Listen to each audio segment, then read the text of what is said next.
Hello and welcome to Arknights. I'm Luce, but some call me Luce. Some would also be wrong. Today I'm going to be doing the Stultifera Navis storyline.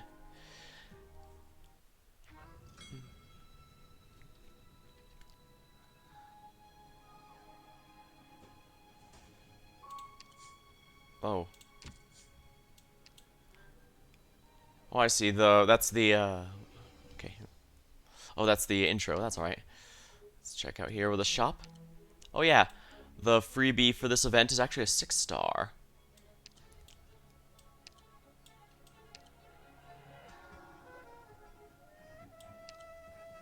Oh wow, pretty good amount of everything in here this time around.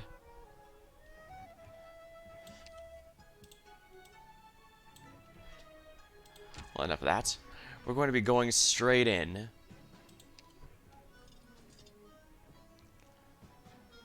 Tide eroded street sign. The road has already become scantily traveled. No one cares about the stories that once unfolded here. Nobody remains to record them. Silence falls upon all equally, bringing the same quietude. Only the street sign marks memories, roughly engraved with the small town, Gran Nefaro.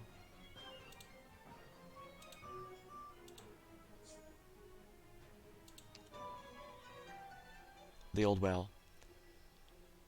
He threw a question to the ancient bottomless well and received an answer in return. Terra, the land, these lands, the nations across the world. These terms and language around them flow in widespread use only because of how narrow they actually are. Has there ever been some majestic language of the ancient past that could describe everything between heaven and earth? Where we put into words the everything we might encounter in our day-to-day lives? A grandiose term encompassing the earth, sky, and even the seas of which the land-bound nations know so little. A single word to narrate the millennia of life's progress. Where among the collective mind of mankind is such a word, Calcit? Ah. I'm sure you know the answer yourself. I know quite a bit myself, and yet I find myself asking, day after day, no man may truly escape the unknown, and the unknown will forever torment mankind. Ancient Sarkas language, Alma, world. And here I thought you would go with the Sargonian word Alam. The same idea, I think. Yours was a Sarkas language. It was. Strange, a feline who calls herself a doctor, yet her first instinct is to use the devil's tongue. Your identity is like the ever-changing clouds above the sea, never content to remain the same. Language will not change its essence for such trifles. Language, hmm? Now look here, Calcit. It's a well.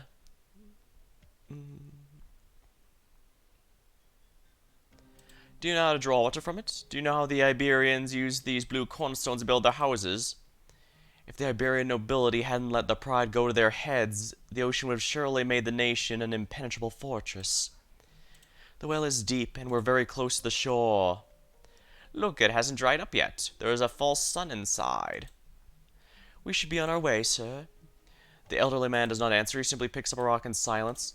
The rock could not be more commonplace, no particular reason to fiddle with, yet though absorbed in the sensation of the sea breeze on his skin, he continues to gaze at the bottom of the well. Calcit does not push the issue. She silently waits for the man in front of her to answer. She sees the clouds are moving, the winds are strong. There is no rush, Calcit. There is no rush. We have ample time for rest, no matter the arrangements you have made. If I drop this rock into the well, how long would it take for us to hear the splash? About 5 to 6 seconds. Even the most simple Iberian knows how to make use of the sea, and knowledge that this went in this deep coastal well. And yet, a Victorian farmer or Colombian worker might not even know what the vast sea looks like. Calcit, how many questions have I asked you on our journey so far?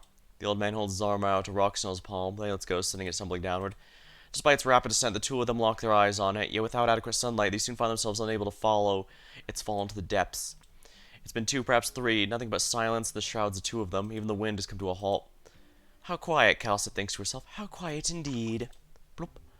The quiet sound echoes to the well's walls, as though reminding them that, in that brief moment lasting but a few seconds, all lands are still. 123, quite a bewitching number. 123 questions over 123 years.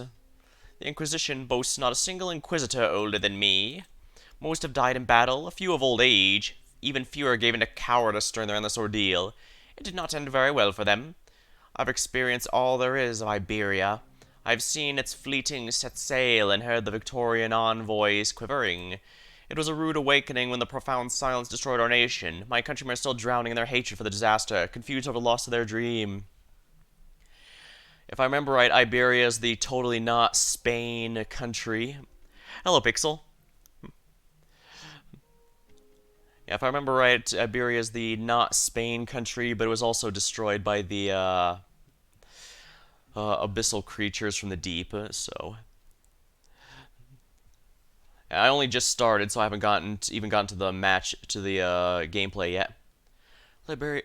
Liber, you don't have long lives. Even the elders, the oldest and healthiest of them, are unable to shoulder Iberia's present calamity. Your age is a miracle, one forged by the Inquisition, which also grants you an unprecedented sense of devotion. In that era, when both glory and ideology begins to crumble, you and the earliest Inquisition members were revered as saints. Saints, a title for those who once served as a guiding beacon for mankind. But just like firewood, it's become nothing but ashes now. I've watched the seasons cycle by 123 times, and it seems only the cold winters have left their mark on me. I've seen so many truths with my own eyes, yet I can never recall the sight of spring. Calcit. Yes? The look in the old man's eyes changes. Faith is a language, and prayers can pave roads. At this very moment, the nation of Iberia, perhaps an existence beyond that, is caressing its chin, examining the wind speed. So far, I've lived 123 years, and I've asked you 123 questions based on my personal experiences. Nonetheless, you've answered each and every one. You know everything that I know. Man is making progress, the new secrets will forever emerge, yet our knowledge will never be able to overcome that wall we call the known. Regardless, the enemy we face belongs to the other side of the wall in the dark forest that lies beyond. And you, Calcit, do you belong on our side of the wall? Do you belong on our side of the wall, or the depths of that forest? That is up to you. Oh, you might even know the number of leaves on its trees. What a terrifying woman. Well, make no mistake, the saints of Iberia remain the pinnacle that humanity will reach. Yet you've exceeded even that, making you as inhuman. Well, that's not very nice of you, prudent elder. Perhaps you've extended your life with special arts, perhaps you've inherited some kind of ancient identity, or perhaps you possess a soul that has had great ambitions. Even if our faith is only a lie built atop ideology, we'll nevertheless held on to it firmly.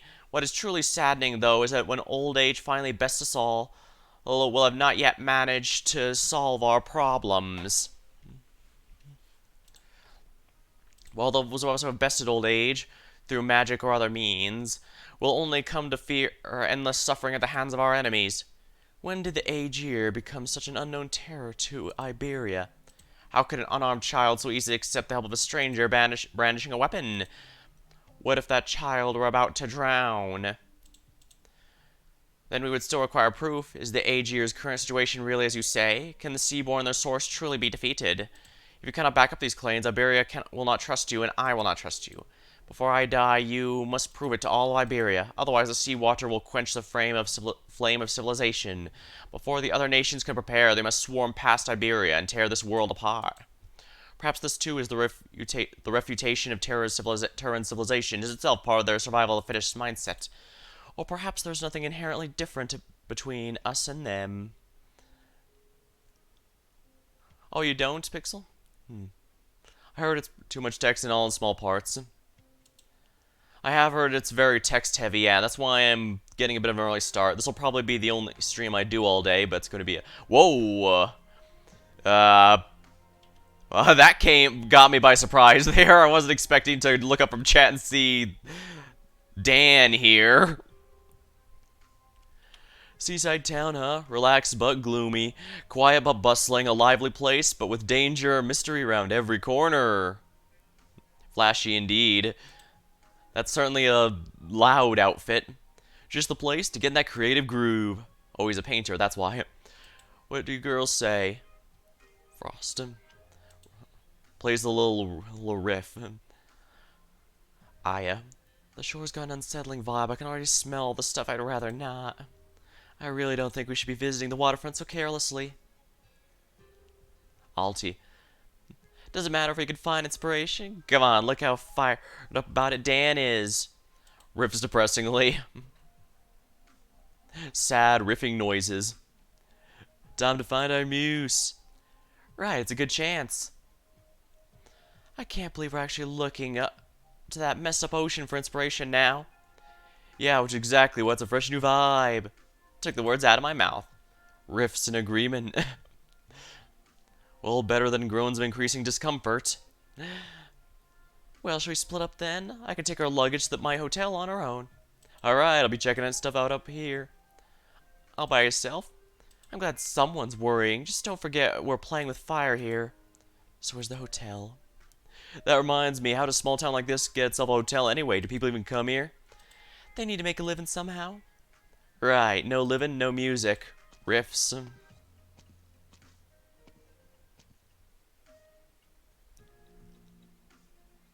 The sea, we're back. Oh, this is a Laterino church, going by that symbol. Excuse me, can I get past? Oh, hey, Elysium. That's a nice new outfit you got. Oh, sure, no problem. Have you been sitting in the chapel again, Mr. Elysium? Sorry, we've even run into each other several times already. I'm just absent-minded, I suppose. Don't worry about it. The name Elysium isn't exactly common around here. Actually, someone as smoking hot as me has got to be a rare sight in Iberia to begin with, right? I don't know about that, but someone as confident as you, maybe. Right. Took spending some time here to realize the place that I always called home doesn't exactly feel like home. Are you still waiting for someone here, Mr. Elysium? It's already been several days, hasn't it?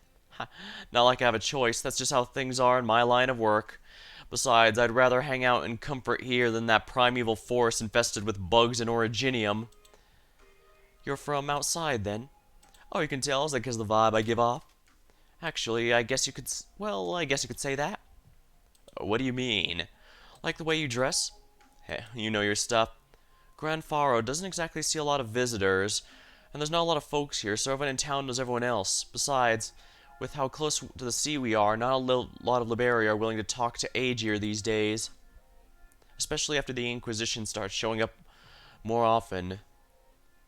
I'm gonna have to make the joke eventually. You know which one I'm referring to? Right, I get you. I've been through similar stuff plenty of times.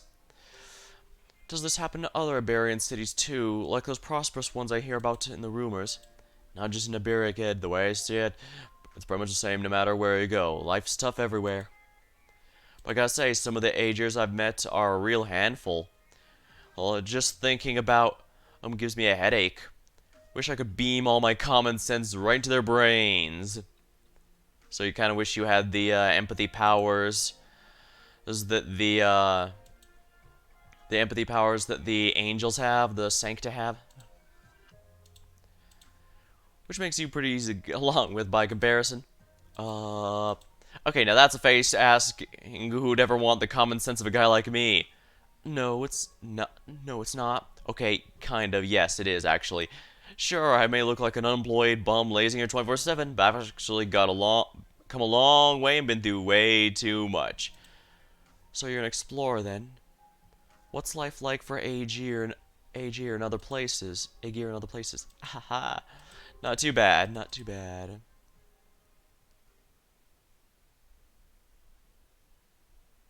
Mayor Thygo, you needn't come here every day.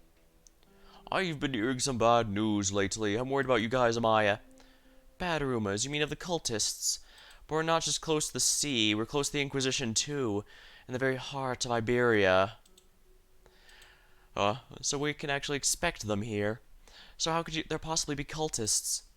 Who knows? It happens all the time in coastal towns, though. Hardly peculiar. Also, I hear someone saw a monster on the shore. Did old Pedri tell you that? You know the kind of nonsense he goes on and on when he hasn't had his drink? You're a kind man, Thygo. I'm sure you're just worried about Geordie, the boy who works the chapel. I'm not a very sophisticated one, though. Maybe you could put me at ease. Help me sleep better at night. These rumors are just rumors, right? The ghost ships, cultists, sea monsters. The Inquisition hasn't let us go out to sea in a long, long time. Right, can't even remember. 84 years, 85? Try 56. The profound silence happened in 1038 of the Turan calendar. Have you really been trapped on land for so long in your memories? You aren't even that old. Have you been a prisoner of this place since before you were born? If living in poverty counts as imprisonment, then yes, I've been a prisoner for a long, long time. Wow, this is, hitting pretty real already, dang. Hang, the eldritch horrors are already striking. I haven't so much as looked at the sea since Marin died. I loathe it. But you're not worried about the gossip, are you? You're worried about the Inquisition. And even more so about the penal battalion coming here to take away all the Aegir. Ah, poor Thygo. The Inquisition snuffed out the love of your life. An Aegir woman. Your anger and resentment is perfectly understandable, but be careful what you say, for everyone's sake. Oh, maybe you're right. I'll be careful. You always know more than the rest of us anyway. So what have you even been up to lately? Oh, same old, same old. Doing my job as a third-rate translator in this frighteningly laid-back seaside town. That's... seriously, wouldn't expect people to be so relaxed in what's basically the shadow over Innsmouth, the town. You know, the town of Innsmouth. That said, it's been months since Messenger stopped by. Since a messenger stopped by, all my drafts are piling up and it's giving me a headache. Translation, I've never even set foot outside the small town my whole life. Anything besides Iberian may as well be gibberish to me. It's getting late. Right, Jordy should be off work soon. I can only hope the Inquisition isn't going to give the lad any trouble over that gossip for the next few days. I mean, after that, sure, fine, let them bother him, but not for the next few days. I'll see you later. Be safe, Mayor Thago. Cultists, The young woman named Amaya ponders for a moment before turning her mind to the paper as always. Ursine novels, Kazmarian biographies, Lithuanian poetry, even Sargonian folk tales. All the lands of Terra lie before her as a thick pile of literature, each word waiting to be deciphered in a solemn, orderly manner. The air is extraordinarily humid. She can't help but pinch the corner of the page. The sensation of the sea. The waves continue to accelerate. The winds are frightened. The corals lie in the sky, painting it a neon shade. We will come to detest ourselves for not having wings. Are you finished with your work? Yes. As you can see, the chapel doesn't see a lot of visitors. Mostly I just keep the place tidy. I guess that's the key to the church in his hands. Are you still waiting today? Yeah, they should have been here by last week, but my superior did warn me. They're a weird bunch, so I guess being late is normal enough. If this is who I think it is, then yeah, he's not wrong. In fact, he's probably even underselling it by just saying they aren't very punctual. Still, it's hard to call that a good thing, but why would anyone choose to meet up in Grand Faro of all places? Strange, right? I thought so too. That's why I volunteered out for the job when Misery brought it up. Not that I expected to waste a whole month here. That's a hell of a long time to be on standby. Oh, but normally the Inquisition wouldn't have let outsiders like you in at all. Because of how close it is to the command center? Or because it's close to the sea? Little column A, little column B. Yeah, maybe both. I see. So how'd you make it here anyways? I haven't traveled much, but even I can tell that this town is a backwater one. If you want to know, I could use someone to chat with. I'm dying of boredom over here. Then if it's not too much trouble... Oh. I'm sorry I didn't realize it was this late. Uncle Thygo's waiting. I should head back to make dinner. Family? Something like that. He's the one who raised me, after all, so I guess he might as well be. Look, you don't have to be such a doormat just because you're an Aegir. When someone's kind to you, try to be more positive. Thank you, Mr. Elysium. Ooh, nice painty artwork. Grand Faro, it means the great lighthouse in ancient Iberian tongue. Lighthouses once shone upon the ships both large and small, and served as homes for all seamen to return to. Maybe many souls dwell beneath the reefs until the ships fell in love with the ocean, accepting its embrace and facing their own destruction. Amaya? Where is she going? Huh. Some sort of commotion up ahead? That's unusual. What is going on? Where are you heading? I believe the four here are from a band. The four we met going to the hotel are from a band, if I remember right. It's been a while, though. The chapel peeps here shouldn't be using their hands to pray. They should learn drums instead. This square is the center of town. Everything's built around it. A sculpture of a lighthouse. A guiding landmark to the sea and town. What a lame analogy. What a bunch of weirdos. Let's not get too close. Didn't old Pedri mention something like this before? Don't get involved lest the Inquisition take you away. I was gonna make a joke, but I guess everyone really is expecting the Inquisition here. Sheesh, why are all these outsiders lately? The Inquisition just doesn't care anymore, huh? I haven't seen any of them before. Look at the way they're dressed. Are they musicians? Is she looking at me? Sir, and bagpipes saved the day. Oh, congrats. I imagine bagpipes can be huge for me, although well, I am looking forward to seeing just what Lumen is capable of.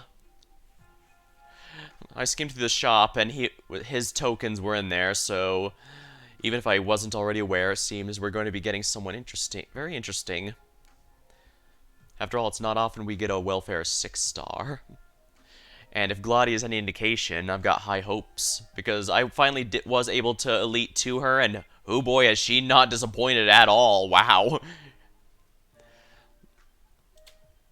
Hello?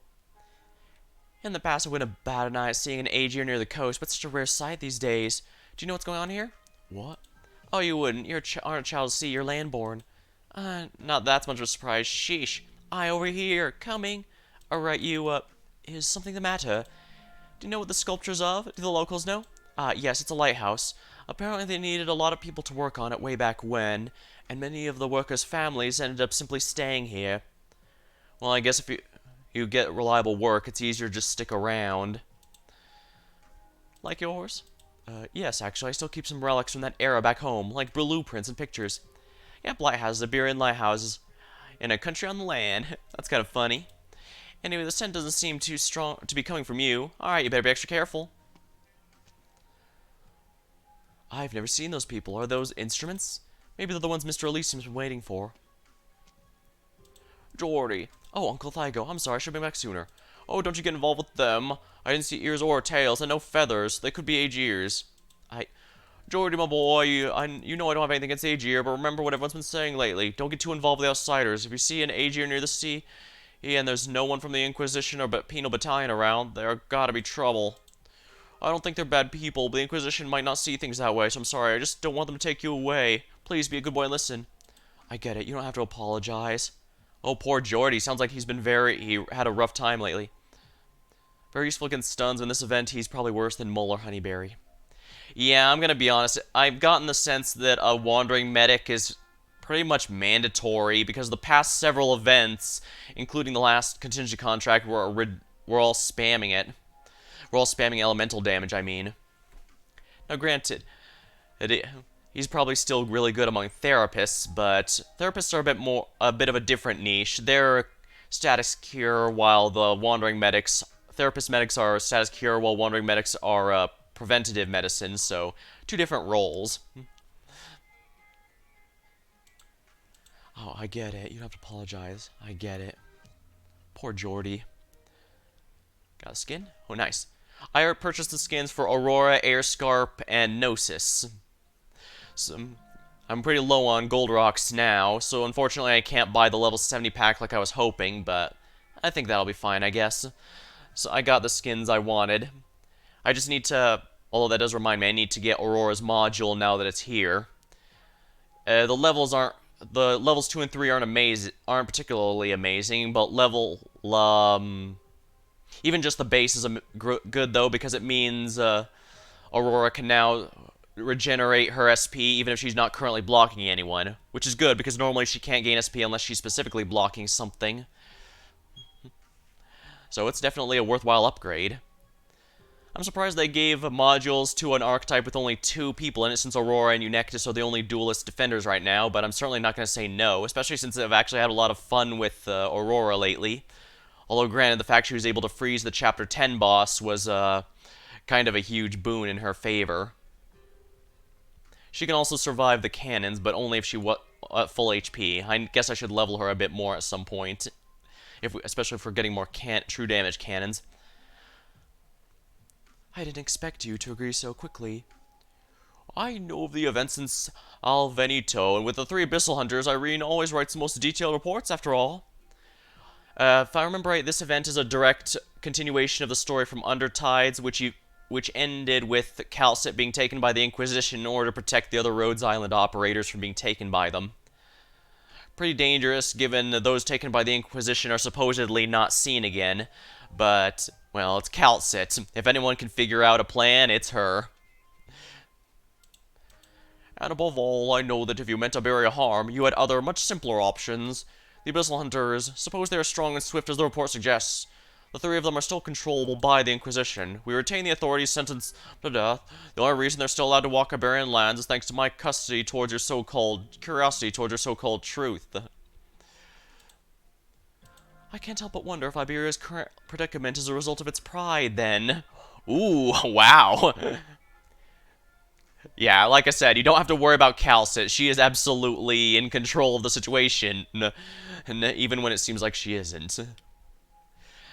I've heard rumors, there's memes that she might even be a Time Lord, but, you know, that's just fandom stuff. Be pretty cool, though. She certainly feels like a Doctor Who-esque character. She definitely gives that vibe, I'll say that much. The truth is that no one knows pride better than us. Pride is like the shadow always lurking behind every man, woman, and child. And a regular, non-anthropomorphic animal. The two Inquisitors with whom you have been acquainted already received their orders. Should they need arise, they will appear before us. It seems we have a few unidentified Aegers in Grand Faro as well, and you never mention them. Who exactly are they? They aren't Aegir. Iberia is rarely mentioned on the historical record, but that doesn't mean our history is short. At the height of our prosperity, we crossed the entire continent, advancing troops even to Bolivar. Both coin and knowledge flooded our cities. From a high cliff, those glorious waterfalls roared so definitely. Okay, yeah, I get it, Saint Carmen. You're waxing poetic. Sargonian, those beings that arose, rather the firmament. Perhaps it is them I should keep an eye on. They show no sense of hostility, yet they keep me on edge. Maybe they once belonged to the sea. Calcit, you're the doctor here. Could you do the Inquisition a favor? Ask away. The Inquisition's command center is very close to the coastline. We are prepared to face destruction at any moment. But I need you, an outsider, to be our eyes gazing forward. Seeing as how we're in the same boat, I see no reason to refuse. Well, I guess at the end of the day, it's most likely, Calcit's wisdom is mostly just from the fact that she's old to the point she's practically ageless. Given a walk in the dust implies she's been around for over 1,000 years. So yeah, it might simply be she's simply this good because she's been around for so long, rather than her being in anything inherently magical or anything like that. After all, when you're around for that long, you tend to learn a few things. Both about the world and about people, and that's definitely something to use in your favor. Please, Doctor, spare me the mysterious slice your long life has earned you. Yes, exactly. Show us where the evil lurks within us sleeps. I'll take that as a compliment, and it would be my honor.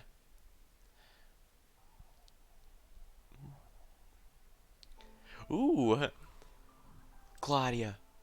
Our brief time together has you addressing me differently. On that point alone, you're quite different from before. Captain, I have a question. We've already shared all the information we have, and the time since we've left the reeking coast. Not all of it. We alone are more than enough. I don't understand why we must also bring... Look at her now. This is how she once was. I looked into all of her treatment records at Rhodes Island. You've never seen her this quiet before, have you? Don't you want to help her? And this will help? Perhaps. She alone can defeat her illusion. She is her own key. She can break through the results of those experiments. She's Laurentine, after all. But until then, we need to prepare a warm bed for her. For the record, I've already done my polls on the banner, and unfortunately I did not get anyone except Winflit. Unfortunate, but with Lee returning in a banner soon, and the event after the Undertides rerun being the big one I want to pull on, it's probably not... It's not a big loss, honestly. Especially since, as implied, I did actually manage to get Gnosis from the previous banner. Which is good, because that means I've actually got a full freeze team I can eventually put together. And that'll be fun. Although it's not ready yet, so I won't be using it here. I'll try to get Rabbit Knights, but I'm going to be honest. If this event is as difficult as I've heard, I'm not going to I'm not gonna cause myself physical injuries just to try and make it work, especially since I still need to E2 about a handful of them. So yeah, I'm gonna give it a go, but if there's early rushes or stuff that they flat out can't handle, I'm not going to pretend I can do it. That's also why I didn't mark the stream as a Arknights themed one. Also made all your pulls? Wishing you the best of luck. Hopefully you had good luck, Pixel.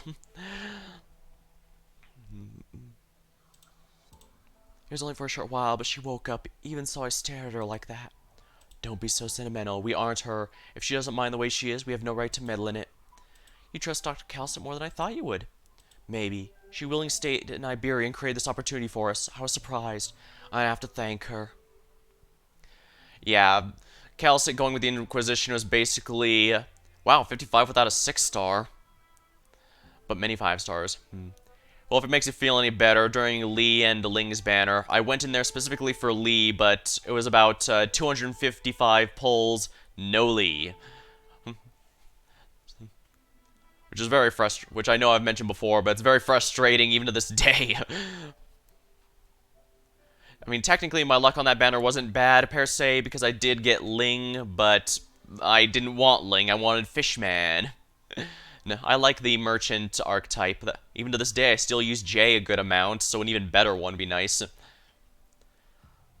I wouldn't be against if I got Mr. Nothing for the record, but he's a bit RNG and, kind of same. Yeah. Kind of same. I can understand why Gladia is knows she can trust Calcit for taking a bullet, because like I said, supposedly those taken by the, Happy Belt Ling. Yeah, I did Elite 2 Ling right away, simply because she is unironically a great unit. I'm just not a fan of summoners. But, you know, she's one of the bigger 6-stars. It's at least worth having her in my back pocket in case I need her, you know? Or at least that's my logic for building her.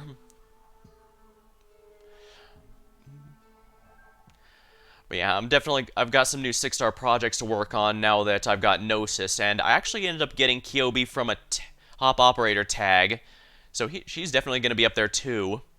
And it also means I'm covered in case some of my future pulls fail, because I still at least have some stuff that will make my team a lot more interesting. But sorry, I should continue the story here. I can only hope it all goes well for her. Yeah, supposedly those taken by the Inquisition aren't seen again, so the fact Calcit willingly went with them says a lot about how confident or how, what much... Ooh, congrats, Pixel. And I must say, Gladia at E2 is even more powerful than I thought she was. I mean, she didn't have to be. I knew she'd be a good puller and that her whirlpool attack would be fun, but dang, she's also basically doesn't even need a medic to stay alive. She can be off on her own, because 3% of her max HP being healed every second is kind of amazing. Or at least I think it was 3%. Oh goodness, will you look at the time? Oh crap, this is... I should reference that one meme, but I don't know which one to do, darn it. Yeah, Bagpipe is pretty amazing. And, I mean, every time I bring out mine, I'm reminded, why did they give Bagpipe a module? She was already the best one, even without it, and now she's just insane. It's only gonna get more insane once she can get levels. Seriously, Bagpipe was already hands down the best charger, no question, yet they somehow saw fit to give her even more.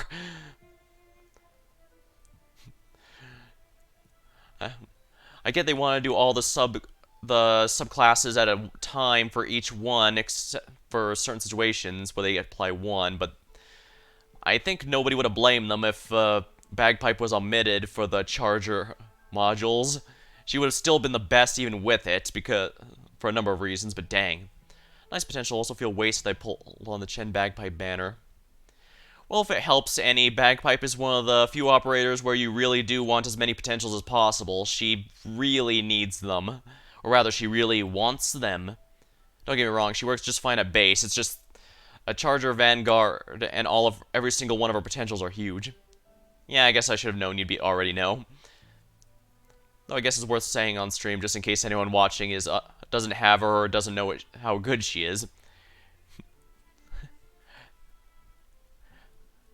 Although this does mean I probably won't be having Irene. You know, so I'll have to... That's fine. I guess I have other burst options. Mostly casters, but... And more so if I get ebb and holes. Oh goodness, look at the time. Guess it's not happening today either. And here I thought I'd get to see sooner or later just by waiting in the most conspicuous building in town. This really is such an uneventful place, though. If I'd known it would be so boring. It sure is boring around here. If I knew this, I'd have brought on a few more books from Rhodes Island. A Laterian chapel. And in such great shape. Even right next to the sea. Unbelievable. This place's style has a different vibe, though. I mean, as long as her Lateran's in the chapel, we can jam whenever, but this place feels so gloomy. Oh, Alti? You'd best stay away from the sea, Jordy. The chapel's clean and safe. Just stay there. Don't worry about anything else. Not a lot of the young ones came back this year. Most of you left looking for ways to move to the big cities, and now we rely on the Inquisition's handouts to get by. You should think about what I said and leave. The folks here are families of the workmen who gather to maintain the lighthouse, but times have changed. This place will be abandoned sooner or later.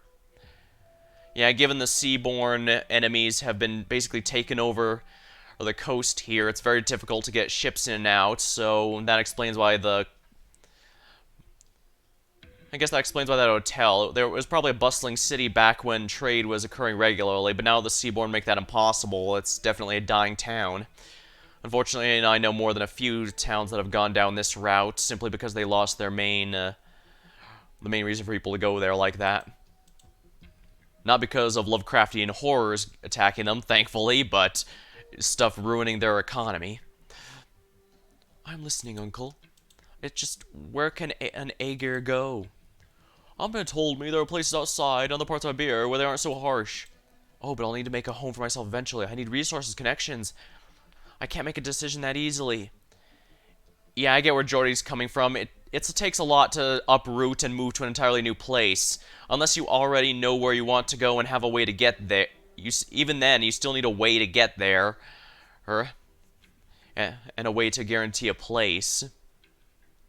That requires either money, connections, or both. Preferably both. I'm not ready yet. If you say so. Oh dang, I guess he's the kind of dad who wants his son to move out as soon as he turns 18. Right, Amaya gave me another book, once she translate herself. Not like I understand it anyway, so take it with you to kill time in the chapel. Oh, okay. Jordy walks down the street quietly, seeing the old man in front of him hunching over more and more. He can't help but think back how he looked the past year. As if to prove how much time slowly overtakes us all, and Nility is always silent from the moment you wake up to fall asleep. Every second's a gasp for air, but Jordy never complained. He's used to this life after all. Uncle. I'm pretty happy with my life right now. I can get to help out at the chapel, sometimes take care of the children, sometimes I'll patch up an injured workman. Well, if you can be a pillar of the community, that's definitely a path you can take. I even get to know the Liberio who came out of town the other day. He's so different from everyone else. He says his name is Elysium. You shouldn't have to worry about me. It's been a long time since the Inquisition came to town. We don't always have to be so nervous. Oh, that's not a chapel, lad. It's a sentry post. The Inquisition set up to keep their eyes on us back when we were still trying to repair the lighthouse. But now the coastline is peaceful and the work of the Eye of Iberia is shelved. Of course the Inquisition doesn't give a toss about us anymore. Still, to be fair, the Inquisition isn't completely useless. Only they can stop those... Those? Oh, nothing, lad. Just a few rumors going around the workmen. And you don't need to know about the horrifying monstrosities that destroy and crush and, you know, make our lives hell. Rumors, lad?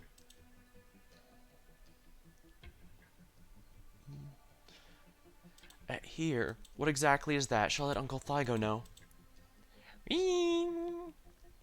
Something bothering you, lad? No, it's nothing. Oh, so he's attacked by one of the Seaborn. Given he's a civilian, then it's genuinely surprising he got out alive. The civilians are usually the first to die just to, you know, establish how threatening the monsters are. Uncle, just what is there out to sea? That was a pretty long one. Do I at least get a gold rock out of it? You didn't even give me a gold rock out of it, you dick.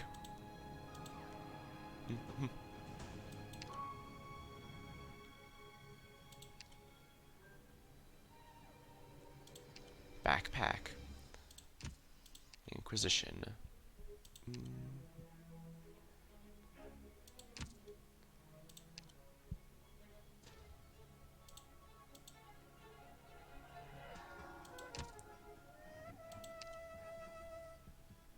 Alright, so these are just logs. Because I guess they decided to go full lore for this event. Yeah, I'm starting to see what you meant, Pixel, when you said this event is pretty much story and very little gameplay. It's very clearly meant to expand on the storyline for the Abyssal Hunters. Lumen S3 sounds very strong. And my understanding is that Lumen's S3, if you use it on a map with no status effects, it will effectively be a permanent boost to his healing strength, which is not insignificant, especially since, remember, all Therapist medics now have a module, and that includes Lumen himself, so he can be a really strong healer from the sound of it. Although, knowing me, it's probably going to be like a Gladia situation where he gets stuck at Elite 1 for like a year. Good morning. Although, for the record, where is she? Yeah, here we are. I did, in fact, finally Elite 2 Gladia. Why is that the default? It should be her... I did it mostly to play... Like I said, I did it mostly to play around with her Whirlpool ability, and it's actually genuinely pretty fun, I think. But, she's actually a lot stronger than I was expecting. First of all, in damage, because 742, and she's not even anywhere close to max level here. And, of course, her passive healing. Oh yeah, 2.5% max HP every second. That's going to heal her up pretty quickly. E2 Horn, huh? Oh, congratulations. I borrowed Horn a couple times to help in, help do Chapter 10. And I actually did complete all of it, including the Adverse Environment, except for H10-3, but everything else is complete. And I did have to borrow Horn for a few of these, and her damage is absolutely ridiculous.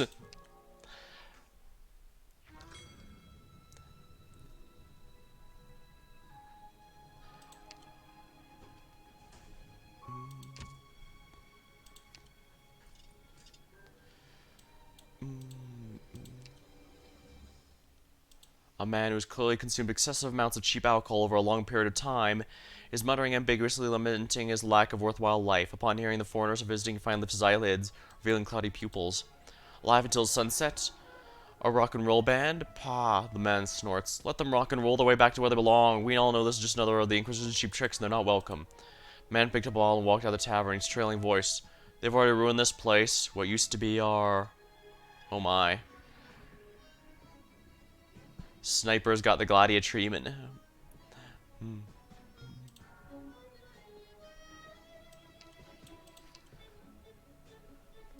A ragged beggar leans against the side of the chapel, his hands clasped together. He's not much so praying as simply existing, hardly any different from a pebble. Day or night, young or old, healthy or sick, nothing matters. Nobody cares about him, and he cares about nobody. The beggar bows head deeply, tears rolling from his eyes. I don't deserve to be promoted. Poor whoever that was. I intend to eventually Elite 1 all operators, it's just a matter of when. If only because it's not too expensive to Elite 1, and you can at least get an idea for how they play. I used to use Blue Poison and Platinum quite a bit, but I've been sticking to Cruise Altar and Ash ever since I got both of them. Speaking of which, I'm pretty happy to hear that you can now have altars with their base forms. Now I can have 2 Crocodile. But yeah, alternatively, I could also use 2 Lavas if I want 2 terrible units on the team. Win-win.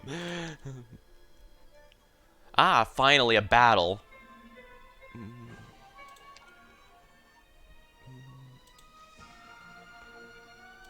I should need to practice since this is just an Elite 1 level 20, so we should be fine.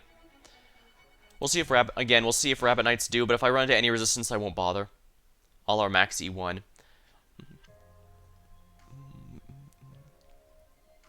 Miss Alti, your refractured possession was positively spectacular. Really? Color me surprised. I thought that silly little idea I came with in the jungles of Sargon was a bit too avant-garde. But turns out the doctor had someone like you under her wing. Turns out that doctor had someone like you under her wing. I thought you'd all be as stuffy as her. Oh, they're referring to Calcit. I guess that does make sense. She's far more stuffy than the player doctor, that's for sure. Mulberry didn't got E2. Yeah, once I saw how common the elemental damage was in CC8 and the event right after, as well as Chapter 9, I decided to just rush Mulberry to E2 and Mastery 3. I'll admit, while I was doing that, part of me wondered, am I rushing into this too much? Am I going too hard for an operator that's going to be technically situational. Well, ever since then, it's been nothing but more and more elemental damage, so, yeah, I guess it wasn't. I guess even I. Yeah, I guess even I laughed at my thought of rushing her, but I guess I showed me, huh? Certainly have not regretted rushing her, that, given how much she's been used so far. So where are the others? Dan's excitable type. So she ran straight to the beach. A.N. Frost went back to the hotel. Pretty rundown place, but kind of interesting. Interesting, really? So did Calcit tell you anything about us? I only caught a word or two. Seems like you folks have something important on your hands.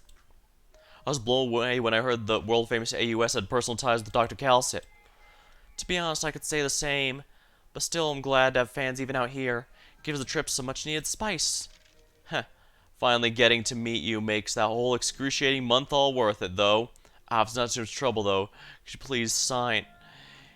could you please sign... the...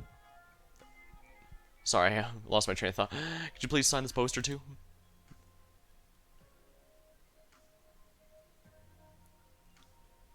I think it's worth it to eat to her, but I also get more 6 stars I can raise. Yeah, I try to... Yeah, managing who to raise and when is a really big thing you have to manage, but... at least the nature of the game means you can pretty much raise whoever you want and be fine. I mean, sometimes you'll need a bit more of a complex setup, but you can make anyone work.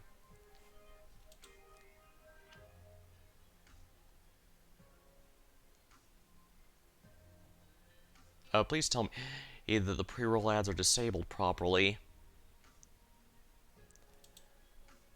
I get why Twitch has ads, but sometimes they're a little goofy. Okay, I guess sometimes is putting it a bit too lightly, but you get what I mean. Why'd you even bother coming back to Iberia? That's rather complicated, and something I didn't expect Alti from Alive until Suns would be, of all people, be asking me. You like the name of our band? Like? Nay, I absolutely adore it. Appreciate it. So where is she? I figured she'd be waiting here with that know-it-all look on her face, and then ending up telling us nothing with a lot of words. Are you talking about Calcit or me? Sorry, I know I can get very wordy here and ramble for too long. I'll try and get on the story. Still waiting for Dr. Calcit to contact me. She shouldn't have arrived much later than you all. Hope she hurries up then. High tide's about to roll in.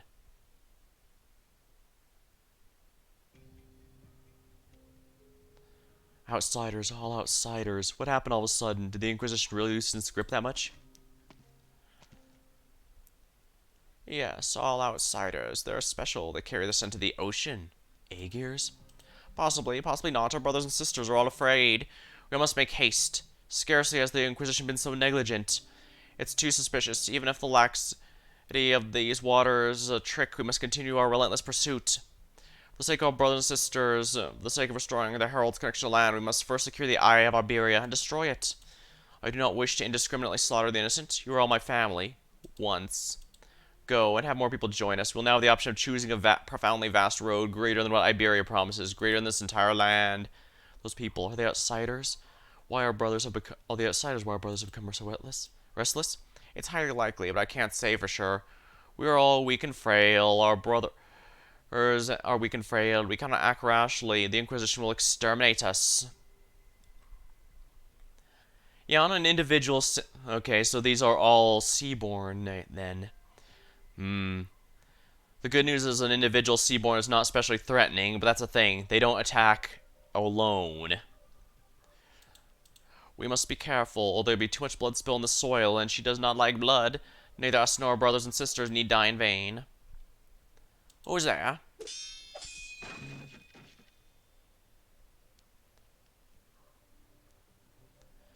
I knew it. Cultists of the Church of the Deep. I step out of Iberia for just a few years and now their scent is everywhere. But I'm actually starting to look forward to seeing her for once. Is she not here? Yeah, Dr. Calcit mentioned the Inquisition will probably keep a close eye on her, so... That's weird. I'm sure she was there from the start of Iberia's golden age. She should at least be able to get an audience to her leaders. Why take such a lame approach? Haha, very funny. Iberia's ascent was centuries ago. She can't be more than... Seems her long years of experience have taught her how best to navigate this world. Alas, I'm too young, beautiful, and rich to get all that stuff. Surely you jest, Miss Alty. If something were to happen to her, though, would you help her? I mean, if you're willing to plead on her behalf, maybe. She's really important to your Rhodes Island, was it? To be perfectly honest, I don't really understand why she put herself at risk like this just to come to Iberia. But I fully believe she willingly took on this responsibility, and even if Dr. Callister prepared to risk herself for Iberia, then as an Iberian I have even less an excuse. I see. Then you better go take a look, or keep waiting here. Who knows, some might just barge in here hollering and screaming. Hey, what's that supposed to... Out of on the plaza, I saw one. A monster. There's a monster. Wait, is anyone here? Wait right there, Miss Alty. I'm gonna see what's going on.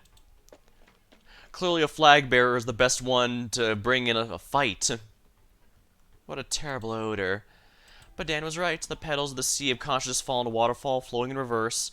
The melody of the scales, the battle of the rootstocks are all ready to come forth. Are you the bard from Final Fantasy XIV? Because you're waxing poetic like he always does. Maybe I'll find a few nuggets of inspiration on this trip after all. Yeah, exactly. That's something the wandering minstrel would say. What is that? Old Pedro is right. My grandfather wrote about these. The sea monster. Is it dead? It won't start moving, right? Sorry, excuse me. Coming through. What little light remains filters through the clouds, partially cloven by the monolithic structure. The light's blood splashed across the ground, forming shadows. The dying scene terror rests quietly in the shadow, like an old man leaning against a tree to find his final respite. A dying sea terror. Oh, is it already dead? The old Pedri wasn't lying. It really is a monster. A monster from the sea has arrived. I know what it's called. We've seen them before. So this is a sea terror. But the coastline is so calm. How could the Inquisition miss something this blatant? Its vacant, lifeless eyes seem to be spinning. The land, a vast, waterless ocean before them. Oh, its eyes moving. That's actually kind of creepy. But just as Elysium mistakes it for clinging to life, the gaze once again seems to fixate on a deep, profound breath, and its motions halt completely. It's staring at me or something else. Who's gonna deal with the corpse? Just look at how disgusting. Will it eat people if it were still alive? The sea terror cannot speak, but the deformed husk shines brightly. A large group of people gather around it, afraid, suspicious, but nevertheless drawn to it, as if it were lit fireworks. I'm pretty sure gathering around a lit firework is not the smartest idea, but then again...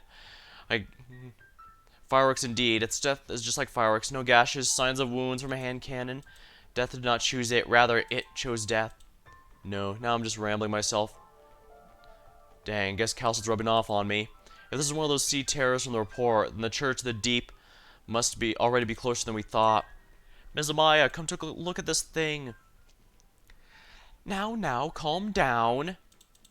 Could this really be from the sea? I cannot hide the truth from you all. Indeed, this is a monster from the sea. That has to be reported to the Inquisition. We need to call the Penal Battalion to deal with them. No, have the Inquisitors themselves come. Otherwise, we're all doomed. Wow, they're not only expecting the Iberian Inquisition, they want the Iberian Inquisition. Very interesting.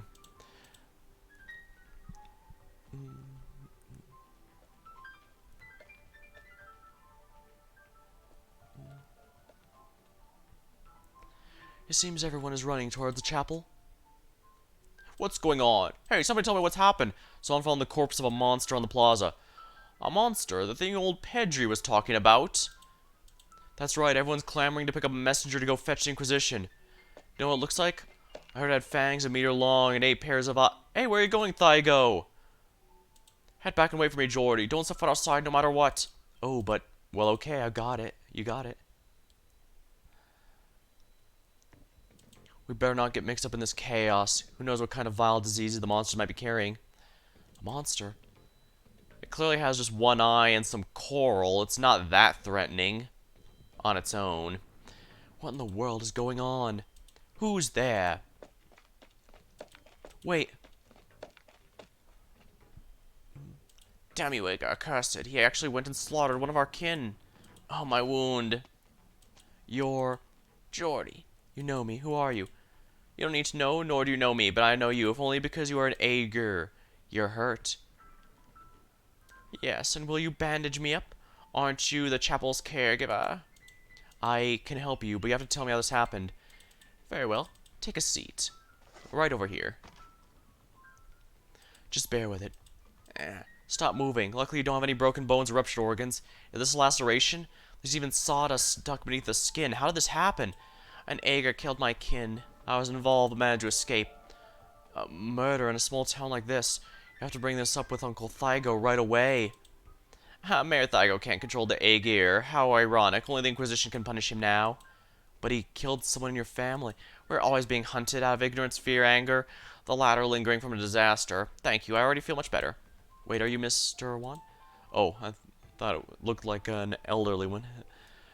Saw you storm on my face, Jordy. However, have you ever wanted to gaze into the sea? Gaze in the sea. Uncle Thygo's taken me to the coast before, but the sea was dark, the wind tugged at his hair, and the waves roared. The meaning of a hometown varies from person to person. It might be the aroma of wheat, the angle of shadow, or the sound of wheels rolling over. By that moment, Jordy knew that his life had already been paid for in advance with his hometown. The land's already been forgotten. Has already forgotten the ocean's true form. But sooner or later, we shall all return to the sea. Broken Aegirian. Thank you, Jordy. Thank you for your kindness. May infinite altruism fill the void of existence one day. If you're still Aegir, Jordy, leave us be. Turn back and return to your life. It's better this way. Perhaps you too, like your parents before you, will go in search of that lighthouse. What did you say? I didn't catch that? My kindred Oh, nothing. Just my kindred refugees have come for me, but don't worry. Grandfather has always been a stepping stone. Our destination's always been the deep sea.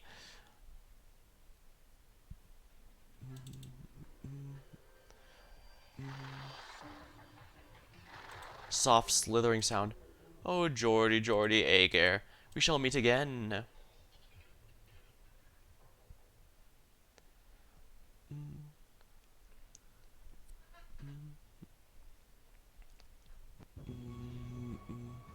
We're heading out. Remember, mind your cover.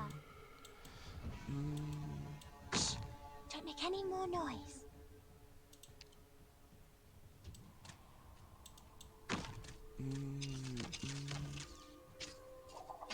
There we are. Yeah, this is pretty clearly for a spot for Gladia. This hole's clear for Gladia, but that doesn't mean I can't take advantage in a number of ways.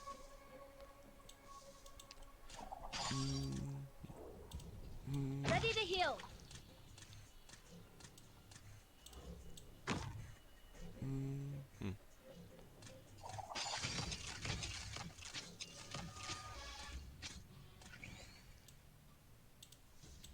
There we go. Huh, I quite like Airscarp's new outfit. I'm glad I got it.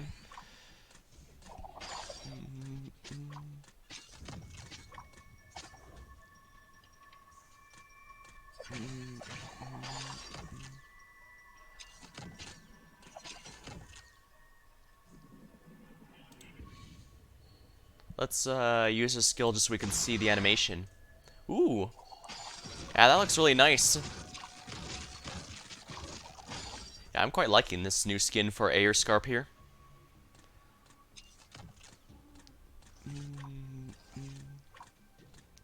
Oh, balls. They deal sanity damage. I mean, not much because this is just the first fight and it doesn't get hard until around 6 or 7 from events, from what my experience, but the sea is black. I was 4 or 5 at the time. Old Thygo, the mayor of Grand Faro, took an armed company of adults down the coast. I still remember what the weather was like back then. It was hazy and turbulent, colder than most evenings, despite still being afternoon. Its coldness was not a temperature, but a color, one that lost its warmth. I found out only later that the last time Grand Faro did maintenance work was the Eye of Iberia, or rather, tried to. The penal battalion quickly brought back news. There was a dejection in the adults' faces, but I didn't fully understand what happened. I simply stared at the junction between the sea and sky in a daze. The sea is black. Perfectly suits the land devoid of hope. Berries and nuts. Yeah, if you don't have any of the berries, chestnuts absolutely worth raising, but he's not all that great from what I've been able to find, from what I've tested out with him. Well, I guess it's not a big deal. Well, a wandering medic is better than no wandering medic, especially for an event like this. And while Honeyberry is purchasable from the Red Certification Shop, there's a lot of good stuff to buy in there, from chip catalysts to module thingies, so yeah. Gotta manage your Gotta manage your spending. Perfectly suits this land, devoid of hope. Mayor Thygo is here. So what old Pedril said was true. Pedri said was true, Amaya. Even if I wished to deny it, it'd be quickly silenced by the reality in front of our eyes. What kind of person could slay a monster and then offhandedly toss it here? I hope you'll let me handle this. If we don't dispose of it properly, I'm afraid it could become a danger down the road. Besides, this is not a rare opportunity to study a sea terror. The red sorts are very expensive sanity-wise. Yeah, they really are.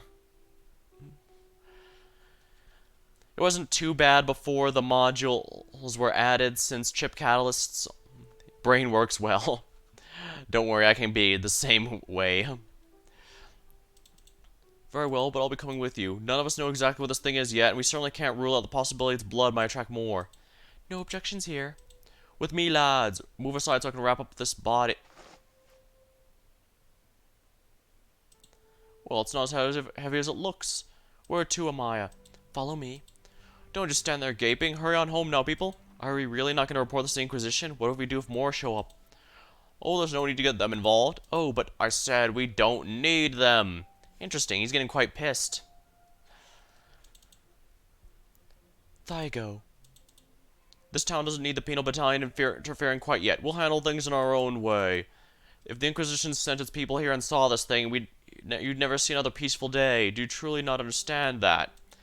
Oh, but never mind, forget it. Let's go, Amaya. We're really just gonna listen to him? Old Thygo's hatred for the Inquisition goes back more than a day or two, but if something really does happen without the penal battalion, who's gonna fight the monsters? Thus? Plus, there have been more and more outsiders lately. It's like Thygo doesn't even see them. If they blend in with the outsiders, I knew it. We really should send someone to the Inquisition. How are we supposed to explain all this if someone from the penal battalion does show up? I don't even want to get branded a heretic. Oh crap, they're gonna go Warhammer 40k on us. I actually know nothing about Warhammer 40k other than the heretic memes. But it seemed like the most appropriate time to bring it up. Ms. Amaya, what's with that author over there? Let's touch base with the other members of AUS first. I feel like we can't just ignore all this. Is the chapel normally this deserted? What happened to your God and your faith? Not every Iberian is a practicing Lateran. Miss Alti, this town has become quite dangerous, and I need to ensure your safety until Dr. Calcit arrives. Don't worry, your safety is assured once Calcit arrives because Monster is absurdly overpowered. No sea terror can survive true damage. Might as well put on a show here then. Maybe some music will calm everyone's nerves. Haha, that is not what I meant. Then calm down, let me take a stab at what I think happened. Alright, so I saw some kind of sea creature. Right, you guys call it a sea terror. Whether the Iberians or Calcit were the first to call it that doesn't really matter to me. A sea terror beneath a cruelly dry sky. It's observant and analytical scales with nowhere to belong. It knows very well this is not its home. It lives back home. I got it. That sea terror is probably hung high up on the sculpture, and it was seeing its latest wave of rock and roll, right? It wasn't hung up there, nor is it singing. We got like 80 or 90% of it down. You surprised me again, Miss Aldi. Is this your arts? Who's to say that death isn't just another type of song? That's what it taught me. And it's a real travesty of nature. The beauty of it can't be appreciated across species. What do you think? Fortunately, such an art form is not acquired by all organisms. Dr. Calcit, how come I couldn't get a hold of you this whole time? Long story short, I'm under the surveillance of the Iberian Inquisition in exchange for their trust. We don't have much time, but the task before us is grave. Operator Elysium, go keep an eye on the two who took the Sea Terror's body away. I need to speak with Alti alone. Understood. Here's a communicator. You should already be familiar with my Originium arts, so you can pass it to your colleagues. Will do. I know you prefer to keep your handovers quick and efficient, but let me say this, I'm so relieved you're safe and sound. If I discover anything, I'll report back right away. Heading out. Appreciate it. Long time no see, Doctor. Ms. Alti, sorry for making you come all this way. I understand this involves putting yourself at risk to some extent. So why are you under surveillance? You couldn't just cut a deal with them?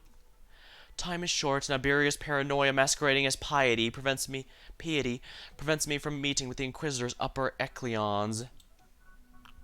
Are you in a hurry? The other countries still do not understand what we're dealing with. They are unable to comprehend how vast, mighty its golden age disappeared into the silence. How quickly, how vast, mighty land in its golden age disappeared into silence. And I may as well have witnessed it with my very own eyes. Fair enough. Where are the others? We rarely go on tour, so let them enjoy their free time. What you want is right here. I came to you for the same reason as last time. That said, I have little love for the sea these days, especially after hearing what you had to say about it. Hopefully you've had enough time to make up your mind. But before we get to that, Doctor, doesn't it seem like you've been working on, let's call it, your little bedside manner? The Golden Age is when Iberia was the epicenter of naval trade, if I remember right. And that's when towns like this were thriving.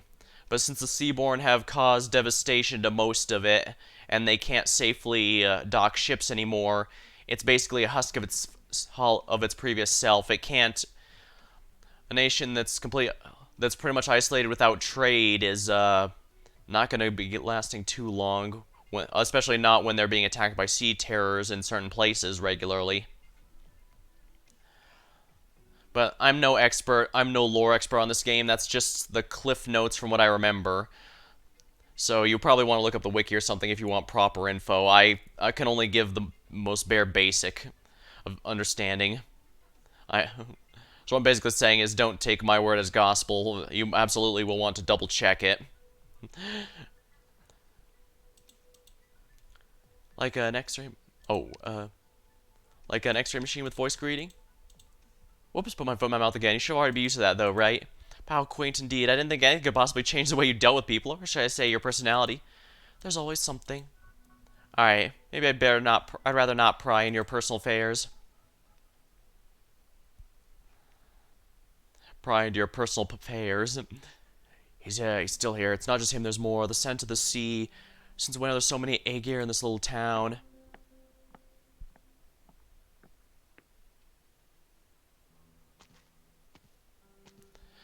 The Inquisition planned it. Maybe even now, this very moment, they're still Inquisitors, their heads addled with their ignorant laws, intent on continuing their self-righteous deeds. When did you have time to wrap yourself up after escaping the enemy? An Aegir helped me. A friend? No, just an Aegir who loves the sea. What do we do about our brother's body? Is currently in the hands of Amaya and Thygo. We'll have to figure... Okay, so yeah, these people are Seaborn themselves. We'll have to prepare a funeral for it. A funeral is a human ritual, not ours. Amaya said that we should live the way our hearts dictate. Pure in desire, pure in worship, just as those ignorant Inquisitors treat their own faith. Would that not make us equally ignorant? Ignorance is a part of our very nature we have yet to throw away. We have not yet become them. Sophistry. Now that I can't deny, but I do wish to see the land dweller... But do you wish to see the land dwellers torment the corpse of our brother? Long have we lived on land with no herald to guide us. All we can do is seek out our own way, embracing the ocean. Before that, we should give our brother a proper burial. We are to mourn any senseless death. Who would be able to slay this creature with such ease? Thygo? What? I'd understand if it had been surrounded by 4 or 5 penal battalion soldiers, or if it took the flames of constigation from an Inquisitor's lantern. But this poor sea terror has but a single wound on its body. While I've never personally seen the rumored High Inquisitor fight, I'd imagine if anyone in Iberia could pull this off, it'd be them. Impossible. Well, nobody has seen an Inquisitor come to Gran Faro, but our little town, which rarely sees outsiders, has been welcoming visitor after visitor as of late. Surely this can't all be due to the Inquisition's negligence, right? Perhaps the marching of the penal battalion cannot be hidden from our ears, but what of the Inquisitors? If they changed out their uniforms and concealed lanterns and swords, how would we even know? You say that an Inquisitor might already be here, hidden among the outsiders. I'm saying it's a possibility. I'm going off on a little walk. Thygo, I'm sure even you understand that most people would rather have the Inquisitors help them than get rid of the sea terrors. I know, of course I know. I wouldn't hate a beast for no reason, but I will hate these people, those Inquisitors.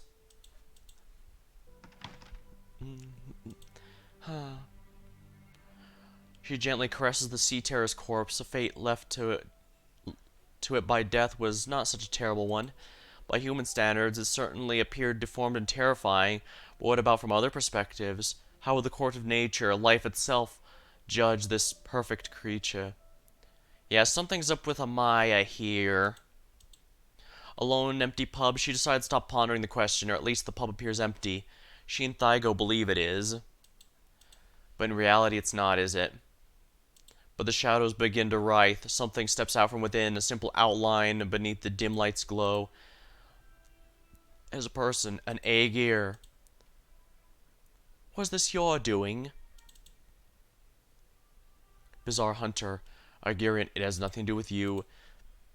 You don't look like you're from the Penal Battalion. You cannot deceive me. Wait, you're an Aegir.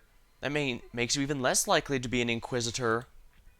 Silence is the most terrifying sound of the sea. We cannot tolerate a second time. None of us can. I'm not sure what you're talking about, but I think you should leave. The Bishop of Sal Veneto is dead. That was the main villain of the previous event. And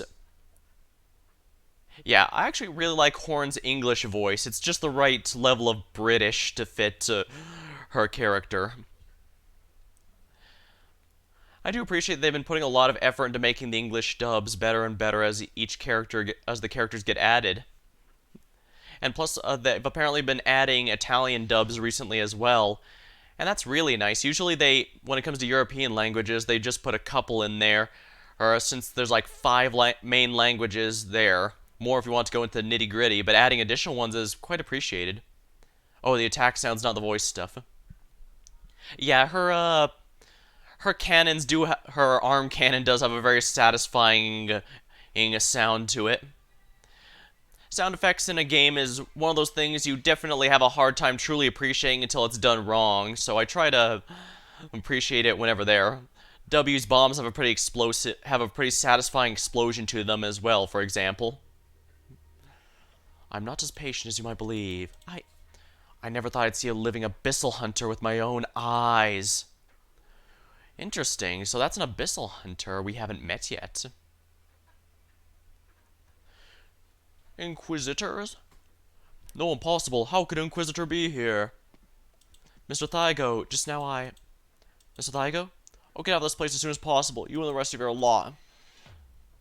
You're a nice lad, I can see that. Joe already can too, but there's something sleeping beneath our little town. There's nothing normal about any of this. No, beer has never been normal, not since back then. The burn of her S3 on an overload's also nice. I also tried out someone who put her up on her S2 M3. It's a bit of an unusual choice, but I think Horn is one of those few operators who where all 3 of her skills are genuinely great. Sure, she's most known for S3, but her S1 is good in the right situation since true sight is always appreciated. And S2, well, if you intend to use her as a proper defender, her S2 is absolutely amazing for that. Granted, it's arguably a waste of her talents, but the fact she has an option to be a proper defender and do really well at it is still worth noting, in my opinion. She's just very flexible and has a lot of options, and I really like that. Sadly, she didn't come home, nor did Rock, the one I really wanted from that banner. Disappointing, but at least I can have Kyobi now if I need a single target nuker. Well, I guess it's not like Kiera or my other mech cords are low damage either. I mean, they really focus down. S1 just needs M1 because of the energy breakpoint. Yeah, a lot of skills, it's really important. Yeah, it's important to pay attention to what skills you can leave at M1 or versus M3. Luckily, none of them stop at M2, so well, there's no reason to keep it there unless you're me, who had several operators stuck at M2 because I ran out of skill books for a long time. I did farm a decent amount during the event, but most of them got eaten by Kyobi and Gnosis, so there's that. I'll have to farm more or once the event's over. But at least the event itself does also give me some blue skill books. I really need more of those. I simply cannot get enough given the amount of masteries I need to do. I hear you. I'll leave as soon as I can. But I saw something from the chapel just now. Tell me, lad, are you from the Inquisition? Are you trying to get close to Geordie so I could take him away? Mr. Thygo? Go ahead and lie. I'll fight to the death, outsider. I'm not. You know as well as I do that if I was really after the Aegir, why would I wait so long? It's just a single sea terror. We're by the coast. We've seen like this before decades ago. It's nothing to get worked up over, outsider. It's none of your business. Mayor Thargo, I'm willing to help you iron out some of the issues in town. There's nothing for you to do. Even if it means Jory's life will be in danger then. Ooh, that's an armor-piercing question he just gave there. There's nobody here. Aren't Amaya and Thygo here? It's his scent. That damn Aegir, he took Amaya. How dare he? No, that's not quite right. She doesn't know how to fight. He wouldn't do anything to her. At least our brother's remains are still here. What do we do now? Take it away. This rotting shack is not suitable to be its coffin. After that, we'll find a proper home. Look at it. Death is nothing more than a gentle attendant. It's something that Aegir Butcher could never understand. I think the event gives a lot of useful mats on the farm stages. Probably. I'd have to double check what they are, but events are always known for having good mat drops, so I wouldn't be surprised if this one's another example of that. Especially now that I'm starting to reach the point that I don't need to borrow units to properly beat the major bosses. Okay, one of them isn't used much. Alright, let's go. I do appreciate that they don't spam operators that eat new materials whenever they release them.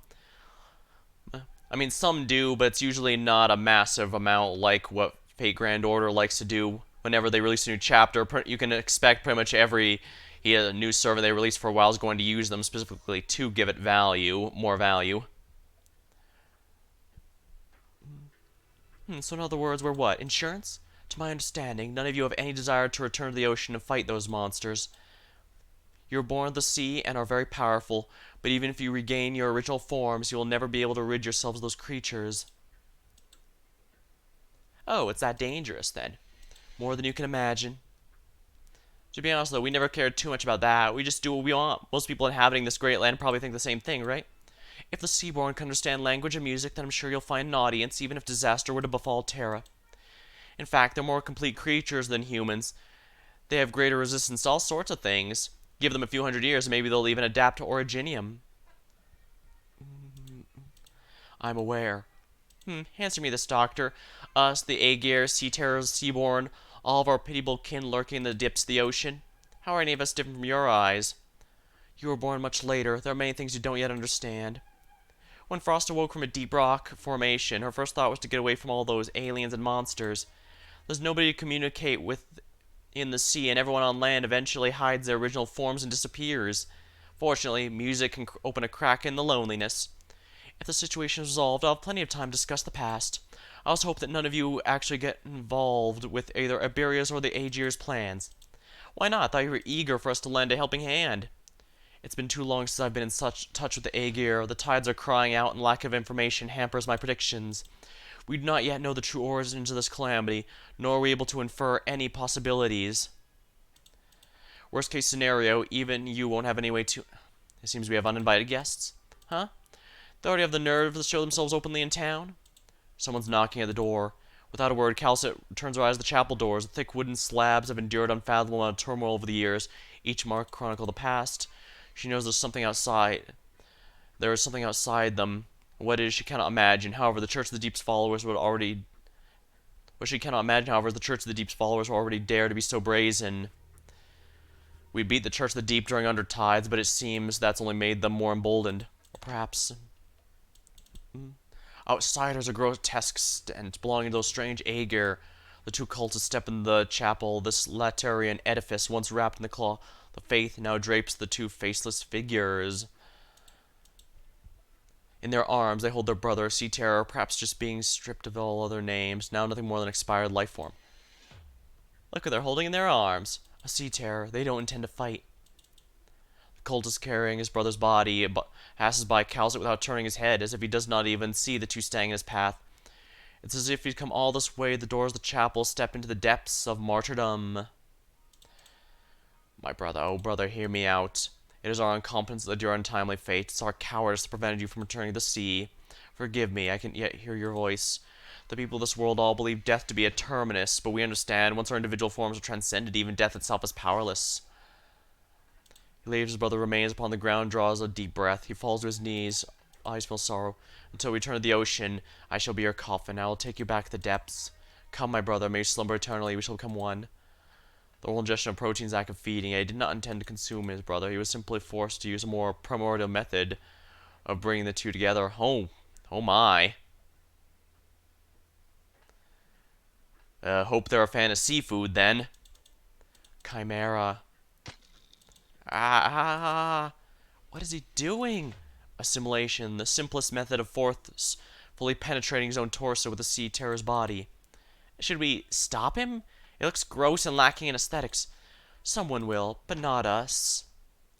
Juan, what are you doing? It's still alive. I could feel it. What'd you say? The Inquisition is here. You are repulsive.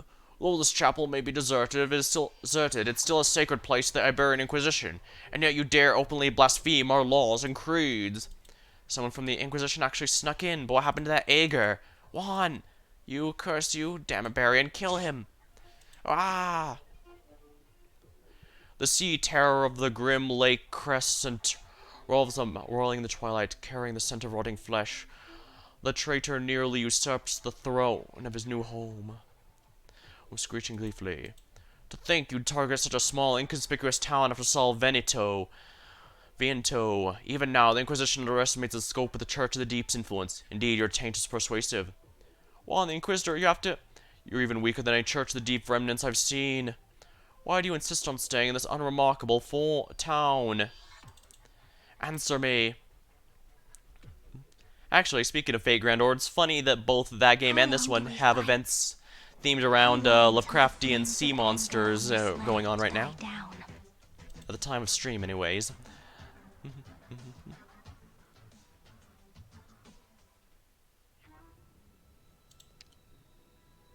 Messy junk pile. What the hell was that? What's happening in Gran Farno? First the Aegir, now the cultists, now these monsters? I need to leave this place, otherwise, I've seen it with my own eyes, the Inquisition's flames will burn a person's soul dry. I'll leave these things to you. Well, okay then. Thank you very much, buddy. Messy junk pile. A strange wheel device rolls down a pile of debris, covered in dust and missing parts, but still emitting a strange glow. It's unclear what activated it, but nevertheless it words to life. Around its chase are the words "little handy," written Aegirian. And if its missing components can be found, it could prove unexpectedly helpful on the battlefield. Oh dang, it's the Mr. Handy from Fallout 1!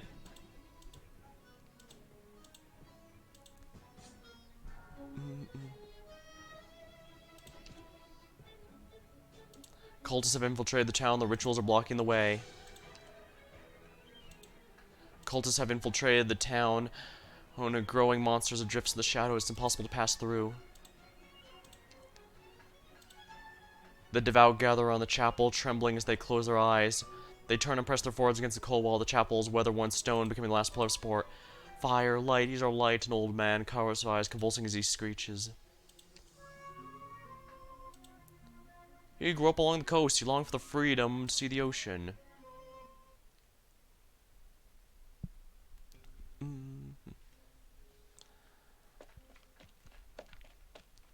Jordy! Uncle Thygo, what's going on? Quick, pack up, we have to go! Wait, what? Where are we going? The Inquisition's coming! What?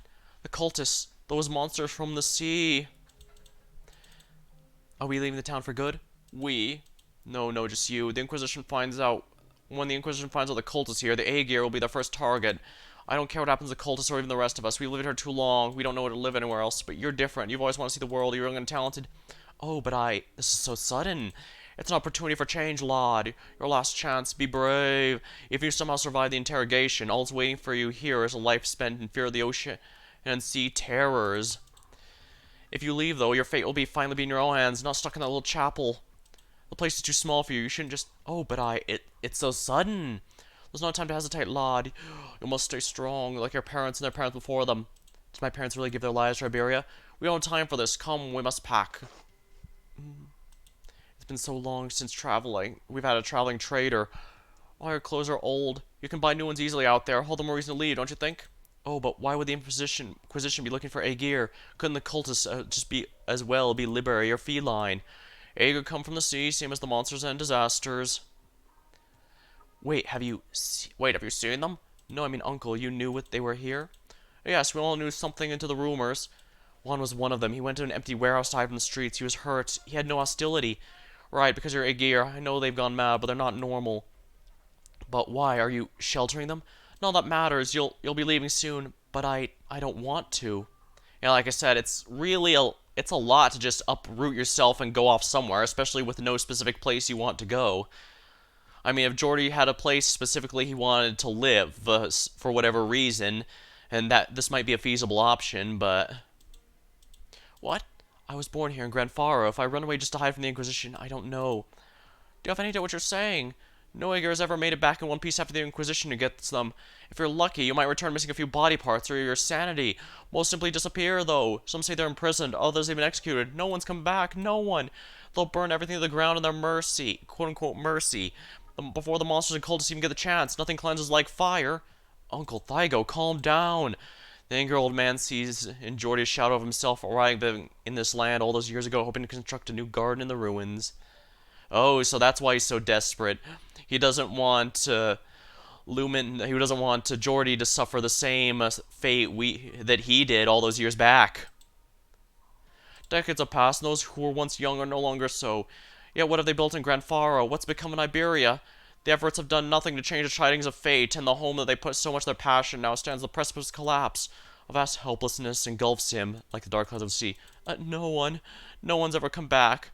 Not Marn or anyone. Grand Faro is already burning, be it the Inquisitors or the monsters. There's no more future for this town.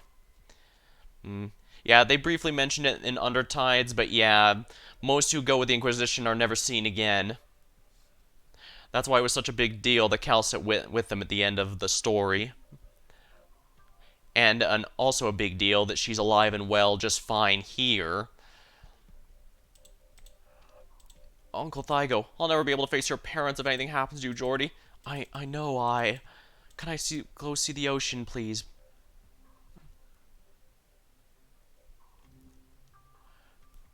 Gah! Dream now, and may your sleep be full of nightmares. Leave them be to me, Calcit. Soon enough they will confess where the dark and dank schemes take root. Yes, we will stop them from smoking weed. And yes, I know dank has an actual meaning to it beyond the meme. No doubt. Wow, the old man's with you, Doctor? You are alive until sunset. A rock band. I must understand I don't understand these newfangled trends. Have faith in the divinity of song, then. Iberia hasn't recorded a direct sighting of Fernamut for centuries, much less an interaction. If your music represents your views on human society, that would certainly pique my interest. We haven't paid attention to that sort of thing since Deep Color in the Sea. It's a topic that's all too familiar, you see. I wonder what kind of music would you put to Liberia? The most surprising thing I found at my age is how much it still surprises me. As we discussed, the Inquisition will prepare a means for you to travel to the Eye of Iberia as soon as possible, Calcit. You will eliminate any obstacles in your path. That seed terror, the one embedded in the guy. There's a scent of Aegir in it. A different scent, though, one more like us, the scent of the sea. What? Wait, what? If even Calcit is at a loss for words, that really says something. Thygo's steps are small but quick. Seems burdened by age, yet surprisingly energetic.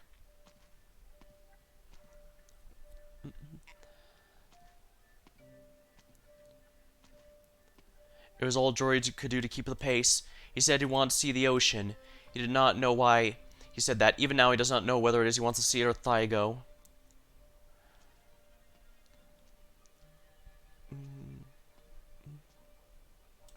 I am an Aegir, Jordy thinks. The sea is my home, but how do I breathe down there? How do my ancestors live underwater? Questions pop into his head one after another. He's been curious from a long age, but Thygo is Liberian, cannot answer his questions. Alright, so Thygo's Birdman. The Aegir came from the ocean. Why would they drown in the ocean? I mean, a lot of life came from the ocean, but can no longer live there. That's just how things go. Things change. The sea. When was the last time I saw it? If the penal battalion was still here, they'd have taken us for questioning by now. Sorry for asking to do this. It's fine. Look at the coastline, barren, decrepit. Decades ago, we all had big dreams of building an impregnable fortress here. Today, there's a penal battalion outpost several clicks to the northeast, another on the cliffs to the west. Everything else a lie, or perhaps a dream in the truest sense. Reality's before our eyes, reminding us the old Iberia will never return. Thygo whistles. Geordie rarely seems to do so. A change to have come over the normally gloomy mayor, turning him into a young worker again, passionate about building his home. It's all in the past. We failed. Grand Faro was the final resting place for our failures.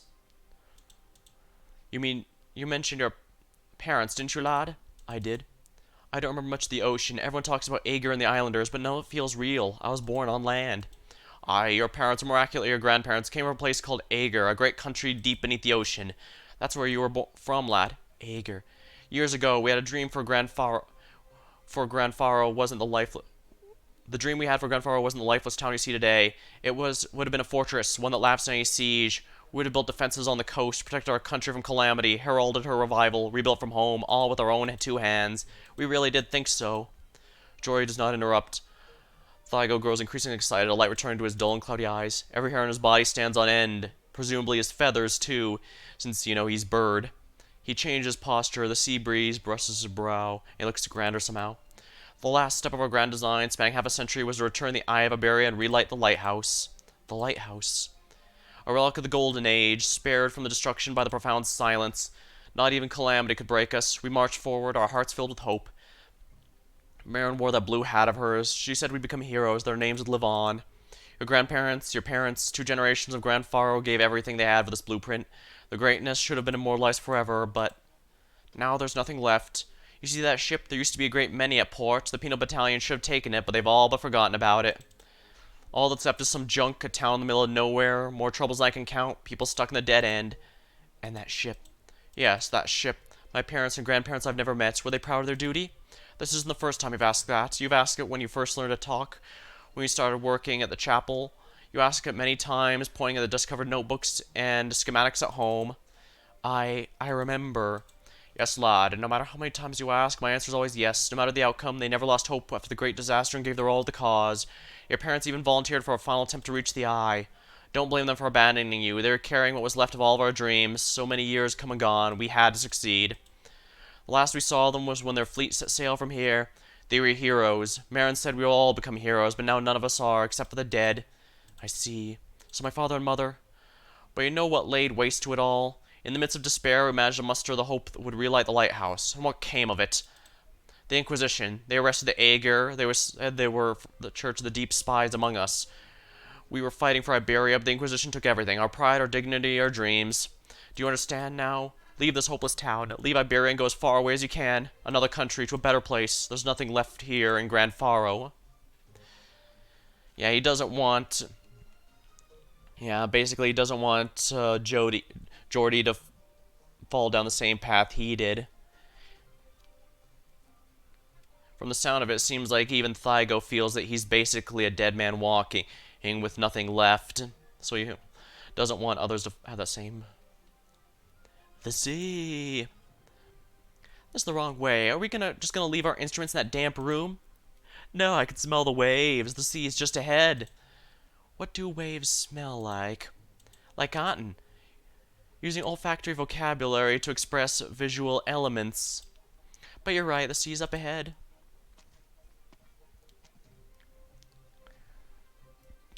Wait, you...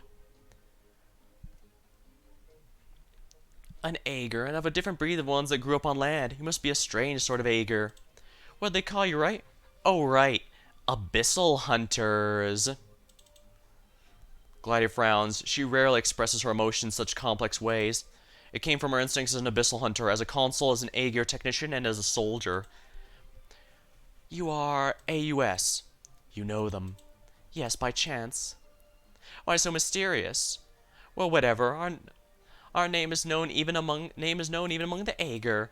Alti once visited that ship following your scent trail, but this is the first time we've met in person. I'm Aya, main vocalist. Dan here is our drummer. Greetings, guests from the sea. You're of the sea too. A pleasure to meet you. When I came to this land, I sought Calsa to learn more about you, about your terrestrial kin. Oh, if you're talking about the things on land, I guess we're kin, technically. Not sure I can say the same about the ones in the sea. What are you here for, the doctor? Just an appointment. We seek a way back to Aegir. Back to Aegir, huh? The three of you together? We are not so easily separated. Ah, what a great friendship. Oh, well, in the back. She shy? Why doesn't she say anything? Something doesn't seem right about her. Her brain is tormented. Is she sick? You could say that, yes. Oh, poor thing. What is it, Dan? Just felt something up my spine, like an electric shock to my brain. Then a strange, voice. Unusually quiet, Spectre gazes at the sky. She closes her eyes, waves brush against the chaotic thoughts. This place is far from the coast, but something's touching her consciousness. It is in the wind, among the clouds, through the land, and from the sea. A voice, I can hear it. I don't hear anything. The music of the sea, the children of the sea are crying. It is a song. The scent of sea terrors, lots of them. The town's under attack. Oh dear. Sick moves. Oh, that's a good one. Hey, how'd you get here? Are you an Inquisitor? The ones dragging our... Go home. These two are under suspicion of colluding with heretics. I am performing my duty as an Iberian Inquisitor. Leave now unless you want to be caught up in the battle, because their blood will draw enemies. An Inquisitor? When did they arrive? Were they outstanding your informants? I'm not a cultist. I don't have anything to do with those guys. Don't worry. Do you know these two? Them? I think it's one. I always thought it was suspicious. Well, that's enough. No need to torment yourself. Go home. Be sure your doors and windows are locked. Alright. You can come out now. An Inquisitor? No. A High Inquisitor. What's the Inquisition doing here? Amaya and Thygo have gone missing. Do the Aegir have something to do with it? You killed one, you bastard. Not quite. He yet lives. I intend to extract some answers from him. You're different from the enemies I know. Your minds are your own. You're working under clear directions. But if you truly are staying awake, then you should understand that you stand no chance against me, nor any other brave soldier of the Inquisition. Why give up your lives? What meaning is there in a futile sacrifice? What have the cursed ties promised you? What are you scheming on this barren shore? I have many questions, enemies of Iberia, and I can only hope your god has answers. My throat's getting a bit dry, so I'm gonna hydrate real quick. Give me just a moment, please.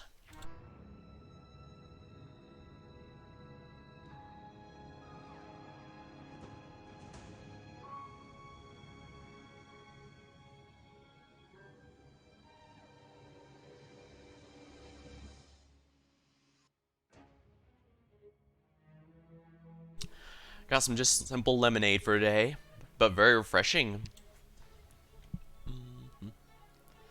Ah, I see. I need to gradually update it until it's... it truly is the Mr. Handy from Fallout 1.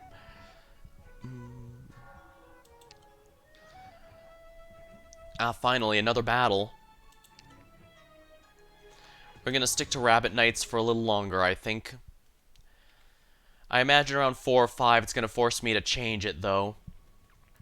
Operation commenced. Good, much sanity drives me insane.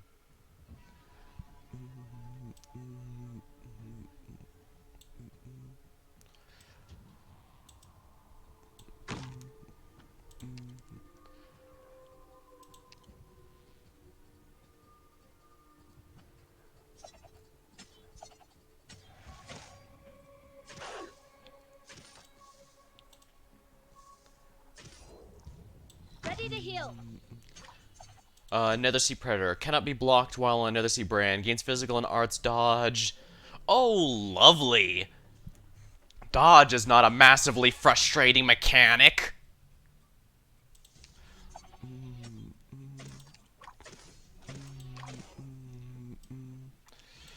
On alert.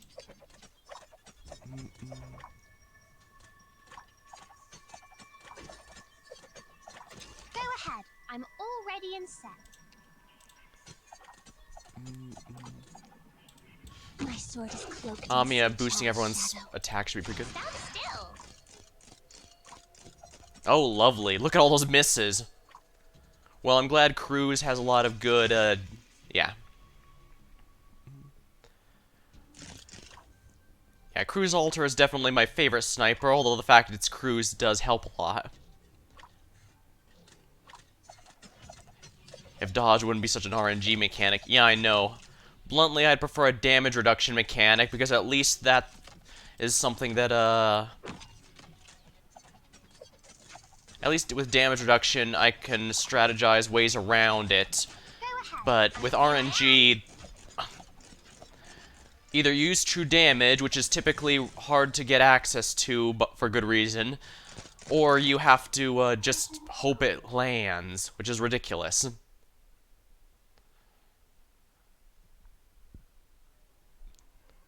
The only true damage I have access to is Clifford and Calcit, but Calcit is a bit situational.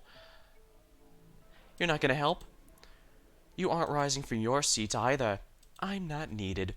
Strictly speaking, I'm still a prisoner of Iberia, so it's not my place to worry for a High Inquisitor. Let's talk about the two of us. We'll stay in this town on the coastline for a while.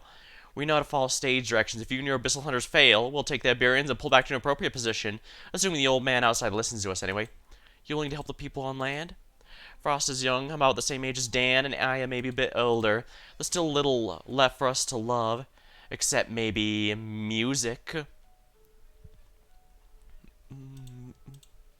Frailty of body and mind has driven humans to seek breakthroughs within their short lifespans. And what do you know, they pulled it off. Indeed. But the sea is not a fan of heavy metal. We don't have a choice. As far as survival is concerned, the land is the lesser evil. It would not be difficult to get this country to listen, reveal a few secrets, hint at old wounds, promise that the same disaster will not strike again. Can it really be that easy? Even simpler if promises can be considered lies.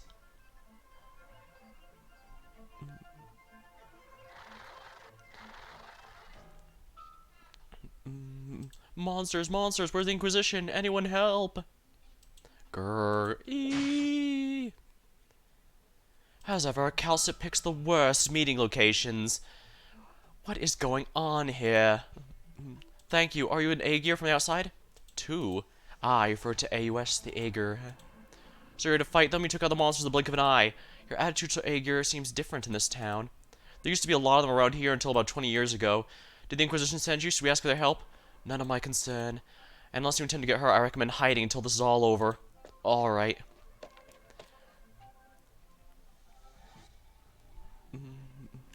This place, they're everywhere. Not as bad as Vento, but still strange. This town has been consumed by rot. There are even those leading more or less normal lives here. The waves have not yet touched this place. Then the flotsam has gone into hiding. No surprise there. If our target is that ship, then Calcit must have chosen this place for a reason. Should we split up? I'll find Calcit. You and Shark handle the sea terrors. Right. They're weak, but don't get hurt. Weakness is often a bait. Shark? Take care of her, Scotty. I still have trouble getting used to how she is now. I know. If I remember right, Scotty is an orca, and, Spectre is a shark. Monsters, where do they come from? This way. Right. They're relatively few in number, but surprisingly coordinated. Is someone leading them? And how could they have just popped up out of nowhere? Where were they hiding? Is it this way? Getting closer, there's someone there. One falls, another takes their place. We will give our lives only to buy time. No one here can stand against the High Inquisitor. All who resist are doomed. In death lies hope, not squander it. Yes, we must hasten our departure. But it's a shame to abandon the closest outpost we have, the Eye of Iberia. We need but one to reach the eye. Who goes there? Oh, crap. Liberty, don't get him away. Let him get away. Oh, shoot. Grandfather will be no more. Is this really what you want? I really do like that Bloodborne looking outfit this guy has. A snazzy hat and cloak. Our interests are aligned. This shouldn't have had to happen. You're the only one who could stop both the Inquisition and your own people. I'll kill you, Amaya, soon. My, I thought we were on a first-name basis. Opinus. Perhaps you intend to make your move once we've arrived at the lighthouse, but you know full well it's not our destination. We're going someplace further, and that is when we'll make our choice. Oh, so his weapon's an anchor. Aren't the Abyssal Hunters all of one mind? Why haven't you gone back to your squad? What are you thinking? You never saw what I saw. Ah, yes, the oldest story in the book. They never saw what you saw either. Did you lose trust in each other? Aegir is united by the bonds of blood. I chose to go into exile in order to achieve our common goal. So, stay away from the Maya. Even on dry land, Gladius Scotti and Laurenti can wipe this town from existence with little more than a shrug. The hand that Amaya has placed on the book moves ever so slightly. Unperturbed, she smells back the provocation. You're right. Thank you for concern.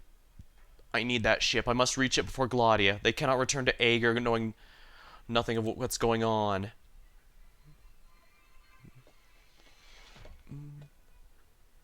Finally shook him off. How can they be hiding this many people? Is this town some kind of clown car? There's nothing but barriers to the north. So where are they coming from? A pleasure to meet you, ma'am. You must be the Abyssal Hunter Calcet mentioned. Is this your work? Iberia is not always so messy. I must beg your pardon. I didn't realize you'd be here this soon, or I'd have cleaned up better.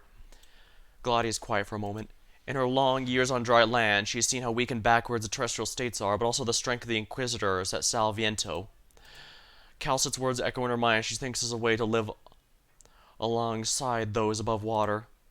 The silence lasts only a moment. I am Gladia, Technology Consul of the Aegir and the Abyssal Hunter's chief designer of warfare. For the first time she speaks the land dweller as a representative of Aegir. Her counterpart nods, sheathes his rapier, and strides over to the silent carcass of the sea terror. Carmen, High Inquisitor of the Iberian Inquisition. I see the legends of the Aegir hold true. You're different from the others. I have a few more years under my belt. Where's Calcet? She's speaking to another guest from the ocean in the chapel. Gladia turns to walk away. If you've come to speak with the doctor, I'm sure she shared some information with you. Perhaps. What do you think of her suggestion? We can talk after I confirm that she is unharmed. Right, do technically remember that Calcet is officially a prisoner of the Inquisitors in Iberia, so Rhodes Island and the Abyssal Hunters have to still treat this as... has to still be very careful about this, because Calcet is important to all of them. We have no reason to harm someone who wishes to protect Iberia from the bottom of our heart. So you say, I've seen more foolishness in my brief time on land than I have in a lifetime. If it's been such a brief time, how can you be so sure? The worst of times brings out the worst of people. Iberia's current reality is far from gilded. Yeah, there's a lot of large-scale problems in the Arknights world in Terra, but there's a lot of small-scale political stuff going on, and that's usually the driving force of a lot of these events. So I definitely see where Gladia's coming from. You'd think a lot of the large-scale stuff could unite people with all those calamities and stuff, but... well, like she said, the worst of times can bring out the worst in people. Regardless, I'm not here to debate. If she's in the chapel behind you, you'll never reach the Eye of Iberia without the Inquisition's help. It was not destroyed in the profound silence.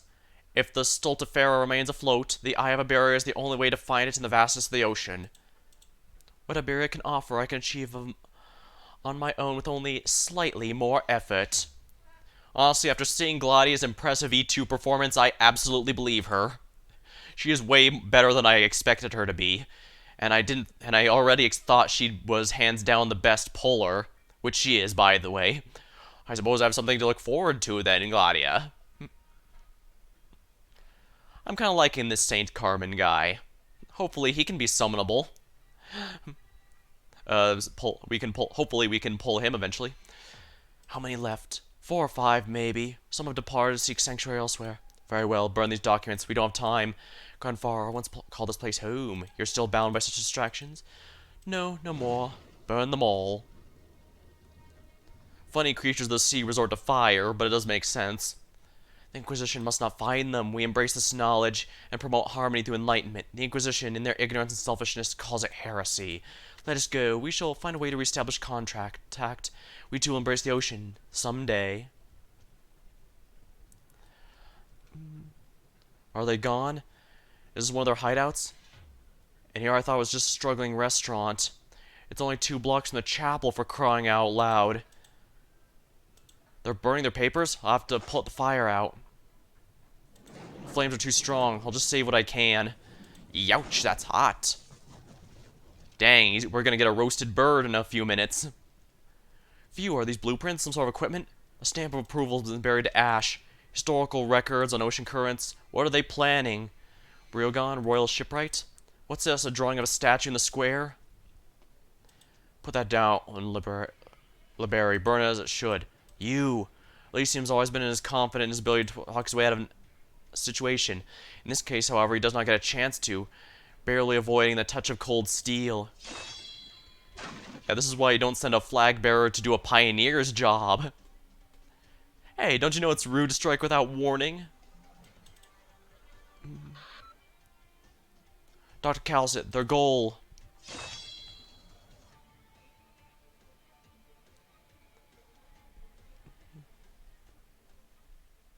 So long as it turns out well, a little pain's no big problem.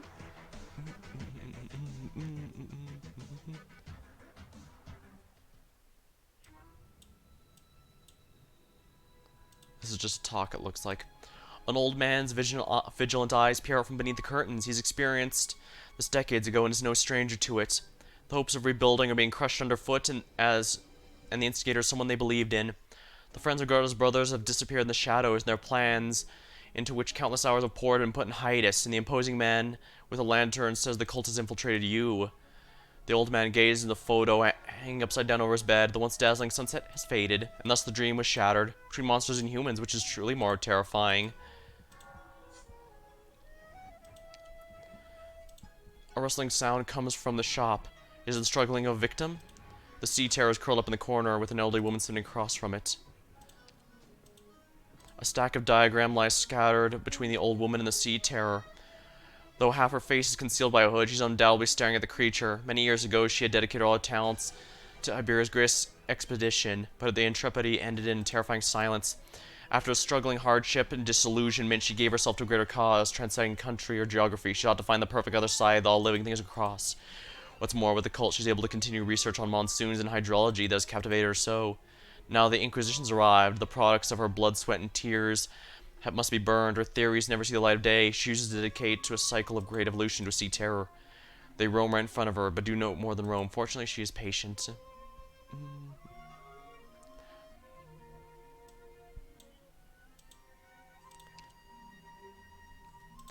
The sheds still line the stores, offering a glimpse of how bustling this small town used to be. Honestly, this game is this little board game looking thing almost reminds me of Arkham Terror, which is a board game I used to play when I went to cons over a decade back. Dang, hard to believe it's been that long. But yeah, it was fun to play at the convention center and stuff. Although I haven't been there in ages, even without the pandemic stuff getting in the way. Restore the glimmer of hope, but now it's been abandoned, with sheets of metal rusting away. Precious metals once used to build this place are now scattered, no longer anyone's concern. Might as well take what we can. Along the uninhabited streets, travelers from afar now sing.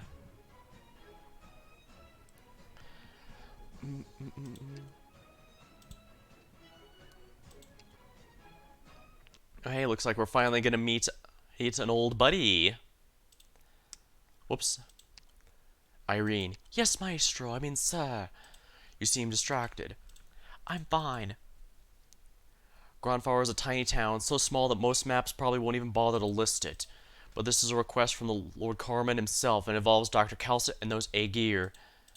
I know, sir, If you still haven't found your answer, I will not give you permission to join the mission. I've already made up my mind when I first decided to follow in your footsteps and become an Inquisitor.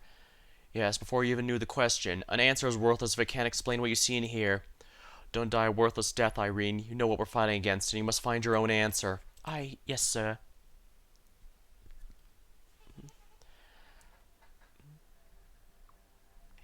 Lady Calcit.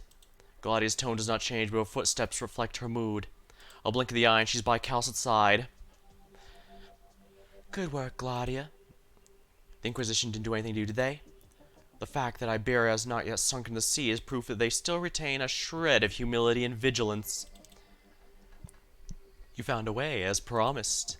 Yes, however, even if Iberia is willing to let go of their fears, what about the Aegir? What about you? If this temporary cooperation is necessary to help us return to the ocean, then so be it. Finally, an Aegir with some sense, right? Like the waves themselves, like the rays and texture of the sea. Hello there, Special Aegir. I believe you've already met our other members. Yes, you're also a member of AUS. Alti, the bassist. Nice to meet you. How are things on the outside? The cultists are out in force, but they're rather weak. My hunters can take care of everything. The Inquisition will only work with us when we've taken care of the problems in Grand Faro. Then there's no time to waste. Gaudi raises her lance, and at the same time she senses something's not right. There among the sea terrors, but how could it be? Calcit here. Dr. Calcit, the goals. Elysium. What's the matter? One of our operators is in trouble. Something lurks here. As we discussed, Alti, the members of AUS can stay ashore. We'll handle this as quickly as possible. Sure, we can wait, and we'll be happy to provide some background music for your campaign. Wait, is the music that's playing right now by them? Too weak. They keep coming, buying time, or spreading something. I must find the leader. Wah.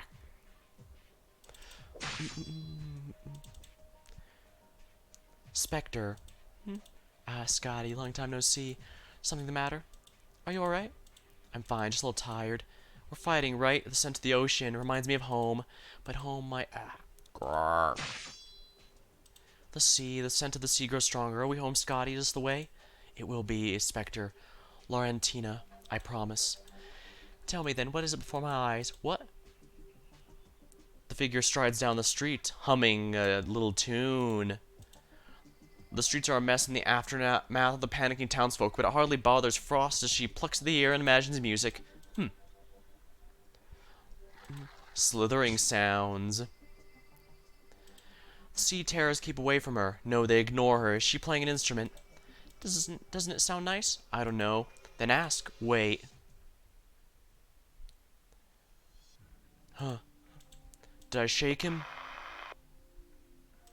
Oh, damn it. Was it when we first met? Was it when we first met? No, he didn't even touch me. Those documents must be destroyed, Iberian. Obey and you may keep your limbs attached if you prefer. Shit, he's really fast. Were your friends only burning them because there wasn't time to save them all? With your burning skills, you could have just as easily taken them yourself. Why do you need to burn them specifically? Friends. Man grows the bottom of his heart, the sound of humiliation. We're not friends. Then what? It does not concern you. Surrender the documents and leave this place. Whether you're with the Inquisition or another country. He stopped. Yes, you've always been sharp. The mysterious Aegir gazed into the distance. Friends. Aegir, we may be bound by blood, but you must stay away from Aegir for now. Elysium evades, but it's immediately clear why he managed to. The sword's aura ripped.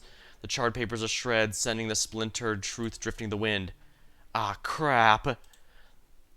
They cannot return to Aegir just yet. Allowing everyone to act on their own will only accelerate the destruction. Even though Aegir has already chosen the path of self-annihilation.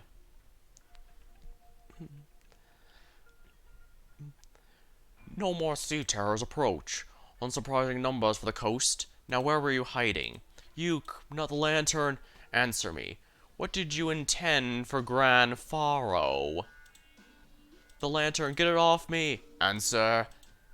It's... What are you pointing at? He looks at the direction the cultist is indicating.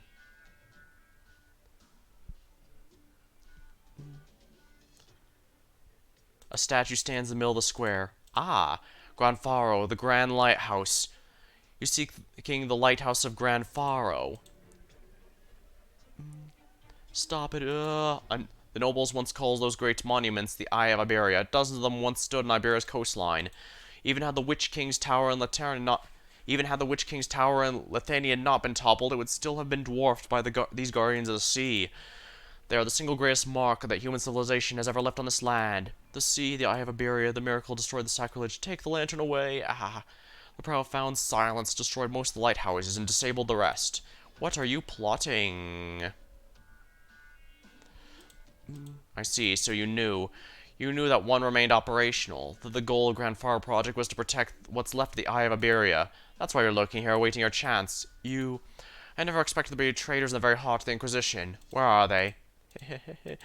While you're here babbling away, look under your feet to come face to face with the pathetic narrow-mindedness. What?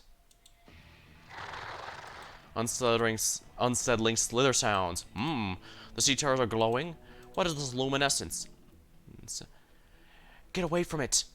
Ah, monster! Impatient growling. Meltdown. Agitated roars.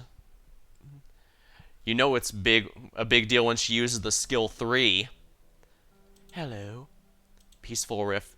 There's a familiar scent to you. Do you know what it is? Spirited riff. A pleasant melody, not the one I know. Then how's the one you know go? When she prayed, the stars ceased to simmer. When she wept, the night let out a smile. When she laments, the anguish sprawled upon madness. A song of Aegir, a sad song. But I don't like it. It belongs in the past. It lacks passion, and wallows in a futile sentimentality, the same as Aegir itself. A shame. You've come home, Aegir. Home? Me? Sing. In that song you'll rediscover yourself. What memories will singing recall? Just sing. You'll encounter your past. You must eventually find and face your destiny, or it will find you. That's how it's ever been since I left the ocean. What a strange woman, but I don't mind singing. Then sing. Ah. When she prays, the stars start to shimmer. As always, there's such sorrow in your song. Who are you? I never imagined we'd meet again under such circumstances. Laurentia. Okay, Amaya knows her true name. That's not a minor thing here.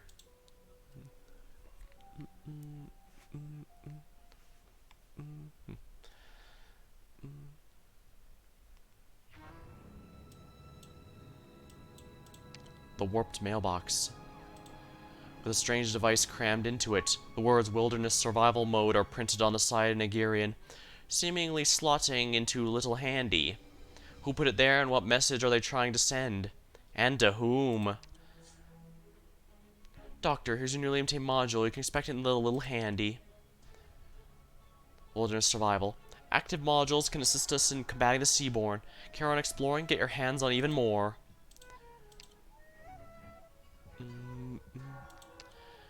Melee operators have 40% healing effectiveness, or ranged operators have more HP and defense.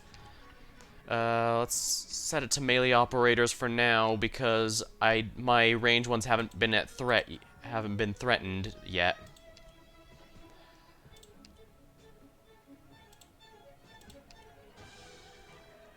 Until the forward base finds a way to deal with another bound sea, it's inadvisable to rush ahead through this area.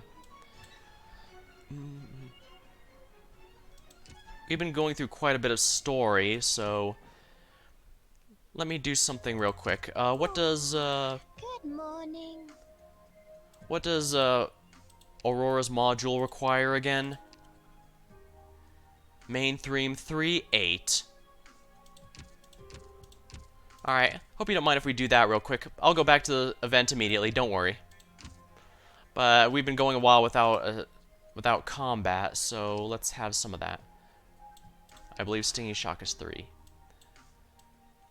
3.8. And let's swap for Aurora here. Aurora should be more than strong enough to handle a Skull Shatterer on their own. Doctor.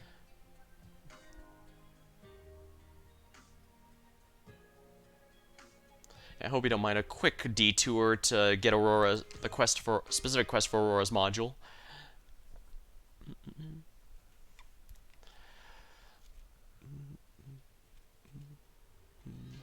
Aurora, moving out.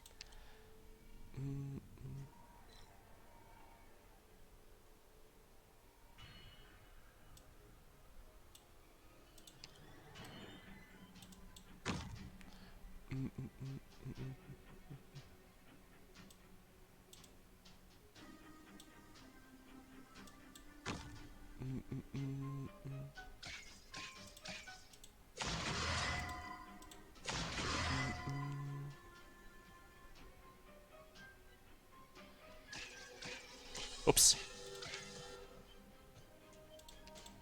Well, I messed up that, didn't I?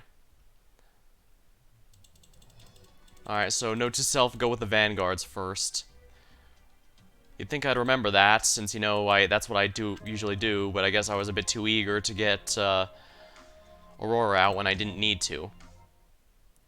Well, live and learn.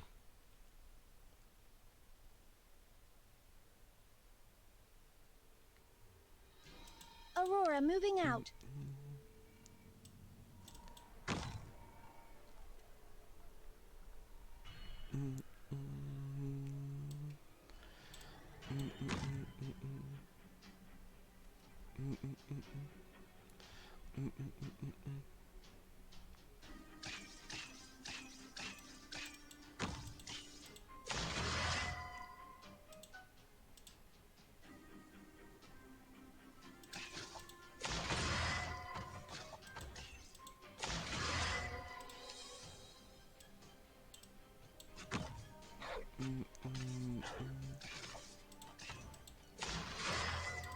Don't even think of coming through.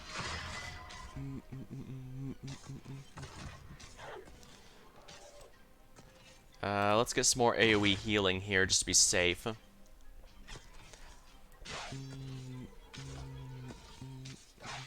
Doctor, give the word. Snow be what boils my blood. Luckily for me, Skull Shatterer is not immune to freeze, which means this is going to be pretty easy for, yeah, look at that damage. This should be pretty easy for Aurora to solo him.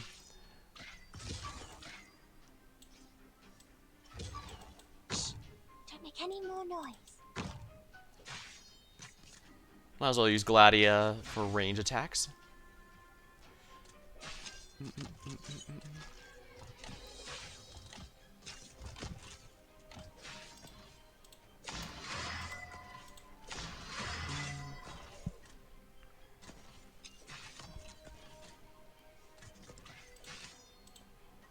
Most of my... A month ago got our E2 pusher. Nightingale a month ago got her E2, but pusher 60 feels weird for the module. Mostly core units only level 60. Yeah, I know what you mean.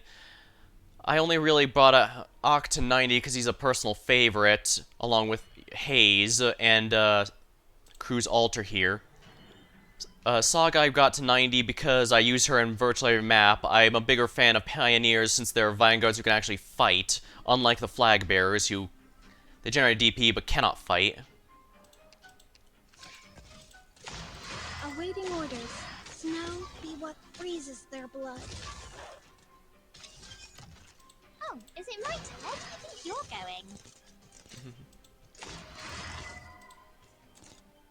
Alright, yeah. Tis a choice of life and Aurora death. managed to finish it. Why shouldst thou lay down thy Honestly, you arms? probably don't need to bring anyone past their module level, since the XP tables for this game get a little nuts after after a certain point in E2.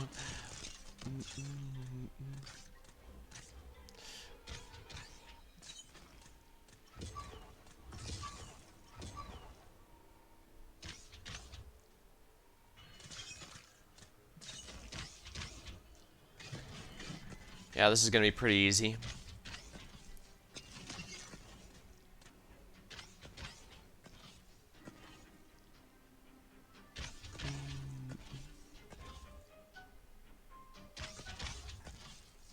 Doctor, give the word.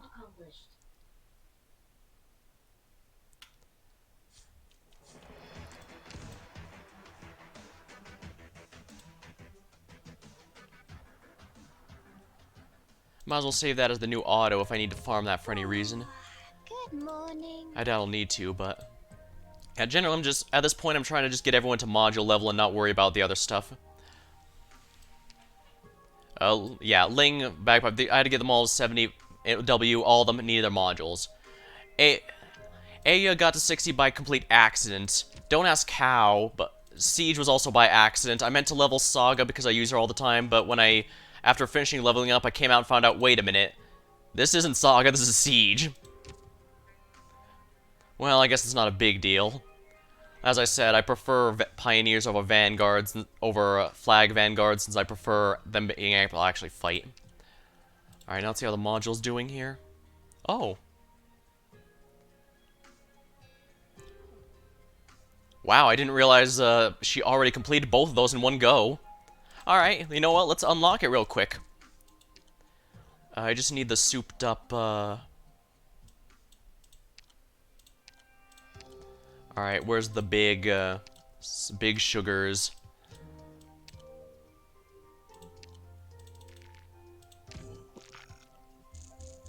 Products received.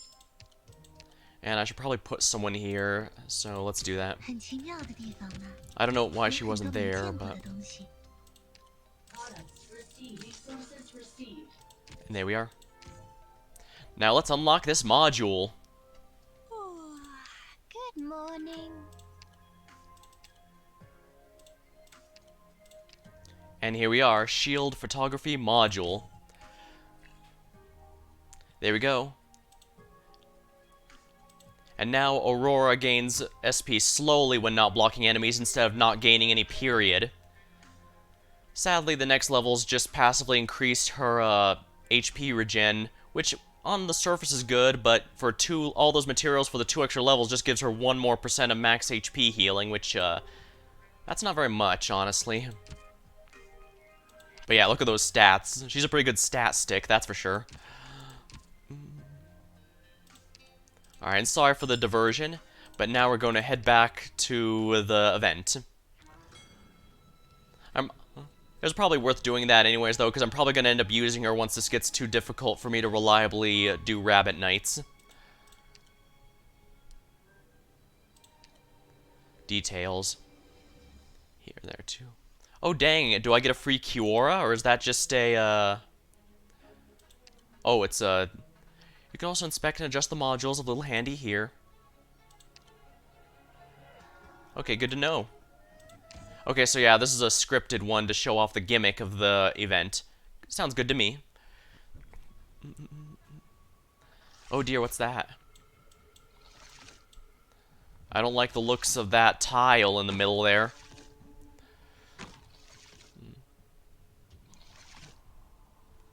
We're holding a special training drill today, focused on the upcoming enemies and combat environments. And not because she needed it, it's mostly because the unit I bring to 85% of stages. Honestly, you don't need max E2 level for anyone. You just need their module level, and that's really all you need for them to function. Like I said, I usually just did it for favorites. And for ones I use in basically all stages. If I'm gonna max someone else, I'm not sure, honestly. I know that if you want to, well, for practical reasons, I hear summoners are the best, since their summon stats are directly based on the unit stats, in which case every level might matter a bit more, but... The only other ones I'm seriously considering maxing out levels are, like, Aurora and Neon. Neon because she's my strongest hard tank, and Aurora because, well, you saw she's a big stat stick, and adding more stats would make her able to do a lot more stuff whenever I need her. Alright. Though this is only a simulated battlefield on the based on frontline information provided by the Inquisition, it must be taken seriously. Whoa, what are those wiggling tiles? That is a Nethersea brand. Some scholars are calling it a unique oceanic life form, but we still don't have too much information at present. Now watch. It's spreading. Oh dear. This unusually shaped organism will spread to all adjacent tiles at fixed intervals.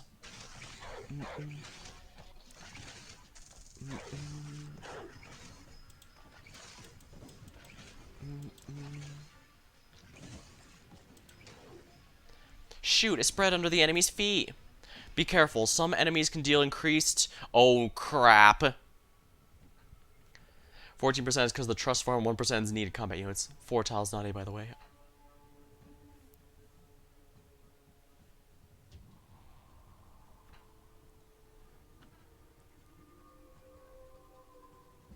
Oh, crap.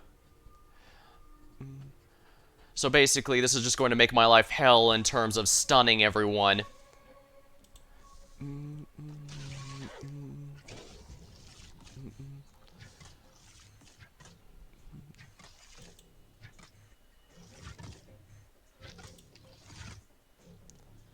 Instructor Doberman, the brand is spread to me.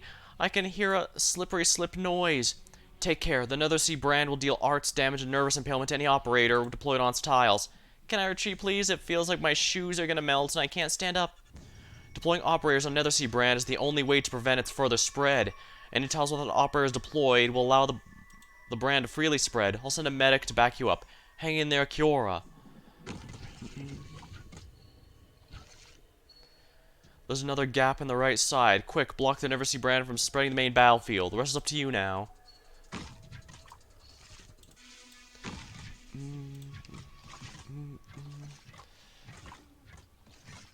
So basically, I have to take dot damage and the elemental damage artist. Oh.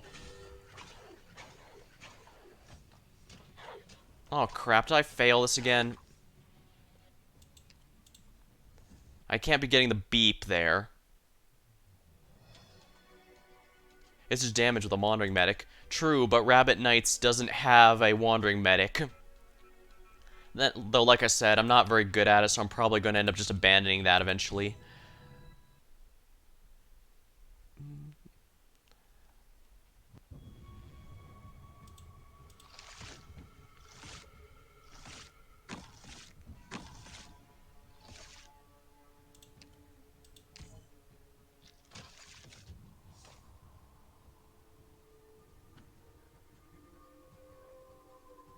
No, it doesn't reach stun. I imagine if I use my real team, it'll be pretty easy, but I'm trying to hold off on that as much as I can, just because I really want to get some sort of theme team to work. I don't really... my team... Although... Oh, crap.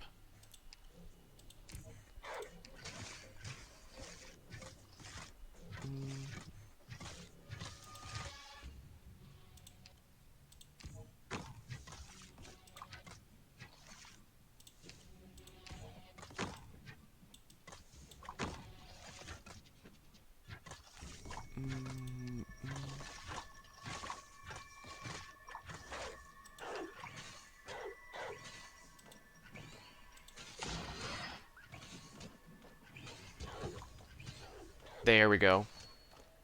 I forgot to access the skill. Make it a rodent thing and you can have Honeyberry. Sadly, I don't think I have enough units to make Arknights.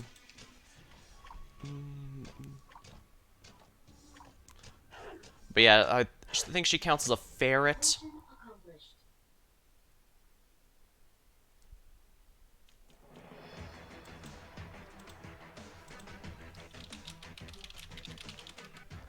Alright, let me take a look at the... Actually, let me take a look at the total list of rabbits and which ones I have. No, not caught it. Rabbits are rats.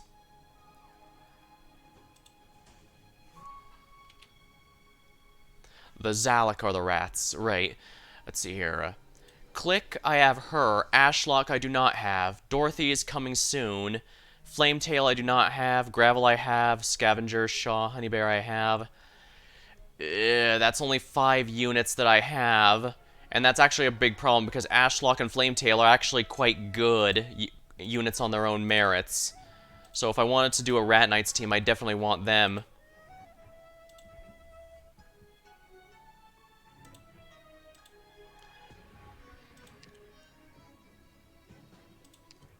Though granted, I suppose it's not like rabbits are all that much better. Especially since I'm missing, well, granted, there are no... It looks like there are no 6-star rabbits, just 5 stars missing with Leonhardt and April. I guess that would make a decent range team. Right, actually, there's details here. Oh yeah, I should be able to do Arknights on this just fine, as long as it's... I'm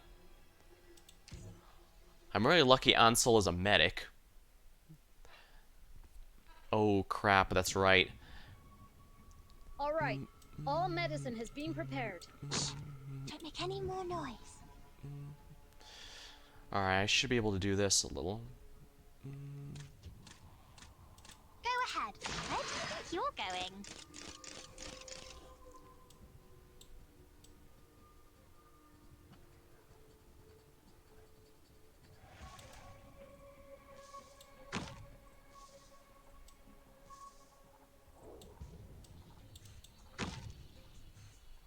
Alright, this should be fine.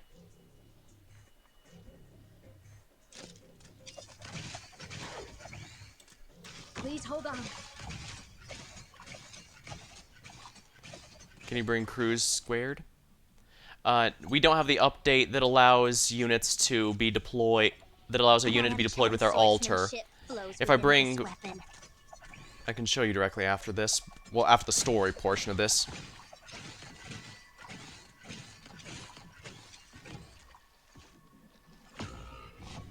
Oh, balls.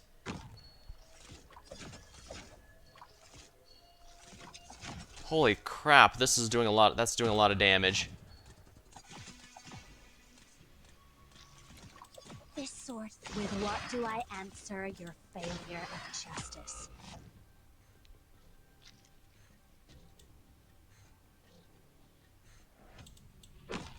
Holy crap. Yeah, I might not actually be able to do this. Yeah, it's only the CN server where you can bring a unit with their altar. As of right now, if I try to put OG Cruz in here, it'll say Cruz, the King Glint, is already on the team. But the good news is we should get that in about 6 months, so it's not that long of a wait.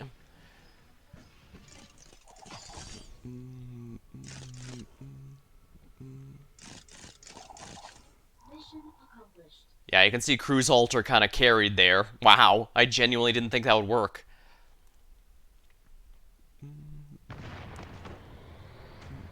Exactly as the reports say. Such a curious creature. Growls in warning. Easy now, no need to get excited. Seems you understand human speech. There are parasites living on these sea terrors, but I've never seen them on land before. The Iberians call them the Nethersea Brand. An eerie glow has occasionally been seen off the coast of Iberia since the profound silence, the earliest known instance dating back to 17 years ago. Our scientists believe it to be some sort of algal bloom. So, have the gear encountered these unsettling things? Seldom, but the Academy's garden has no shortage of luminescent ornamental plants. So the Aegir do know what the word ornamental means. Nethersea Brand, an apt name, the sea leaving its mark upon the land. At its heart is spread is no different from the sea terrors we saw at Alviento. Do you mean to say this phenomenon is but another form of their evolution? I see the biologists of Iberia are lacking in many ways. We've encountered some complications, this far from the worst case scenario. The Inquisition has noted an alarming increase in the variety of sea terrors. It's almost like the developers thought we were lacking in enemy variety. Most notably in Coastline 3, where after mere 4 or 5 days our enemies were unrecognizable. As I said, the ocean encroaches upon land in its own way. Now there's an operator from Rhodes Island I must rescue. I'll accompany you. No, it'll be much more expedient for you to work with the hunters to eliminate the threat as soon as possible.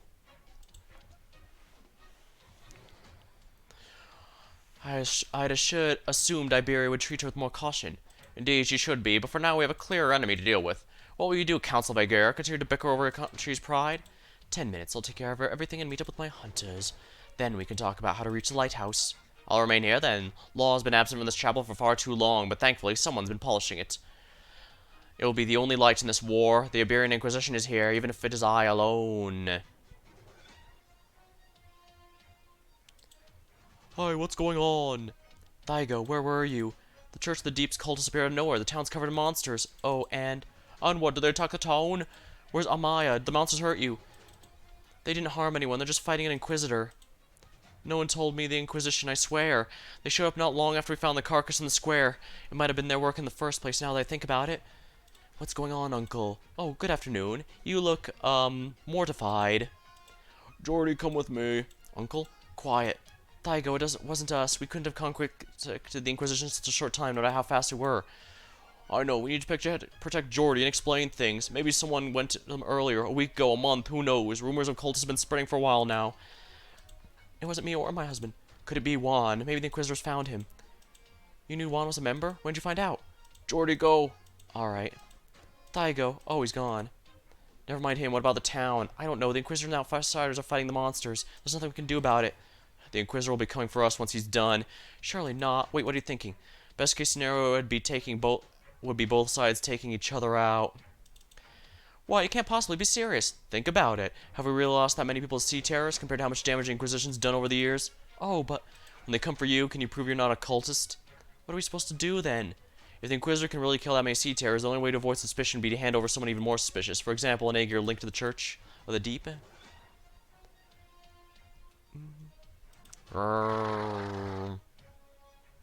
The others have pulled out, but Amaya is nowhere to be seen. Both the Inquisitor and the Abyssal Hunters have only heard them mentioned passing by Amaya. Here on land, though, they're not as troublesome as the Inquisitor. Find Amaya, take her, and delay the Abyssal Hunters. Go, our siblings have fallen. We are but the last ones standing. The Inquisition must not be allowed to take any more of our comrades. Shiv's head in agreement. Jordy, hurry. Okay. What's happened to the town? Are there sea terrors too? It's the Inquisition. Maybe our Inquisitor, seeing as how he's come to uproot a church hideout all by himself. Sea terrors and cultists have appeared in Grand Faro. There's no explaining this away. Take this lad, the lamp your father left you. Keep it safe. Aye, you're not a child anymore, Jordy. Hey, Fontarosa, I've told you everything. This is your last chance to embrace a new life. I will always want to tell you the truth, convince you to leave, but I know, Uncle. You're like a father to me. Grand Faro is our home. If I leave here, I won't have anything left. It was going to happen sooner or later. All the young folks want to leave. You're the exception. I'll go with you. The sea terrors are dangerous, but I know how to deal with them. This is our last chance to slip past the Inquisitors, however. What's that sound? The door? You, not even the sea terrors eat people, but you have no such qualms. Say something. Piotr, Manuel, I know it's you out there, cowards. What's going on? They blocked the door. But why? Because you're in Aegir. They must have surrounded the place. We'll go up the attic and leave the roof. Do I know you? Look at you, Lauren. Tina, what's happened to your nun's habit? You look so good in it. Ah, you found it where you belonged, right? The Abyssal Hunters found you and they want to bring you home. Laurentina, my name is Laurentina. The name of the vast creation's master. What is the vast creation's master? The ocean, or rather its avatar. Something's not right with your state of mind. You shouldn't be so... Oh, were you awake when you killed Quintus, for instance? Quintus? You touched the sea, but did not immediately proceed to Aegir. I thought you people longed for home. Or do you have somebody on land gently guiding you? Why do we have to reunite under such circumstances, Laurentina? Your hands are so cold. There was a time when there were no secrets between us. Now, though... Spectre... When you remember my name, come and find me. If you still remember this conversation, that is. If your mind is your own, then I can tell you the whole truth. Farewell, Laurentina. Who was that? I don't know, but she seems to know me. She has no scent, so she's not seaborn, at least not like Quintus. Well, we don't have time for her. Clean up the sea terrors and we'll regroup with the captain. Hey, there aren't any sea terrors around here, are there? Only dead ones, so quiet. Did the Inquisition take care of them all? All the better. Come, help me shut them inside. Somebody fetch the Inquisitor. Alright, it's blocked, but why are we doing this to Mayor Thygo when everything is such a mess? Because we're all off the gallows when things stop being a mess unless we do something about it. Go check the chapel and get someone from the Inquisition. Me, but what if they're still monsters? Huh, is there someone on the roof? It's Jordy and Thygo. Get them, don't let them get away. Run. I know. Get out of town. Don't let the Inquisitors or those bastards catch you. Alright. Keep running. There's a messenger station that might still be in operation. Alright. I'll put some money in your bag. Get out of town. Get out of the country. Jordy. I'm listening. Thygo's footsteps slow down. He looks upon the young Aegir just released down the street. Run. Don't look back. Keep running. That's right. Get out of here and never look back. Don't let them out of town. You are right, lad. This is our home, and no amount of waiting or complaining will change that. Aegirian, farewell, my child. Thygo, where's the Aegir? Coward. What the hell are you doing? You'll doom us all. We'll all be branded heretics, just like the old days. Are you more afraid of the Inquisition than the Sea Terrors? More afraid of your own people than monsters? We've all lost everything to the Inquisition once. Do you want it to happen again? Pah, your fist is like rubber. Hey, what's that? They still here? Ominous slithering sounds. I've got to get back to the chapel. The Inquisitors will protect me. Take that, you coward. Are you mad? Don't you see the Sea Terrors? What about them? Did the Sea Terrors eat Grand Faro? No, it was you people. You're worse than the profound silence. You slaughtered compassion with selfishness, just whitewashed your own cowardice, and blamed the disaster on the Aegir. No, the monsters are getting closer. Screw it, I don't have time for this. Of course, you coward. When they took Marin, they took the Aegir. You were right there under the banner of the Penal Battalion. Murderer. Don't think the rest of us are going to humor you just because you fell in love with an Aegir way back when. Come at me, you'll get it from me. Sharp sound of breathing.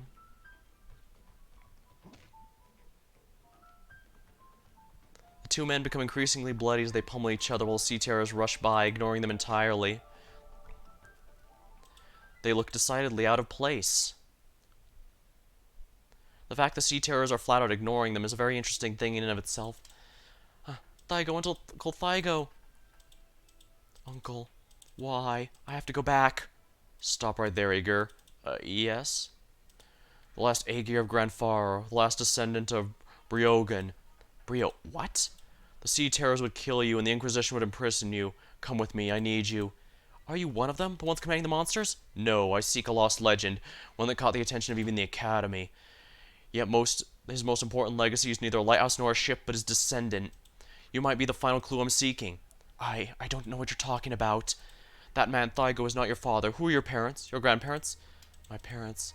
They went missing in search of the Eye of Arberia. As cruel as it is, your misfortune was what gives you a chance to become the salvation of Aegir. Come with me. I prefer not to use force against kin. This is all coming out of nowhere, you know. Come with me. Wait, what's going on? Quiet, bro. I'm saving your life. Let's go. A smoke bomb. I shouldn't have let you get away. What's the point of running away with him? You know nothing, Liberty. You're right, Aegir. There are many mysteries here. The High Inquisitor. But without his mask this time. Ooh, nice. Transgressor, you'll answer my questions or you'll never leave this place. I hope you're smart enough to recognize this fact. Good, looks like we've shaken him off. It was the right choice to grab you when the Inquisitor drew near. They aren't fighting right now, are they? Hello? Sorry, I need to go back to town. Wouldn't recommend it. Most of the Sea Terrors are gone, but something doesn't feel right, and I can't get in touch with Dr. Calcit. Plus, you were planning to leave, weren't you? No. I heard the Inquisitors came to town, and Uncle Thygo was worried I'd be taken away. The Inquisition, huh? What did that guy want with you anyway? Sorry, you don't have to talk if you don't want to. I'll need a bit of time to decide whether to go back to town and find Dr. Calcit or get you out of here first. I'll go with you. You sure? Your uncle's so desperate to get you out. If the Inquisition's coming, I doubt I'll be able to escape. Is that a duty worth giving up your life for? Huh? What do you... So you're going back to Grand Farge for some vague sense of duty without even a clear goal? You gotta be kidding me. If I were you, I'd leave this place along with any townsfolk that don't want to get involved, and soon. And this isn't like running to a swarm of Originium slugs while camping out in the woods. Hate to say it, but ordinary people can't do a thing here. I just feel like there has to be something left for me to do. I grew up here, listening to these legends, gazing at the coastline, reading my parents' notes. I don't want to be a farewell like this. This place is my home.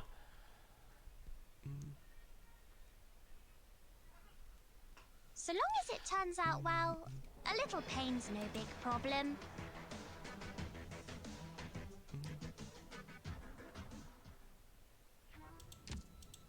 Yeah, I can show you right now.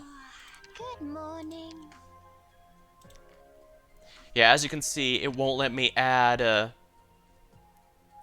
cruise altar here, base cruise here, because the Keen Glint is on my team. We have to wait for the update before we're allowed to put multiple copies of the same unit on the squad.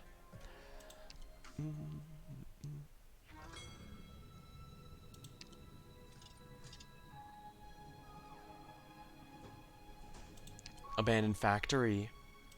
The factory's been abandoned for many years, and the skeletons of incomplete ships scattered among mechanical giants like corpses rotting in the wilderness, their flesh and blood plucked away. This factory came to life along with Grandfaro itself. Its ambitious builders clearly unable to imagine things would end this way. Might as well search while we're here. Pretty much anything of value has been whisked away, but the collectors over the years seem to have overlooked a toolbox. Hidden inside the toolbox in the corner are several blueprints and a notepad. The blueprints, signed by the chief naval architect Briogan, depicted a massive battleship, the magnum opus of Iberia's golden age before the calamity struck. Both Grandfaro and this factory were born after the calamity, and the ships slated to be built here were nothing more than laughable toys compared to even the smallest fleet. The engineers still carry the blueprints of things that can no longer be brought into being. Are they meant for a technical reference or merely holding on to a beautiful dream? Funny enough, even this parody of the golden age is filled with nothing but corpses. Scribbled notepad. Collapsed residence. This place may have been inhabited by Aegir Islanders, as the signboards bear faintly visible patterns distinct from the Iberian style. Now it's completely uninhabited. When the previous inhabitants left, they lacked the time to even take their supplies with them. Well, I guess if they don't need it anymore. Burnt down Research Institute. Judging by the equipment remaining amidst the embers, this newly built, burned down house was a secret research facility not long ago. The Church of the Deep cultists were trying to uncover secrets of evolution. They seem to possess academic curiosity as well, not just blind faith. I say search the file cabinet. If we're only allowed to search one, I choose this one. If I can search both, I'll search the others, of course. The documents escape a fiery fate. In the file cabinet, escape a fiery fate. The file cabinet holds materials that the Church of the Deep's cultists have been researching a long time. From the dates and labels, the research began many years ago. The promise of an evolutionary end goal is so enticing and real that it can drive the brightest minds to work towards it day and night, sacrificing themselves. A few lines of handwriting are scribbled in the file's header, perhaps a spark of inspiration from the cultists who recorded it. What does it mean to become part of the cycle of evolution? It means to be truly free from suffering. Okay, yeah, I can only pick one, unfortunately. The documents have been removed. On the long road beside the ocean, the representatives of the two civilizations speak herein.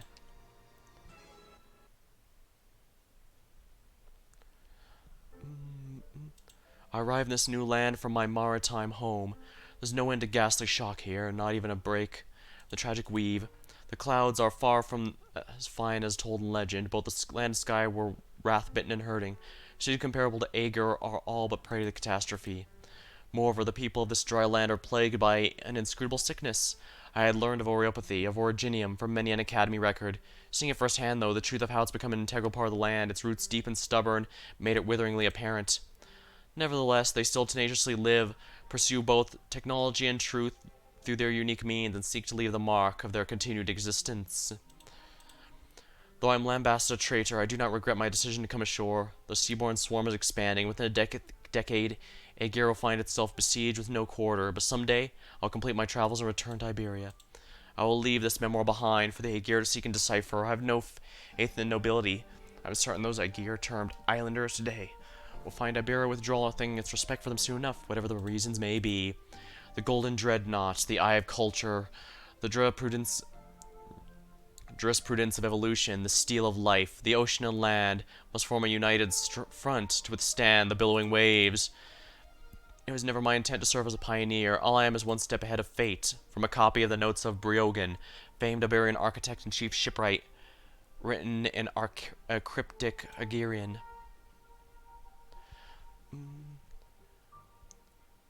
This is a matter between the Aegir. So long as you stand on Iberian soil, the law is watching you, and so am I. What is the relationship between you and those three abyssal hunters? You've harmed Scotty. Strange. Surely she would have intended to avoid combat. Her blood is a special sort, more special than the rest of ours. I certainly hope you've been diligent in cleaning your weapons. I'm the one asking the questions here. I'm the one who decides whether or not to answer. I gather the only hunters gathered freedom of movement were Locarmo were the ones who declared their interests during the Salviento conflict. Seems it wasn't a coincidence you crossed swords with her then. She was hardly weak. Weak? What a naive appraisal. She's just unaccustomed to dry land. She lacks flexibility. Don't move, Aegir. Comply with the High Inquisitor's investigation. The Inquisition has already concluded negotiations with the Hunters. Your every move merely undermines the basis of our cooperation. Cooperation? I advise you rethink your actions. Inquisitor, how many soldiers like you does Iberia have? That is none of your business. Enough to mass an army 3,000 strong? Then Iberia is still unqualified. You're going nowhere.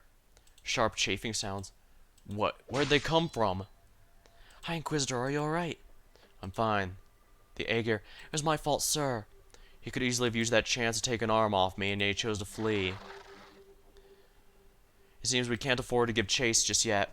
They're headed for the city. They're hiding in the soil. No. This entire swath of earth has been polluted. How can that be? Take a good look at the gray land and the sinister miasma filling it. Yes, sir. Grand Pharaoh is not being infiltrated by the Church of the Deep. It's already fallen to them. Prepare to fight head-on. Ensure Lord Carmen's safe ASAP.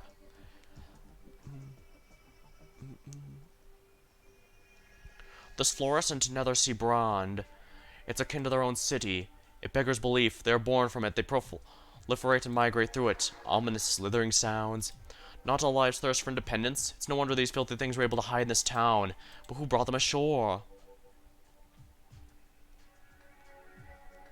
Well, this is just perfect. And here we thought we could find a little inspiration on our beach trip. Talk about a total wash. Riff's in agreement. The sea's caressing the land, I can tell. This is bad gone badder. Calcet once said once the Aegir won that the Abyssal Hunters are the orphans that battle. Once said the Aegir won and the Abyssal Hunters are the orphans that battle. But the way things look now, I'm starting to doubt that was ever a win. Oh, speaking of Calcet, did she give us the thing? Yep. Way to beat around the bush. Why didn't she just give it straight to the Aegir, Gladia? Gladia, that would have been faster.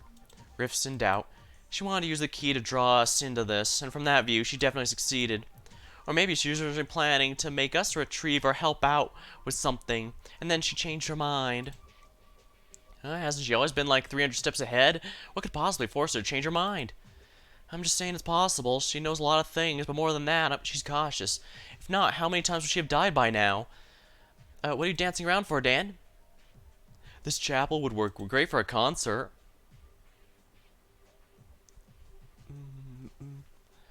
Scotty, Shark. We wiped out every enemy we could see.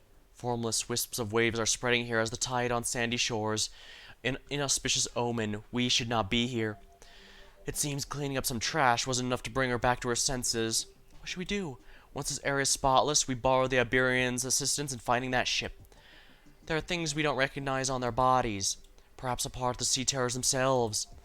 I've been wondering for a while now, how can they still evolve so fast? How are they still so full of life? Even though we've already... That's precisely the question we intend to shed light on. It's also the reason I was willing to cooperate with Calcet. Dr. Calcet, a fine woman to be sure. Rouse yourself, Hunter. End this before the sun sinks below. Sea terrors who cannot hear the ocean's call are but inferior life forms. Understood. Gladia, you've come, I will listen then. Shark, do you find it unwieldy in your hands? This I often forget the weapons in my grasp, as if I'm dancing with it. That is your past, and is almost caught up with you. We will be waiting. Shredding gargles. Oh, it's crying. You lead a punctual march, Dario. Have you arranged what I asked of you? Yes, Lord. The penal battalion is ready to ship to leave for the Eye of Iberia. They've also evacuated the coast and surrounded this town by now. Those misguided fools have nowhere to flee. There's nothing to fear in those petty villains, but the new threat they brought is an astonishing one. Our technology is able to treat this much pollution, which is only a temporary victory, Dario. And this is Aegir technology, not ours. If for every second of every minute, every droplet, and every grain of the tides beating against sandy shores spreads the sea terrors in their ecology, how will we defend our homeland then? We'll find our answer before that happens. Yes, most assuredly. The Inquisition's also prepared to do battle with the Abyssal Hunters. We'll throttle them to death on this remote shoreline. A fitting cemetery. We can only hope they make the wise choice and that Calcet can accomplish what she's pledged to. So this is your apprentice, then. I'm familiar with her from her work.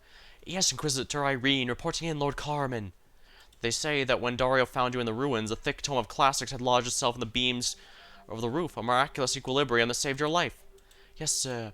Young one, You are only here only because Dario is determined that you have the will to rush into the front line. Yes, sir.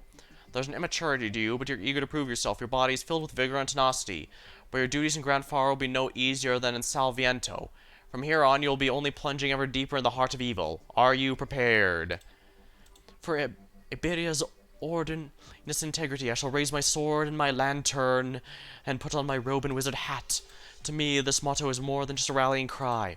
She'll be prepared. I trust your judgment, but fate does not often give its people time to prepare.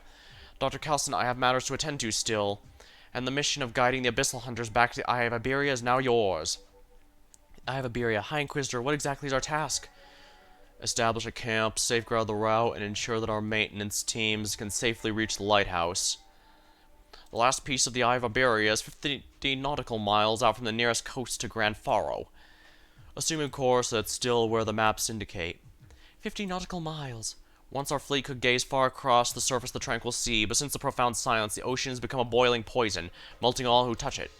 This is a daunting mission, but recapturing this final lighthouse is of tremendous importance to our people. Understood, sir. It is for that we require the Aegir's assistance. You are skeptical. She has been to see the Inquisition's underground cages. So you've witnessed the truth of the Inquisition's search, and in spite of that, it cannot obtain an answer. Go, young Inquisitor, time will not wait, but if necessary, I'll have you put time itself on trial. Rawr. Watch out. You okay there? I'm fine. Sorry, Mr. Elysium. I'm being a drag on us again. Aha, don't you mind it. Those sea terrors. Identical wounds pounded to holes in 2s and 3s. The style has to be Scotty's and the girls. This town has been wrecked. Through and through. Ha, yeah. Oh, hold it, Jordy. Ah, what is it? Fluorescent creepers, floating creatures, or is it coral? This stuff is covering the whole street ahead. Hold on, something's coming out of the roofs. Rooftops, move. Wait, what? No way, they already have nests here. I thought the Church of the Deep guys just stick them on the town. And wait, could they seriously have just been born? This many? How fast does it go? Jordy! Oh, I'm here. Ditch, take a 180 and run for it. But they're behind us too, Mr. Elysium. These monsters build nests faster than the freaking undertie-headed gloom pincers did.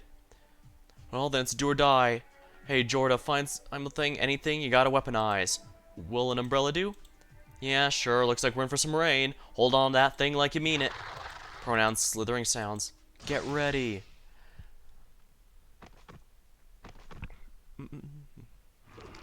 Self-satisfied braying.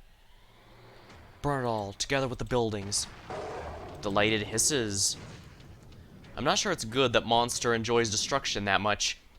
It would seem Aegir technology isn't necessary to treat the Nethersea brand. Dr. Calcit. Good, you're in one piece. What happened? And who is this somewhat despondent-seeming Aegir?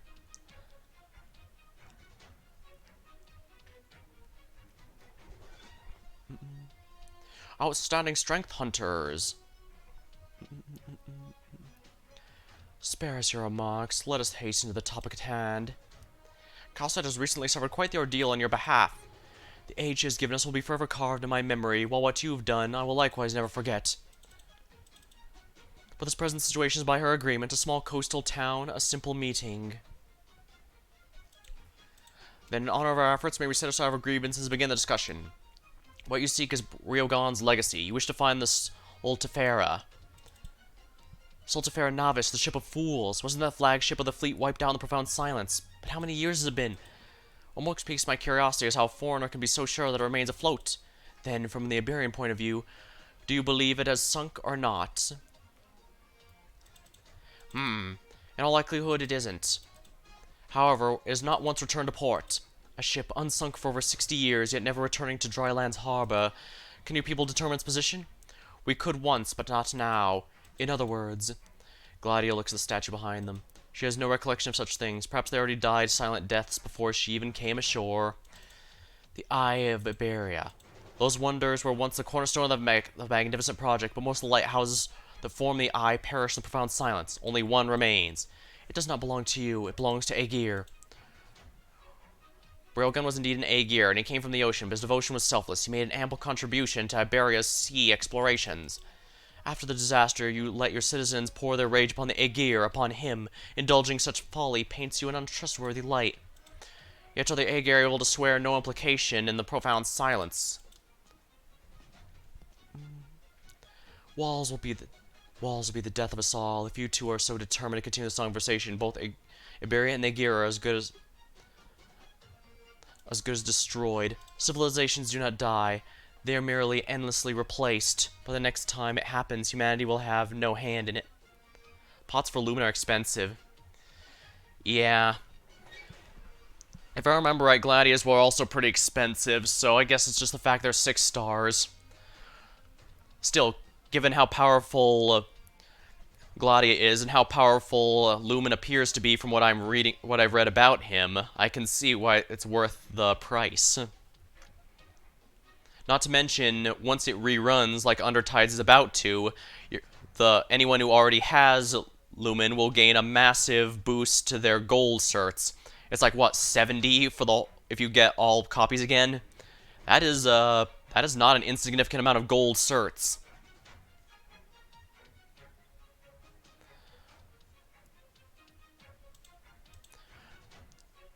Dr. Cal said, please mind your tongue with Lord Carmen. I do not mind. We certainly have known each other for long enough. But is this your usual method, Calcit? Surgically extracting the key individuals from the gargantuan body of fate, sitting them down in front of you and convincing them the righteousness of your idea. My idea is simply to save you. Iberia is free to refuse, as is Aegir. If we count the untested young lady, then there are 6 at the table, 3 each for the Inquisition and the Hunters. The town square itself is an Iberian marvel constructed by an Aegir. It could not be more appropriate for such a conference. At this very moment, the Nether Sea brand is still spreading. The sea terrors have built a nest in town, and in their existence takes a vastly different form than before, a difference drastic enough to cause alarm. If none present yet recognize the scale of this oceanic threat, then perhaps we really should adjourn. We can watch as the precious time bought by the sacrifice of the Abyssal Hunters is wasted away to nothing. 250 sanity is kind of much. Yeah, I saved all of the sanity potions from the Chapter 10 event, the tiny potions, specifically to clear out the shop here a bit sooner. As long as you're clearing out your, spend all of your, sanity each day, you should have no problem clearing the shop, but don't have Gladia? Oh, well, don't worry. Undertide's reruns after this, and at that point, you should get her. She should basically eliminate any needs you have for a puller or for the foreseeable future, that's for sure.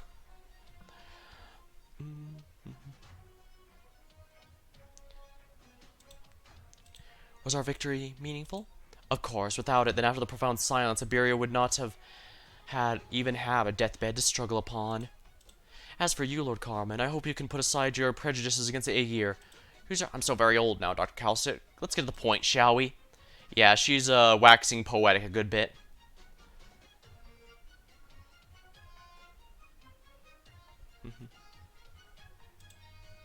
I've aged past the inclination to win every argument, as well as the strength to uphold glory through speeches.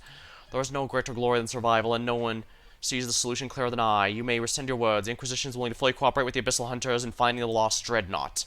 Golden Dreadnought. I have no objections. I would have thought the contract between Aegir and Iberia would give you pause. Contract? If you could breathe underwater, you would visit our cities without the aid of equipment, I would not mind you showing a true display of Aegir's technology. We look forward to it, Madam Council. A Tercio of the Penal Battalion will immediately shore several dual-use warships at Gran Faro, establish a camp, and clean up the harbor in preparation. Dario, Irene, go with the Abyssal Hunters. Prioritize securing the sea routes to the Eye of Iberia. Pass your judgment upon arrival. As you command. Calcit, should time be of the essence, I'll prioritize re-establishing contact with Aegir. A voyage to the deep sea is treacherous affair to us all, but for you, it will simply be a trip back home. You'll find that ship, and you'll find your way back to Aegir. I leave the details to your discretion. Perhaps it will be fair in the future when we next meet. As long as you remember our words, we hope that once you've returned, you'll be able to reevaluate all Aegir has suffered. Let us make haste. We shall... Sorry, Dr. Calcit. Ever since the part about the lighthouse, Geordie's been... The Aegir. Perfect. I have much to ask you. Wait. Who are you? I'm a resident of this town. My name is Geordie. There shouldn't be any Aegir in Gran Fardo. Our dossier says there are records of collusion. Who are your parents? My parents were lighthouse technicians. They gave their lives to the Eye of the Iberia. My house is filled with dusty blueprints. I may never have actually seen the lighthouse itself, but I want to. The meaning of my homeland, the meaning of my parents' lifelong struggle. You may not. The Inquisition must first interrogate you. And why should I consider protecting a feeble civilian in a melee? What if you were a descendant of Briogan? What? But he looks nothing like the photographic records of Briogan. Even if it's true, we should be demanding he turn over what's left of his family's legacy and let the Inquisition take over the research. High Inquisitor. What is your name, Aegir? Geordie Fontanarosa. My uncle told me that. Then you should know that what awaits you for voluntarily appearing before the Inquisition. I know. Irene, yes, sir. Seize him and take him with you. Yeah, what? That was what you wished for, was it not?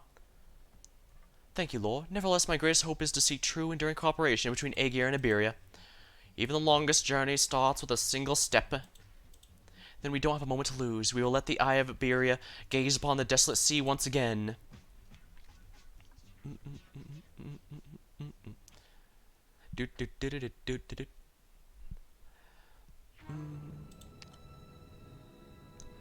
The calamity completely reshaped Iberia's coastline. The majestic harbor, built more than 70 years ago, sank into the sea without a trace. It goes without saying the cold reef port cannot hold a candle to it.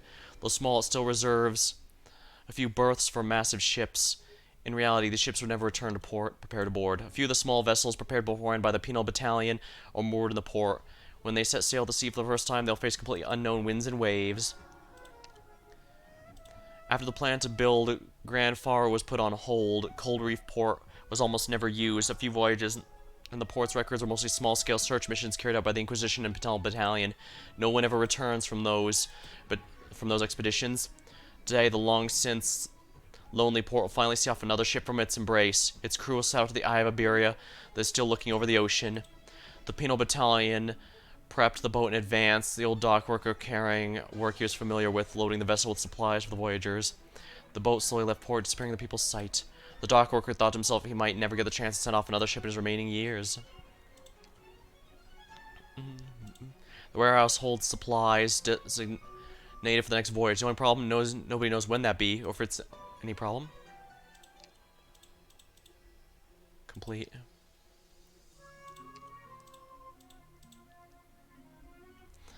During the event, defeat a total number of 80, excluding from tutorials.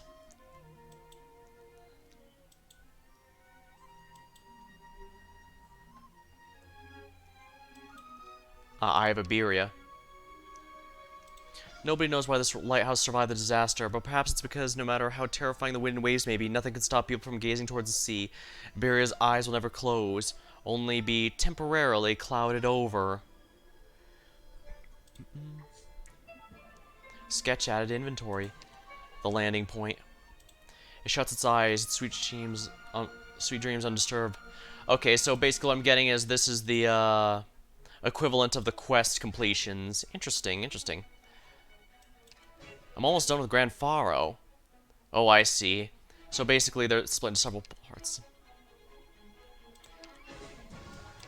Logs.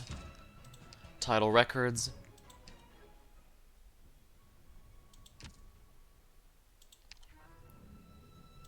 Backpack. Misty silhouette.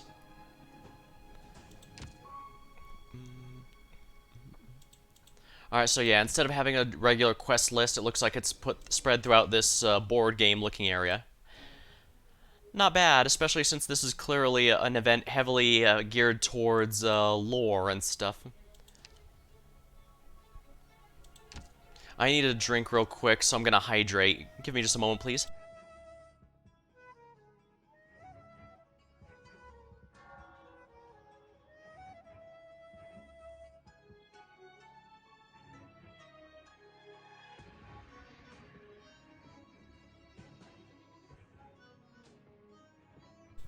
Ah, that's refreshing. It shuts its eyes, its sweet dreams unperturbed for a decade.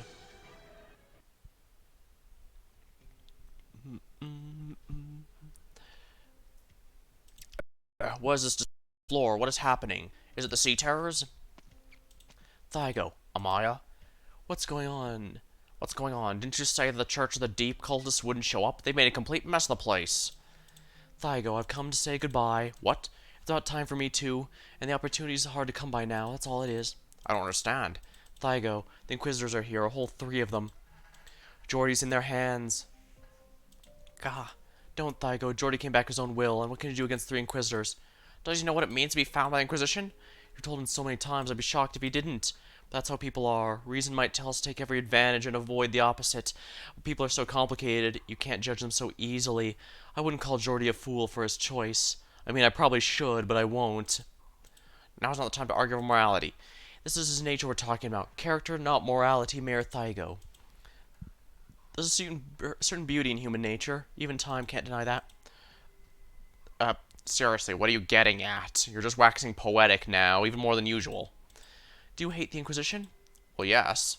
The sea terrors have blanketed this town, but remember, Thygo, remember that rainy night when the Penal Battalion charged the town, breaking down doors, the unending screams, drowned out the pitter-patter of the rain. No, stop. And now? The sea's brand is spreading across town. Have you heard any screams? Have you seen anyone senselessly slaughtered or hunted down? You haven't. Right now, all that remains in Grand Faro is stillness. It's an uneasy stillness, though, that's for sure.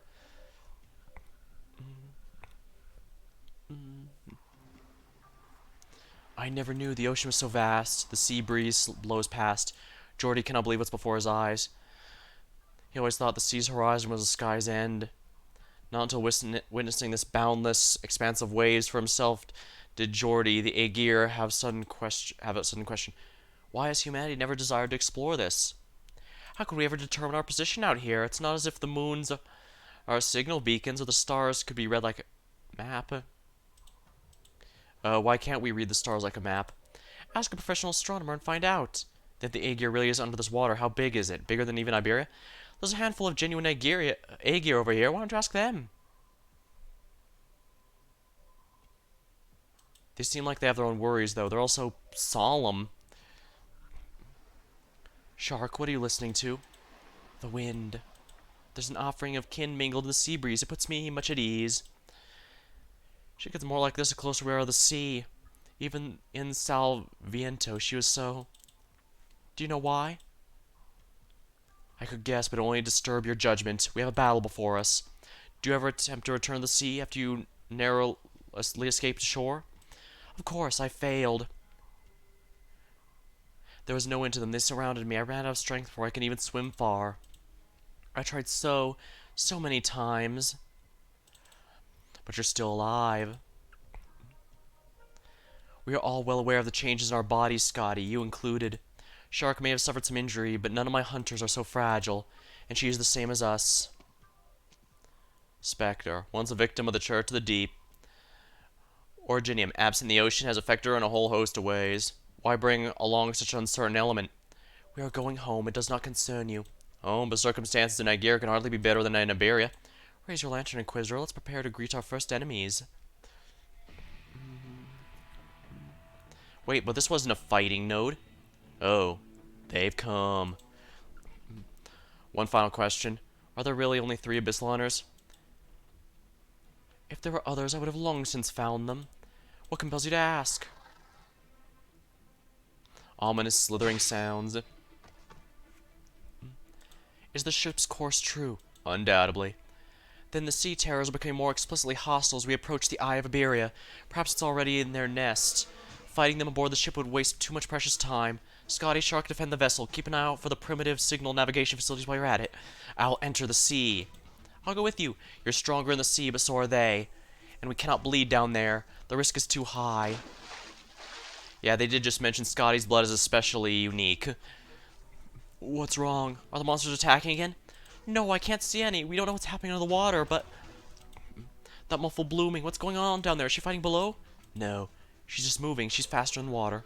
How can anyone move faster through water than air? Habit, I guess. Or perhaps it's a skill. She was Aquaman the entire time.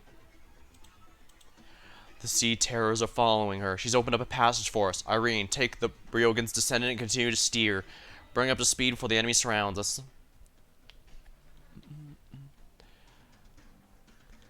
They've left. The seas will not be peaceful. If you're worried for them, we'd best hurry and finish up our business then. Grand Faro is only an outpost to recapture the lighthouse. Retaking it is all that matters. I'm surprised that Iberia can already exploit Aegir technology to resist the encroaching Nether Sea brand. Regardless, the rate of its evolution is faster than any one scientist's genius. If we seek victory, we must use whatever we can. Even an army, I see. This is a plain, unremarkable town.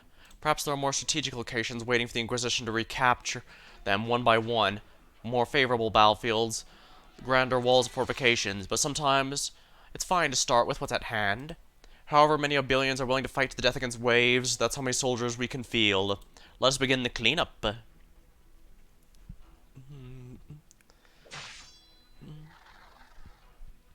Unabated slithering sounds. Hey, are we there yet? according to the nautical map, we should be at least seeing it by now. High Inquisitor, we have to head in deeper in, or else... No. Look up. What? It's nothing but black overhead. I can't see... No. No, that's not the sky. That's a huge lighthouse. Holy crap. They've made it their nest by now. Very close to the shore. No wonder the numbers are so great. You can just cut them all down like before. Yes, like before. Shark? So that is the eye. Why does it feel so familiar? It has been caked in filth for too long, unable to open its lid. I'll clear a path. Jordy, come with us. Okay, I hope I can be of help. No, there's something only you can do. If you can't, then we'll have to change strategies and prioritize ensuring the Inquisition's technicians can make it here safely. And in the battle to come, we have no time to care for the fate of a selfless, soliphistic Aegir. Got it. You seem nervous. Aegir, you don't understand what's finally reaching the island signifies for us. And what would that be? Ever since the Penal Battalion discovered remnant signals from the lighthouse, we've made 17 attempts to make landfall, 8 of which succeeded in setting foot on this reef. Hundreds of soldiers, 3 inquisitors, and 0 returned alive. Don't tell me your superior Aegir ethics teach you to respect your heroes, but forsake their memory.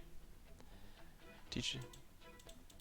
The High Inquisitor and I, the Iberians, will hold a memorial for those who died at the sea. I did not mean to pick at your morals. All I can say is that in the face of the ocean, we are all alone and weak. Do as you wish, but remember we're pressed for time. A foot falls on the reef. A colossus hides in the jet black winds. Only by tilting one's head back and gazing up can one distinguish the murky sky. The Eye of Iberia, a final pair of eyes sealed shut. So tall! The scale of that statue in the town has to be wrong. High Inquisitor. This is what we once... It is my first time seeing it as well. The two remain silent for a moment, dead in their tracks. They look over at this vast spectacle that survived only in documents and records. The enduring reality of Iberia goes far beyond what she taught, Irene thinks. Despite the Abyssal Hunter's ample disdain for them, despite the balance of the nation well and truly crumbling, despite all, this lighthouse is an emblem of past glory and wild ambition, of dreams and the domination of the unknown. Whatever the feelings may roil in your heart this moment, engrave them all. This building, those worn swords and lanterns, these reefs, this ocean. Carve in your heart just what humanity's built in its struggle. Keep it with you forever at all times. If we do not venerate our sacrifices, our scales are meaningless. Yes, sir. Enter carefully. Got it. I really like the artwork this game uses for its cutscenes. It's always typically always a still image, but it just says so many things. Or at least in my opinion. What are you doing? Have we come home? No, not yet. But if we find what Calcic and the captain are looking for, maybe we can. Just hold on, we're almost there. It's too quiet. But it still stinks. Yes, the reef is coated with the remnant Nethersea brand. I can see traces of man-made objects too, rotted for the most part. Gladia paces slowly. She looks upon the tower standing against Tenobria's sky. The Eye of Iberia is directed towards the heavens, as if up against the finite soil. Life cranes its neck, wanting to see the future. The nations of the land have done all they can to reproduce Brogan's remaining legacy. The so-called lighthouses are an emulation of Aegir technology through and through.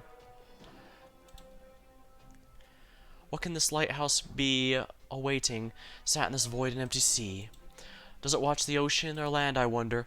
Captain, I know, within the sea terror nest, the lack of immediate attack may merely be defensive, a guarding of the den. It is about time they come. Ominous slithering. There's not too many. The sea, the coast is already out of sight. Sentimental? No, I just mean we can't bleed here. It'll be extremely dangerous. They can't pierce our skin. As long as you do not cease your dance, these numbers are insufficient to kill us.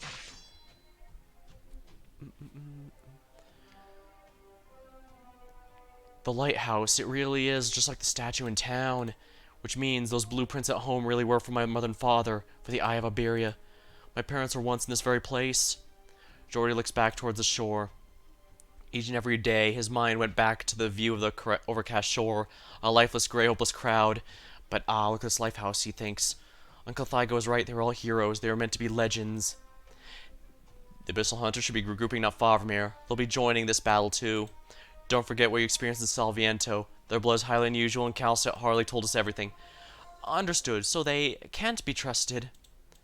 What did you see beneath the Inquisition? Seaborn. You should still remember their twistedness, their vitality, their serenity. In Salviento, the hunters did battle such a monster and emerged victorious. I know that. I was there. You've seen the truth, so now you must reassess your past and Iberia. Tear apart the old swimming through your head. Make your own judgments. Yes, sir. Rough sounds of slithering. They're ready for us. Withdrawn to defend their nest, waiting for a chance to strike. Here, drive out invaders. Jordy, report? Right, it's a miracle, really. These control panels outside are still responding, but I'm not sure what the theory these are based on. I'm looking, though. I have all those research notes from home with me in my bag. Be quick about it. I know, it's just... That's not it. Eek, when did this one get wet? Hey, Inquisitor, they're here! Uh-oh. The billows rage forth. Their arrogance surges dozens of meters high, shattering one day after another, succumbing to the reef in 3 moons. One is bright, one's dark. There are moons spoken of throughout time, hung in the sky. The remaining moon comes from intervals betwixt the waves, at the peaks of every crest. The moonlight comes from the title they once believed in. Oh my. Who are you? I don't like that full body armor. That implies you're going to be a problem later. Lighthouse entrance. Dang, all that time we're only on SN4? Sheesh. Actually, let me check this. Unfortunately, as we've seen, the Bunny Knights cannot handle being on those. Even my Elite 2, the most durable one is probably Air Scarp, but you saw how fast his HP was dropping on that. Unfortunately, I do have to bring my A-team now.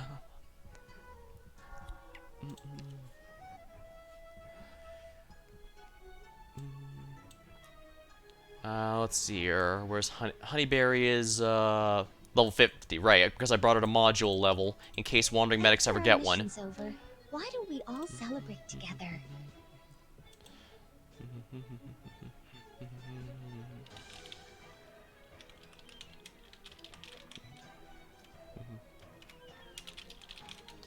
Well, I must say, this event has been... yeah, I knew this event was going to be a bit of on the long end, but I didn't really... But I didn't realize how... how much... how long have I streamed, actually? 3 hours, I'm only on SN4, holy crap.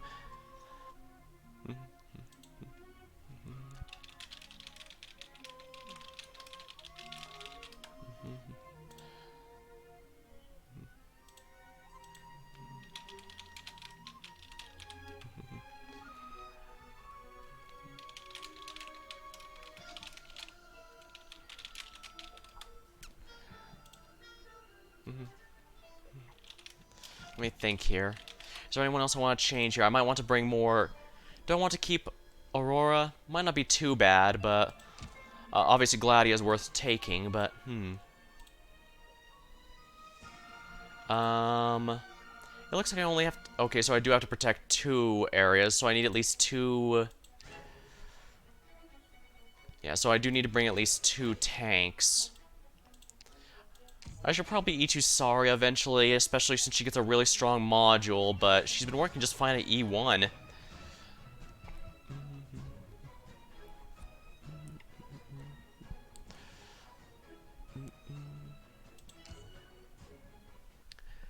Alright, at least with the healing boost to ground units, Honeyberry's low healing power shouldn't be nearly as much of a problem. We're heading out. Remember, mind your cover.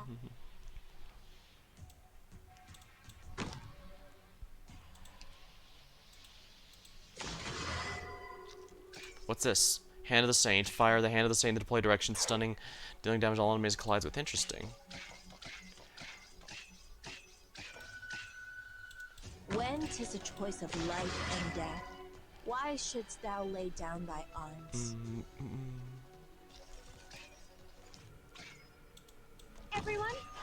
sub-a-thon fighting. Just leave treatment to... I've got a way to treat you here.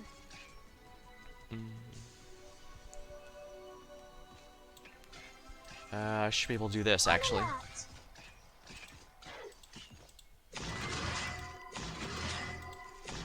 Oh boy, the skills are missing. Let's put Saria here just to keep defenses going.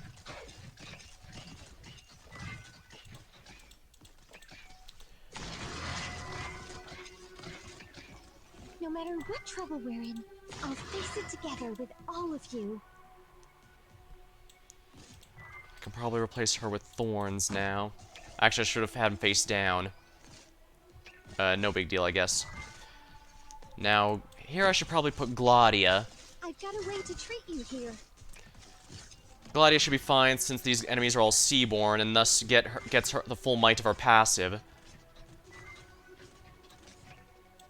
Acknowledged. No matter what trouble we're in, I'll face it together with all of you.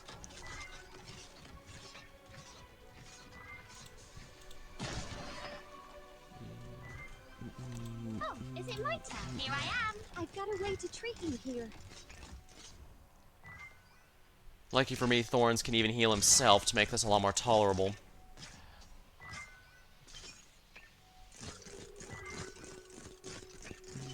Get a hold of your breathing and relax.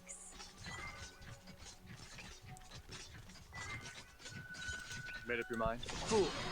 For what reason hast thou come? Yeah, the fact those guys can just bypass anyone on a corrupted tile is just really frustrating. But I forgot about the Seaborn thingy. They can walk past. Yeah, it's a bit rough there.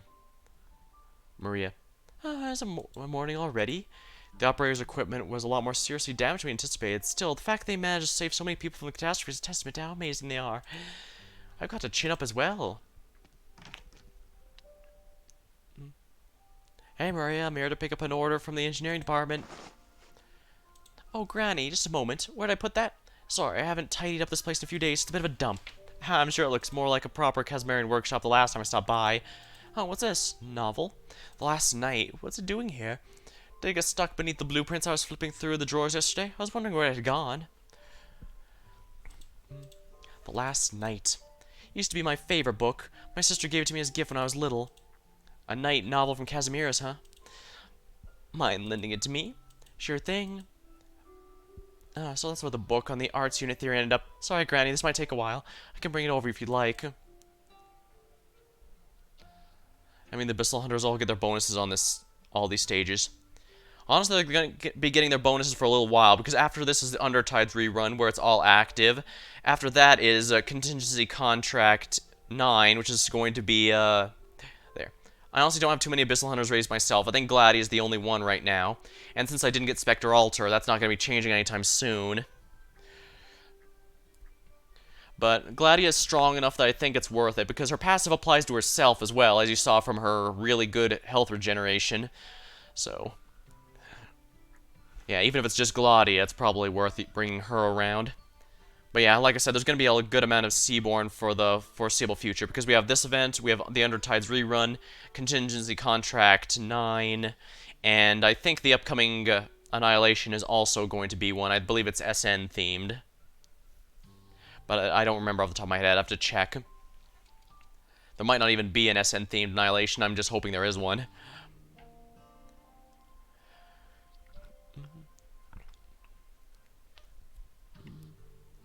Don't worry, it's not urgent. It just means I can stay on Rhodes Island a bit longer this time. I'll just be over here reading to pass the time. I'm really sorry about this. Last Night. The title is as pompous as it is cliché. There have potentially been hundreds of books written about the Last Night, the Swiftest Knight, or the Strongest Knight. But seeing how the Radiant Knight gifted to her own sister, surely there must be more to it than that, right? With that thought, Granny opens it up only to find a bookmark wedged inside. Written in wobbly Cosmerian letters is a line that may well have been copied from the book. If you deem the waves too raucous, then command the ocean to be still. Legend has it, the Last Night returned to Iberia. The enemies reflected in his chest were not living creatures, but rather he charged the mountains, cities, and the waves. Legend has it, the Last Night settled by the coast, sustaining himself on the wind and taking shelter in the mist until at last he forgot to remove his helmet. Hello, Infinity. To warn you, this event has been very story heavy. I'm about a bit over 3 hours in, and I've completed 4 out of the, I think, 10 total missions. Although, granted, the later ones might be a bit more of an enemy rush since we're going to an enemy stronghold. Legend has that the last night settled by the coast, sustaining himself on the wind, taking shelter in the mist until at last he even forgot how to remove his helmet. Wait, does that mean the guy who rose from the sea actually is the so-called last knight? Legend has that he finally disappeared after clashing against the great waves. His family discovered what he'd left behind along the shore and brought it to the land of knights, burying it deep in the mountains. Legend has it that his or her story is brought to light by a poet, embellished, sung, given both meaning and symbolism, and in this form they finally did return to the land of knights as a highly controversial figure. However, there are some who believe that the Mad Knight triumphed over the ocean itself, over time, and over death itself. That his quest continues until the end of all things. What are you? The knight does not answer, his deathly gaze fixed upon Gladia. However, she quickly realizes he is not actually looking at her. He stares only at the key within her hands. Gosh. The knight opens his mouth as if to speak, but only a shriveled rasp comes forth, like the sound of muscle tearing. He begins to take a step forward. Where'd you get that key? Oh, I did not intend to pry into Rhodes Island's internal affairs, but that is Briogon's legacy, passed through the hands of the 4 Farinwoods to once again return to that abyssal hunter. By pure coincidence, one of the hunters found it at Casimiras. Casimiras? What a distant land! I'll still remember journeying with my mentor to receive an envoy from the land of knights, and secretly overhearing a few Silverlands campaign knights describing their ideals. I hear the country has changed considerably since then. For better or for worse, every political entity has undergone similar changes in our current era, but that has nothing to do with Iberia. We are like ensnared beasts. Should we struggle, we suffer and bleed. Should we give up, our lives are forfeit. Before we unmask those still human traitors, I have a new question for you, Calcit. No doubt you've already realized this, but that child couldn't possibly be Boriogun's descendant. The Inquisition would not have missed such a vital clue. So why would you still condemn him to a meaningless death? It calls out to its kin with a slithering sound. Hi, Inquisitor! The numbers are increasing, but none of them showed up until we reached the lighthouse. Sir, I found a way to open the main door. But the Eye of Iberia's core facilities are at the top of the tower, and it's very, very tall. The lift mechanism isn't working either, so we can only get up there by foot. Slithering sounds. Hi, Inquisitor, we need more time. Take the gear with you. There's no time to spare, Irene. Aye, right away. Wait, hold on. Intense slithering sounds.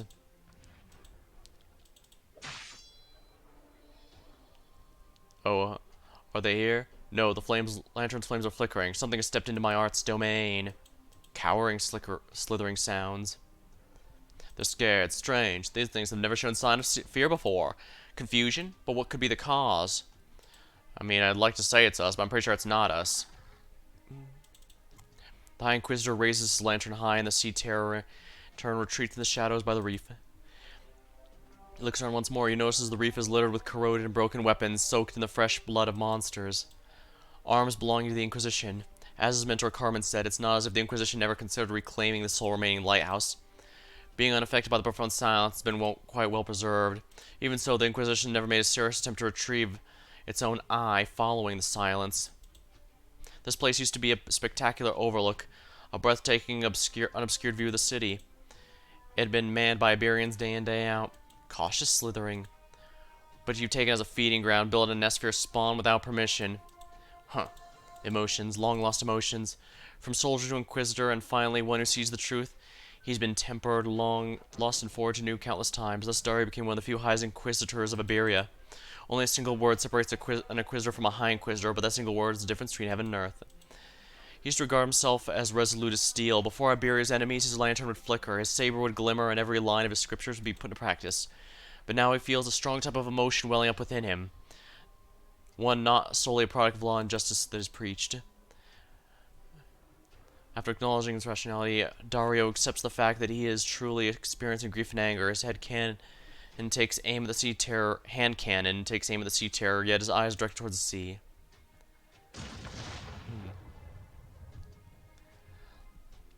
When you die, mankind may thrive. These words are not part of our laws, scriptures, but rather yours. Survival of the fittest.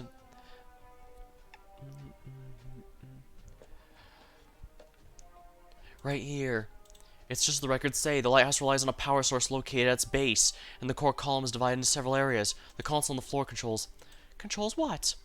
Signal recording. We should be able to put that to use later, but for now, we need to prioritize the entire lighthouse. Let us continue. Hopefully all goes well till the reinforcements arrive.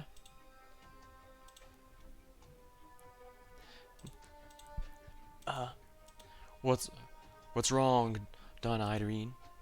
It's nothing, probably just my imagination. Maestro, the High Inquisitor is keeping guard outside. We will be fine. Well, alright. After we restart the lighthouse's power system, we should be able to use a lift as well. That way the others will be able to catch up to us soon enough. So let's hurry.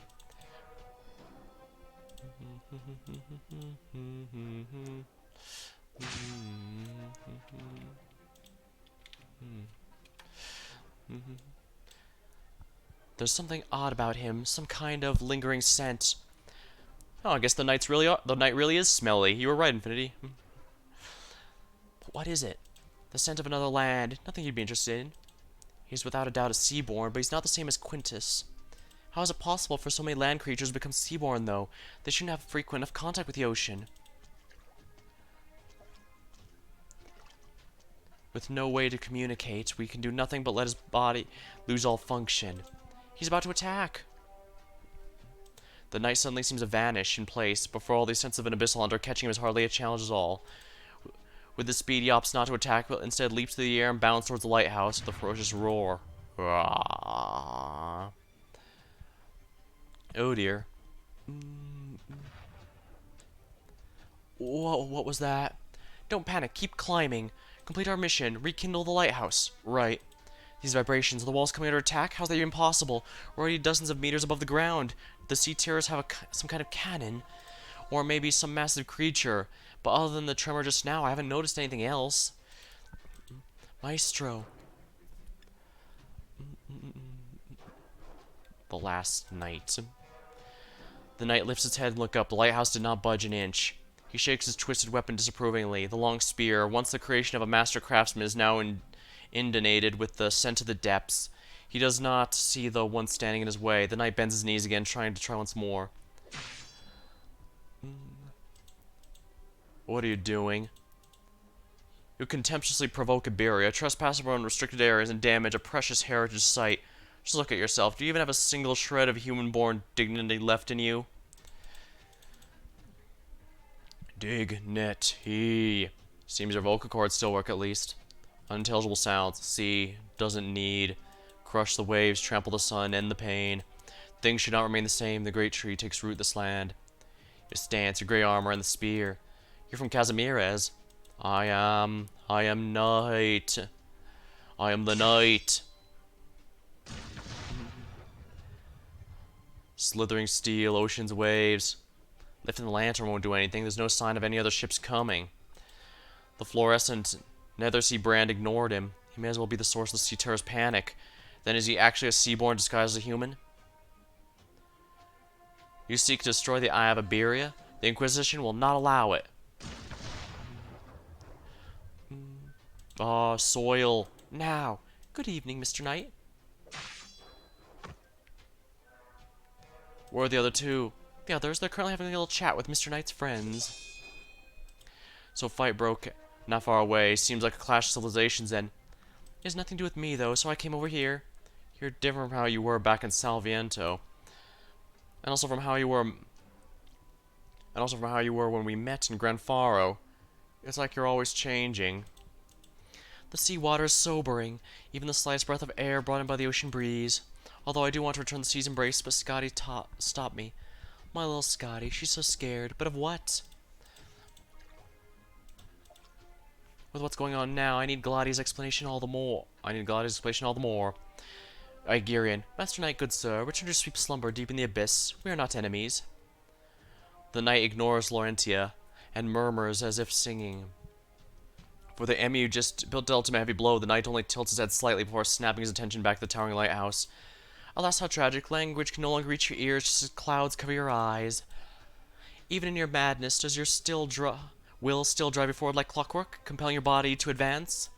Come then, storm, let us share this dance. I found it, the main control panel. How's it looking? I'm not too sure. This is more complicated than what's on the diagrams, and I've never actually operated these things before. That sound again. What is going on outside? Perhaps we're underestimating the dangers we might encounter here. At this rate, holding out for the Pinal Battalion's technicians might be... No, even if reinforcements arrive, the sacrifices required to repair the lighthouse under these conditions are akin to setting up camp under the crosshairs of a high-speed warship. Jordy, you're a civilian part of Iberia. For now, I won't ask you to come where you come from or what happened to Grandfaro's past. We're in a race against time. Right now, this instant, try your best to get all the information out of the Eye of Iberia as much as you can. Maestro and I will protect this tower, and we... Alright, I managed to retrieve the logs. The panel's still responding, and the energy module beneath the tower is still functional. You act fast. Commendable. What's next? How long will it take to reboot the entire lighthouse? I'll see what I can do.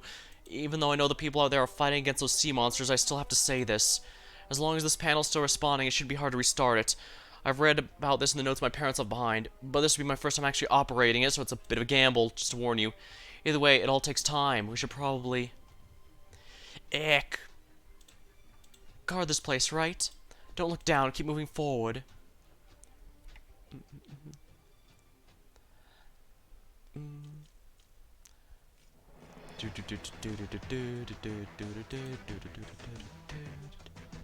Dang, this is really long. But I brought plenty of liquid, specifically because I knew this was happening. Corridor of the control room. This is the lighthouse the Elder spoke of, the Eye of Iberia and Geordie's dreams. These corridors' panels may have once been tread upon and touched by his parents.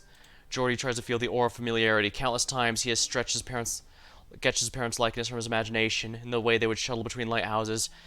Those few notes left behind correspond to reality, line by line.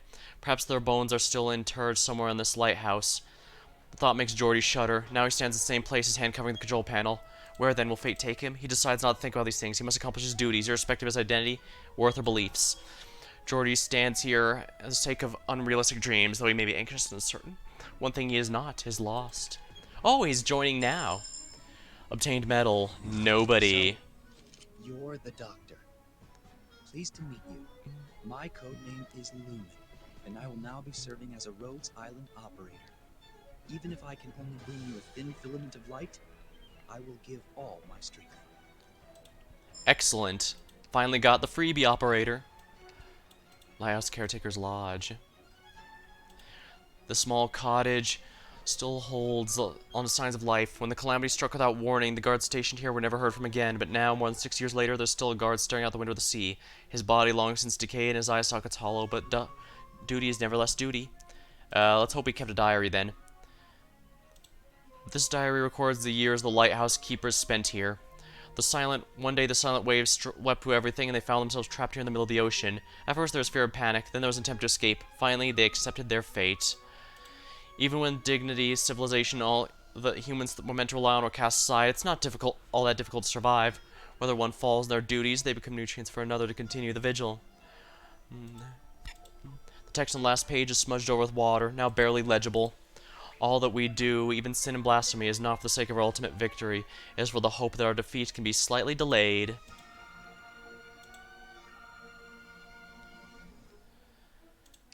Alright, before we continue on, since that's a really long story, I'm gonna go ahead and build up our new buddy here. Not too highly, mind you. I don't have the materials to... Oh. I have even less materials than I thought I did. Well, that's fine. Getting to Elite 1 doesn't actually cost that many materials. Do we really have to face such terrifying things? Do we really have to face such terrifying things?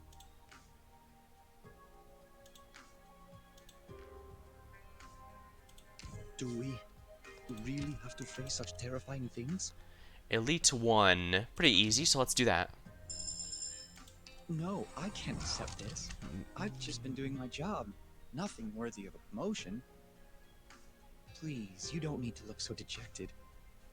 Fine, I'll take it. Now let's see here. Now, first of all, I need to upgrade all his skills, so let's do that right away.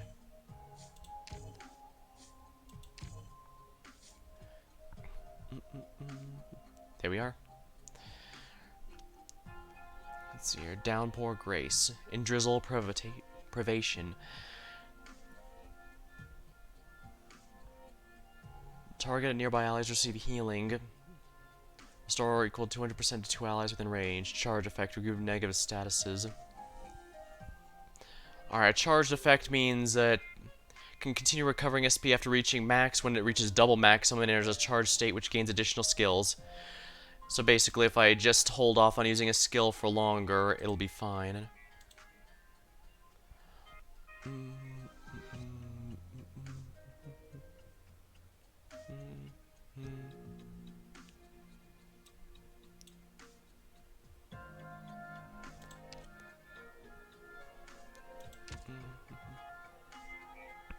Oh right, therapists get on. I think I mentioned earlier, but therapists all have modules now. And every man's wish.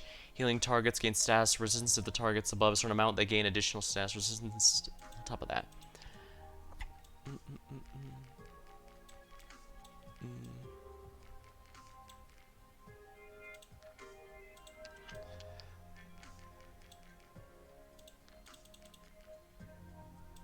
Do we really have to face such terrifying things? Now let's see here. What does he get on Elite 2? This Lantern Undying is definitely the main draw to using him. Aside from healing better and curing... He cures negative statuses, but he also gets a permanent attack and attack speed, so he heals more often. And if there are no negative status effects on the map, the effect will never end, meaning he effectively has a permanent boost to his healing power, which is quite nice. And I can definitely make all these materials, but I won't be able to anytime soon. He'll have to make do with what he has now, for better or for worse.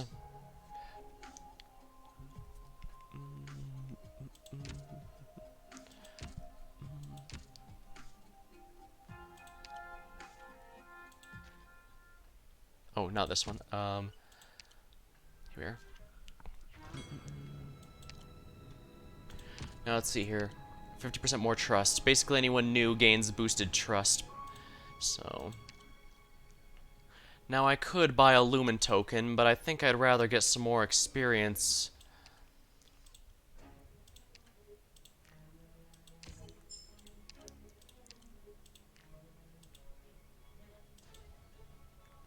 But I will need to level him up if I want to use him here, so let's do that. Rusted Compass.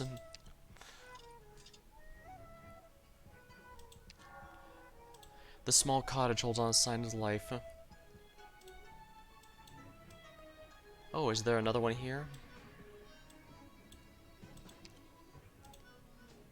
23 out of 80, so I've still got a ways to go for that one.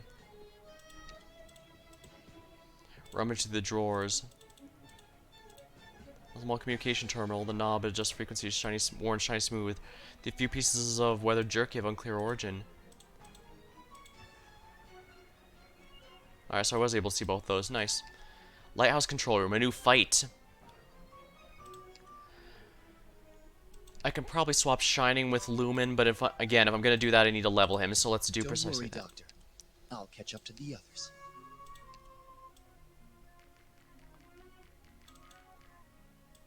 Do we really have to face such terrifying things? Do we really have to face such terrifying things? There we are. Do we? That'll be good enough for now, I face think. such terrifying things? Oh, I'm actually really low on LMD for once. This is the first time I've done it since I got my password back. Well, it's not a problem. I'm going to get a decent amount from the event itself.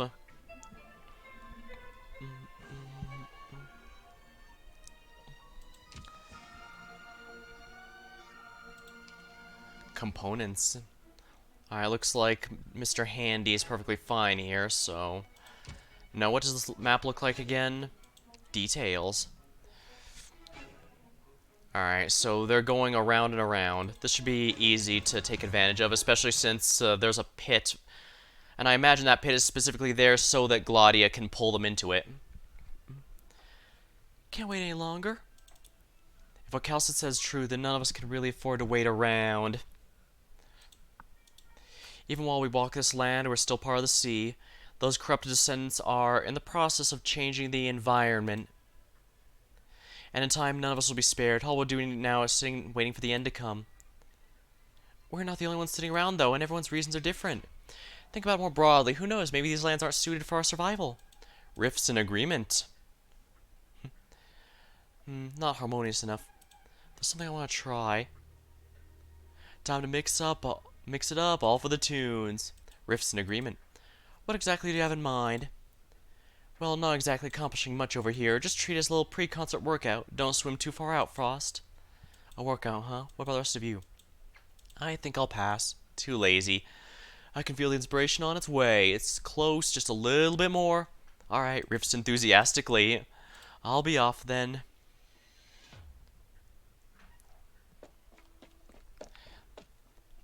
Huh.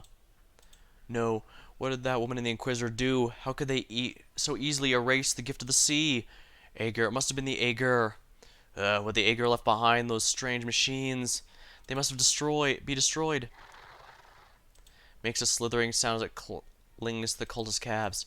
That's right, my brother. The Penal Battalion has this place surrounded, and we've failed to break through. We've nowhere to run, but our exalted prophet has returned to the sea. All that's left is to pave the way for her. Impatient, slithering sounds.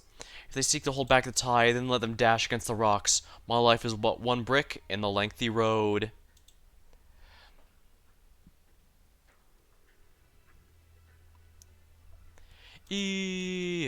Hop.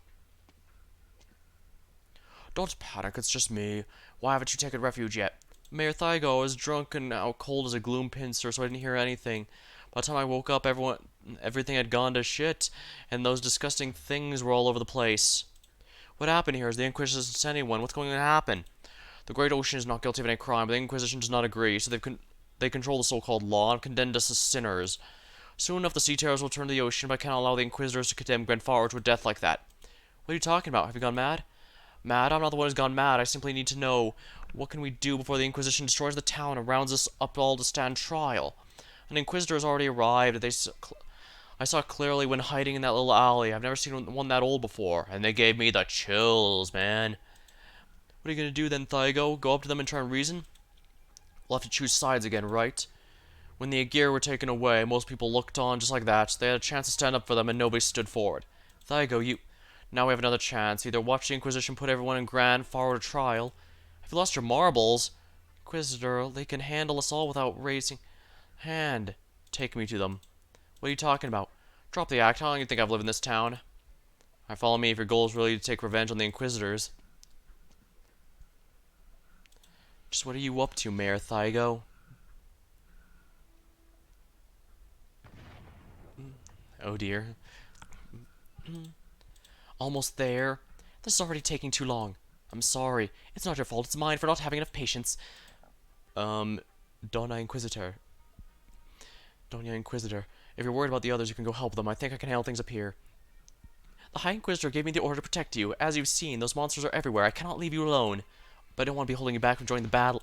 As long as you can light up this tower, then the High Inquisitor will have made the correct decision. I simply defer his judgment.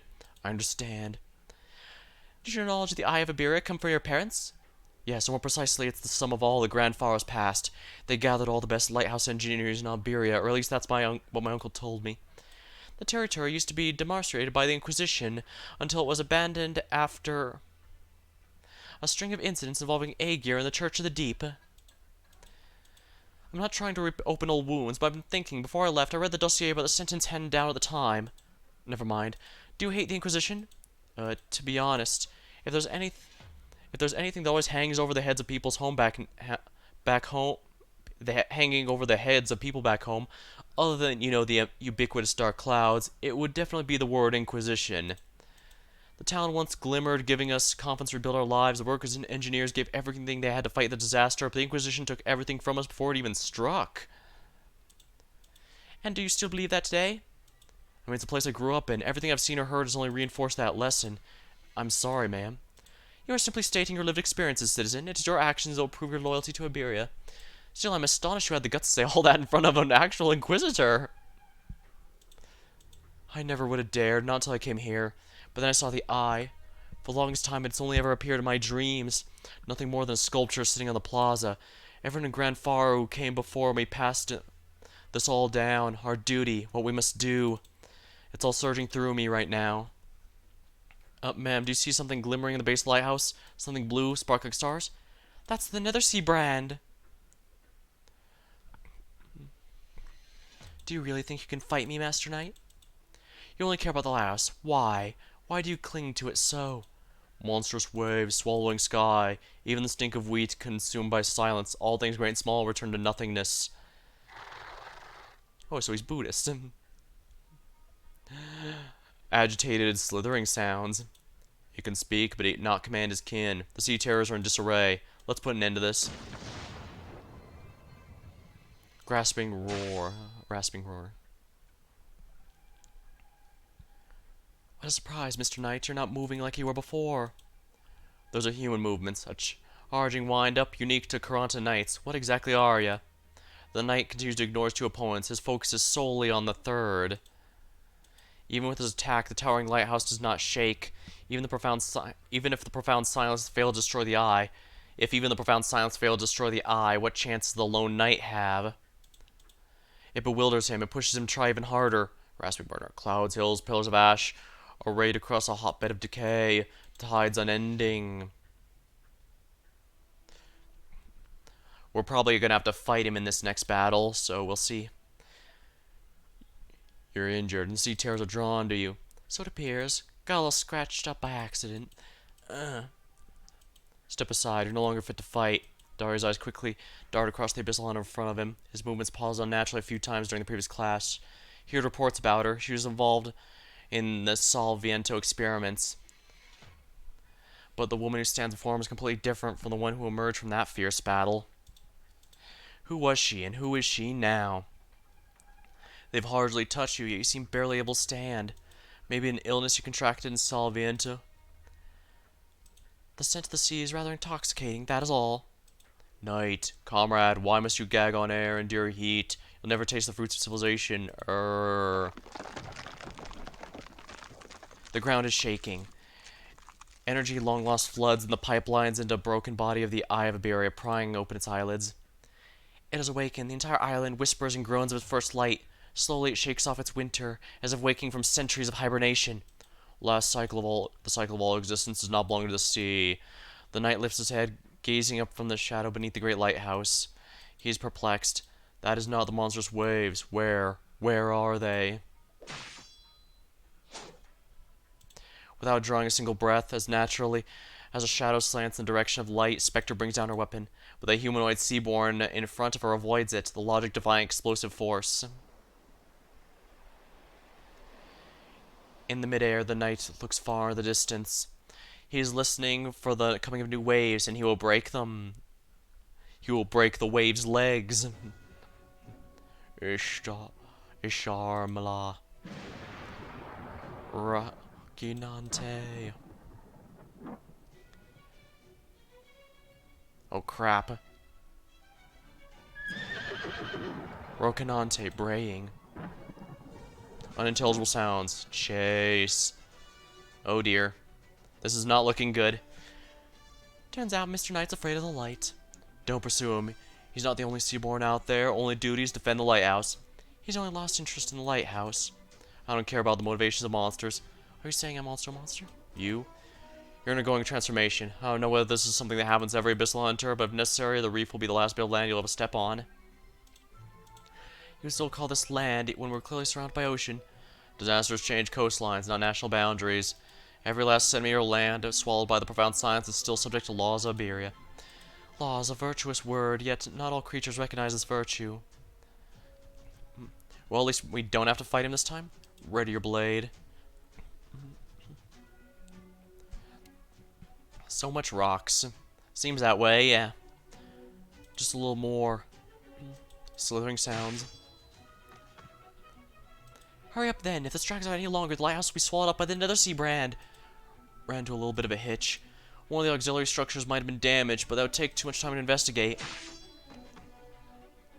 Just booting up the core facilities will suffice. We're still to retrieve the flagship's coordinates, ideally re-establishing connection on the line running along the coast. Sheesh, the ship's been adrift at sea for 60 years with no one on it. Is this going to be another case of the Obra Dinn? I know, well, technically that was 5 years, I think, but still. I know, but those things might be even higher up. Then keep going, hurry! I have to stay here. Turning the lighthouse is as simple as pulling the most conspicuous lever, but I need to stay here and oversee the power system reboot. You should go, ma'am. What, if you're attacked by a sea terror that slips through the net? I know, but I don't want to come up a step short, not now. Those monsters, they lash out against humans because we invaded their land, right? Home, right? If that's the case, they won't destroy the facilities. If anything, getting into a fight will only make things more dangerous. So you should keep climbing instead. I don't know what Bagpipe's doing with that much rock. She needs to be upgraded. Hey, I Elite 2'd Haze way back when as one of my first focus damage dealers, and she asks for like 12 rock piles. And of course, there's only going to be more with the stairs shape rocks. A conspicuous lever, right? Yeah, it should be obvious. Flip that, and at least the main facilities, including the lighting equipment, will start up again, assuming what the log said's correct. Alright, I'll be right back, Jordy.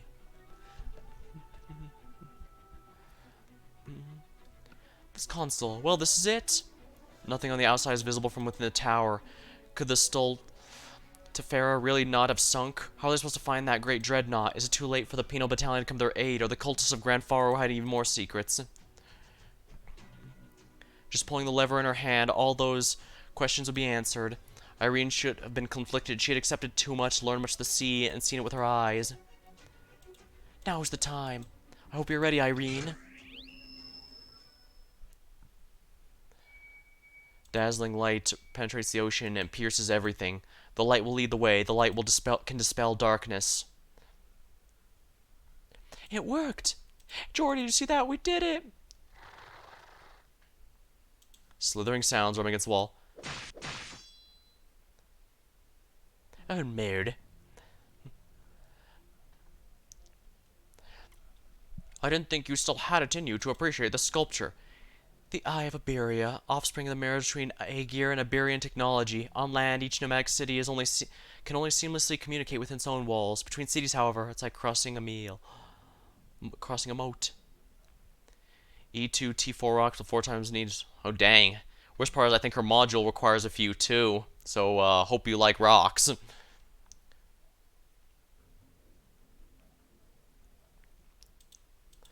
No system of communication can resolve the interference caused by originium-rich zones. The only solution is to set up base stations that are at constant risk of being destroyed by catastrophes. I hear some countries have already adopted the technology of mobile base stations that navigate on a fixed route between cities. Their engineers are no different from those who guard lighthouses. Even today, humans still stumble about across this great land, blindly grasping for clues. We must grope our way across Terra in near-total darkness. But what of the ocean? There's no originium in the ocean. The Aegir's communication technology vastly surpasses anything we have on land. The Eye of Iberia is not just a set of lighthouses. It is, of course, Iberia's vision. Very few people know that it was left to us by Buriogan as a microphone to connect all of Iberia. It's been a while, sir. Your work has been invaluable, allowing the Inquisition to respond so quickly to Dame Calcett's proposal. How about you? Have you enjoyed your time in Grand Faro? Compared to the other cities where our colleagues lay dormant, this place can hardly be considered dangerous. So what have you found there? My sincere apologies, sir. I doubt I know much more than you and the dame. The order given to me by the High Inquisitor was to monitor Grand Faro for far more potential enemies, those who would violate our laws and desecrate our country. My conclusion being no, not for the time being. When the Church's cultists appeared, you didn't notify your team in time. Correct. I determined these cultists to be impotent, and took advantage of the penal battalion's withdrawal as a prime opportunity to go after their true mastermind. And did you find them? Are there more false bishops providing over the seas invasion of the land? Without concrete evidence, I can only speculate who their leader is. But Mayor Thygo, a worker from Iberian hinterlands, is nominally the mayor of this town. Since the Eye of Barrier project was scrapped and the Inquisition made quick work of the traitors in Grand Faro, it's been no secret that he has been appointed critic of the Inquisition. There you go, one of Grand Faro's laborers sheltering the cultists. It would seem we have our next target. There's one thing, though. The Penal Battalion seems to have come under attack. What? They've invested a terror code just to quash the evil writhing in Grand Faro to the point it's rare luxury to see a single badge. What could they have come up against? At least she just needs 12 T3 rocks. True, but that's still a lot of rock piles.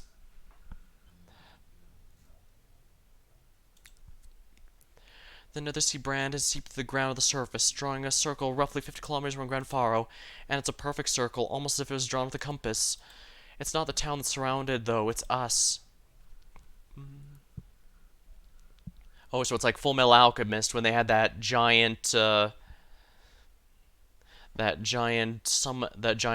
alchemy circle. We're heading out. Remember, mind your cover.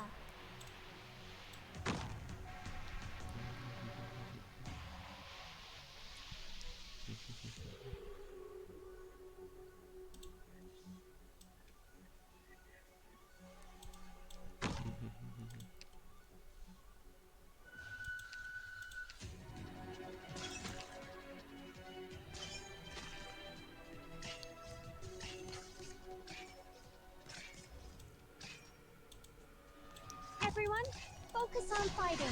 Just leave treatment to me. I've got a way to treat you here.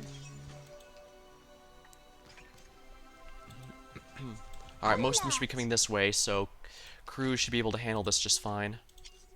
Show me what you're made of. Amuse me, if you even can.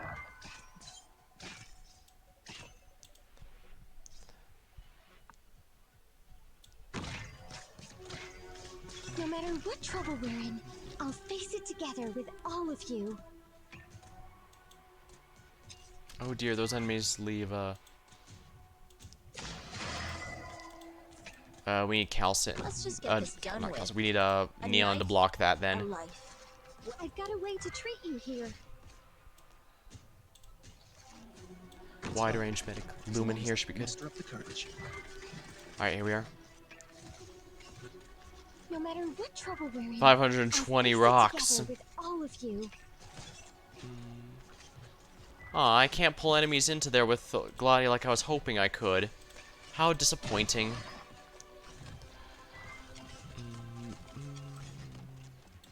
Acknowledged. No matter what trouble we're in, I'll face it together with all of you.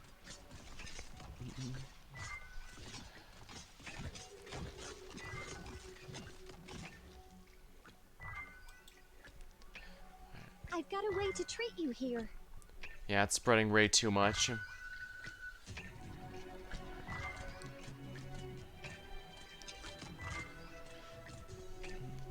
I've got a way to treat you here. Oh, is it my turn? Bye! Yeah, I mean basically using Lumen for his pure healing at this point, but I don't think that's a bad thing.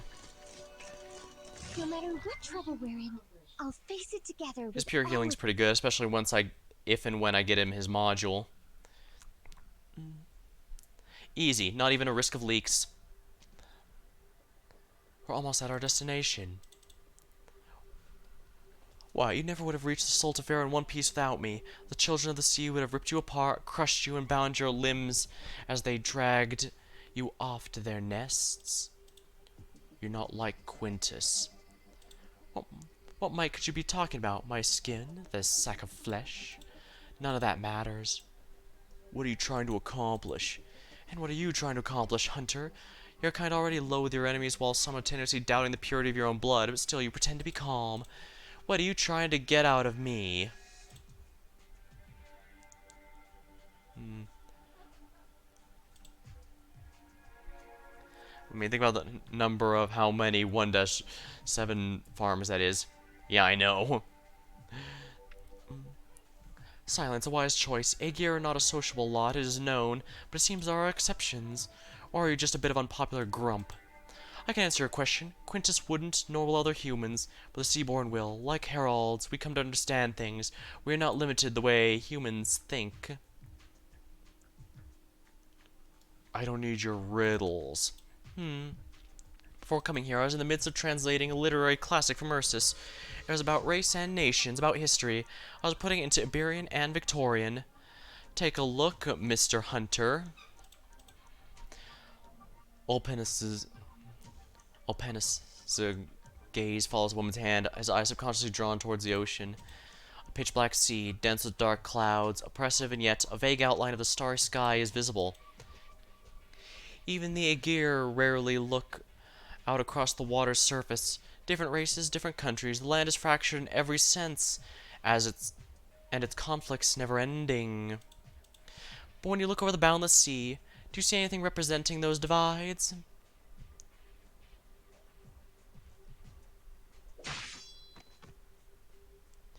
These damn monsters. Jody, are you alright? Jordy, are you alright? Slithering sounds running against the wall. Get away from me! Seems like activating this facility made these poor creatures realize this place doesn't make a very good nest. High Inquisitor. Keep ascending, Aegir. Your hands are for wielding tools, not fire and steel. The plan is unchanged. Go with Irene and find what the Inquisition and the Hunters are seeking. I know, please be careful. Do you really think we could find that ship? I can only pass through Iberia. I don't understand. If it is a place like Rhodes Island, why hasn't it tried to return in 60 years? We too are lost, unable to find our way home. Is that not so?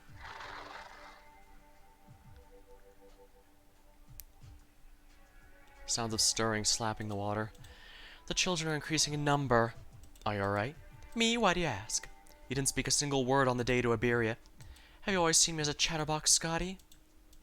Scotty stares deep into Spectre's eyes.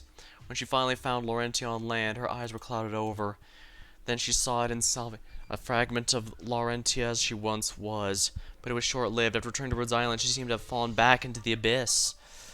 But now Scotty seems to find herself unable to distinguish which corner of Spectre's mind she's currently dealing with. She has an ominous guess, one that's always swirled through her mind. What's the matter? No need to overthink this, Scotty. The same goes for you, my sleepy little mermaid. We don't have much time. You will awaken. Will I? You will. For the time being, go with Shark and take out the small fry. The numbers are endless, so remember to adjust your breathing, conserve energy. You should already know I prefer it that way.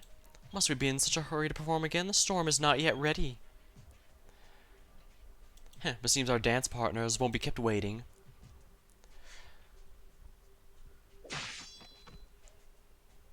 There's no end to them. Doña Irene, you're still alive. That flash of light was the High Inquisitor's lantern after all. We want us to continue on, but what exactly should we do? Keep searching for the ship's location? I was originally planning to wait for the technicians to arrive, but seeing as how you got this big fella started all by yourself. Hiss, hiss. Make every second count.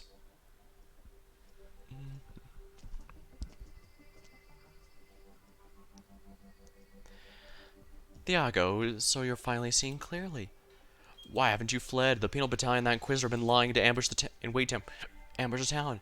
Then why haven't your proud townspeople returned? The Inquisitors have already taken away all the confused, directionless residents of Grand Faro, and they already know what's going to happen to them. You know all too well. But I can't sit by and watch Grand Faro go up in smoke. I have to do whatever I can. You fight the Inquisitors? Fair enough, Thiago, but that will only hasten the town's demise. Iberia will never tolerate an act of treason. While we welcome all into our fold, old but the weak do not have that right. This determination of yours is but a sick joke your mind is playing on you. You understand nothing. Who do you think you're talking to? Who, if I'd cared enough to investigate, you would have been flushed out by the penal battalion long ago. Tell me then, what can you offer to Grand Faro? In the end, this town is a mere human settlement. What we seek to offer up for this land is a much higher calling than your meaningless baubles. Slithering sound emerges from the cracks in the building. You've been followed. These details are pretty sharp tenses. Outsider, we will allow it. Your flesh and blood will become nourishment for our wounded. We all will get back to this land. The Nethersea brand has already reached this far. The walls, the stairs, it's all over the place. Are you still not done yet? They're getting closer. Almost there. How long does it make any sense? Even after all these years, the signal receiving devices are still operable. But how and why? Oh, the logs. There it is. Let's take a look. Hiss. There's... The numbers are exploding. They're moving through the Nethersea brand as if they've merged with the ground entirely. At this rate, even the Maestro and Hunters won't be able to stay in this branded place much longer. Rough sounds of slithering across the floor. Oh, damn, underneath us, Jordy! What? Continue. Okay. Abyssal Hunters. You're too weak. Storms like this require swifter movement. Spare yourself the energy to breathe. Like so. How much longer, Aegir?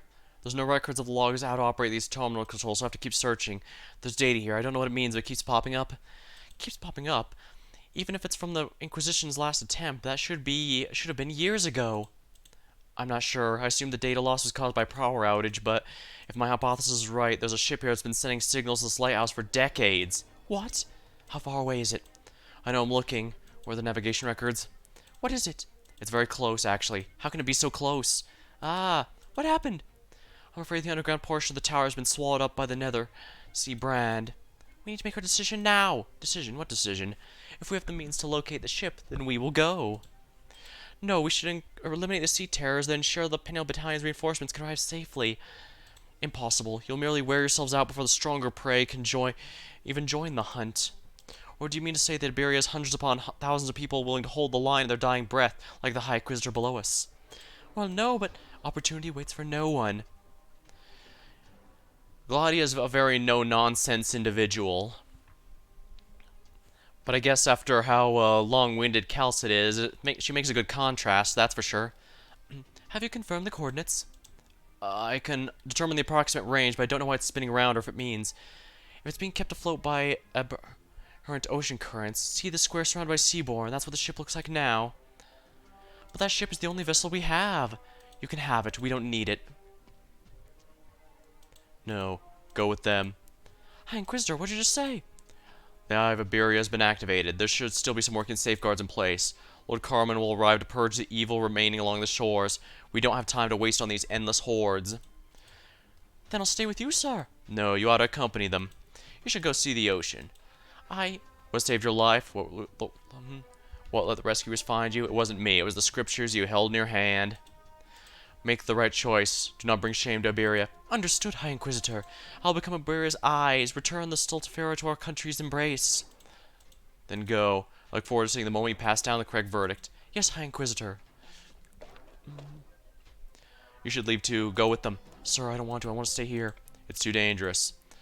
I don't know a single thing about the golden vessel. The best I could do is bask in its magnificence, but I don't believe that's where my duty lies. This might be strange to say, but I only felt my own worth when I was exploring the lighthouse. So please let me stay here.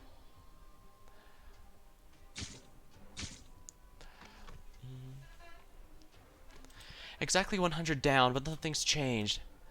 They're like stars in the sky. Breaking the encirclement would be simple, but defending the lighthouse, how long would we be slashing away? What a fine colorful carpet they make as their carcasses dissolve. Carpet of life, this must be the most beautiful carpet in the land. True, the Nethersea brand is spreading, which means...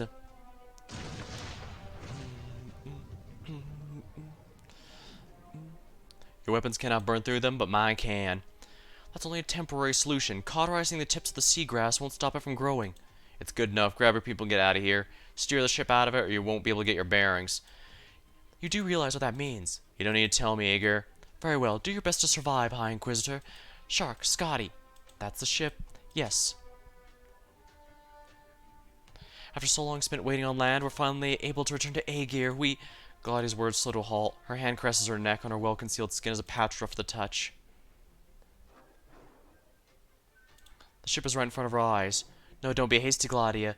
The ocean's still dangerous, otherwise I would not have trapped the 3 hunters ashore. But without a doubt, her heart is smoldering. They've left. That's right, that means we're stranded here until the Penal Battalion's reinforcements arrive. You've done well, Aegir. You've earned the right to answer a question. Okay, let's answer truthfully. Did you make your own decision to leave the shore and come here with us? You're just an ordinary person, janitor or whatever. You're no warrior. Few can wander out to sea, let alone witness battle against sea terrors. Yet look at your expression, doesn't shake at all under the light of my lantern. What are you thinking? What do you want? I can't even remember seeing my mother or father. Everyone always told me I'm an Aegir and that we came here to repair the lighthouse. But it's all ruined. Before all this, I didn't know a single thing. I was lost and confused, to be honest. When the sea terrors came, someone told me to leave as soon as possible, but truthfully, I didn't even know where I could go. Because I'm an Aegir, all I can do is keep my head down churchy life, and just so you know, I'm actually a chapel nurse, not a janitor. That's a very important distinction. But that doesn't really count as work, does it? All things Mr. Elysium talks about the way he asks. Maybe that's what it really means of life upon land. That's why I felt this was an opportunity. Are you not afraid of death? I don't think there's anyone who isn't, sir. I should be frank with you. The Nether Sea brands already completely engulfed the coastline. We don't have much time left. Oh. Lord Carmen and Dr. Calcit may have their methods, but I'm not so optimistic. When the others left, we're basically condemned to death. Is that why you insisted on me going with them? It's too late to regret it now. You chose to defy me of your own free will, but if you die here, your death will by no means be meaningless. You're not shaken. Just a little bit, maybe, but even if I went with them, wouldn't I still have 9 to 1 odds of dying? As long as I stay with the lighthouse, I can feel like I've already... Don't be in such a hurry to give up. The Eye of Iberia should have its own defenses. Start them up. Right, where will you go? Now, we're alone at sea, far from our homeland. And again, we arrive on this little reef. The weight of our lives and our vessels so much heavier than the place itself.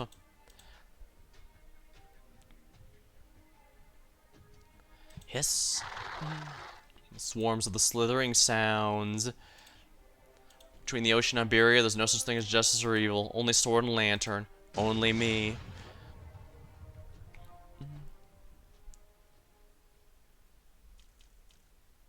All must return to the existing order. None may disobey the rules.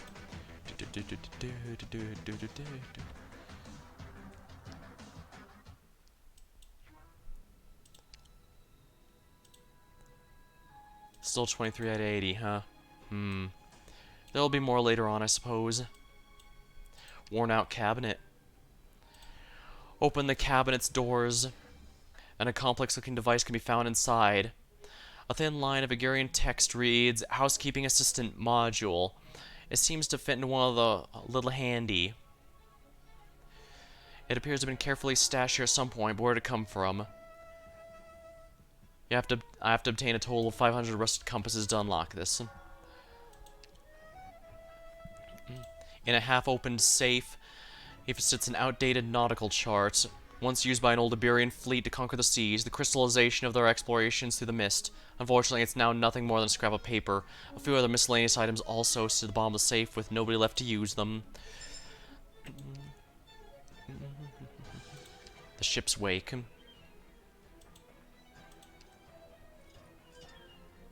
Here we are.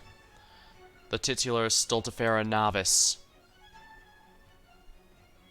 When disaster struck, both the great flagship, the Ship of Fools, and the Iberian fleet which it belonged to were out at sea. Giant waves swallowed everything, but the ghosts of the past still lingered. Flagship engineering, blueprint, added inventory. The central passage. Just take the stairs out.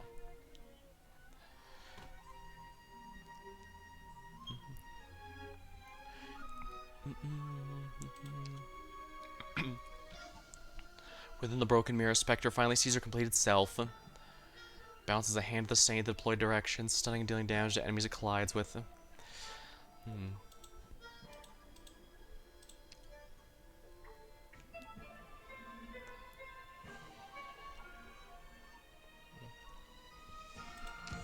Well, don't forget the lighthouse is on an island. And not only that, but it's been the ground has been completely covered by the stairs of the dorm. Briogon was the owner of that key. During Iberia's golden age, he became a guest of honor to the aristocrats and nobility. He was once seen as a symbol of the budding harmony between the Aegir Islanders and the Iberians. No one knows what he was doing right before the disaster, or what he lacked the time to do, but he had already left behind a significant legacy, and for you, significant directions. Regardless, it's part of the past, and I've no doubt you'll be the ones to make the choice here in the present. As for the key, the question of why Brogan's key was left in Casimiras is one we do not need answered. but was found by the hunter Scotty. This was no coincidence, but rather inevitability. You all have natural sensitivity towards the sea. Indeed, I handed the key back to that band. You will learn what they truly are. Perhaps the Aegir will need to enlist their help. They are also searching for answers. Most are young, uncomfortable with the ocean's challenges. After all, they cannot truly leave the place of their birth. Yes, I hope we'll succeed. Humanity faces too many problems, and the layers upon layers of disasters can easily extinguish the light from our current civilization. Glaudia, if you wish to act alone, I will not dissuade you. Scotty is just like you. Perhaps all the Abyssal Hunters are. But whatever you do, don't think you can solve all this land's problems by yourself. Ask away, I'll answer any of your problems. Ishar Mila. Where'd you hear that name? So Calcit does know.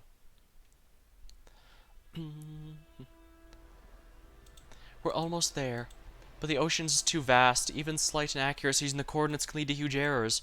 It's also much calmer than I imagined. More than calm. Since leaving the lighthouse, we've actually faced fewer attacks. Not even the winds and waves are stirring. What does it mean? It means, are you nervous, my poor little bird? When'd you... Stand where I can see you. Who are you calling nervous? I'm just... Very few people manage to make it this far in the ocean, so I can't be sure... Nay, your eyes are drawn back over your shoulder, not the horizon. You fear loss more than the unknown. Your superior gave this chance so you could borrow the Stultifera to reach out to the Aegir, not for you to wallow indecisively. I know that. Before the fight comes to us, you must... Do you smell that, shark? Of course.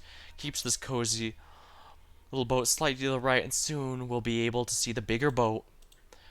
It's long since become yet another nest, though. Do you really intend to dive right in? Do you need a rest, Spectre? Me? Is there something wrong with me? Why would you ask for that? Your hand is shaking. Spectre looks at her hand, the one not wielding weapons, indeed trembling before the sea breeze. Her consciousness gradually clears up and plunges the abyss untouchable.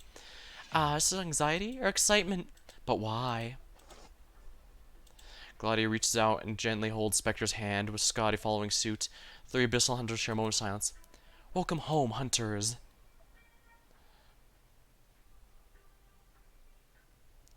Gladia solemnly steps on the ship's bow.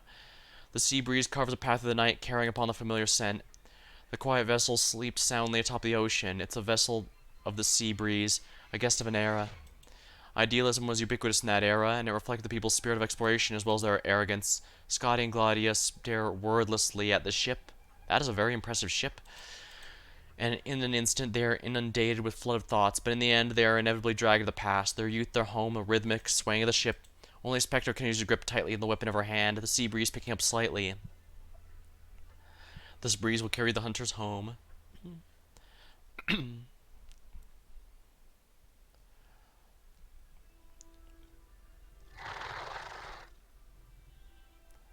Slithers across the rocky surface. Monster, burn them! Screeches.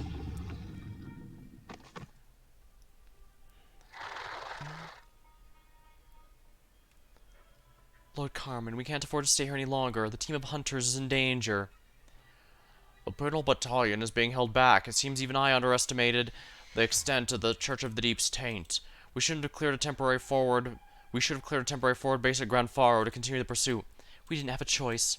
If we have no way to secure the town, we'll be under attack from both sides. An Iberian Terrico consists of at least 10 companies, approximately 3,000 people. Well, the officers of the Penal Battalion are more than sufficient to lead them to victory. You seem quite knowledgeable about this. We've crossed paths more than once. Are you suggesting we let the Penal Battalion handle Grand Faro and head straight to the Eye of Iberia? I wouldn't be opposed to that proposal were we dealing with a victorious fleet. Otherwise, our losses will be even greater. Riffs. Miss Frost, why are you... A warm-up workout, she said. We came from the sea and we are the sea. However, riffs dejectedly. If you're willing to help, that'd be ideal. What can you offer? I can make them listen to my song. And your companions? Apologies in advance, but Dan wants to borrow the chapel. The others are thinking up new songs. Music? Your melodies are considerably different from what I used to hear in Lithuanian.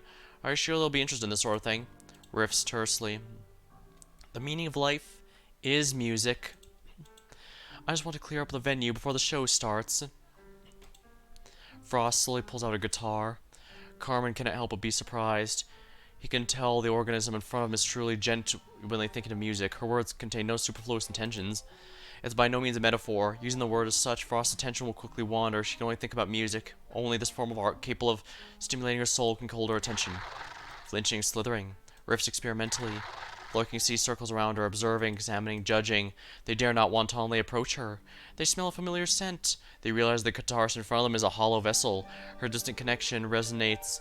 The depths bestows the birthright. Even on land, they instantly feel as if they've become one with the sea. Conflicted owns. How miraculous. Those creatures are intimately connected with the land itself. Their eyes. Are human and sea terrors no different? Frost does not answer. She's intoxicated by the memory and consumed by passion. Calcit knows the question was rhetorical. Calcit, was this also part of your plans, for them to sit on the coast while the Penal Battalion delves the sea? If you choose to believe so, then yes. But the Penal Battalion didn't even have time to prepare a single ship for us. Oh, there's already one sitting on the shore. It's been years since the Grand Faro project was scrapped. First, we must uproot an evil that grips the land. I remain an Inquisitor. I will not stand idly by and watch the corruption that's been infesting Iberia slip away right before my eyes.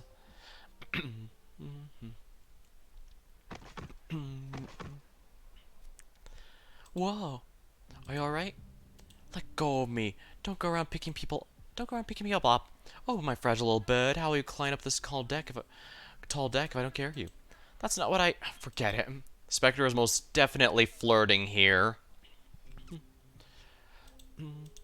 What's the matter?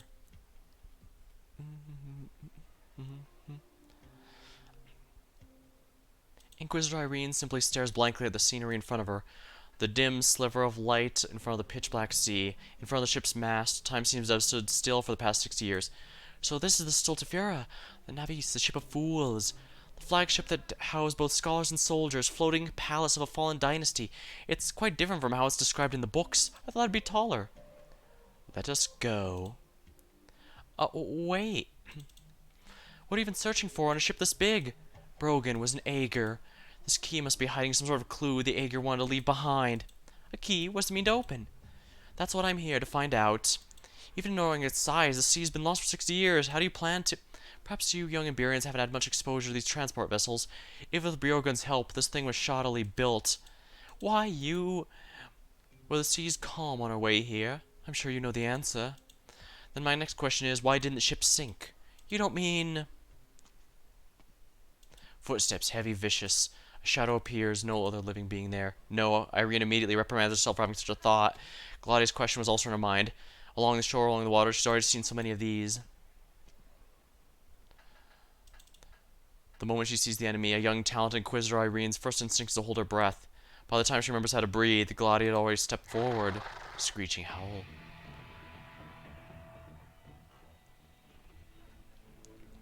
Where, by the way, was Lumen before in the story? Cute puppy. Before the story, Lumen was just a church nurse, just working with Elysium while he was waiting for the band. While Elysium was waiting for the band to arrive. When the Inquisitors came, the mayor tried to smuggle him out of town since they're pretty discriminatory against the Aegir out of fear they could be seaborne. But he came back because he wanted to find out the truth behind his But Lumen came back to find the truth behind his heritage.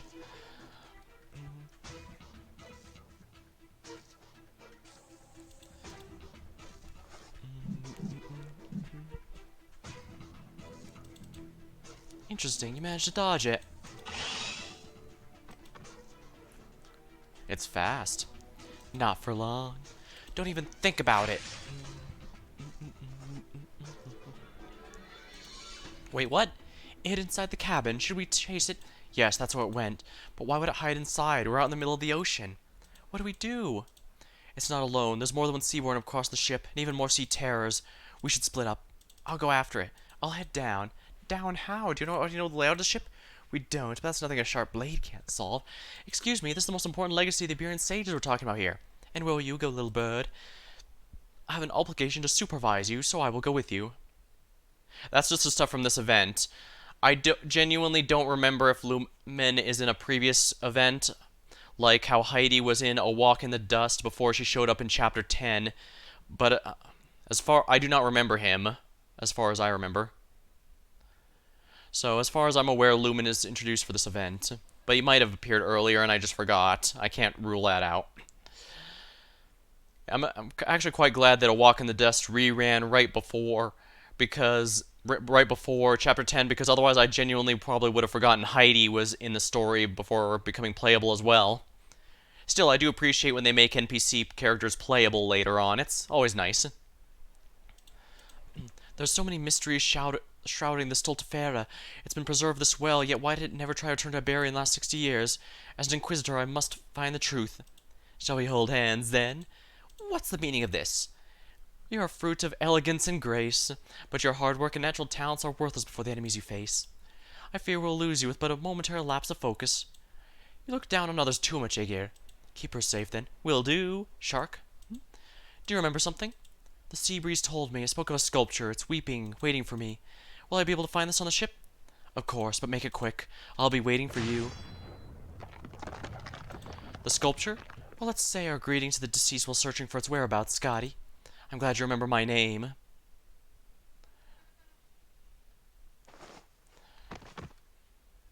This place really is fit to be a palace. But how is it so pristine? There's not a speck of dust to be found. Look, even the floorboards are sparkling. Maybe someone wanted to keep it tidy. But who, though? Who knows? Yeah, the ship has obviously been...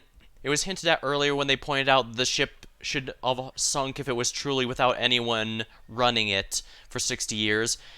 However, not to mention the seas are very violent here, and yet it's in perfect condition.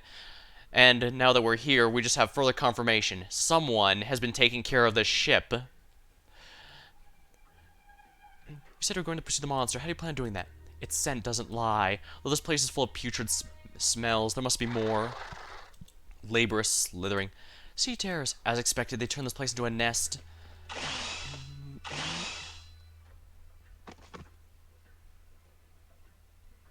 I'll handle this. Slithers around in place. Wait, Spectre, the scent is coming from below.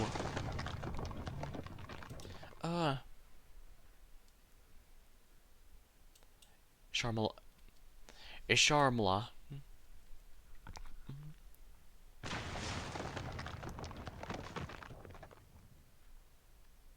Oh, the impact. Oh, you're right, Spectre. Spectre? Laurentina. What are you looking at? A mirror? Why is there a mirror? The mirror's been broken. What's with this place? Why did the Iberians make a transport vessel into a palace? It's nothing like Rhodes Island. Is there anything special about the mirror? I saw it.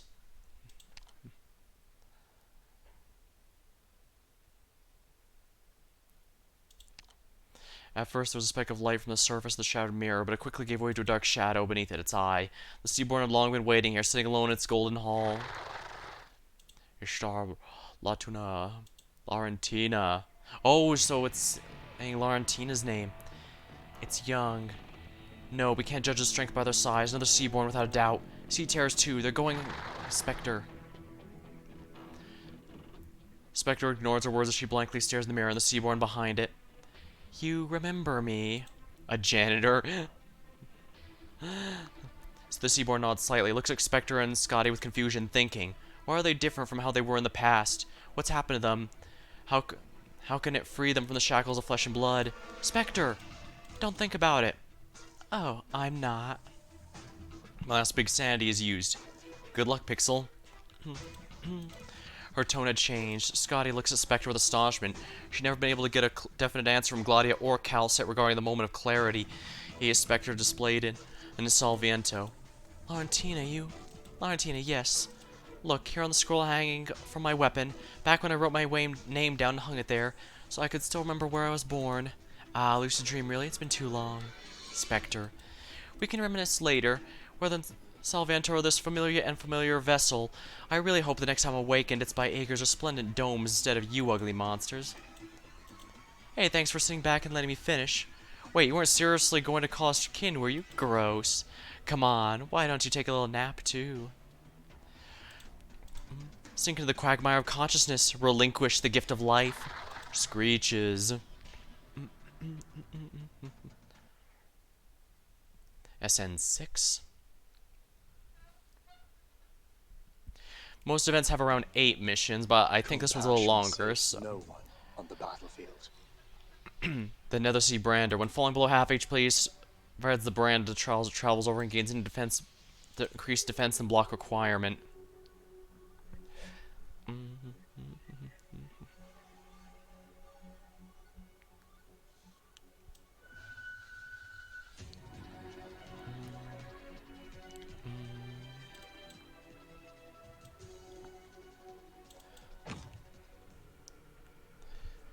Alright, yeah, I knew that was the right location here.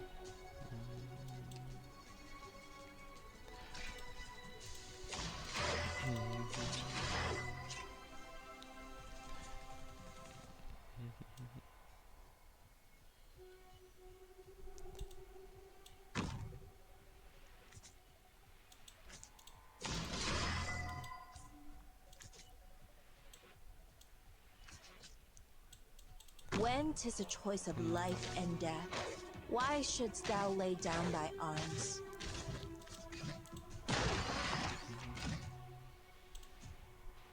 Arrived at designated position. Treatment target sighted. On alert! No matter what trouble we're in, I'll face it together with all of you. Stage just in 10. Ah, okay. A bit longer than usual, but this is a very special event, isn't it? Here I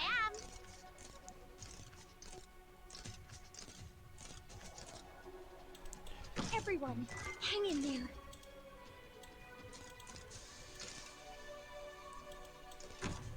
Gladia, we're gonna need your raw damage.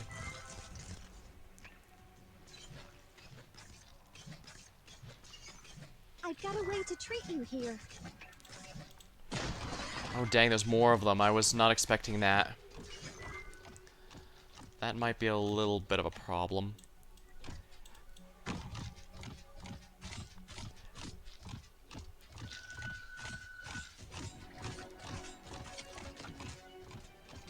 I've got a way to treat you here. Shit, I was... Yeah, I forgot to, have it on 1 time speed.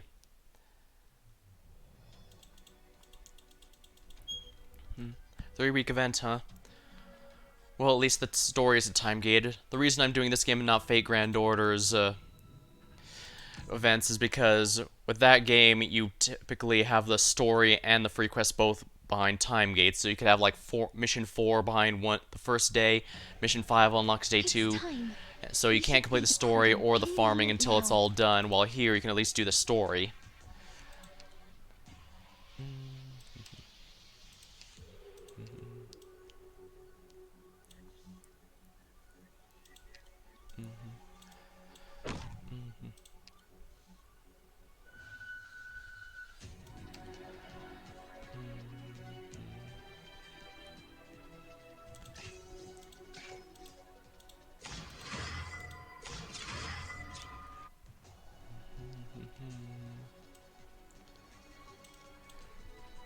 I should probably have Neon down When here. 'tis a choice of life and death, why shouldst thou lay down thy arms?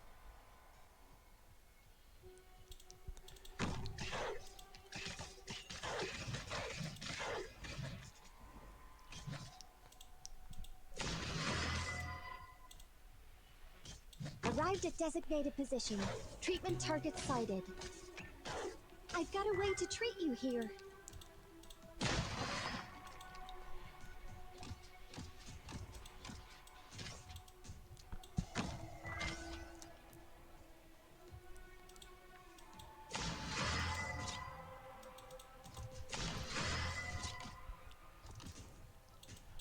Alright, Cruz, do your thing, please.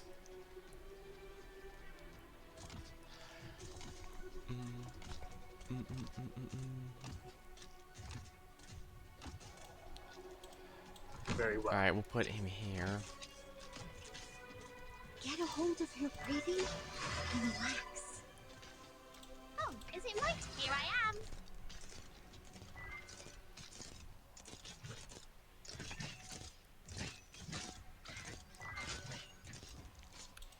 It's fine, as long as I can muster up the courage. I've got a way to treat you here. Happy they got at least Lumen and the Artificer.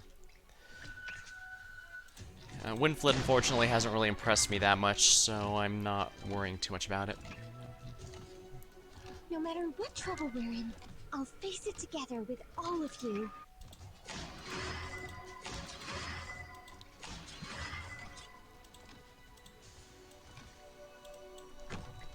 Gladia, handle that if you please. Everyone, hang in there.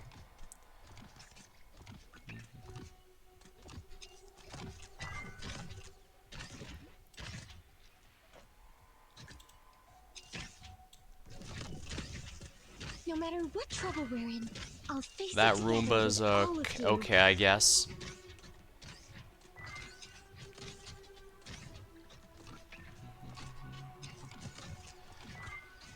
Cruise, do your thing if you please. Still. Everyone, hang in there. I was gonna say, is this the last group? And no, it's 19 out of 30. We still have a bunch left.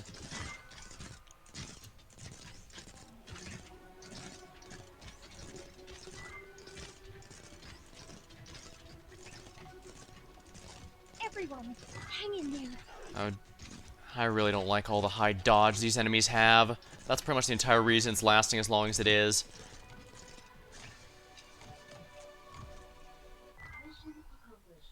I could probably put them on the team for trust, yeah, but if with 10 missions, it's probably gonna get pretty hard by the end, so I want to be careful, especially since I actually don't know what the boss is capable of. So I'll find out pretty soon. Officer's Lounge. There's several pieces of damaged art in the Officer's Lounge. Large, torn oil paintings, pure white scriptures scattered to pieces. There's also much more bizarre things, like a billiards table, a number of poker cards intricate. I guess I can find the key later. First, domed elevator. A strange noise comes at a distance. It seems that this ball is not yet ended.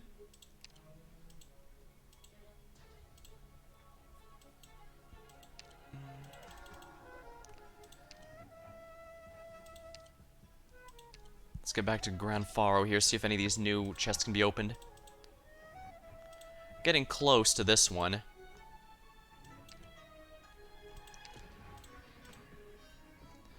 $33 out of 80, getting there.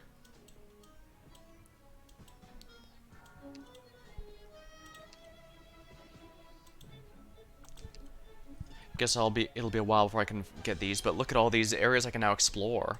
The head.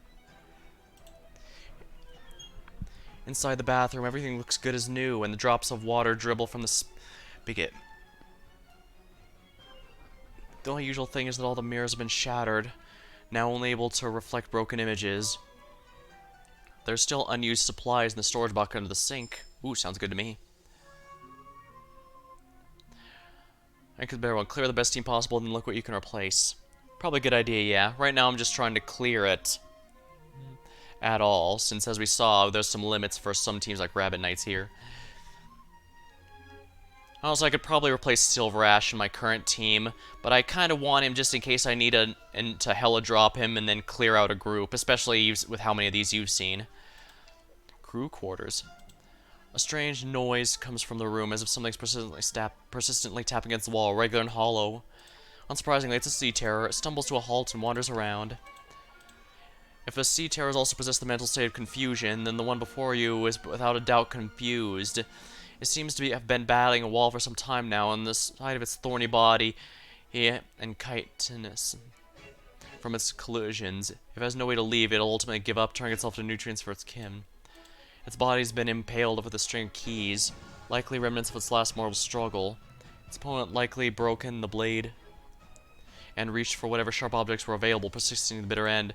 Perhaps the wound just happened to cut a certain nerve node in the sea terror, or perhaps for some other reason they escaped crew quarters and decided to do battle against the wall. There might even be another possibility. In any case, pull out the keys and put an end to its miserable existence. Tool room. This used to be a tool room, used to store instruments, tools, and supplies needed for maintenance, but a ship that had to endure a horrific calamity, losing its mobility in the process, banking these tools might be a bit of wistful thinking. Cabinet. It may well be the case that even the most skilled craftsmen of today's nations will be helpless before these devices, not because of how complex the structure is, but because of the difficulty of operating arts units. Most of the tools are fairly simple for a beginner to operate. Flip of a switch and a few button presses, they'll spring to life and efficiently get the job done. Only issue is, no one knows exactly why they work. Just as humans cannot imagine walking without legs or grasping without hands, these machines lack any reasonable engine or power supply mechanism. Only God knows how they work. The way they use Originium is completely different. Drawers. At the bottom of the drawer is a sheet of paper long since yellowed, and next to it is words written in paint. Go into the deck, don't jump overboard, don't allow yourself to sink. Read it, remember who you are. This piece of paper seems to be cut from the officer's manual, and it's filled with flamboyant rhetoric boasting the ships can be called a place in the Iberian Sea, a mobile... Whoops. Bump the mic there. A mobile throne for the exalted kings. The officers and the researchers lucky enough to be selected as a crew of it were most outstanding talents. One of the passengers will mark with a highlighter. In any given era, there are only so many names that will be recorded. History and its cruelty shows no mercy to mediocre. Congratulations, the glorious coup. You'll surely annul the annals of history.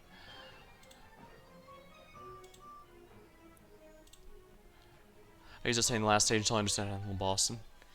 Yeah, honestly, I mostly keep him for the same reason I keep Bagpipe. An easy redeploy timer reduction is just really helpful. Lower hall. There's still unopened rooms in the officer's lounge. Make sure there's no potential threats before going on. Storage room. A storage room full of spare seals. Carefully embroidered with the pattern of the Iberian flag. Maybe there's some supplies to be found here. Need to complete that first. First galley. Above the room's door hangs a sign, First Galley. From the size of the kitchen alone, one can already imagine the grand occasion which scrumptious dishes would emerge from here. As the name suggests, the First Galley is one of several kitchens. In addition, there's a kitchen preparation for plating, another for desserts, and so on. Crew here served delectable dishes worthy of their honorable statuses, or at least they were in the past. Naturally, the calamity and the starvation that ensued quickly and mercilessly stripped people of the veneer of virtue. However, let's pray the black and blood stains in the corner of the galley are but accidental spatters of the chef carving Sisti beast steak.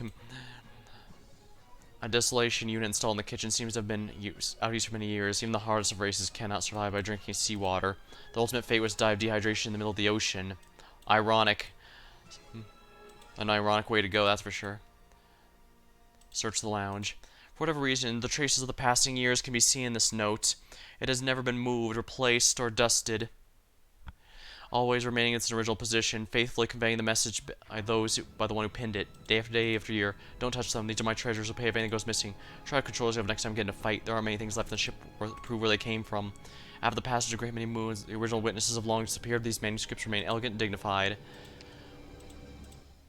We can now open the air doors, so we have the key. The locked door has been opened. This area inside the lounge was really a small conference room. By the looks of things, the last meeting held here did not go very well. Documents are strewn all over the ground, trampled on by panicked footprints. A huge chart hangs in the conference room, marking positions of every ship in the Grand Fleet. The icons once representing their existence have all been extinguished, leaving the chart empty. Its azure background now symbolizes the boundless ocean upon which this flagship floats, alone, and thus the mightiest fleet ever known to Terra quickly dissolved into the blue expanse, joining the pride of ambition in Iberia's past. I really need another drink, so let me hydrate real quick.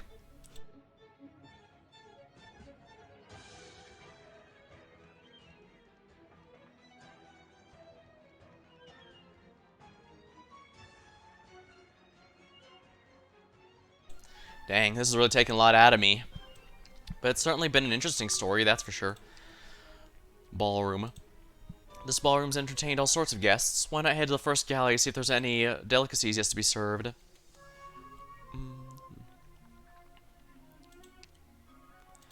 His eye widened with anger, his hand not letting go of the helm for decades.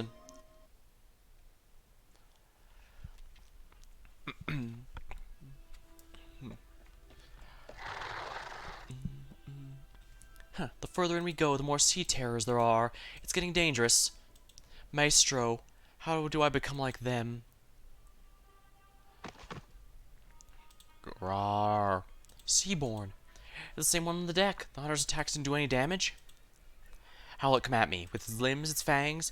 My hand cannon. I need to create distance. Wait a second. What's that on your belt? Could you be... Ah, cough, cough. What strength, I barely managed to block it. There's a pocket watch on its belt, I guess. Do you have something to say, monster? I can't go down here, and I won't. I'm an inquisitor of Iberia. Cough. It's taken too long to burn away the Nethersea brand. The situation's not looking good.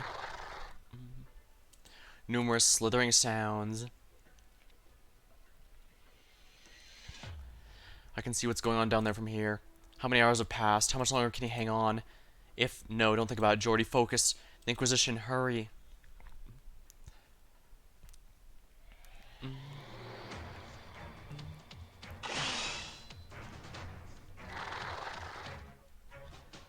Is that all? Purr. Listen to your friends wail. The flower of Sylvia at least had its beauty. What about you? As my first dance lesson after waking up, I must say you're underwhelming. Purr. It's getting away. Oh, I'll go after it. You go find the little Liberian bird. How are you feeling? Better than ever. My memories are tumbling down like a waterfall from the heavens. It'll take a while for the full picture to emerge, though. And some of my more recent memories are rather embarrassing. I'll go. Your mind's still unstable. Oh, trying to steal my prey? It'll try to escape into the sea. Of course it will, but it wasn't running because it couldn't win. What did it find? We don't have time.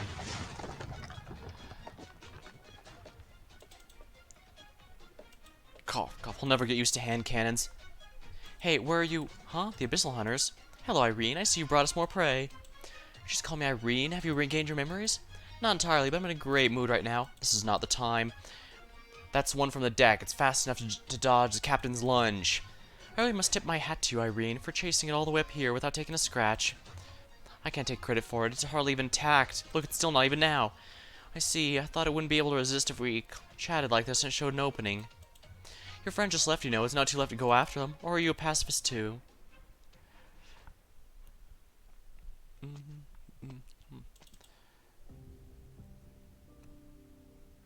Casimiras, a landlocked country where Scotty stayed for a time. A place of sprawling glasslands and forests, the land of knights. Knights. Is it a coincidence? Did something draw him here? The ship, Briogan. What did you intend to leave behind for your homeland? Where have you hidden the answer? Sea terror carcasses, and not only that, the wounds are clean and precise. They show no signs of resistance. Scents mingle in the air. The air is stale. What else is here on the ship?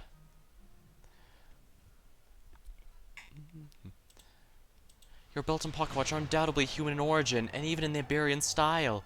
What are you? It's just stalling for time. It will get complicated if the other one gets back to the ocean. Still not attacking? What a passive dance partner. I'll take the lead, Scotty. Right. Goo. Ah. Come on, fight back already. I'm starting to feel like the bad guy here. No. It's not stalling for time. Who defiles my Iberia? Heathens. The sound of bells? What? Sharp screech. Bells echo through the empty hall. The lights and all flash. The Seaborn lands in the direction of the throne while three are distracted. Yes, the throne. There's a throne on the ship, a symbol of pride, power, arrogance, and deceit. It's like... Spectre trails off, knowing what she was about to say was far too absurd. It wears a crown and drapes itself in the same color as the curtains. It kneels by the side of the throne, the two inextricably bonded with one another. It resembles a queen and ministers of old, serving the golden sun of Iberia.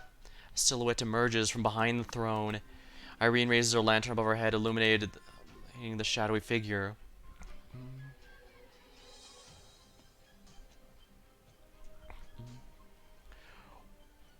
A Seaborn? I like the boss theme. Oh yeah, the music has been really good for this event.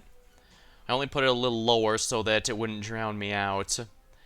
But, because, well, anyone who doesn't know will find out very soon. Why do you set foot on my ship? Cough, cough, paw. Who'd ignore a question from the great Alfonso? Why are you here? Why have you broken the silence? Come from my Iberia, which has lain forgotten for decades. I'll start with you. Answer me, child of old Iberia. Irene could not believe her eyes. She'd seen the Seaborn's face before. She devoted much of her time during her Inquisitor training to the study of history, immersing herself in the doctrines and creeds. How did the Seaborn claim to be Alfonso? How dare it claim to be the Iberia's greatest ship captain? You can't possibly be the captain of the ship, you monster. Alfonso was almost 50 years old 60 years ago, but you look younger than the great hero was back then. Irene knows she's shaken, but she cannot show weakness. She reflectively raises her lantern, as her commanding officer would have. Drop the mask, Seaborn. The light of her lantern flickers. The tiny speck of the Inquisitor's hand seems to fit the word lost better than the lights of the Golden Hall. The Golden Age. The Seaborn briefly lays its eyes on Irene before turning away dismissively, rubbing Alfonso's inhuman arm. A short silence surrounds the hero. Seaborn, I don't like that name. Tell me your name, child of old Iberia. I am Irene, Inquisitor of Iberia. And old Iberia? How dare you defile the name of... How dare you talk to me like that? A screech interrupts the exchange. Ah, where were you when we burned Victoria's ships and sunk the Lion King's honor at the bottom of the lake? Where were you when I paved the streets with pure gold, brought back into my ships? And where were you when Terracos darkened, Lithuanians dawned like a black cloud? I literally wasn't born yet. Ah. I'm Alfonso, Duke of Old Iberia, Admiral of the Armada, Captain of Stultifera, and King of my own kingdom. You, a mere inquisitor, dare question me? Shakes head impatiently.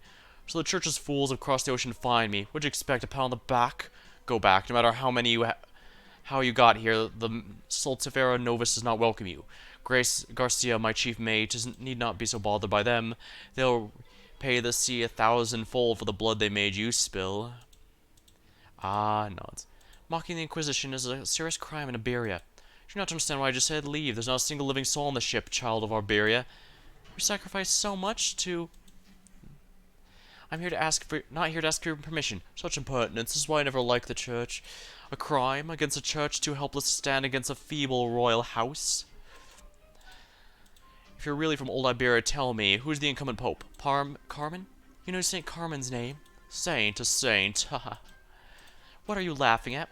He didn't even have the mettle to become pope. Does he not feel ashamed when he sees himself in the mirror? No wonder it took you 60 years to find this place. It seems disaster has made Iberia weak. But no matter, before the ship doctor joined the corals, we discussed what might become of Iberia. This was not unexpected. The floor you stand on, the immaculate golden hall, this is the motherland I know. This is Iberia, not the backwater you speak of, half of which you refuse to see or understand. How far was this once great empire fallen? It's really so pathetic that it took you 60 years just to find me. I can't auto-farm the boss stage because something breaks the auto. Possibly RNG. E from Golden Glow. Who? If there's a lot of enemies that dodge, then yeah, I imagine there's going to absolutely be a lot of possibility of breaking the auto. Alfonso descends from the podium. Irene takes a step back, her lantern flickers. Now then, why are there two Aegir with you? There's no place for the Aegir in my Iberia. We meant no offense, Captain. We were merely chasing some ugly monsters and mistook your chief mate for one of them. How did you survive so long here? Oh, that's a question, ain't it, you Aegir fools? It's been so many years since I took up hunting as a hobby. Either today or tomorrow should have been the day of reckoning. But you chased away my quarry. Now we must once again rely on those... No, wait, no. You're not Aegir. You're more than Aegir, both of you. What's your name? Scotty. No, Aegir, don't try to deceive me. We may have been trapped on this ship for decades. We're no fools. They call you Isharmlaw. So that explains that mysterious name. Did you hear the bells, Opinus? Opinus? It's a miracle that anything works on the ship at all. Here, the bells signal the start of the hunt. But who's the hunter and who's the prey? The children in the ocean don't care. If they consider Alfonso to be their kin, albeit weakened, they're willing to offer their own flesh and blood, all to ensure survival of the strong. A hunter approaches. Gladia, she's too sharp. Skills I learned on land will only work for so long. She'll detect me soon. And what will you do? What will you do? Answering a question with a question, I'm interested in your choice, Opinus. I never expected to become interested with the Abyssal Hunters again, but Laurentia fascinates me. I see so much possibility in her. And you've made your choice of your own accord while retaining your sanity. Have you not noticed? More and more, you're becoming like one of us. Can you reach the truth? Cast aside revelation, lay open the body of God, and learn the truth of God's the sea. The answer you're seeking is tantalizing. Look at me, showing curiosity. Perhaps there's something human in me yet. The revelation is imprinted upon the instincts of God's children. Our ways of thinking couldn't be more different. Oh my, you sound even more like a seaborn than I do.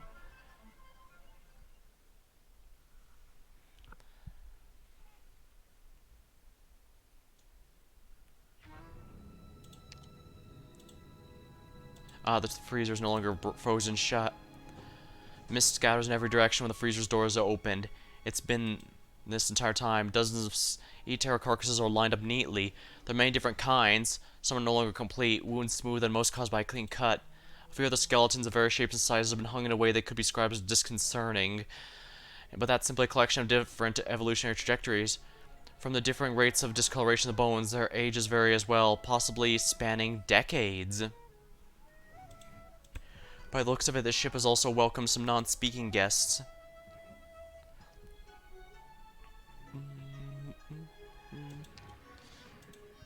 come as you please, leave in pieces. Freely does wine pour, bodies litter the floor.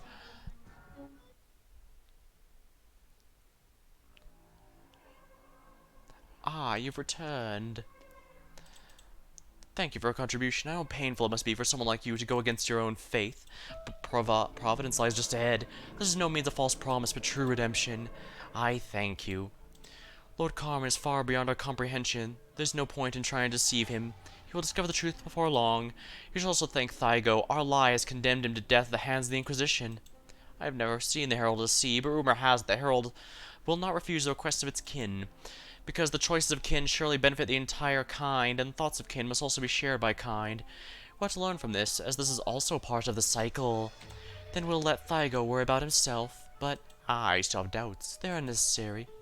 Our prophet, Miss Amaya, will she really be able to come back? She has simply chosen to return to the sea one step ahead of us. She is to locate our path, our herald, and the trails of the sleeping city. If she returns, it's to help our kin. If not, it's because she is making preparations.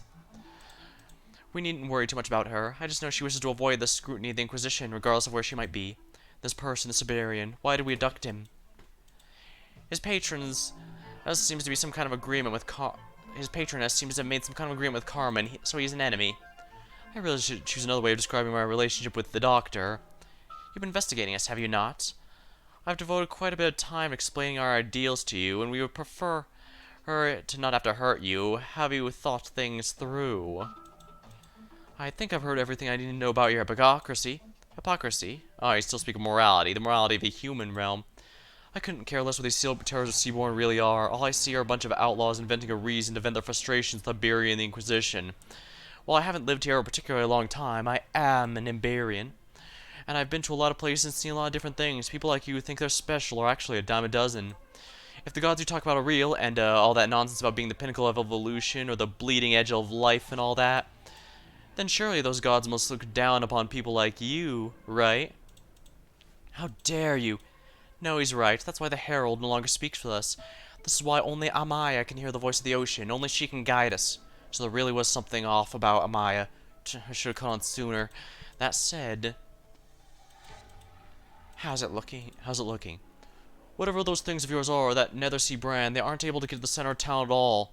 That black monster can do more than just fly. It can belch out terrifying jets of flame. But the Nethersea brand can't spread faster than it's being burned. If this gets dragged out, Grandfather will fall to the Inquisition's hands as soon as the Sea Terrors hold back the Penal Battalion are exterminated. As soon as the Sea Terrors holding back the Penal Battalion are exterminated, then we all die. Oh no, Thiago, no. All these things you speak of, do not grieve for the kin who willingly give themselves up to hold back our enemies. In other words, you're not yet resolved to sacrifice yourself for the entire kind at a moment's notice. Don't talk to me like that, or it just happened to line up. I'm just an old fogey with no interest in becoming an ocean hugger. What a low-born, stubborn creature. Well, same to you, friend, and you, lad. Didn't I warn you not to meddle in other people's affairs? Thiago, you know each other? No, he's an outsider who kept hanging around the chapel. As the mayor, I need to have at least some idea of every person in town. You should have stayed out of it. Right, then. We shall act soon, correct? Or are we going to wait for the Inquisitor and this monster-wielding accomplice to burn my town to the ground? Oh, we will not. You seem awfully attached to the city. Why? Grandfather is the embodiment of our generation, spanning vision to rebuild a country, heretic. Ask any Iberians who've joined you, and you'll understand. The Inquisition's taken enough from us. I intend to pay them back double.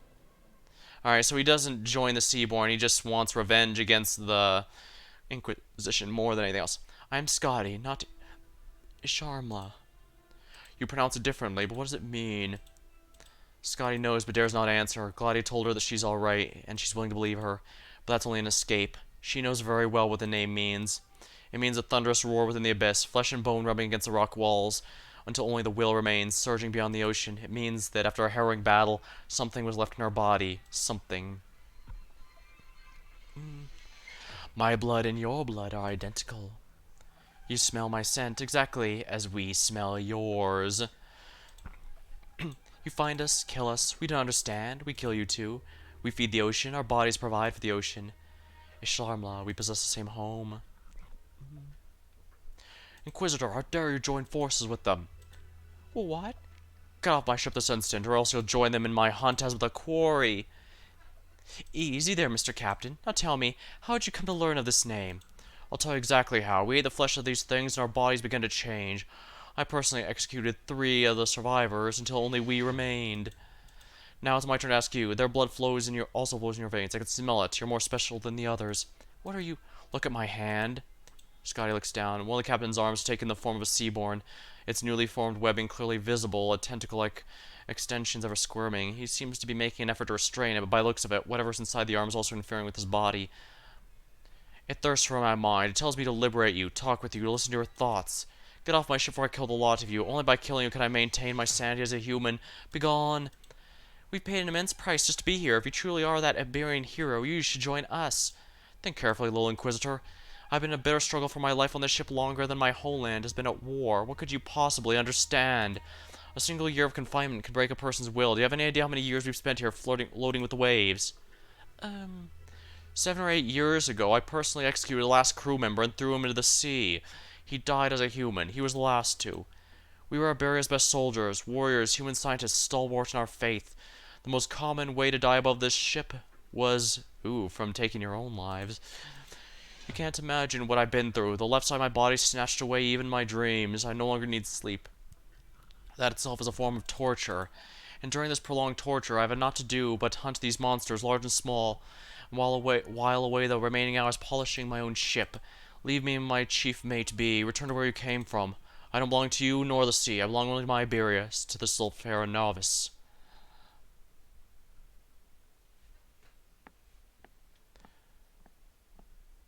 Gladia stops walking. While she contemplates why this place is so clean, she notices a change in the scent. Seaborn. Of course there's seaborn here. But what is the cause of this impure odor? Where did this vague premonition she is starting to feel come from? She can only continue walking, following the path ahead in the back of her mind. An attempt to reach the depths of the ship. Suddenly she comes to a stop. Don't you think we are being obtuse preparing this primitive transport vessel that hasn't docked in over 60 years? Bishop of the Deep. You saw through me immediately. Do you suppose that means I chose the wrong place to appear? You followed us here. Hardly. Strictly speaking, I was the one who arrived here first. The ocean communicates with me. It accepts me. It aids me. From the very beginning, coming to this ship was a trivial task. That you've been able to suppress your urge, rush forward, and slay me is already quite impressive. Is it because you feel the ship is vital to your grand plans? What are you after? You killed Quintus. I should have known better. So even you test tube watching bottom feeders, pardon my language, will pursue vengeance? No, you misunderstand. Quintus was a bit too eager to attain results, and that temperament of his not only led to his demise, but also demonstrated conclusively he was born human. Not that that's something to be ashamed of. Under our doctrine, we will never become what we seek to be by thought alone. Only changes to the nerve and sinew can be considered real. Wouldn't you agree, Abyssal Hunter? We don't need to be enemies. I have no plans to do anything to you. One's end is decided at the moment of one's birth. Nothing can change this immutable fact. You went through all the effort to find us out just to spew nonsense. About that. That's not something you need to know. These lowly creatures won't be able to hold me back. Amaya smiles sweetly but does not answer. A blue light emerges from under her feet and soon envelops the entire corridor. The Nether Sea Brand. Another sea brand at Grand Faro, so those traps were your handiwork. Hardly. You're also quick to blame every misfortune on the Church of the Deep, but never stop to consider the truth behind these phenomena. These children always existed in Grand Faro. I simply found them. Cut the crap. We're out in the middle of the ocean. Our touch, invisible to the naked eye, is everywhere. The ship may not be as much use in your quest to return to the Aegir, but must you insist on returning? Have you ever had the slightest inclination to listen to what the heralds have to say? Seems you aren't too different from that stupid bishop after all. You never even been in a real fight, otherwise you never say such an idiotic thing to a hunter. No, but all hunters take pride in their arrogance. We will meet again, Gladia. You disappointed me, but that's fine. Perhaps it's better that you have something to break out of. Meaning? Whether you come or go, or whether the Aegir come and go, is not for me to decide. You won't be leaving this conversation alive, though? Oh, really? Ear-splitting screech. Quintus should have had a herald by his side. You've fought with that herald. You've spoken with that herald. While you stagnate in place, the ocean is ever in motion. Aegir is far from smart enough to curb evolution itself. Hold it, Claudia. Such weak, pitiful prey cannot even speak, more like a beast. Hurry up and die. I have a score to settle with that bishop. I need answers from her. Did you hear that, chief mate? Our quarry brays. It calls out to us. The monster known as the chief mate nods slightly, using its claws to straighten out the crown that started to slip from its head. It brays. It calls out to us. You bring yet more rabble with you? It must be swordfish. She must have discovered something. Something unusual about the smell here. The sea breeze is confusing us. Good thing this filthy Aegir haven't scared it away. We've been romping around for months, and I hate to see my ship even more beat up. By hunt, you mean hunting seaborn? Seaborn? Ha ha ha, sure am. Hunting to live off the bounty of the land. Hasn't humanity done so since the dawn of time? But if you still haven't left by the clock's chime, you will die.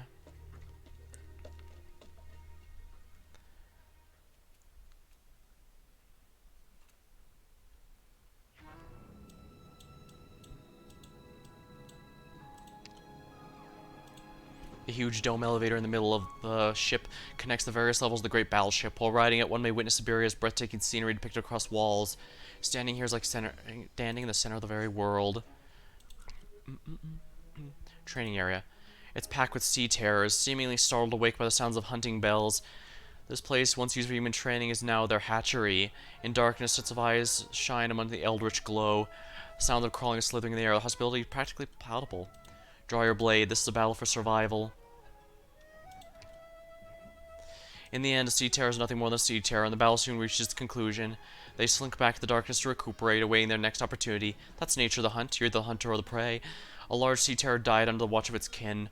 From its peduncle hangs a pocket watch, which, based on its engravings, once belonged to the navigator. From the perspective of their species' survival, would sea terrors ever evolve a compulsion to collect? A records room. The records room is most likely... It housed all of the Grand Fleet's confidential files at one point, all sorts of documents related to personnel, deployment plans, tactical arrangements. Now they're nothing more than piles of refuge. Search room. Other than a table, a few chairs, and a lamp, the safes of various sizes, there were all practically no other items. The person in charge must have been quite organized. Most of the safes weren't locked. The documents inside are now meaningless. Only one of the larger ones remains shut, requiring a passcode to open. There are a few horrible gashes in the walls of the corridor. Perhaps the records room will tell of exactly what happened here. A strange rumbling noise comes by as you quickly retreat to the golden corridor to confront the foe. There's nothing of interest in the hall, but you'll find much more interested in something labeled the confinement room. Ship chapel. A chapel is included on the ship. Its icon overlooking every guest who visits. Many years ago, the sailors who came here confessed their sins to the unburdened souls. Now the only thing that might enter this ornate chapel is occasional lost sea terror. Search it. An icon overlooks every guest who comes here. Before the calamity, the Church of Iberia already drifted from Lateran Orthodoxy. It no longer wished its flock to be shackled by Lateran law. His Holiness in Lateranos seemed unaware of the schism. In the end, the Iberians discovered only they could bring themselves to salvation. The ship's chapel is a typical product of the post-era, its icon no longer holding a gun, but instead taking up a sword and lantern. The Church of Iberia has already written its own scriptures, and with the king's support, plans to have a pope of its own. Now that all is reduced to ash, only the Inquisition remains to lead Iberia forward. The corner of the church lies in the standard-issue sailor hats, their original owners long gone, hidden beneath the waves. However, this little token of commemoration is enough to prove that there are still those who do not wish to forget them. Under one of the hats is a half-roll of cipher book pages. Its remaining pages, with the password format for the records room, ultimately remains incomplete. The pipe shaft.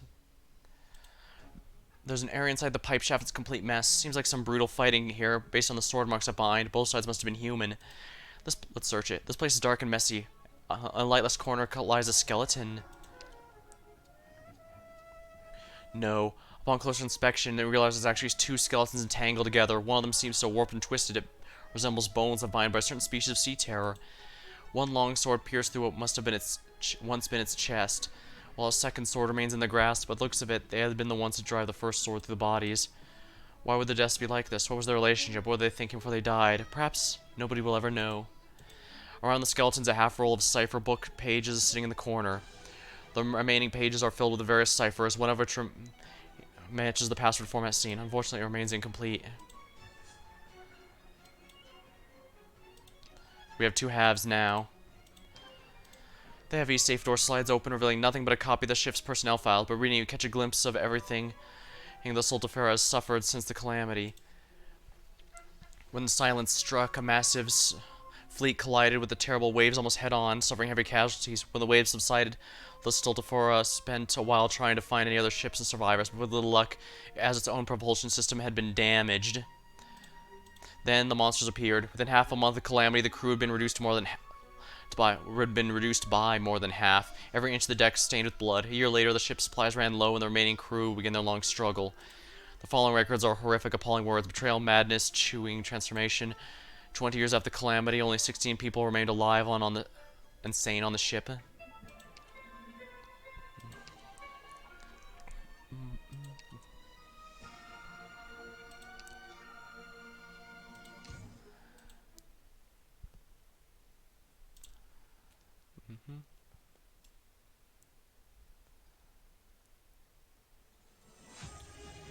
Looks like it's too late for second thoughts. Time to move out.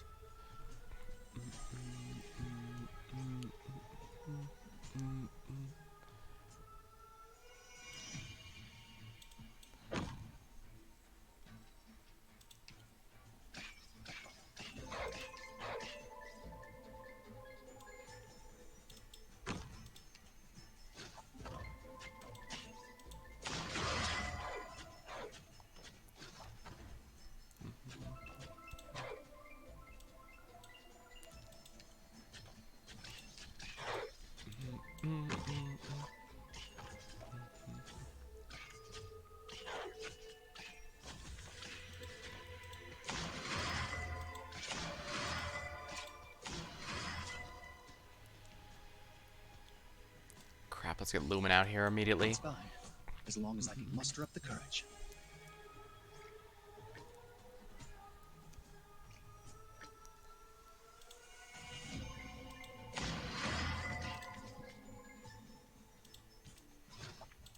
When 'tis a choice of life and death, why should Everyone, focus on fighting.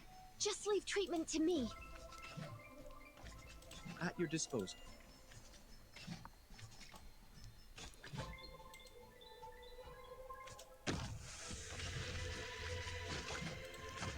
I've got a way to treat you here. Don't make any more noise. As long as I can stay calm. It's a bit tricky, but as long as you give me some time.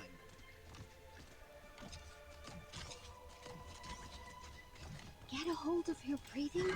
even a virtuous king must from time to time look to the sword?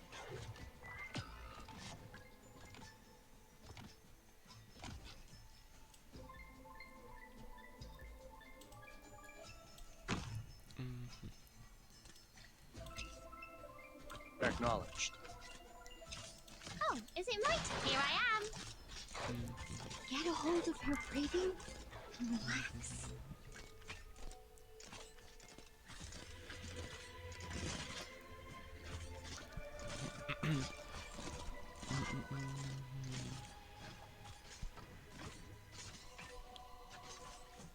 Ooh, these guys are maybe No gonna be a matter little what rough. trouble we're in, I'll face it And we together still haven't gotten with anyone in the all of middle, you. which really horrifies me.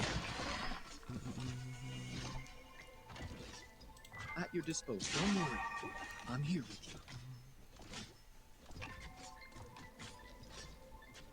you. No matter what trouble we're in, I'll face it together with all of you. And I'm slightly concerned by the fact this is still 40. What are you planning? We need The to get rid of this. fool flaunting his gallantry reaches none with his value. I've got a way to treat you here.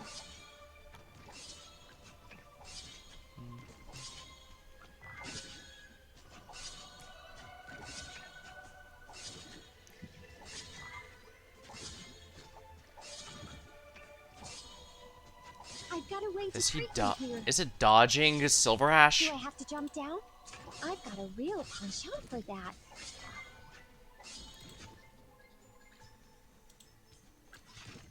When 'tis a choice of life and death, why should Get a hold of your breathing and relax.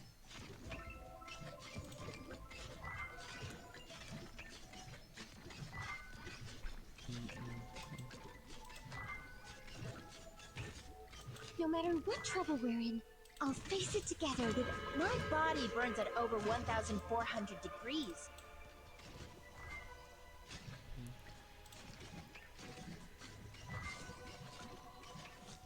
Everyone, hang in there.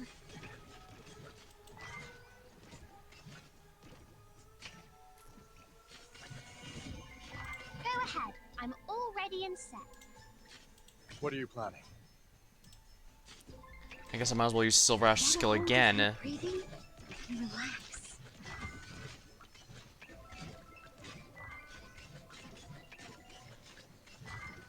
What are you planning? Made up your mind? The fool flaunting his gallantry reaches none with his back. I've got a way to treat you here. Made up your mind?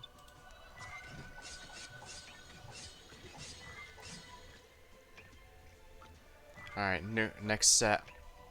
No matter what trouble we're in, I'll face it together with... Here I am.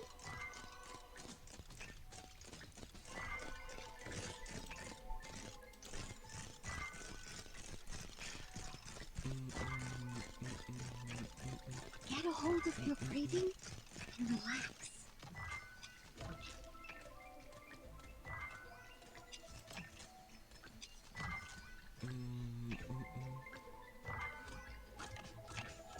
No matter what trouble we're in, I'll face it together with all of you. can do this. Here, first step is a deep breath. Even a virtuous king must from time to time look to the sword. Everyone, hang in there. Yeah, these guys get some really ridiculous defense. I should probably bring some more mages for this.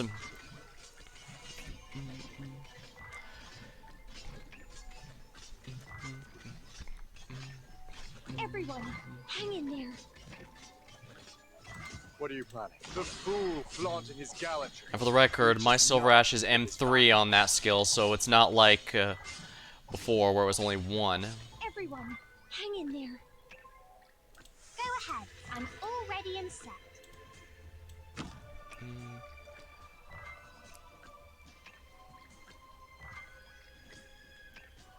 No matter what trouble we're in, I'll face it together with all of you.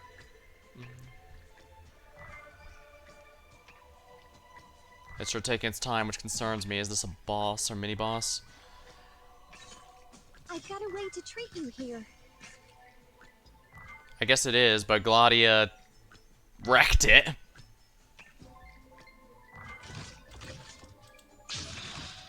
I've got a way to treat you here.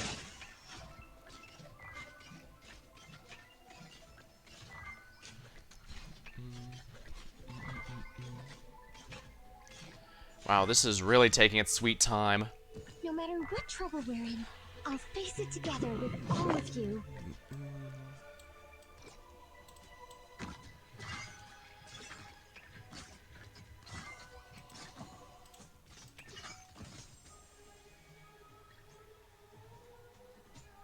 Made up your mind? Art thou mine worthy enemy? Or art thou not but a jester? Everyone, hang in there.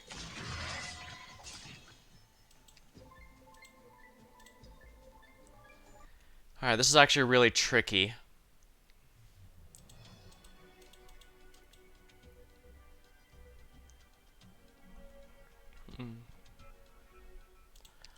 Alright, so yeah, these guys are...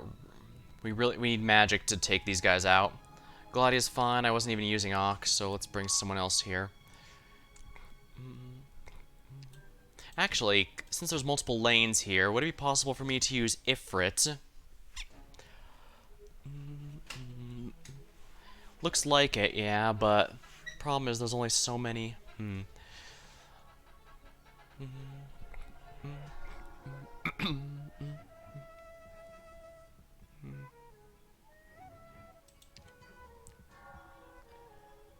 Alright, so we need mages here. Someone with some good AoE might not be a bad option. Don't forget to prepare emergency supplies as well as weapons.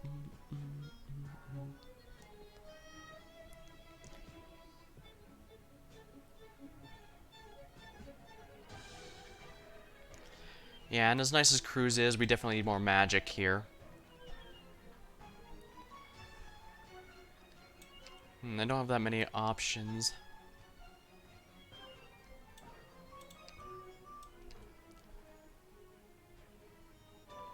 I guess if I give up, I could just use Ling. Oh, won't you want me leading? Alright, let's see if this works then. I did choose practice mode, right?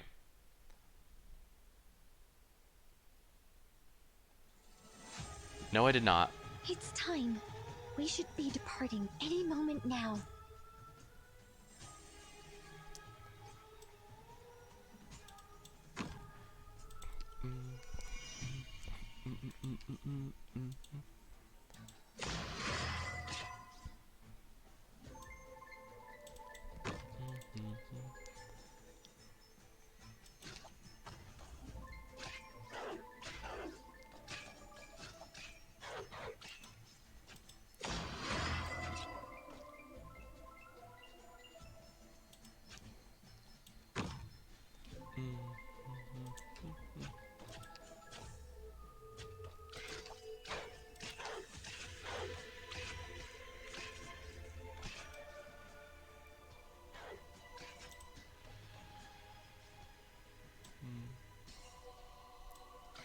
Arrived at designated position.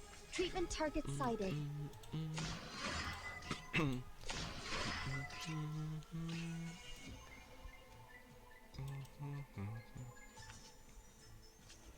Very well.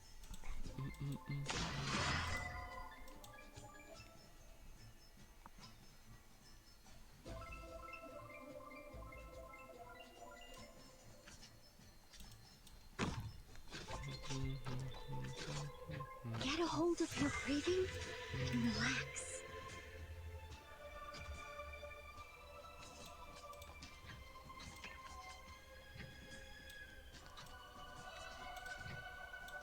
No matter what trouble we're in, I'll face it together with all of you.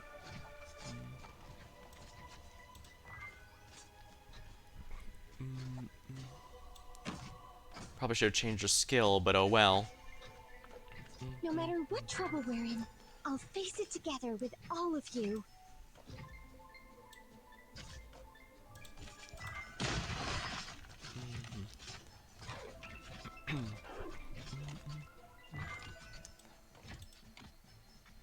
I can handle this. Everyone, hang in there.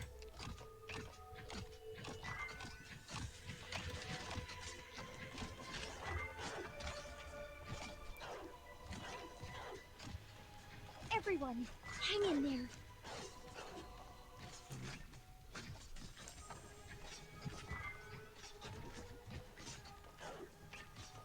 Made up your mind? Thy pleas falleth upon deaf ears.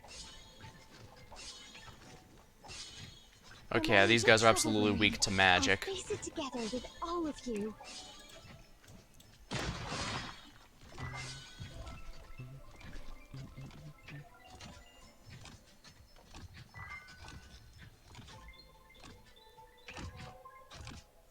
Get a hold of your breathing.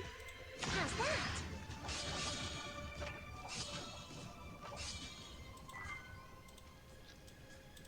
When 'tis a choice of life and death, why shouldst thou? I've got a way to treat you here.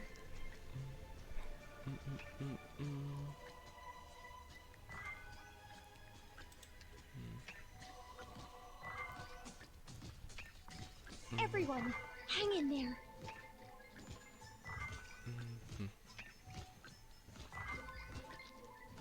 Ah, this is a little rough. Do I have to jump down?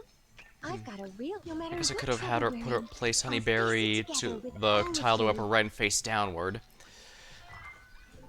Do I have to jump down? I've got a real penchant for that. Get a hold of your breathing and relax.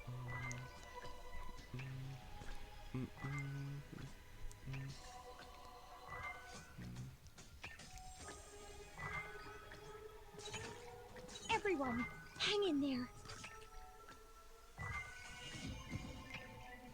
As long as I can even do this. Here, first step is a deep breath. Everyone, hang in there. What are you planning? Thy pleas falleth upon deaf ears. No matter what trouble we're in, Shit. I'll face it together with all of you.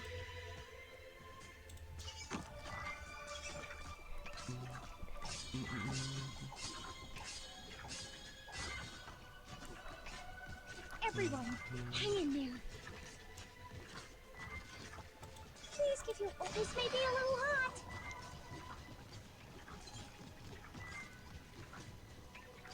I've got a way to treat you here.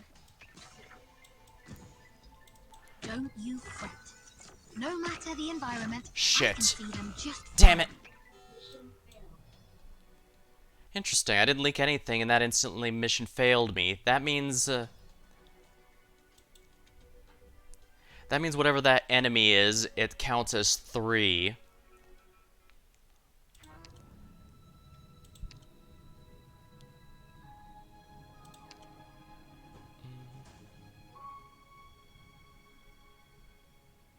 Perhaps of Kiara, it should be suzerain. We know Aya is working extremely well in the other spots.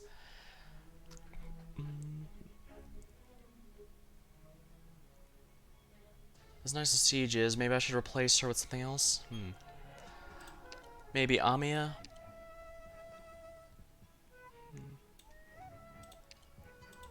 Got it. Alright, we're gonna give this a go.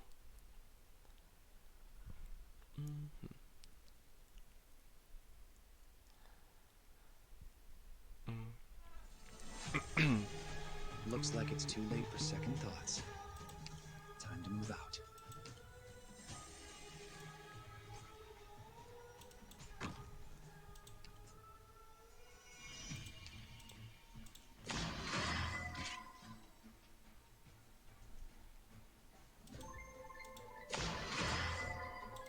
My sword is cloaked in Sea Child's shadow. Oh shit.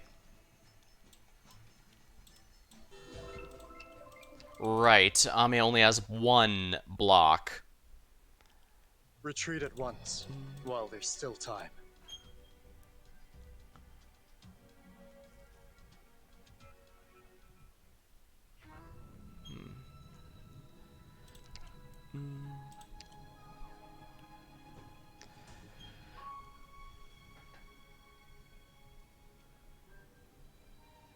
I guess I could put Silver Ash and then Amiya, since Silver Ash is strong enough to handle that. The reason I brought Amiya is largely for the purposes of those guys with massive defense. But defense doesn't matter if their arts damage is high. It's time. If they deal arts damage, I mean. Departing any moment now.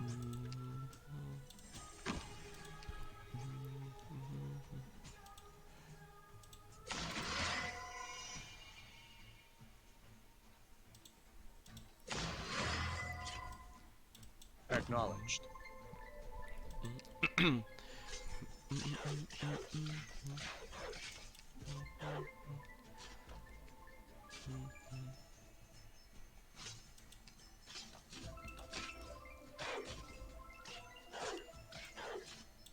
My sword is cloaked in Sea Child's shadow.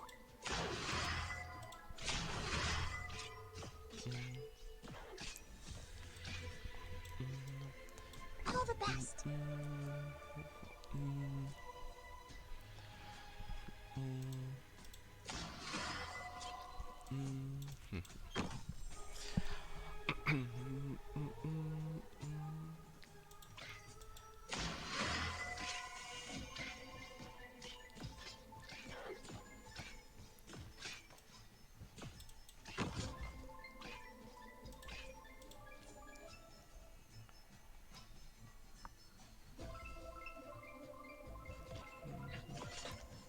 Amiya here.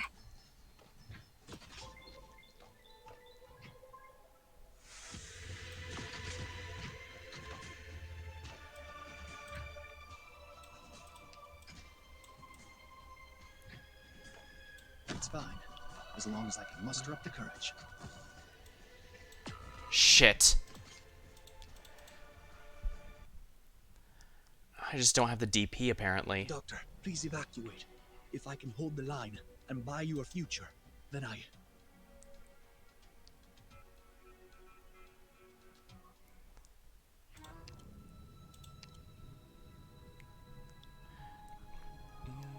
I really need to elite 2 more defenders, it seems.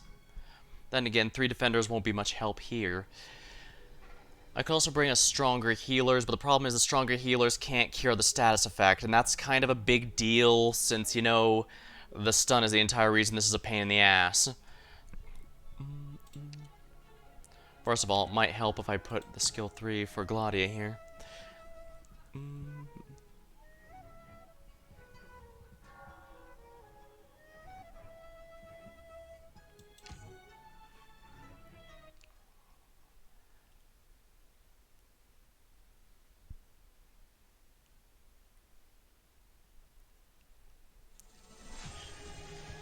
Looks like it's too late for second thoughts.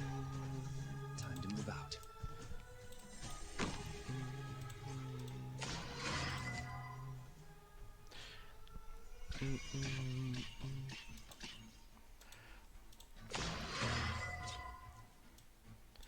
Acknowledge.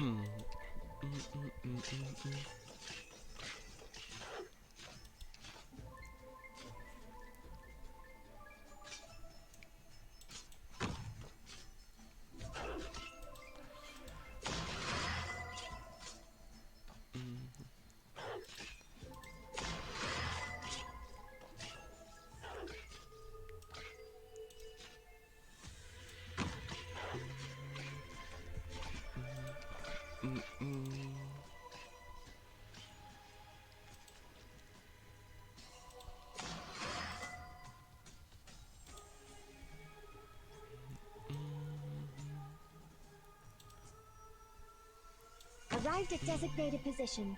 Treatment target sighted. I've got a way to treat you here.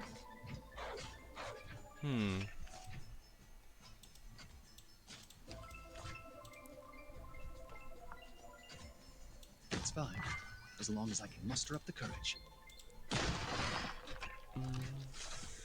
Everyone, hang in there.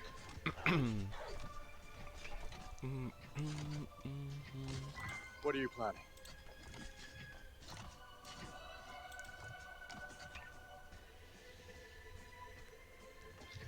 Madame Chen's swordsman, get a hold of your breathing and relax. What are you planning?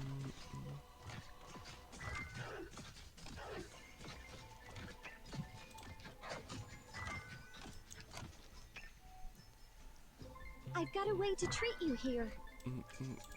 Let's just get this done with. Art thou my Might as well worthy activate this enemy, before I retreat Silver or Ash. art thou naught but a jester?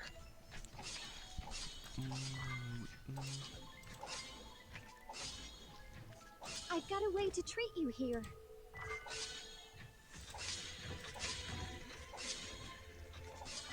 What are you planning? This sword, your thoughts, your arts, I can cut them. I'll be careful, no matter what trouble we're in. I'll face it together with all of you. Alright, there we are.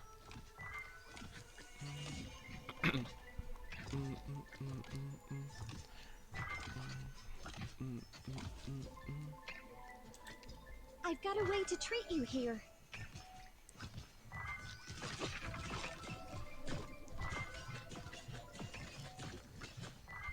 There we are. I've got a way to treat you here.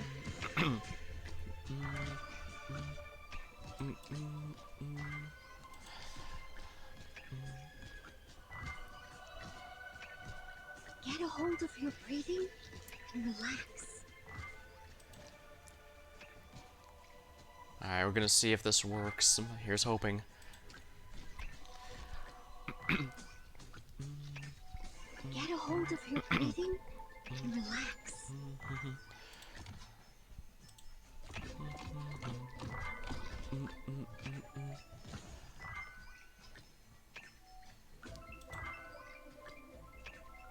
I've got a way to treat you here.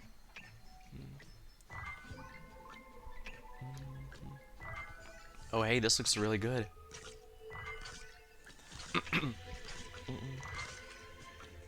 A plus sign. Everyone, hang in there. I'm guessing that's an auto read. That must be what auto forces the retreat of operators. As long as I can help, hang in there. The treatment will be done in no time. Of course, it's dodge is the Get a frustrating. hold of your breathing and relax. Come on, there we are.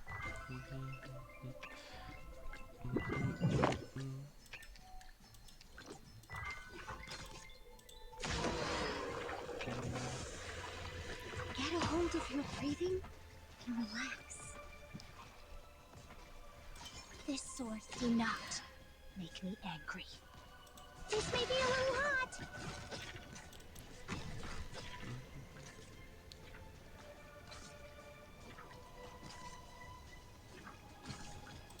Oh, you dare strike me. Hang in there. The treatment will be done in no time. Skill 3, bagpipe. Use it.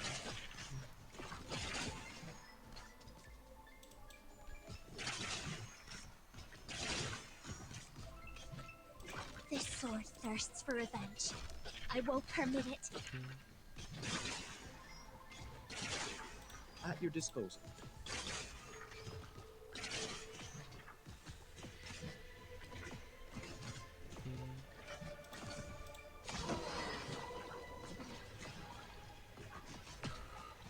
As long as I can help.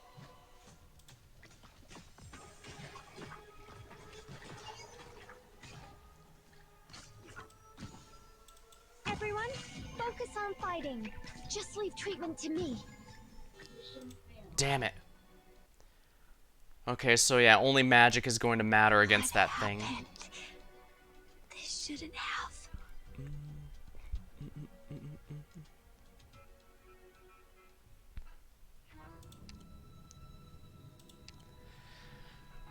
Gladia's fine there, but the problem is we need magic damage, and Gladia doesn't have enough of it.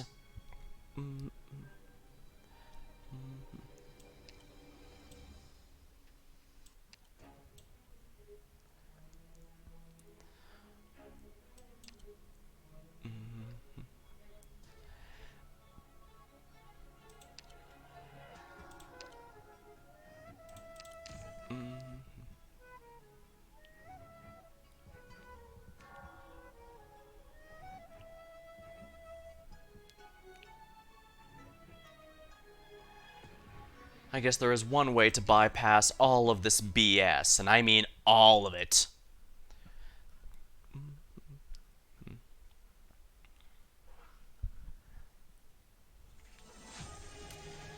Looks like it's too late for second thoughts. Time to move out.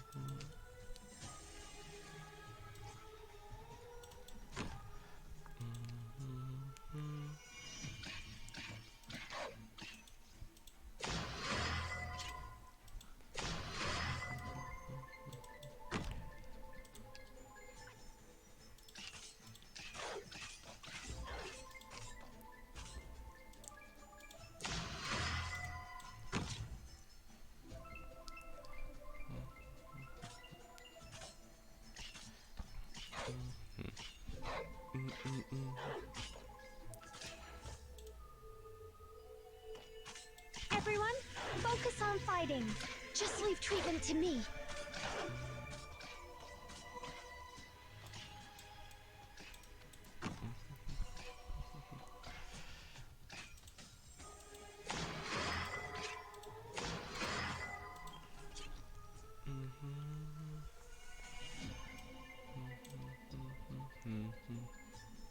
It's fine, as long as I can muster up the courage.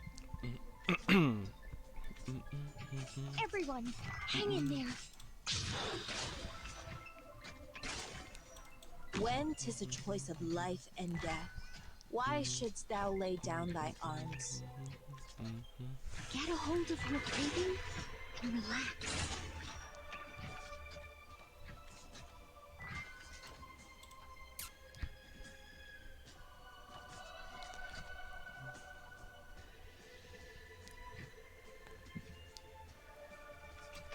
careful. Get a hold of your breathing and relax.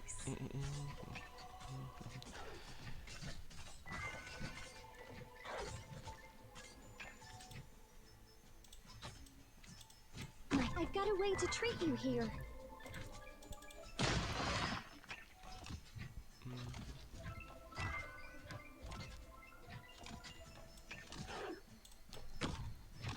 Get a hold of your breathing and relax. Alright. The last boss is going to be a pain, but we can get it.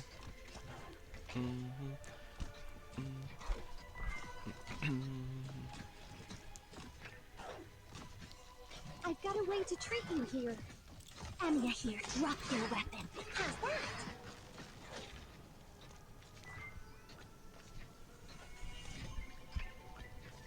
Oh wow, I completely forgot to keep tabs on Thorns' skill. So now it's taking a long. I'll just have to do this when I do it for real. I've got a way to treat you here.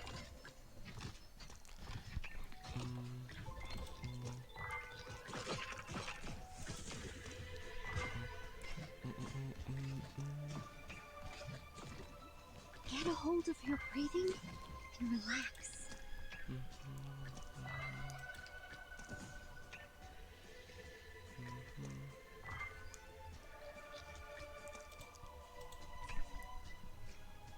Everyone, hang in there.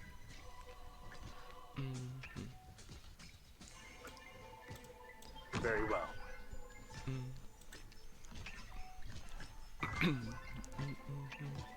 I've got a way to treat you here. Yeah, these guys are corrupting the ground pretty quickly.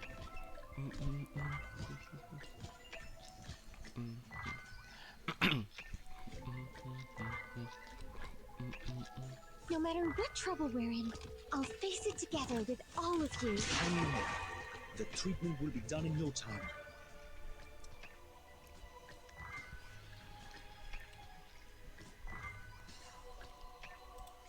I've got a way to treat you here.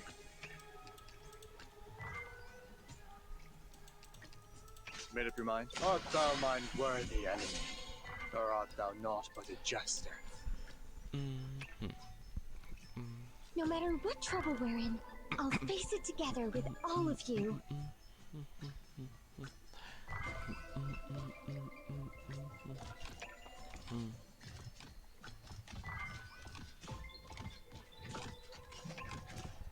Can't be blocked. Everyone, hang in there.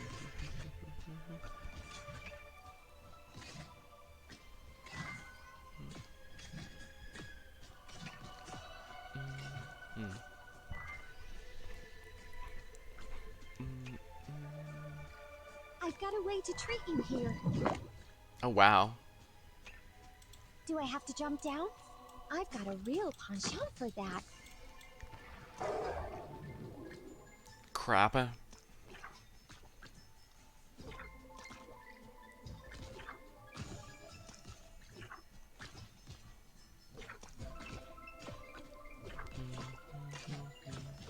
This sword, drop your weapon. Oh, my body burns at over 1,400 degrees. This may be a little hot. As long as I can hang in there. The Yeah, he treatment will be can't. done in no Unfortunately, it seems Lumen can't cure monster. But I can do this.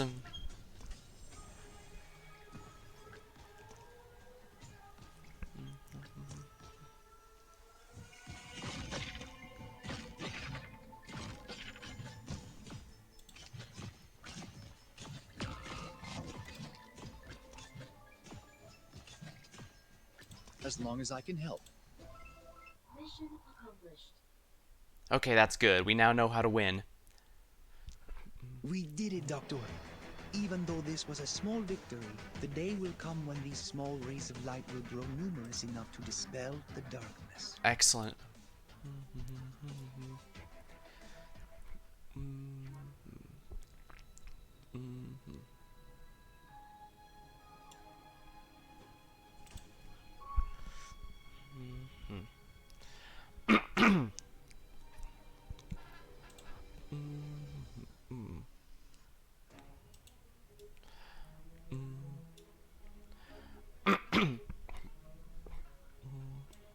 Let's see. Alright. We officially have it. This should theoretically be able to win it. Luckily, the thing is in absolutely no hurry to stop stunning everything, so here's hoping I can do it again, but for realsies this time. Smith's gotta be ready to pay the debts accrued by the weapons she forges.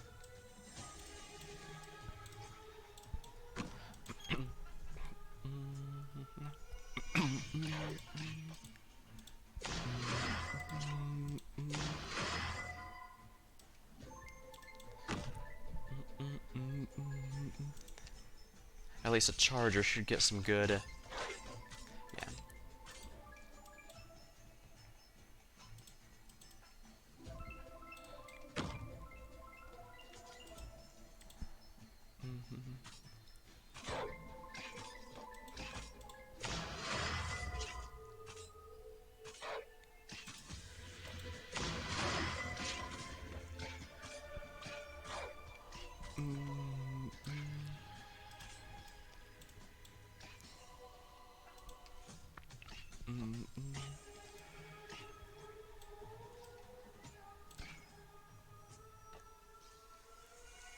Arrived at designated position. Treatment target sighted.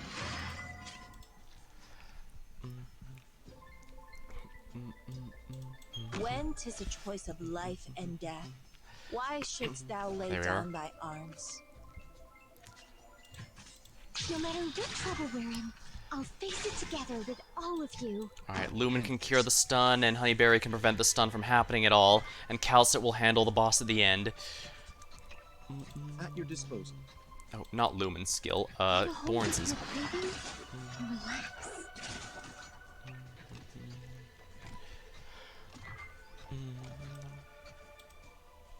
I'll be careful. Everyone, hang in there.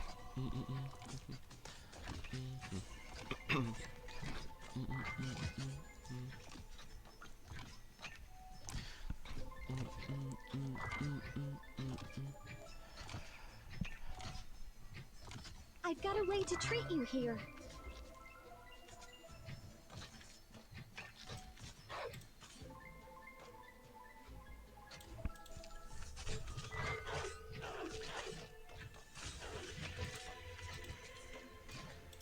Matt, everyone, hang in there.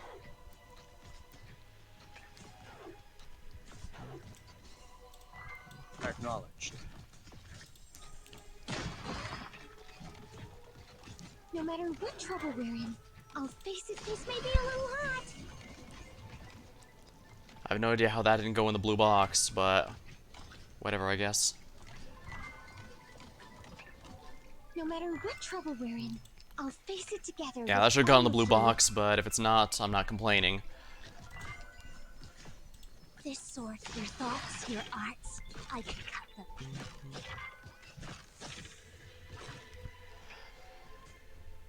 I've Alright, got here a way to comes treat the you guy in the here. middle.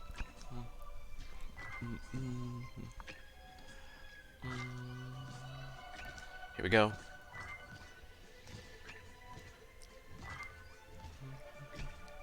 I've got a way to treat you here.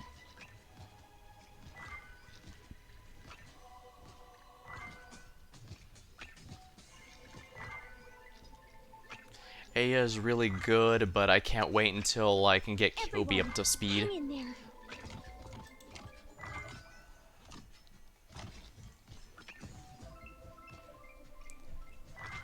There we are. So those two drop these to mark where that creature is going to I've go. got a way to treat you here.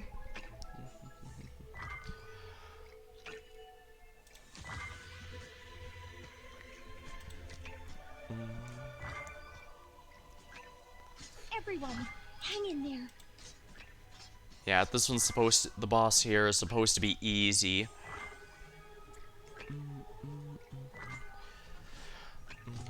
Get a hold of your breathing Miss. and relax.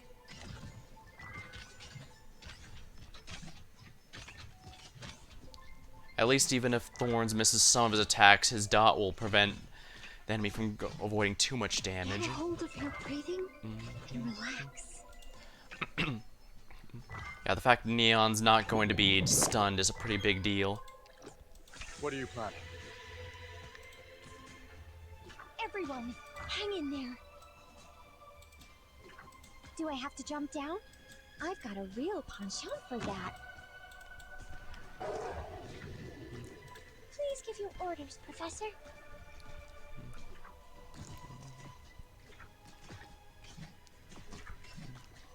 A knife, a life. My body burns at over 1,400 degrees. With what do I answer your failure of justice? Please give your orders. How's that? Excellent. These guys should all... There we go. Should melt the boss here. And these small fries should get melted along the way, just because Aja's hitting everything right now.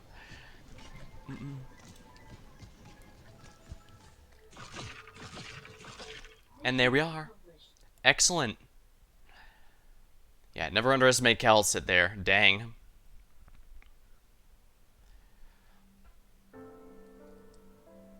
I see it.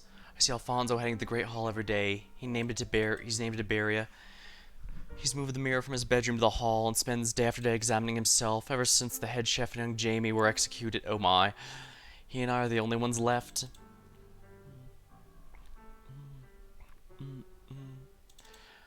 There you are. How long was I asleep? It feels like I barely got any rest before I found myself awake. Well, not long, but no need to force yourself. I know it hurts when you talk. These ugly monsters leave plenty of blood behind, so let's use that to write instead. How can we just use a pen? Nonsense. Blood is more fun. I nod. In the corner buckets filled with the blood of our quarry. Time passes too slowly. I've barely slept at all, but my dreams felt longer than the decades behind us. Is it time we gave up then? It's been a long, long journey since young Jamie and the old chef left us. Should we follow them? We should give up. My conscience blurs more and more, like being entangled right before waking of a dream. It's not just my flesh that's changing, but everything about me, everything that makes me a living being. We should end before we're devoured. The infinite, boundless ocean sea breeze whispers, "Shipmate, this is our ship, our ideals. Sooner or later we'll lose even the strength to walk. But that won't happen to her. Not Stultifera Navis. That cigar-chomping engineer was right. Even if we all die, the ship will never sink. Today is just another 24 hours and one long, unending day." Scroll some words. Using the blood of the sea terrors. Don't give up, huh? Look what you've done. You can't even see your sea blue eyes anymore. Would you rather be set free? I'm your chief mate. For your sake. Hush easy now. Thank you, Garcia. No matter what you turn into, the bond between us will never change. Interesting. But I know he's looking in the mirror, because even someone as strong as him has finally succumbed to the monsters. We've all consumed their flesh and blood. At first, we start fires to cook them, then we are forced to devour them raw. Even the most powerful inquisitors were awed by Alfonso's strength. He was the object of so many young sailors' adoration. There was nothing he couldn't do. But he has held out long enough. Soon he too will become one of the monsters. He's worried and he is furious. If he cannot tolerate the slightest monster within him, how can he tolerate me?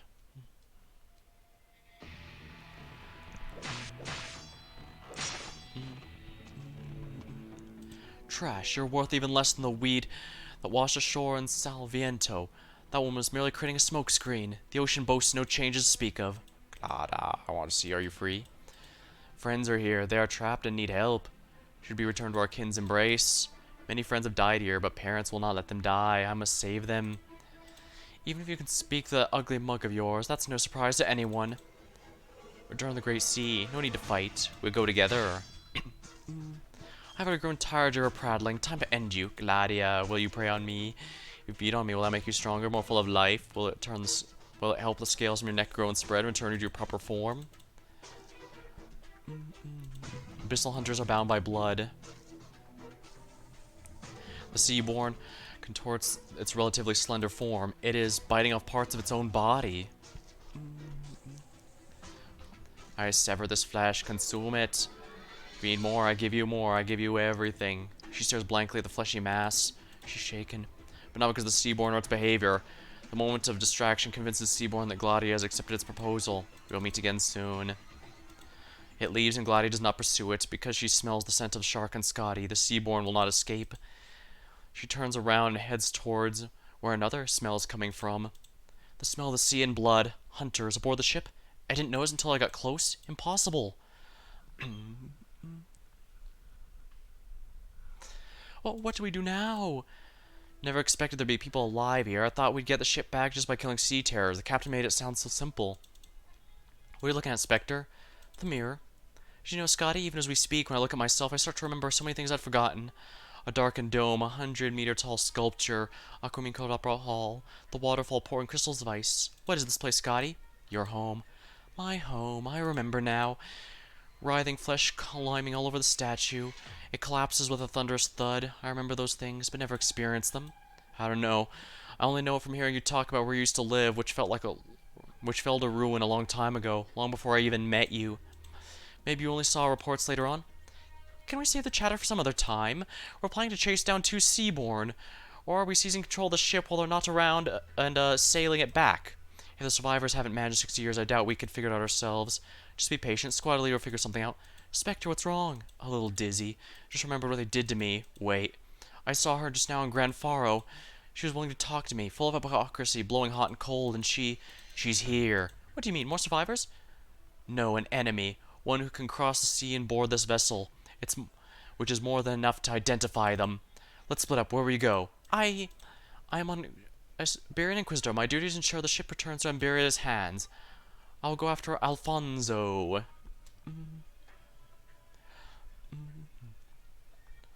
Slithers away hastily. Gah. Oh, don't you worry, Garcia. We'll catch up soon enough. When those ignorant Aegers wounded it, it went through Victoria and past Bolivar. From there, it could only climb up onto the deck, then drive out to the sea. This ship is not at its beck and call.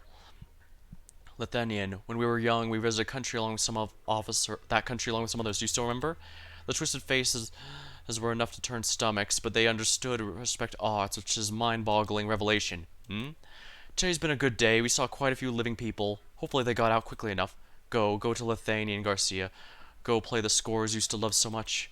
Breathe some life into the hunt, my love.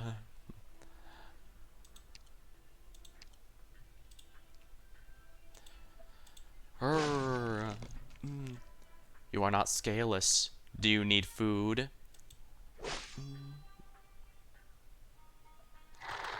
Encircling, slithering sounds. Sufficient nutrition, but these waters are still incomplete. The cycle has not yet been built, and living things die in vain. We must hurry. Why? Hunting meaningless. There's something we must do, a duty to our kin.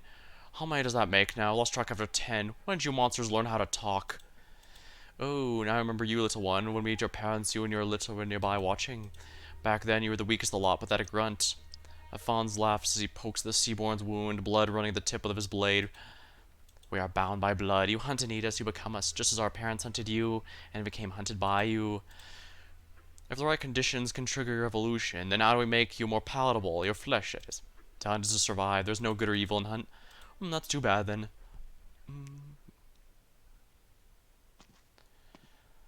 The scent trail ends here. He led me here, the smell. Gladia does not search for the hunter's whereabouts, and she begins to look around her instead. Ever since she boarded this vessel, her surroundings have filled her with a sense of nostalgia. The materials, decorations, handiwork. Briogan, a genius from the Academy of Sciences, was an Aegir. Without a doubt, this was his domain. The mysterious mystery behind why the ship hadn't sunk in decades was itself the message Briogan wanted to leave the Aegir, a brand new fusion of originium and terrestrial technologies. But what exactly is it? Gladia grasps the key from her bosom. She sizes up her surroundings. Briogan, where did you hide your secrets? Why would the ship be built like a palace? Most of it's decorative, and there are even sculptures. No, that's not all. Both the sculptures and the patterned carpets have been cleaned, even under these conditions. The sound of music wafts in from the distance. Someone's playing the piano. It's coming from over there. Irene's footsteps slow down, and in the corridor, there's a crack in the door. She sees a single Seaborn slipping away from the dilapidated piano. It's a Seaborn that was next to Alfonso. What is it doing here? Cheerfully slaps the piano. What a ruckus. It's just pounding away at the keyboard with no rhyme or reason. Alfonso isn't here. Did he go after Seaborn? Why is the chief mate here alone, then? I won't worry about it for now, then. The seashore, oh, the seashore. What? That melody, is it a coincidence? Looks like it's the only randomly smashing keys. No, it stopped. The seashore, oh, the seashore, farewell to heroes and great men. Hiss. Turns his head in fear. Fear is what Irene sees in its behavior. A massive, inexplicable physical reaction, one that's never displayed in front of a hunter before. Just now, you weren't randomly hitting keys, were you? That passage you played, an Iberian military song. How? You're still conscious. You have memories of being human. Do you know who you are? But you're already fully transformed. The Inquisition has dealt with cultists like that before, and there's no reversing it. What are you planning? What are you doing with your hand? Carefully places its hand atop Irene's head. What is the meaning of this? The scraps of clown reminiscing of a wedding veil. The Seaborn knows the chiefmate watches Irene. Its pupils are cloudy, it's suffering, it's filled with both affection and nostalgia. If you truly retain a shred of your humanity, but how, after all these years? Captain, what's happening? Wait.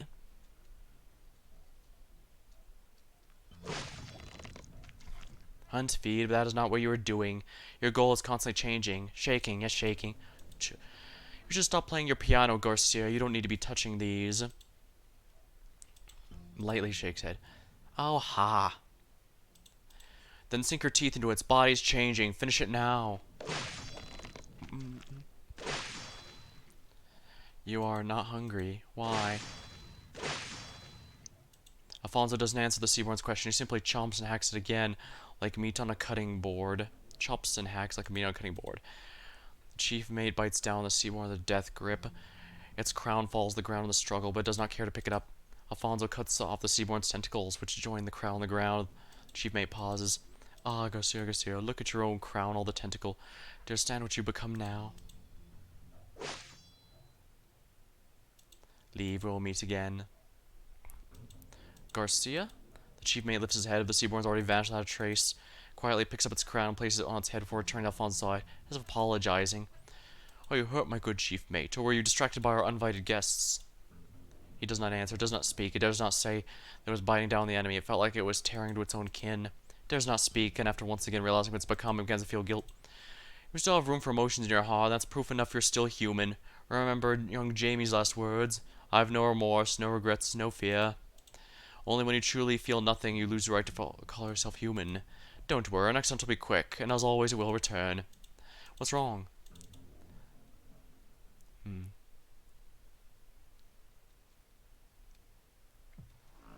Harold.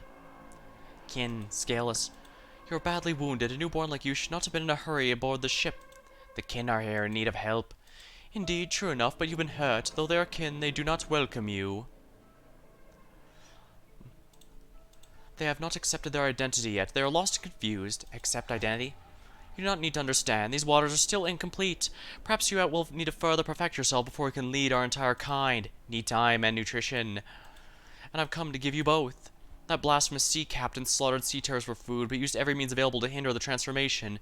He used usurped pieces of the cycle, yet refuses to be part of it.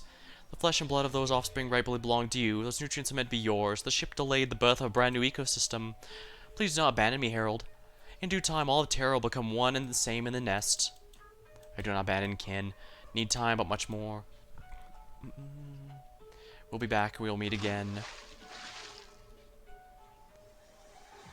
I could have sworn you were going to rush over and kill us. Should I be thanking you, Alpinus? I can kill something like that whenever I want. It's even weaker than Quintus. How patient of you. Gladia also tried to infiltrate the Church of the Deep, hoping to get something out of them. Of course, she was a poor fit, given her personality. And here I was thinking that none of you are a good fit, or are you saying you're special? You're getting less and less tight-lipped as of late. I suppose there's really no rhyme or reason for why you decided to keep quiet, Ulpinus. Don't use my given name so casually, Libery. You don't understand the weight behind it. We are enemies. Oh, but we both know you've already banned that notion deep in your heart. Of course, you might still hold some enmity. Like a long-lost and famished traveler who stumbles on a frozen, starving beast in the mountains. Did whatever Briogan left behind satisfy your imagination? Far from it. The Seaborn have existed even longer than the Aegir.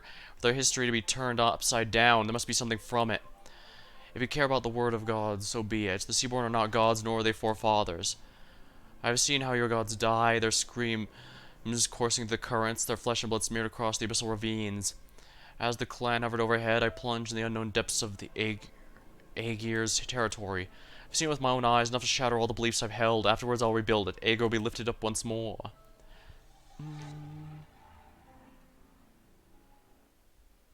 A satisfying battle. It brought palpitations even to my heart.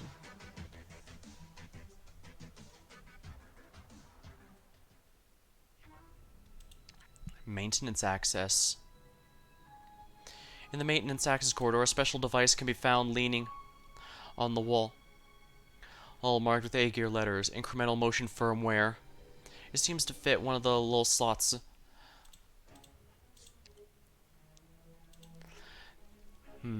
The anchor system was completely destroyed during the profound silence, and this cabin's been empty for many years. However, someone seems to have turned this place into their own secret stash, leaving behind quite a few glittering things.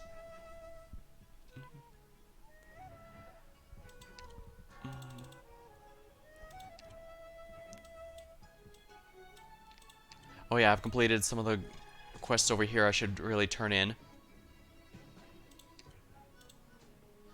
500 rusted compasses, take 'em.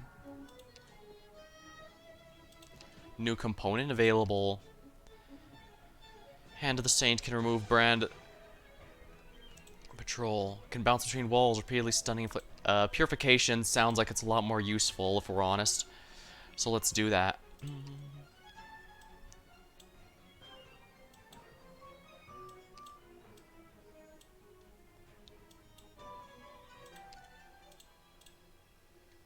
$41 out of 80, huh? Only.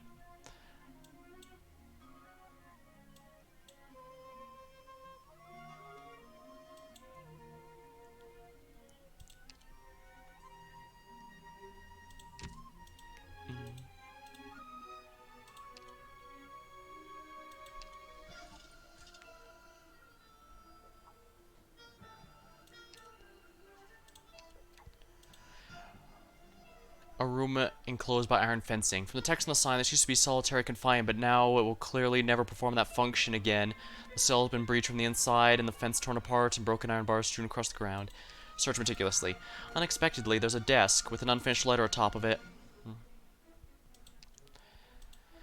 The letter is dripping with suspicious mucus and closely resembles the Never-to-See brand, but it seems to have already dried up with the passage of time.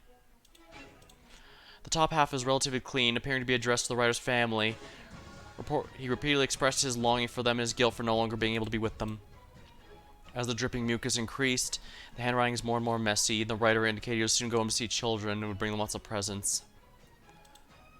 The result of the letter is almost completely covered in mucus. The rest is almost completely covered in mucus. Only a few words of Ocean return can be made out. Last line is line written on the letter is extremely neat, however. We are one. Slimy letter. There's no road ahead as far as the eye can see.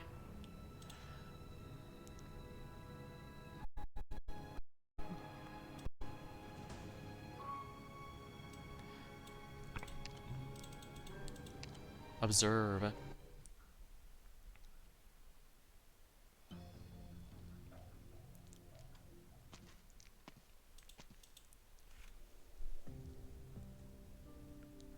It's here. He led me here and then covered his scent. Seems he's learned a handful of tricks from his time on land. Gladia looks all around her. She knows that someone once considered a friend is watching her closely.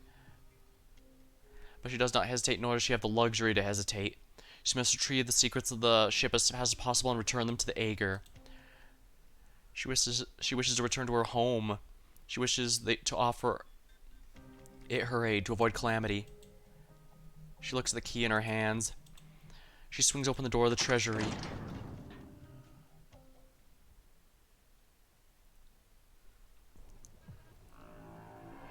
Burning away all the Never-to-See brand is no small feat. I really ought to thank Calcit and the jet-black creature of hers.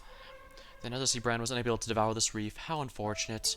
Yet this is but one of myriad forms. You've not heard the prophecy, so you would not understand. Prophecy? Do you think yourselves more than a band of refugees clinging to unknown life forms? What sort of future did you expect? Our prophet is nothing like you. She never paints images of a false future, nor does she make promises she cannot fulfill. She spoke thusly, that countless massive scales shall merge into one and fly into the vast expanse. The ocean will be smeared with light, forever wing never drying up. That life and death will disappear, merge into a single entity. And at the same time, even the false cosmos will be unable to eclipse the light of life. We shall all live in that ecosystem. We are all part of a magnificent cycle. Life is born, given purpose, seeks worth, and disappears, only for the cycle to begin anew. Sounds like a whole lot of elaborate hallucination that can be cooked up by Originium Arts.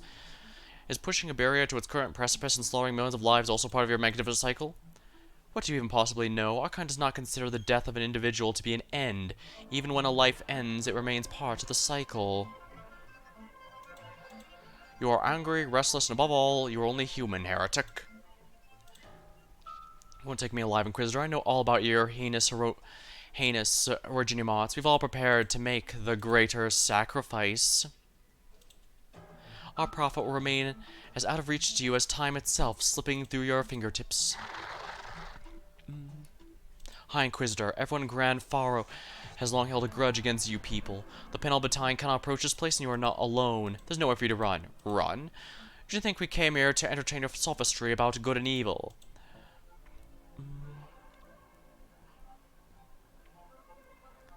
Huh. He's not saying anything. This Siberian's a damn imbecile. That black monster must have some kind of weakness. It's extremely durable and can burn the Nethersea brand with ease. What the hell is that thing? If you don't tell us, then by the time the Penal Battalion breaks free, we'll have already lost. You can't even handle Dr. Calcium the Inquisitor. Admit it, you've already lost. Shut up, I'm gonna make you... Wait, what are you doing? Why's your staff moving? What'd you do? Guess you spent so much time researching tentacle monsters you forgot what Originium Arts are? Seriously, get your head out of the clouds. Ugh. Self-righteous bastard, you think we haven't made ample preparations? Do you have any idea how long we've waited to flush all of you out, you scum colluding with the Inquisition? Don't fall for his tricks. He's been hiding in this town for months. Definitely a spy and a well-versed in communications to boot. There's a chance our position's already compromised. Spies. Of course, the Inquisition's among us so long ago. I knew about you people because you never tried to hide it. Anami and I are close, but the Inquisition's different. They already don't like us, and if they wanted to hide, how would we ever know? After all, we've been nothing but laborers for generations. Throw them out and feed them to our kin then. The Nethersea brand's growth is slowing down, and we need more nutrients to stop the battalion. We should also find an escape route. Alright, I'll lead the way. Nobody's more familiar with this town than me, and we've left behind plenty of secret passages and underground depots. You shouldn't be doing this, Thygo. How long have we known each other? Are you gonna preach at me, a platitude-spewing zealot? Stand up and walk. It's time to become a part of the sea.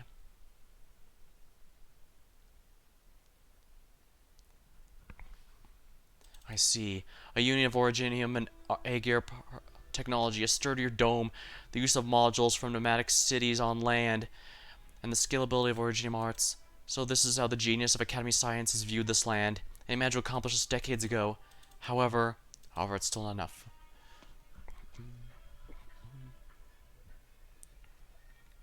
Oh dang, they're doing the JoJo pose. You're approaching me. I can't kick your ass if I don't approach you. Aegir would be able to accomplish this even without making contact with land. The integration of certain technologies cannot make the difference between victory and defeat. I knew it. It's you. I wish it weren't, though, Ulpanus. Stay back. Take another step and I'll run you through, my old comrade-in-arms. Scotty once thought herself the last of the Abyssal Hunters, even though she thought you dead, yet here you are.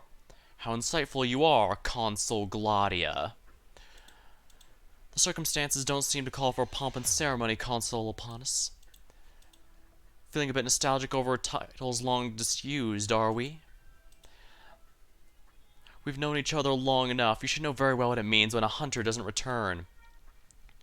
I've executed no fewer than you, and I can assure you that if any survivors were sunk into the abyss, I'd still hang them up to bake on the reefs before they ever get a chance to hear that song. And what about now? You reek of their scent. You become one of them? Don't lie to yourself, Gladia. You're strict with others, but even more so with yourself. Has wandering the land sufficiently satisfied your desire to torment yourself? Hunter, I will kill you if your answer doesn't satisfy me. Gladia, most of the situation is largely out of your hands. I'm forced to approach the problem from a different angle. What situation? I, like you, have spent some time on land, but what I saw was different. Did you come to understand the civilizations on land? No, you needn't answer that, Gladia. They are arrogant. For the civilizations to survive, they tapped into Originium. They brought them opportunity, hope, but also an unprecedented calamity. To this day, they still have not fully analyzed its principles. I've witnessed many tragedies. They've given them the name catastrophes. They are foolish, arrogant, weak, but they struggle. The way they struggle and die is still harrowing. And the Aegir are no different. You were never this sentimental in the past. No, sentiment has nothing to do with this. What I'm saying is, Aegir provoked the ocean in order to survive, and the ocean devoured in return. Then the ocean gave birth to us. We're products of a grotesque struggle. If we're unable to resolve this problem at its root, we'll be unable to solve it at all. What did you see, Elpanis? What did you see that made you abandon the bonds of blood and camaraderie we shared in battle? Sanctuary. No doubt that is what those filthy cultists would have called it. Your familiarity with them only reduces my trust in you. But the word is an apt description. You know the Aegir once found in the depths of the ocean. Even if aren't a historian, a general education should have covered at least this. Thousands of years ago we reached the heart of the ocean, and there we found the point of origin, the cradle of civilization. As far as I know Gladia, he and those seaborn, the deepest recesses of their nest, I saw it, a construct. No, not even the greatest science consoles of Aegir could have made sense of what I saw. I was unable to go deeper as my injuries were too severe. My blood boiled, my ears rang, but still I felt... What? The purity of him. Well, that doesn't even slightly explain why you abandoned the team. You should have brought this information back. Upon millions of cries returned to a single point, the unpatched seaborn all murmured the same name from the distantly colored sacks. Ishamela, or rather, Scotty.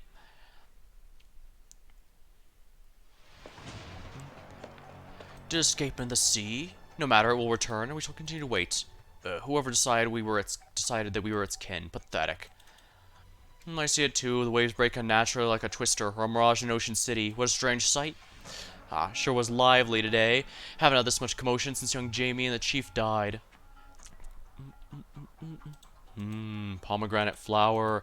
Night. I wasn't expecting to see you back so soon. Did you come rushing to my ship because you missed the scent of your hometown? Have you gone completely mad yet? The knight simply stares at Alfonso in silence, but almost immediately his sight fixates once again upon the ocean. Alfonso follows his gaze, though the years, in which time itself has become nebulous, day and night have already lost all meaning. Are you still hunting the terrible waves? I'm sure the blood of these monsters hasn't made you immortal. You can look forward to drowning one day. What a joyous thing. Not a whole lot of wind today. Waves are the ocean's breath. It still has not stopped breathing. It has not died. Just like the monster on land, devour, destroy. The monsters on land. Civilization.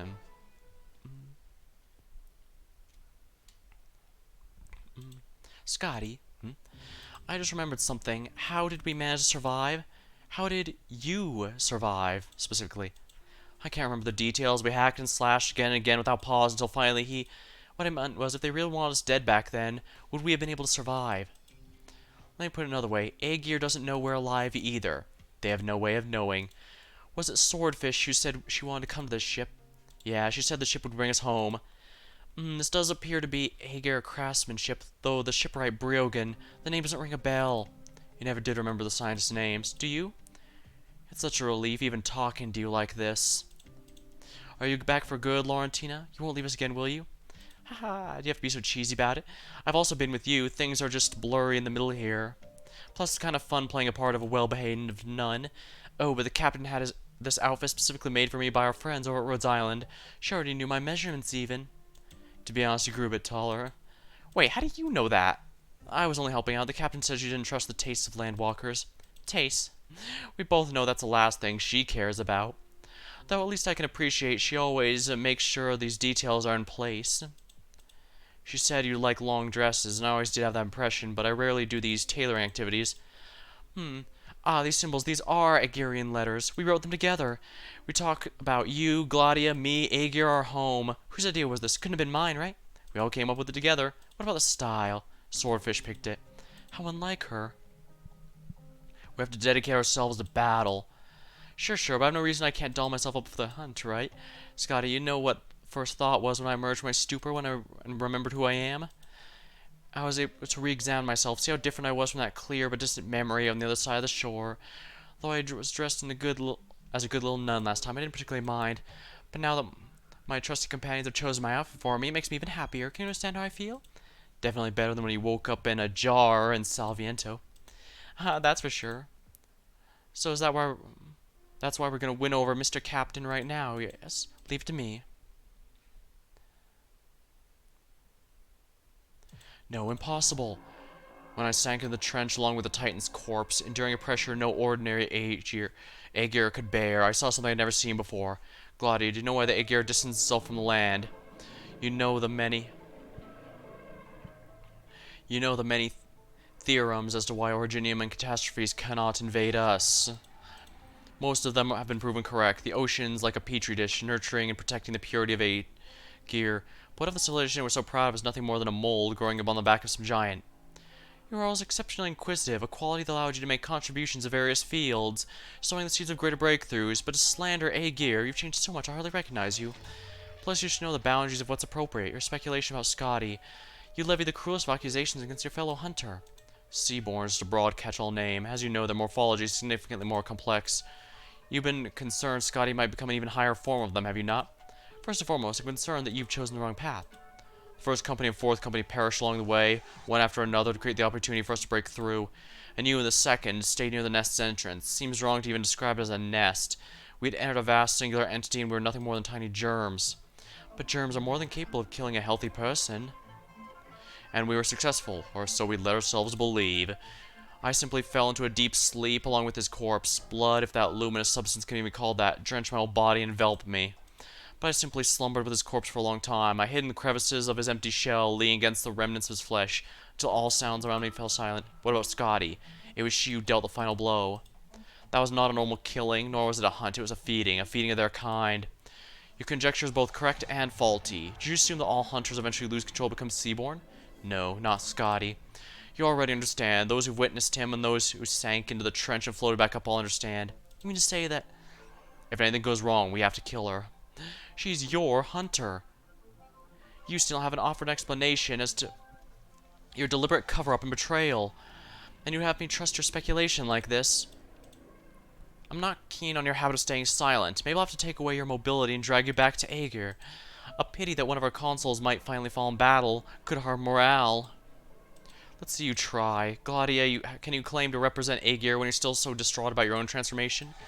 This is an opportunity. I don't expect your assistance or even understanding, but some of us cannot afford to pass up this opportunity. Only by uncovering the truth do we have a chance of survival. And how is that related to what you're doing? You came for the ship, I came for Briogan. I've already made a breakthrough. Briogan's evidence correlates what I've seen. Truly an amazing man. To think you arrived at these same conclusions in that era under those conditions. Those by your side, you already understand they are only they are truly valuable. None of the land dwellers will ever understand. And thus he died in solitude. I wouldn't say that nobody understands, but for someone as strong and resolute as you, how many times have you said but already? We are colleagues. Together we are architects of this war. We should trust each other more.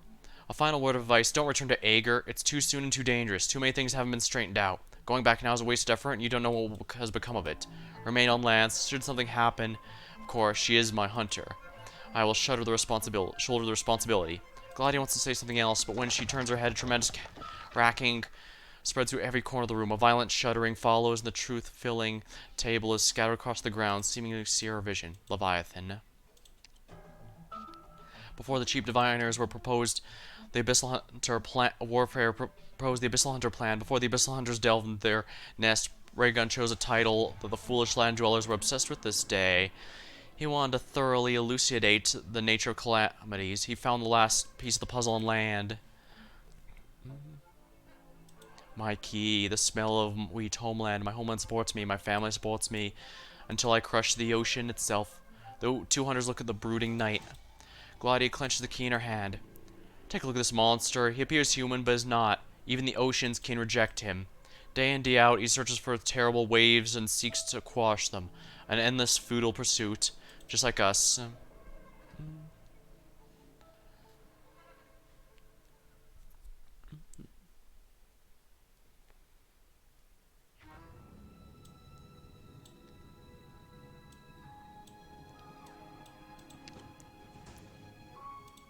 Seaborn never see their own as enemies. This is a unique behavior unique to humans. This is behavior unique to humans.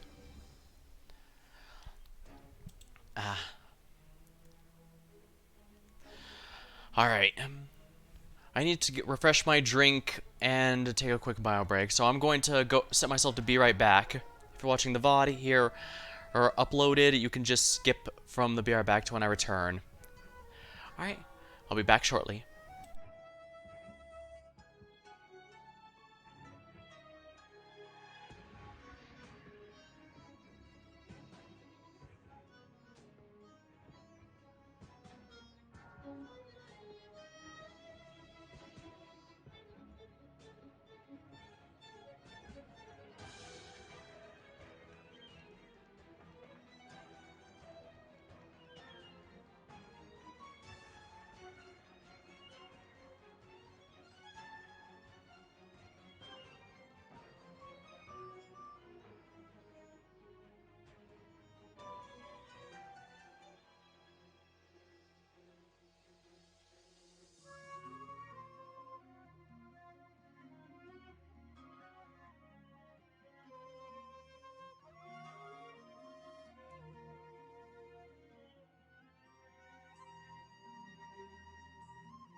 Alright, I'm back. And with a fresh drink, some snacks if necessary. I knew this would be long, but it's certainly a bit more than expected.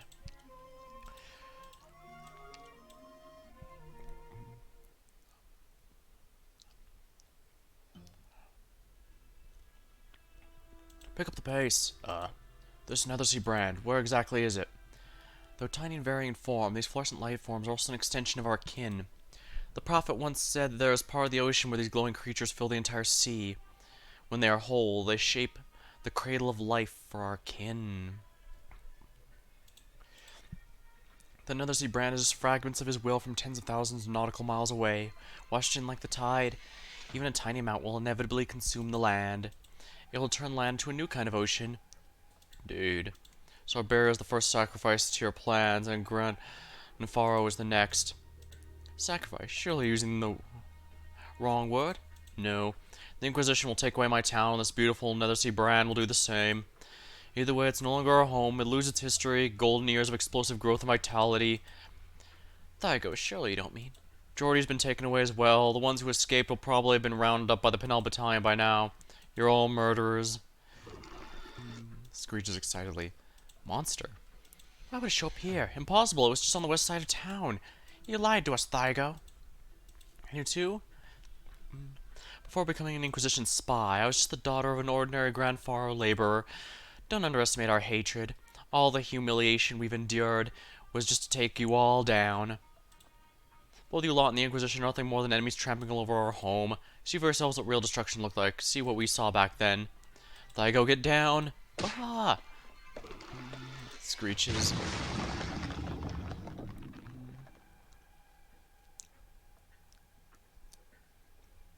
There's nothing left to tinker with. Everything else is out of power. All that remains is to see just how long the lighthouse can hold out. The Nether Sea brand has already reached this floor. I'll have to keep climbing higher. High Inquisitor.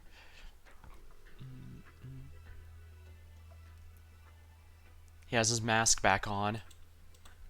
His arms have gone numb. The shape of the reef has changed dramatically. The High Inquisitor spares no effort when annihilating all enemies in his sight. But his enemies are quite literally endless. His sword is corroded, and he's expended his roll of explosives. Only the flame of his lantern burns brighter than before. Not once has Dari looked behind him to the lighthouse he has defended from beginning. He looks beyond the sea's horizon. Creatures of the sea, a barrier will not be destroyed by you. Humanity will not be destroyed by you. Yeah, hacks up blood stuck in his throat, a metallic scent fills his nostrils. Slow slithering sounds. And I too will not be destroyed. I would take much more than death.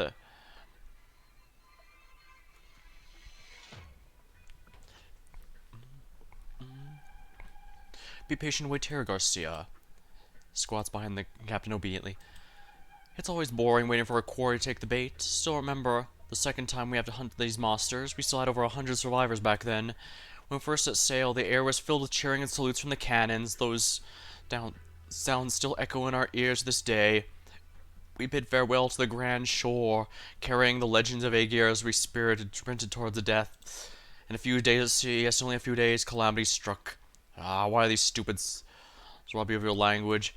How I wish to chat with you again, rather than those stupid rancid idiots who took over 60 years to get here. Rubs his hand in sorrow. Good day, Mr. Captain. Oh, we just happened to be short of some bait. Fancy a dip? You know, considering your Aegir and all. What, already forgotten what I said? Either you leave or I toss you overboard. It's a miracle you survived. I never thought Iberians would have made it after all this time. That's got nothing to do with you or Iberia. After 60 years, the only thing I belong to is this ship.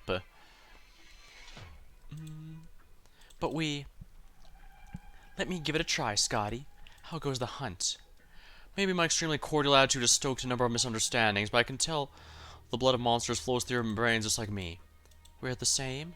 You, us, and your chief mate as well? Who gave you permission to talk about Garcia? Who gave you permission to look, you filthy Aegir mongrels? I never told you what Garcia used to be. You don't know if they were a man or a woman, tall or short, fat, skinny, pale, or devil. But know that Garcia is my chief mate and my love. And I will never reveal their former self to outsiders. We don't need your pity or a comparison to whatever image of us you might have in the past. Neither of us needs any of that. What a joke. Hunters' blood is mixed with that of their prey. Not even the ocean's waves can wash away your filth. Yet you dare bare your fangs in front of us? Scarletti's brow furrows to a frown. She rarely cares what others have to say, especially land dwellers, but words coming from the exception in front of her make her uncomfortable. The chief mate shoots a sharp glance at Scotty. It is a warning. But we need your help. What do you call these monsters again? See something? Seaborn. Okay, why should we help you, Seaborn? And do you know how many good lads lost their lives at sea after the calamity? You've flown on these waters and refused to return to port, yet insist you're an enemy of the sea. Yep, that's my life. We are abyssal hunters. We come from Aegir, and while we can only guess how exactly you survived, we have nothing but respect for you. We also understand everything we do is to fight against those enemies. I should care about the Aegir, what the Aegir does. Why? Oh, you misunderstand.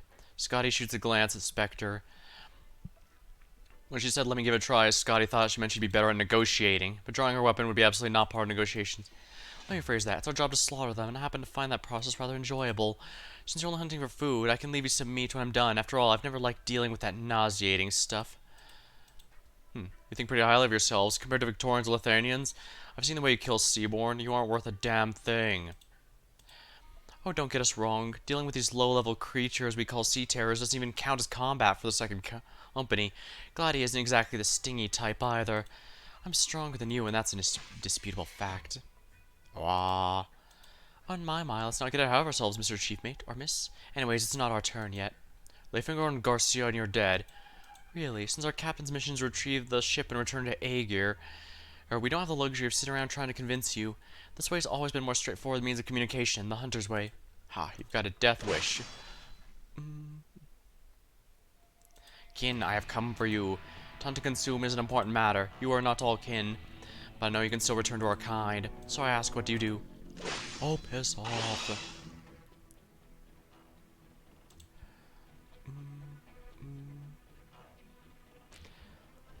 Ah, now there's an easy way to prove you're not a Seaborn. Kill it unless you're unwilling to attack your kin.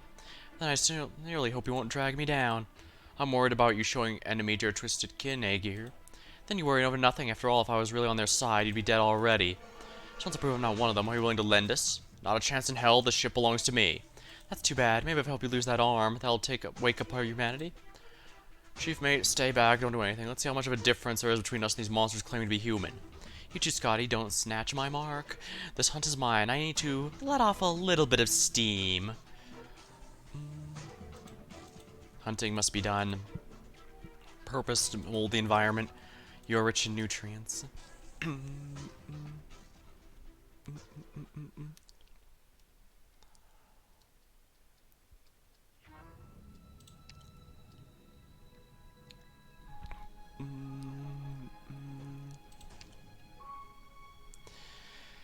Well, the good news is we only have to worry about one thing this time.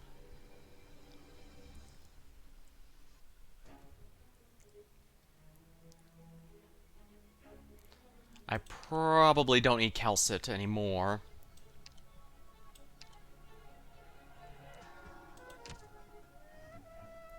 But I guess it wouldn't hurt to bring her along just to be safe. I don't need suzerain, however.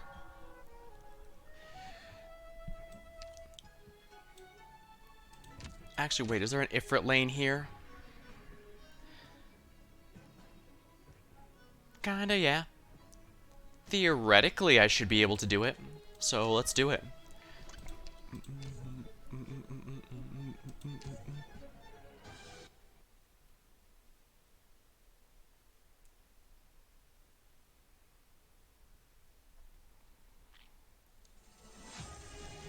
It's time. We should be departing any moment now.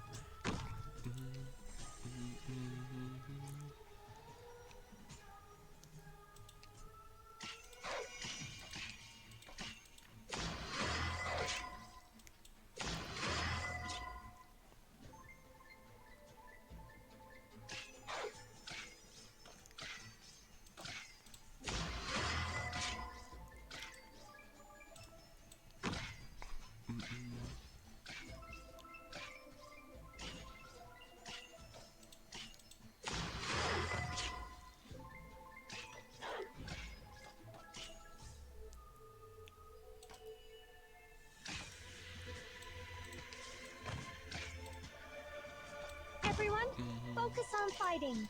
Just leave treatment to me.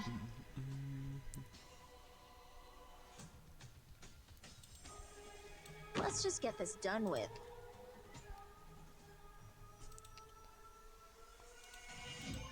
Everyone, hang in there.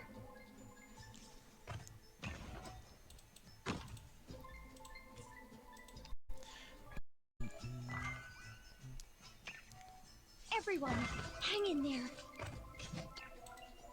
All the best.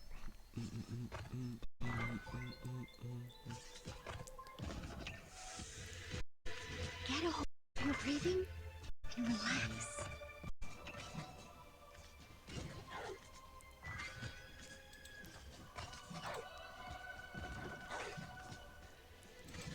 Everyone, hang in there.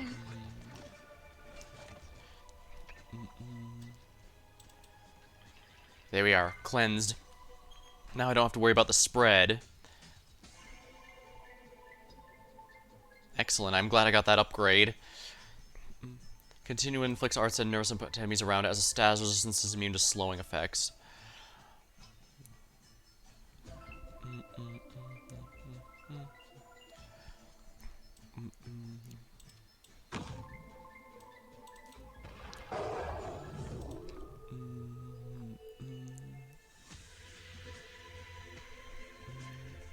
Get a hold of your breathing and relax.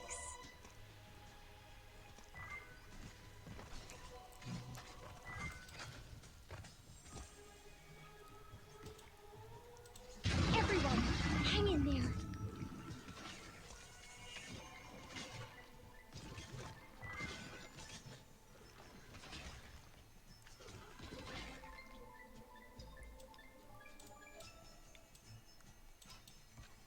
Cleansed. Plus I have to deal with this stupid corruption, the better.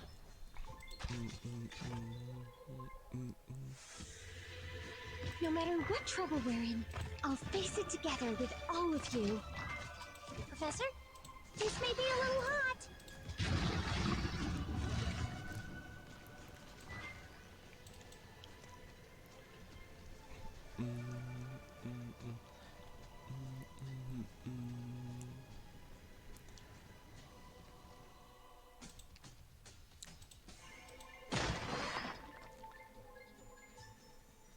Oh my.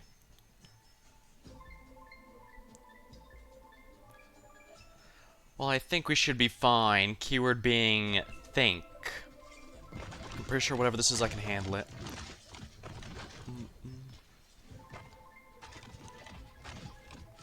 Everyone, hang in there. Yep, this is pretty... This is way easier than the last mission, I think. Mission accomplished. A satisfying battle. It brought palpitations even to my heart. Yeah, this fight is way, way easier.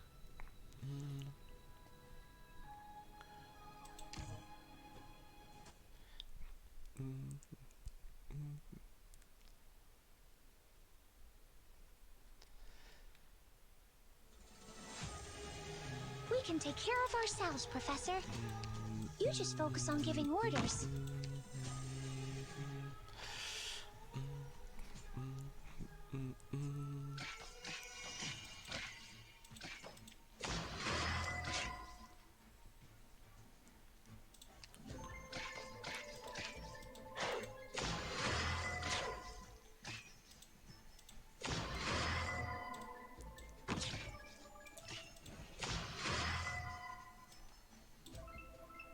Arrived at designated position. Treatment target sighted.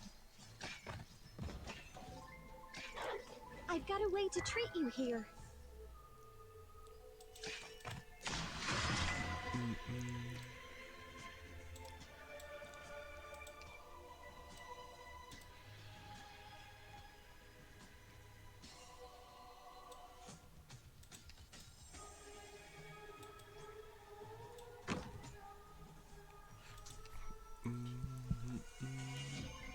Everyone, hang in there.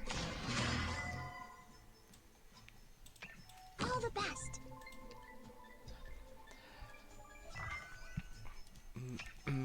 Everyone, hang in there.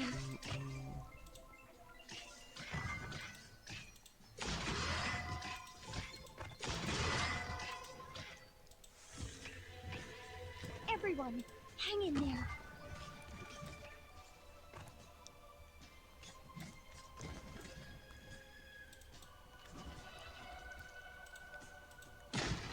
There we are.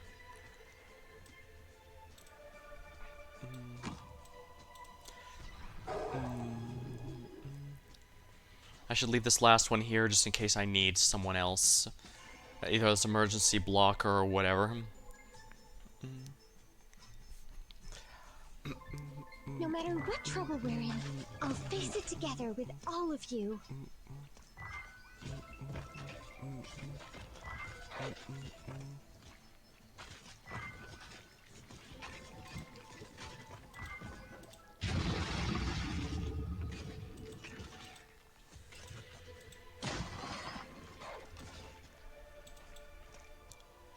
There we go. Roomba, clean that up.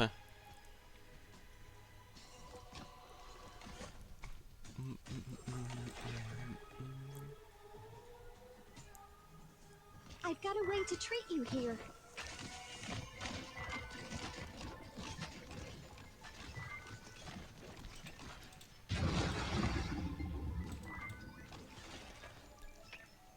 Get a hold of your breathing and relax. There we are.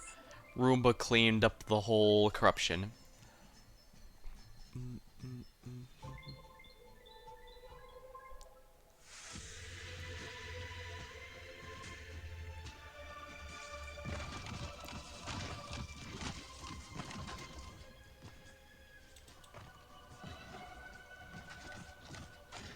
I've got a way to treat you. This may be a little hot. And there we are. Easy.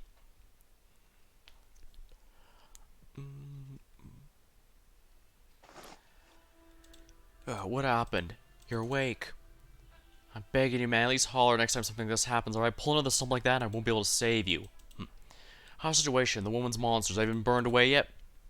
Can't say for sure, but probably. I mean, I've only seen the full extent of monsters' firepower and tactical records before. Burn it all. Grandfather's already thinking of the past. Just burn the whole thing down.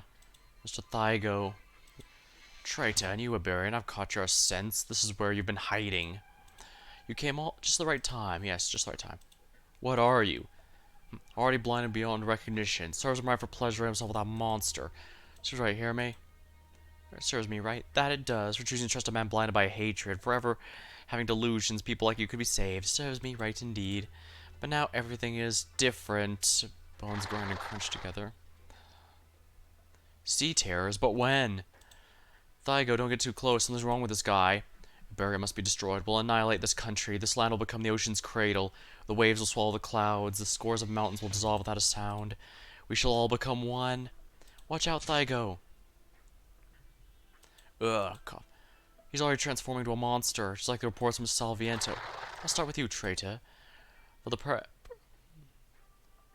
Her reputation of life eternal, Iberia is meaningless. Meaningless, say? Why are you calling me by name, heretic?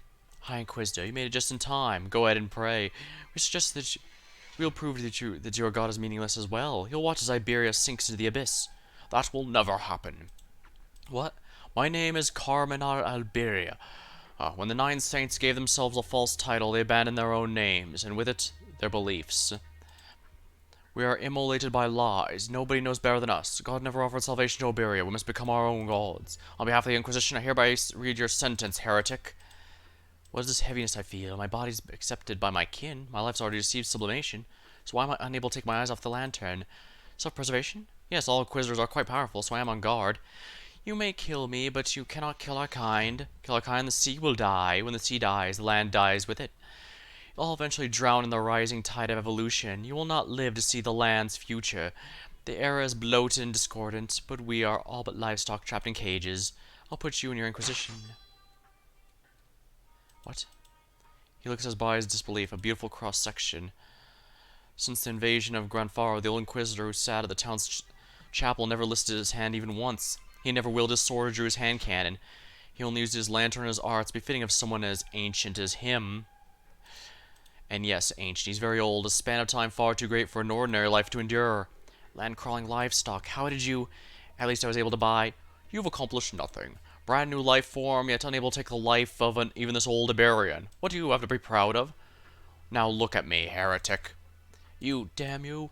You were once human as well, but you narrow-mindedly misjudged the potential of your own race. For tens of thousands of years, this is how we've won our wars. Nature selects, life adapts. You and your pathetic ideas will be buried in Iberia. Before your last breath, be sure to pass on our thunderous roar to your kin. The sea faces an ancient enemy called civilization, one you stand no chance of overcoming. You understand nothing. How is he doing? I've been trying everything I can, but the wound is too deep. If only Dr. Calso was here. He needs medical attention. Where is she? Waiting in the chapel.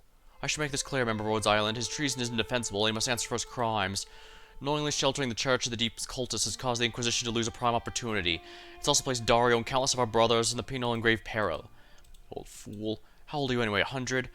How do you still pretend to have so much energy? It is my duty. So you must. Know all sorts of things. Tell me, Inquisitor, tell me the truth, you wretched executioner. Why would you destroy a band of people hoping to rebuild their home? All of you, all of you. Don't speak, Thygo, I can't stop the bleeding. No, I must ask. All of you, the Inquisition, those Aegir you took, were there really cultists among them? Tell me, did you really do it? Did you really, out of paranoia, nothing more than a laughable paranoia, kill all those perfectly good people? Ordinary citizens have no right to know the Inquisition's secrets. Oh, you bastard. Knowing the truth will not help you cling to your fading life. No, I'm begging you. I'm gonna die and you still won't tell me the truth. At least Terra. Files on Grand Varno's Aegir have been sealed. I am unable to disclose anything to a civilian. No, I curse you. I'll never forgive you, Iberio. His malediction never leaves his mouth. Old Thygo looks at the dim, damp ceiling. A drop of water is about to fall from the wooden beams. Drip. He's gone. What is the truth? I don't see how this has anything to do with you either, member of Rhodes Island. Return to Calcit, we've lost too much time, and the Eye of Abilia will likely fall. Please tell me. As a member of Islands, I also wish to cooperate with the Inquisition, but before that, I'm also an Iberian myself. I didn't know Thygo for very long, but I realized he would never curse Iberia because he truly saw this place as his home. But after realizing that, that's all the more reason I can't just... Lord Carmen, after witnessing so many tragedies in my homeland, surely you can't just tell me to turn a blind eye to it all. Carmen glances over the aged laborer resting in Elysium's arms. His eyes betray a single, slightly different emotion. After a moment's silence, he speaks. Roughly 130 Aegir were taken from Grand Farno. Of them, about half had ties with the Church of the Deep. Even some members of the penal battalion formerly stationed within the town were revealed to be traitors. They stole a large amount of information on Iberia's seafaring era, obstructed the Inquisition, and were plotting from the very beginning to turn Grand Faro into a nexus for the sea's invasion of the land. Leading them was the female bishop, the Aran Islander, a woman people called Marin. Now, give him his proper burial. So that's why he refused to tell the truth, because he knew it would crush him to know, oh, that his wife really was not only a part of them, but leading all of them. Now, granted, we only have his word for it, but the nature of the story makes me think I doubt he's intentionally trying to mislead us. Especially since that would also give context to why he refused to say anything to the old man and who was on his deathbed, yet was perfectly fine giving the truth to our buddy Elysium here. Strong, work together. You are strong enough to lead our kind. We do not plan to do this. This puzzles me. Our kind, how we treat them. Willpower begets all. Any chasm can be crossed. Our environment complete and pure. Impurities are not needed. Oh, parents, I'm trying to find an answer. The question is not clear. I cannot ask it. The sound of bones grinding and rubbing. Do all the sea's infants learn to talk as quickly as you? What's wrong, Mr. Captain? Has your loneliness finally compelled you to seek companioness? You know, every wound on his body has been my handiwork. I'm still alive and kicking. We're just getting to the good part. Fighting is meaningless. Leaving is the correct choice. Get back here. It tore through the wall and fled. Why did the Iberians have to make the ship so complex anyway? I won't allow it to continue trashing my ship. Garcia! That's cheating, you know? How do you think we managed to keep this ship from getting riddled with holes and sinking? Yes, while surrounded by monsters from all these years, relying solely on Ryogan's technology? We systematically kill the ones threatening enough to cause damage, then little by little, the survivors slowly sew up the scars they left behind. This one can be considered intelligent as far as they go, but it's no means the strongest. I'm not in the mood to play games with you, so our farce ends here. Kill it now before it does something we can't undo.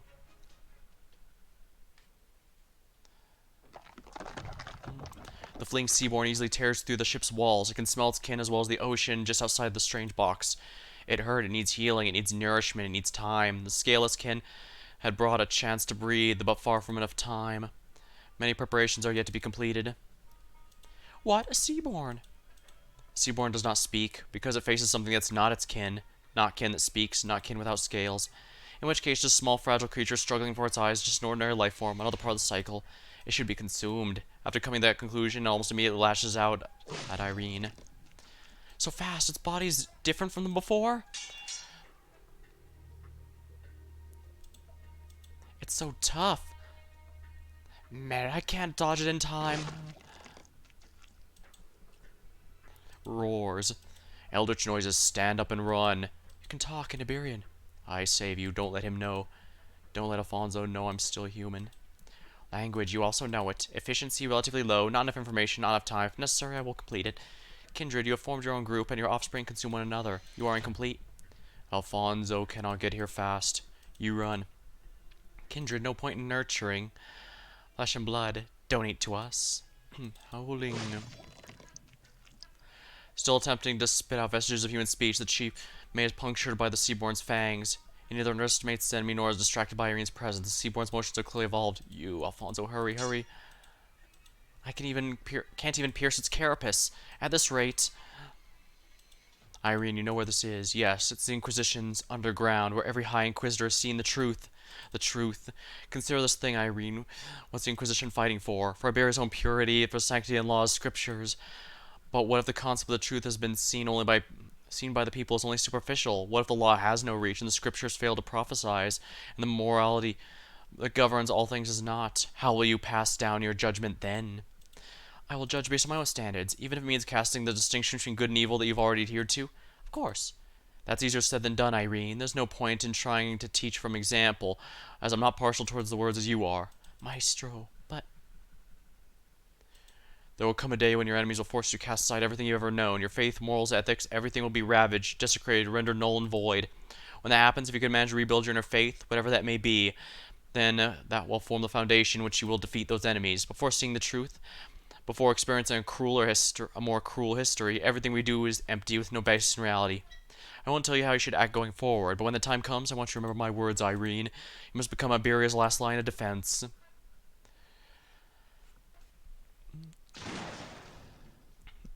No. Survival is not actually our goal. Perhaps you can become something greater. Irene raises her hand cannon. A second cavity suddenly appears in the Seaborn's adamantine body as a torrential flow of heat melts through its sturdy, unusual walls. The surging temperature turns the surroundings into a sea of fire. The chief mate sobs and retreats aside, staring blankly at the scene before its eyes. The Seaborn has never been enveloped by such arts before. It feels a sense of being overwhelmed, but quickly adapts. However, the Inquisitor's barrage will not cease until the flames of our lanterns sputter out. Release the chief mate, you monster, and get a good whiff of the scent of Originium. You have not sinned in any way. The Holy Scriptures do not even mention your existence. Right now it is only I, as an Iberian, who is handing down the verdict. The scourge of the seas must be wiped out. You don't have no right to live. In the name of Iberia.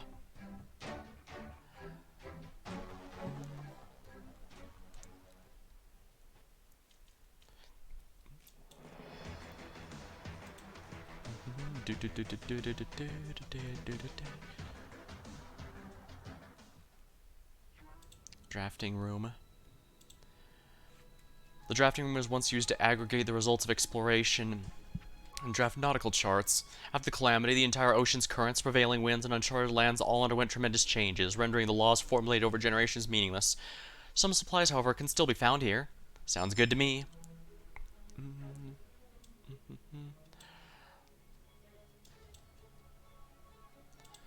Bridge access. For more than 60 years, for 20,000 days and nights, the ship has endured too many storms, as well as matters of life and death. It will not sink, just as Iberia will not sink, and that is not a fact that requires explanation. So it must be, therefore it is. The white-haired captain gazes out of the porthole, the port of the ocean that can no longer be considered scenery. For the first few decades, he spent a lot of time on observation deck, hoping to get a glimpse of the land he called home, even if no more than a small island. There was nothing but water, a boundless expanse. It bored him, annoyed him, enraged him, and finally forced him to look away. Nothing would happen there, and it no longer had anything to do with his fate. For that reasons unknown, the captain suddenly felt as though he had not seen enough of this nameless ocean. He decided that when the farce is over, he and his chief mate will go quietly watch the sunrise as they'd done many years ago.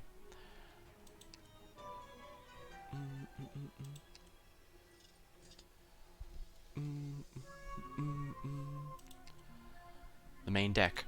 On the main deck, the nether sea brand is spreading, mercilessly engulfs everything irreversibly. This is how it survives, able to heal wounds left even by the passage of time. Mooring winch. Around the mooring winch, there's a large number of sea terrors curling up and degenerating, turning themselves into massive nutrient-rich muscle fiber to offer their kin. Clear out. They must be eliminated. This kind of evolution is an abomination.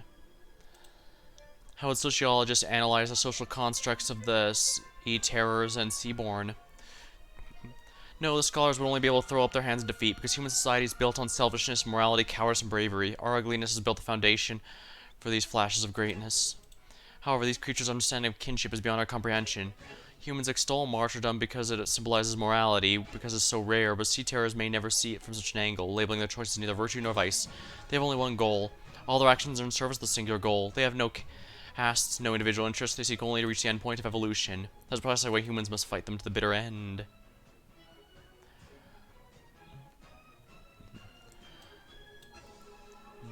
Deck room. The unbearable past relentlessly chases him. Signal light array. It's critical to locate the injured Seaborn as quickly as possible. Port deck. The port deck is completely empty. Locate the Seaborn. Starboard deck. The starboard deck is empty. Locate the Seaborn. Bow deck. Locate the Seaborn. Alright, I'm gonna take another sip before I start the next section. Give me just a moment, please, to hydrate.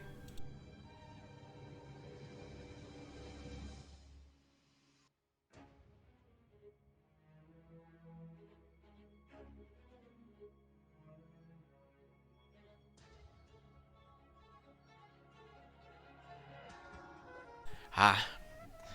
I've been going about 7 hours now. This is really hurting my throat a lot.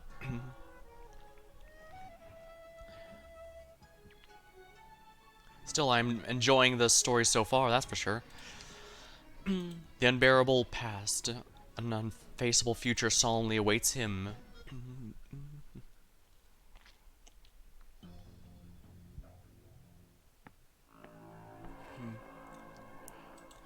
You wasted your chance. What? If I were you, when I caught that talking Seaborn, I would have forced to spill everything I knew about the Aegir. You've been walking on land for years. You've never heard Aegir's messages. The ocean's different. The ocean has never been disconnected. Yet you simply allowed it to die without creating any value. An unproductive decision, Glaudia. I don't need to hear messages from trash. The only answers our prey can provide is the grunts of woolly beasts. Seems you found some assistants on land and put quite a bit of trust in them.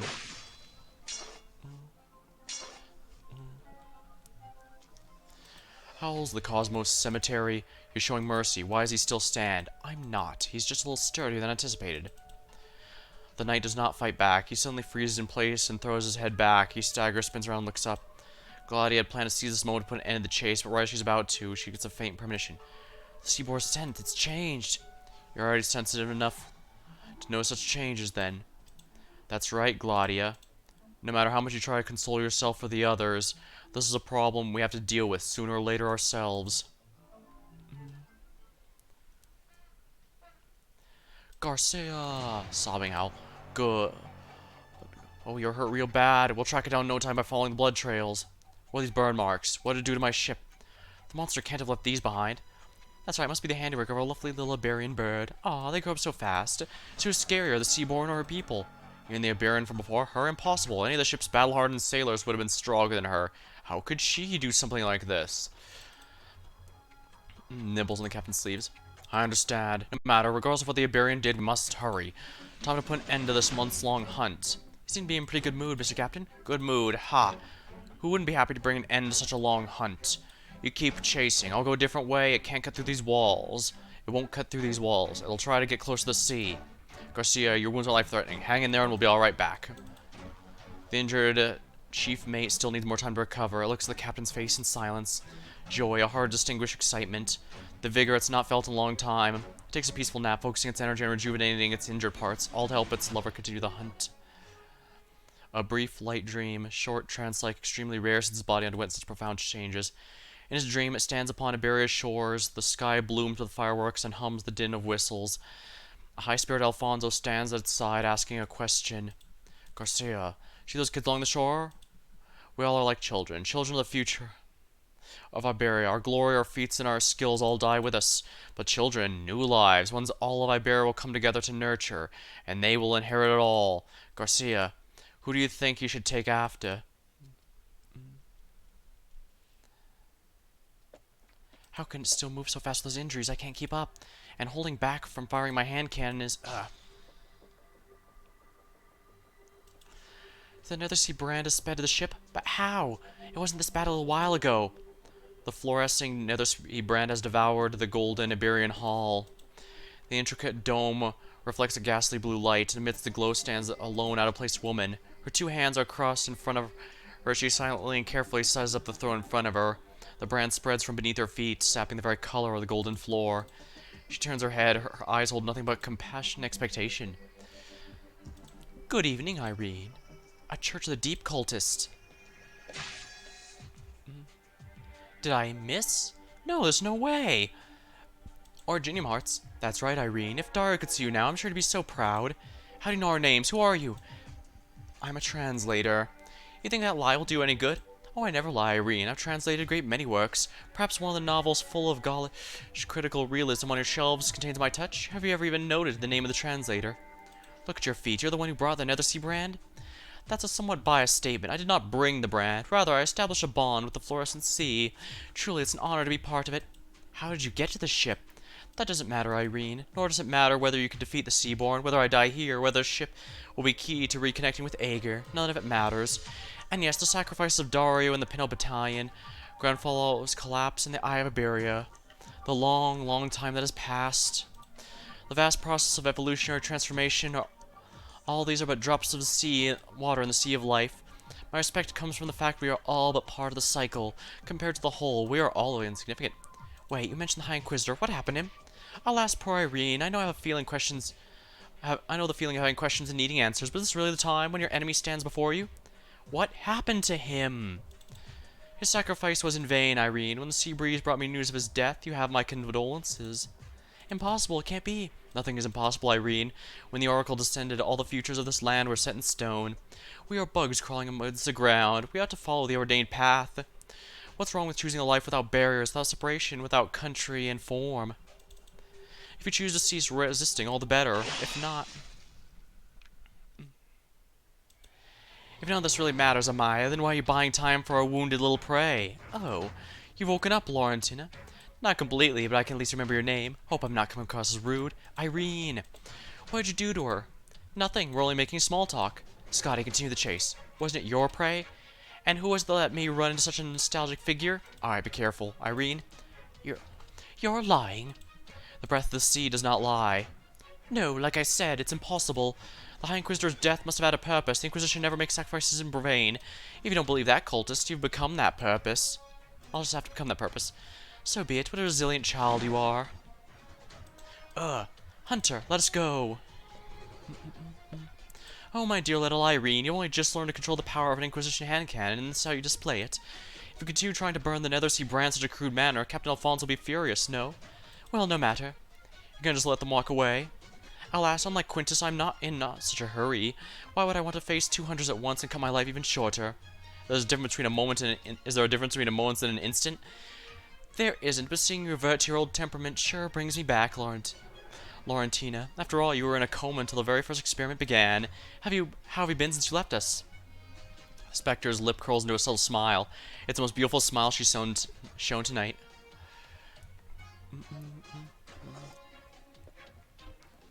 It's getting faster. I've already put 2 more holes in it. Just how much blood can it have in there? 2? How did you... I'll tell you later. I don't think my stamina's gonna last much longer. I don't know how sorry, I lost the accent for Irene for a bit. You can tell I'm really needing to keep up hydration at this point because I'm really getting a dry throat from all this. But it's been fun, that's for sure. It's been cannibalizing its own kind this whole time. No wonder. Watch out, it's coming at us. Ishmael, where is he? Answer, I wish to know. You monster! Before Irene can fire her hand cannon, the Seaborn lurches forward. As the wall cracks audibly, Scotty leaps back with tremendous force, but closing the gap in the Seaborn almost instantly. Her lethal strikes once again bite down on air. What? None of her hits landed? Insufficient. Nutrients, time, all insufficient. We require answers, but I can feel his presence. With the words we shall implore. Ishtarmla, even if he does not answer, it does not mean he is not there. Even if he's not there, it does not mean that our kind has lost its way. Our kind has found its way. We will seize our own fate. Survival, the primary goal. Do all of you love rambling on while trying to kill us? Don't overthink this. I don't plan on returning to the ocean either. Insufficient, far from enough, but soon. Cover your ears, Irene. Ah! Screeching howl.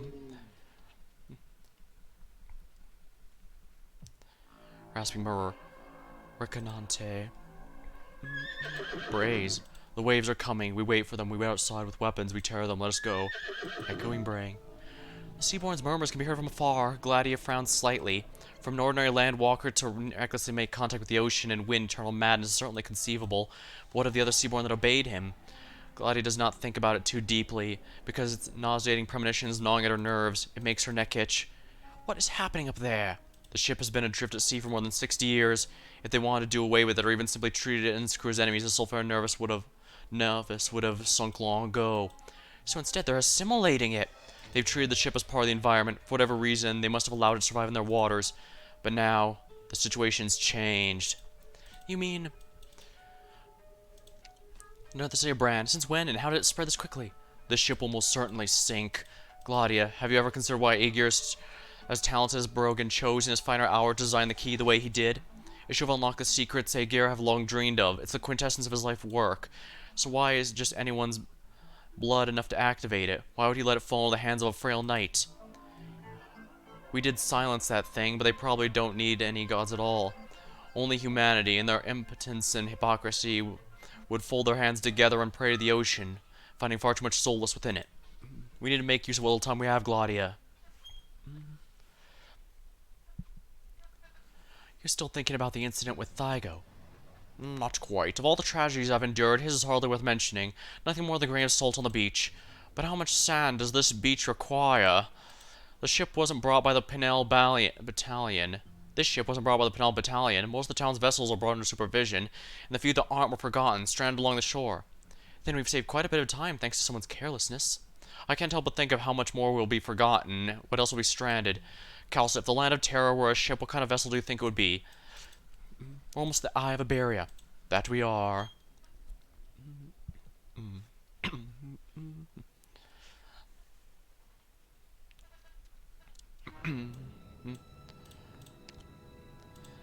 The injured Seaborn flees for its life. It feeds on kin amassing itself. It can feel it's arrived through a broken door. Intercept. It must be stopped. Its kind senses the immediance of evolution. They swarm forth, their flesh clogging the way, using death to hold back their enemies. The Seaborns fleeing on their midst. It needs more time.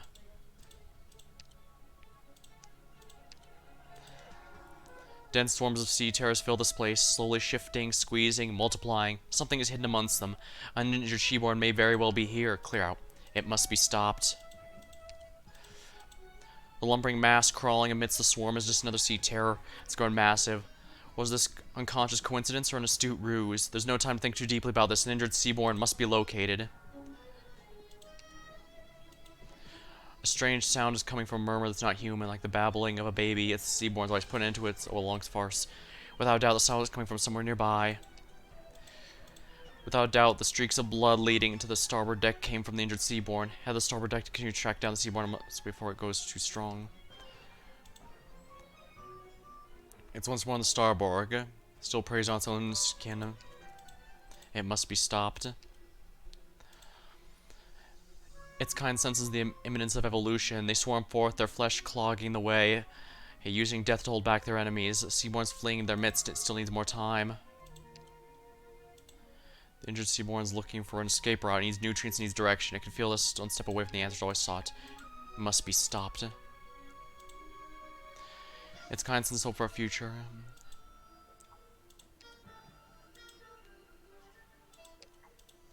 It must be. Yeah, this is just repeating now. The creature looks out the sea towards where it was born, towards where it will end up. It cannot comprehend what has transpired within this floating box. It cannot comprehend the strangers and kin that have tried to hurt it. It lingers brooding, as if the answer is within grasp. It has no way to describe it. Soon, very soon.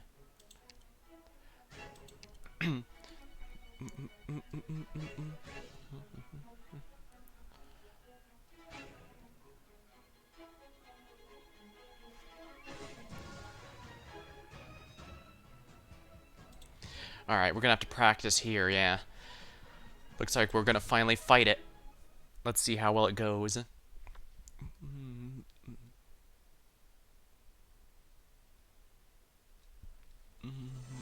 Signal light A array. smith's gotta be ready to pay the debts accrued by the weapons she forges.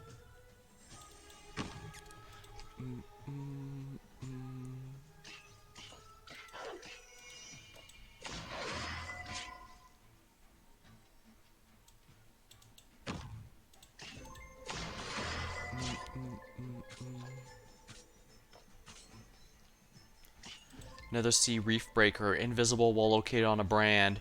Gains increased attack for each time it deals damage. Okay, so I guess I do need Silver Ash for this one.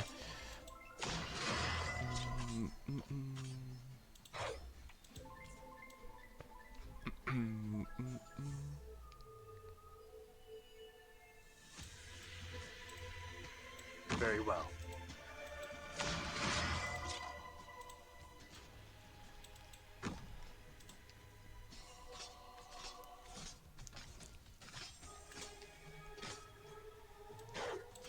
Let's just get this done with.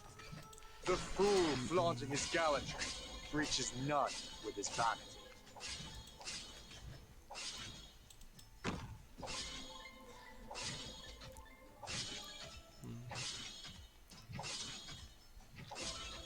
Of course, it's still dodging. Why wouldn't it?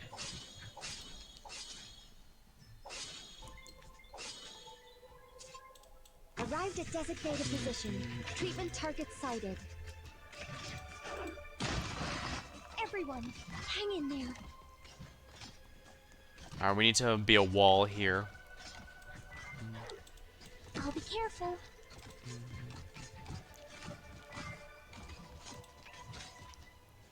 Get a hold of your breathing and relax.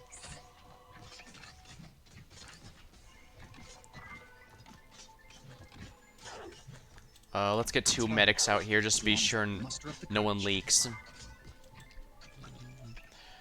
Get a hold of your breathing and relax.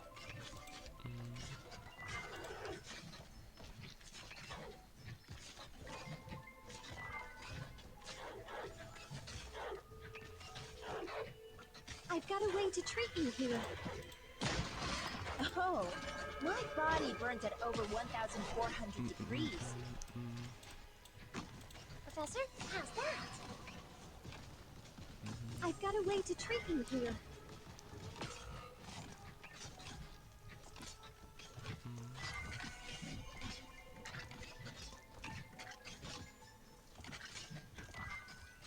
Holy crap, that's some ridiculous damage.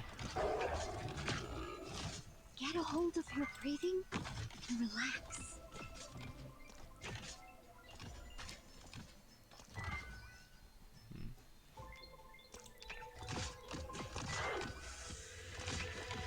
Everyone, I should put Ifrit here on the upper right instead of Asia. Aya. Though I guess I could still have him. Yeah, let's see how well this works. Anya, he do not. Thy pleas falleth upon deaf ears. I've got a way to treat you here. That thing is absurdly strong in terms of damage.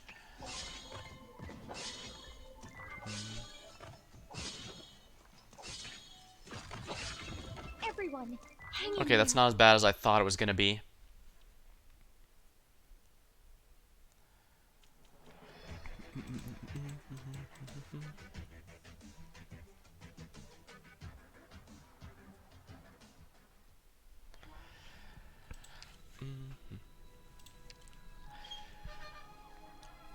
Yeah, we're gonna keep Ifrit and use her up there, and as well as Aya.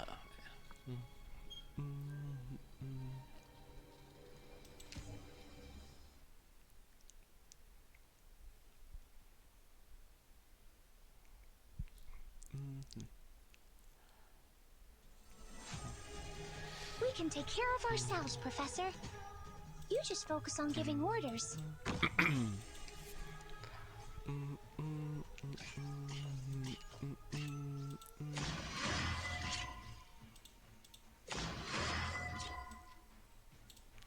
Acknowledged.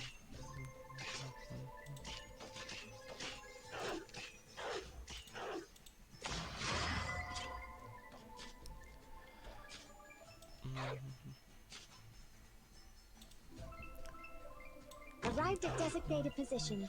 Treatment target sighted. Get a hold of your breathing and relax.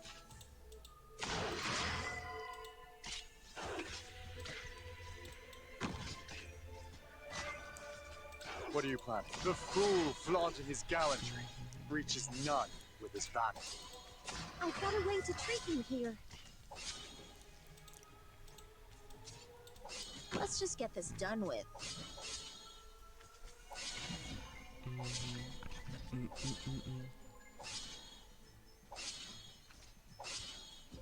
No matter what trouble we're in, I'll face it together with all of you.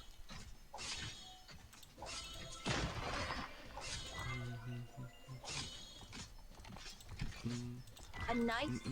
Why do I gotta waste my precious time on the likes of you third-rate amateurs? I've got a way to treat you here. All the best.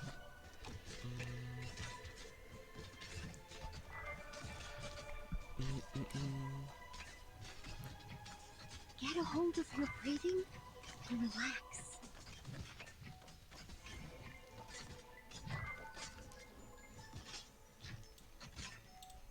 I can handle this.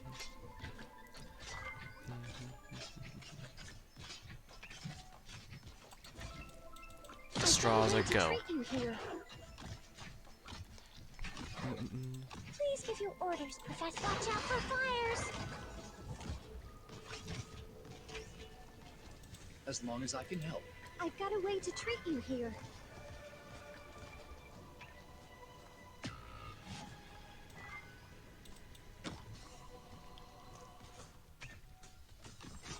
I've got a way to treat you here.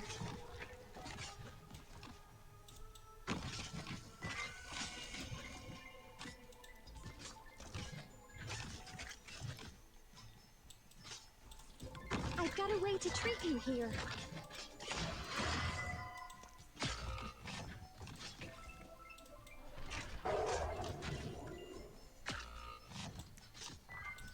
Madame Chen's swordsmanship. Thy pleas falleth upon deaf ears. I've got a way to treat you here.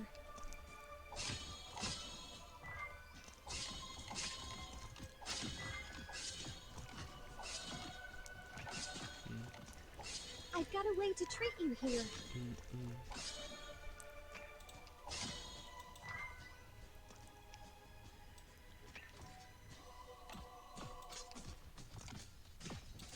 No matter what trouble we're in, I'll face it together with all of you.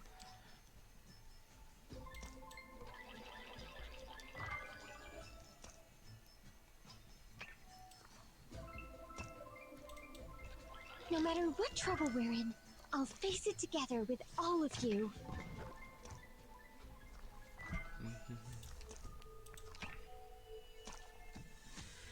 This sort your thoughts, your eyes may be a little hot. I've got a way to treat you here. There we go. Silver Ash's true sight comes through. These small fry ain't even close to quelling my hunger.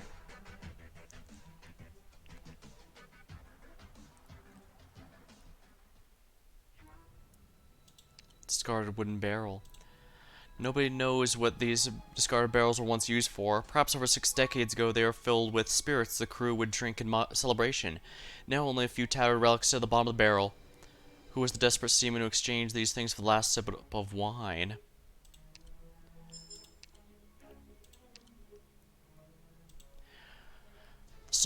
The Stultifera Navis is not only a battleship, but also houses a large number of research facilities. The unrecognizable equipment in the hydrology workstation regularly makes noises, but there's no longer anyone who can interpret them. A delicate device has been placed here. It seems labeled with a single line of Agirian. Mini decontamination kit. It seems to be fit with the slots on little handy.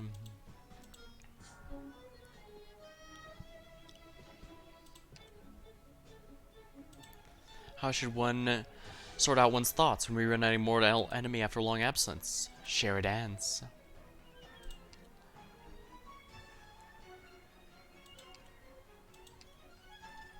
Now, is there anything here I can actually complete now? 49 out of 80.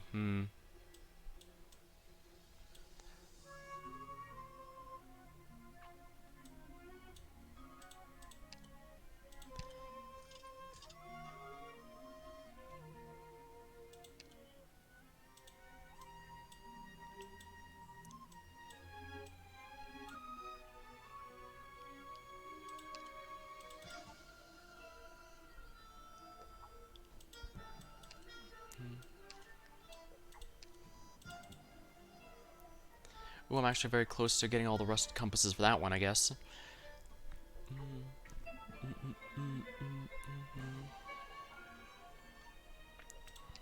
Actually, if it's that close, I should probably do a farm run. That's for manganese, which is definitely worth it, but let's see if there's another one real quick.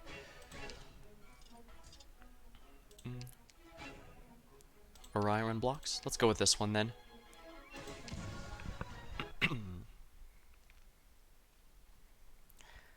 Don't worry if I run out of sanity before the event ends. I still have the mini potions and I will use them. Operation commencing. Let's go.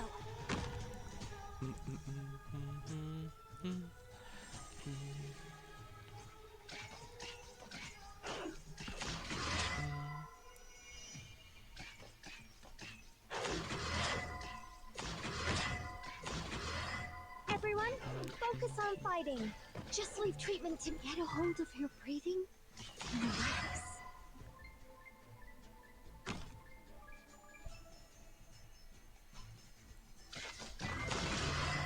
I'll be careful. Get a hold of your breathing and relax. There we are.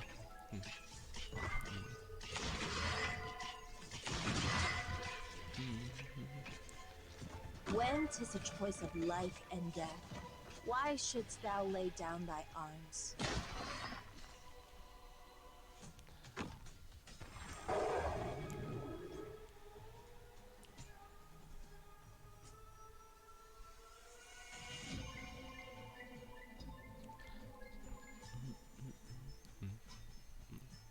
No matter what trouble we're in, I'll face it together with all of you.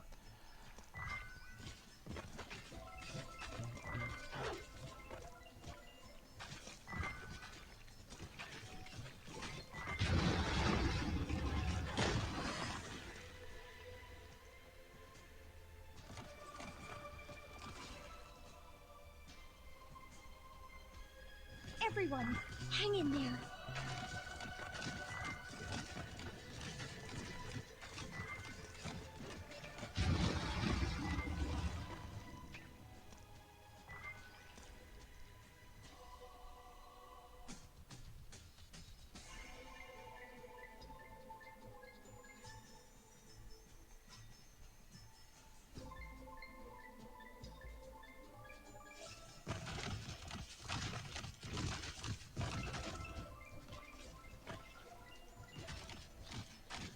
Everyone, this may be a little hot. Mission accomplished. Excellent. Looks like I just need to do it one more time and I get the Small upgrade. fry ain't even close to quelling my hunger.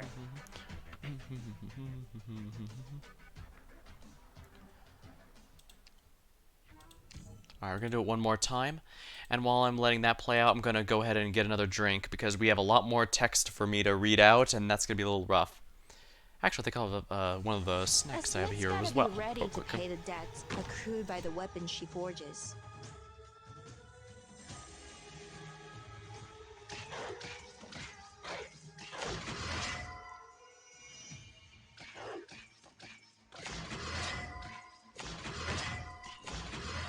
Arrived at designated position.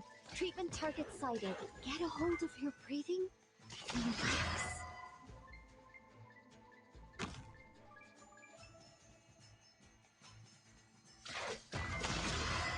All the best. Everyone, hang in there.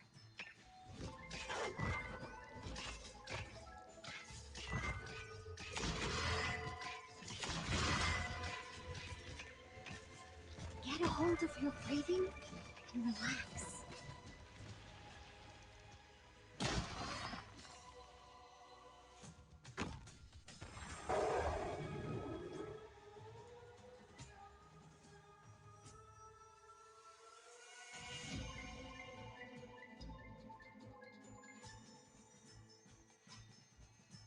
Get a hold of your breathing and relax.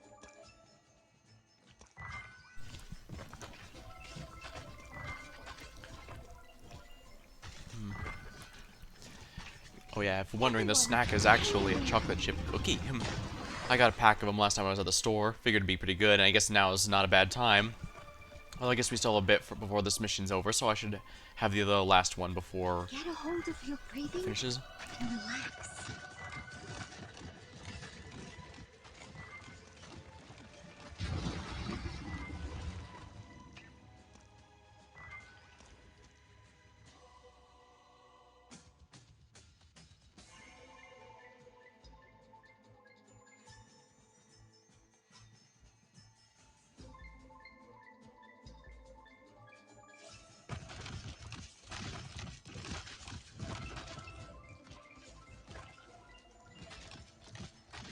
Get a hold of that. Mission accomplished.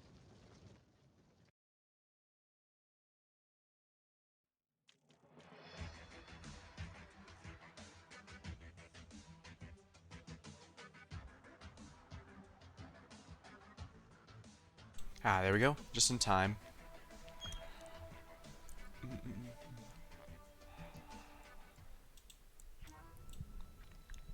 Now, another one of these should be done now. Yep, 900 rusted compasses. New component available. Operators gain a block, increases the duration of stun, cold, and frozen inflicted by operators by 80%. Preventing leaks sounds like the good one for now.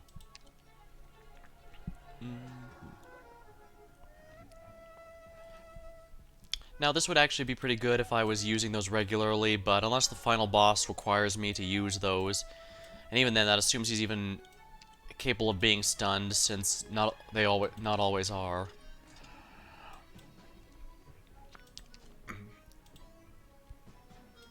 The main mast.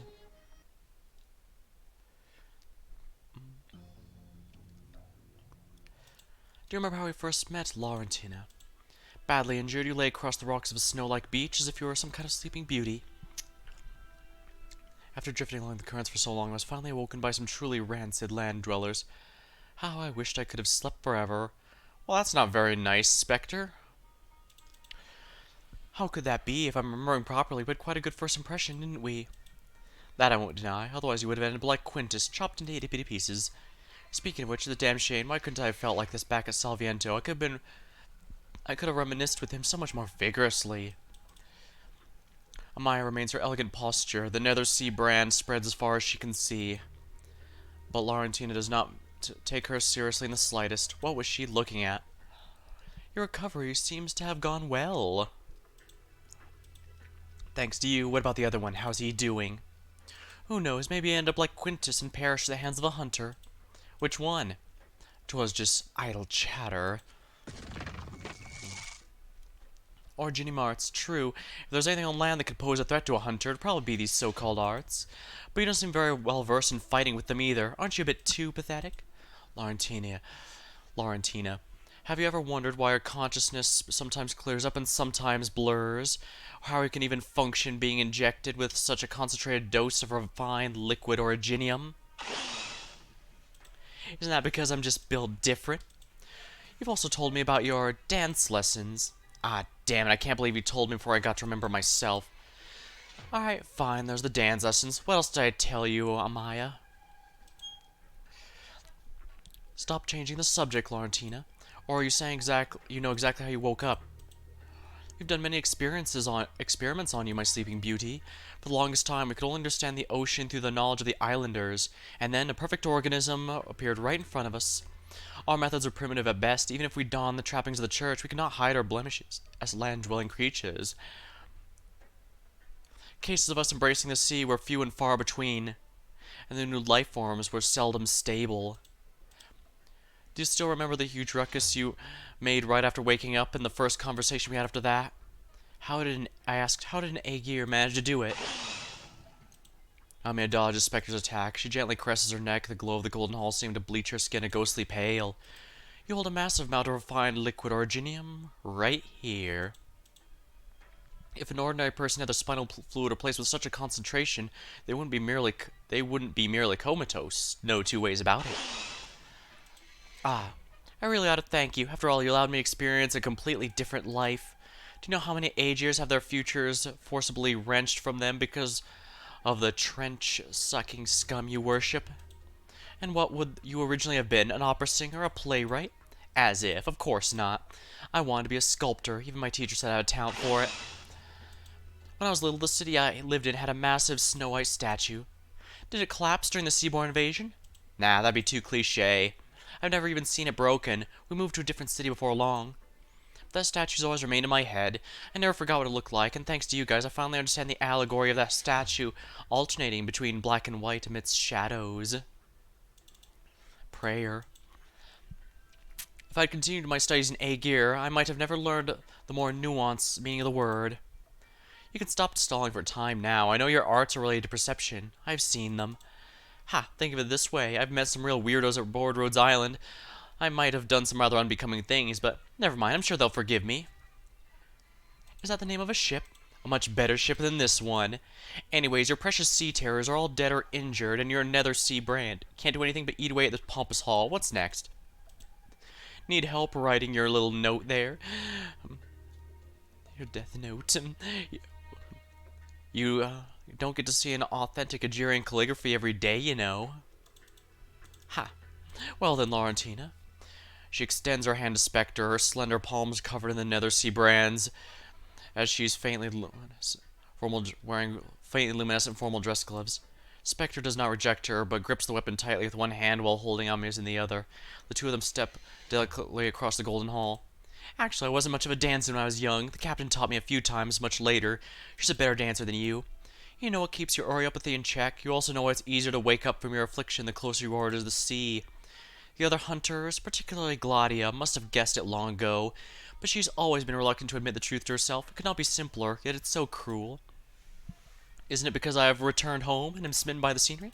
Haha, I never realized how much you love self-depreciating humor. But you're not wrong. Returning home, return to the sea. It's because their blood flows within you. The seaborn part of you is holding back the originium. The seaborn part is what wakes you up when you return to the ocean. So this awakened you as you are now. Are you seaborn or abyssal hunter? Watch your step. Thank you. You weren't expecting to shake me, are you? Like how Scotty got lectured by that talking scum back in Salviento? Are you not shaken, even though you recognize that your strength, your sanity, and your soul all come from your enemies? No one can remain unperturbed in the face of this truth. I haven't finished my story yet. Do you know why I love sculpting? Because during the process of carving, chiseling, shaping... Spectre pauses her footsteps.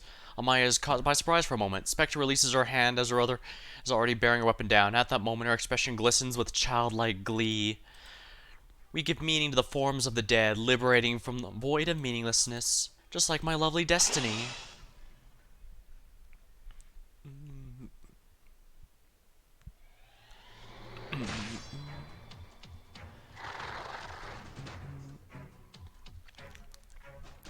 There's no end to this trash. What do we do? How are we going to catch up to it? Where's it going? They retreat to the ocean when hurt. We don't hunt them often hunt them on dry land. But, the sea terrors managed to breach the hull. But even the cannons of high-speed battleships shouldn't be enough to damage the Stultifera Navis. They've had years. Must have chipped through it long ago. They've trapped the ship but didn't sink it. Why? We can ponder this all we'd like, but regardless of the miracles it took, we need a fast plan or the ship really is going to sink. A plan, huh? Now that I do have. Quickly take out the enemy. They should retreat back to their nest. Is it really that easy? If not, we'll make it so. It's heading up. Hurry, we can't let it reach the ocean. But, sea terrors are practically clogging the entire corridor. Can you still jump? What? The roof's been corroded by the nether sea brand and is very fragile. We'll take a shortcut.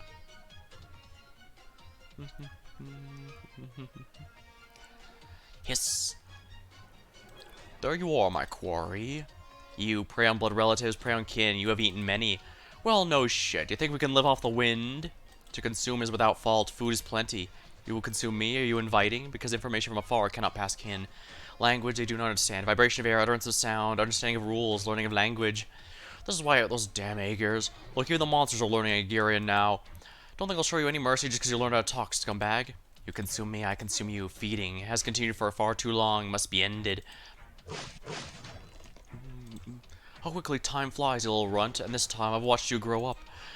You think you're a predator? Nothing more than my domesticated beast.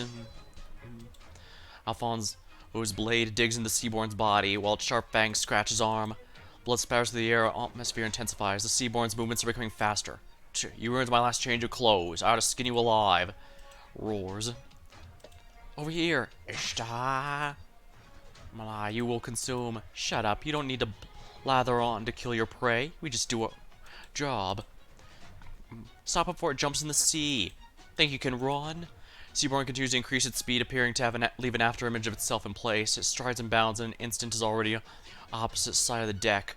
Barely touching the ground, it dives straight into the ocean, but something is even faster. Black shadow cuts off its tree and smashes the floor. There, away from the something's there's a mark on the deck, causing the entire ship to shudder.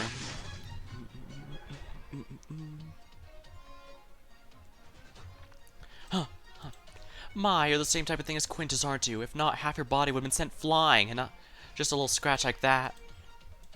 Next up is weight. What's this scent? You felt it. Of course, he's no longer concealing himself, which means he has proven what he wishes to prove. He has not said what he wishes. He has said what he wishes to say. Alas, I thought he'd be able to understand. Understand what?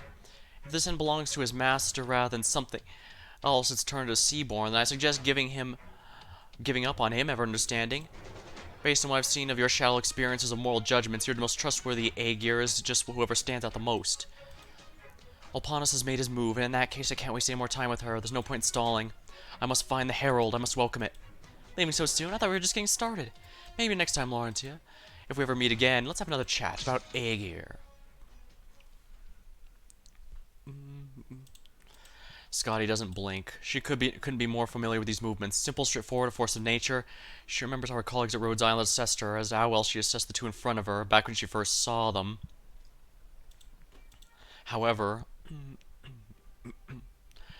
you were all chosen, deemed worthy by the Aegir. Under my command, you should have been prodigies of exacting violence. Your hunting genes complementing your skills. But you've regressed, Scotty. It's not dead yet, Alponus. Don't be in such a rush to patronize Scotty. I'm aware. Take heed again, Scotty. Just like before, I'll only teach you once. Screeching howl. He swings his weapon. The strike is straightforward without excess. It's sufficiently swift that the Seaborn cannot avoid it despite its wishes. Afterwards, an enormous rumbling sound proves the strike was also sufficiently strong. By the time the Seaborn's miserably thrown against the turret, it's never been fired. Its body's already cut down to size. Like so. Grasp movements, make a decision.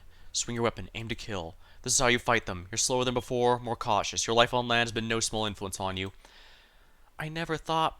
But how did you survive? I thought you died, but you and Swordfish, how did you two survive? What about the others? First company, fourth company, they... By my standards, my survival was a tragedy. The Seaborn told me that others could not be allowed to live on. They could not have overlooked anything in their nest. Of course, based on Gladia's usual attitude, by her standards, this was also a disgrace. Finish it off first. As for your situation, we can wait for the hunters to arrive.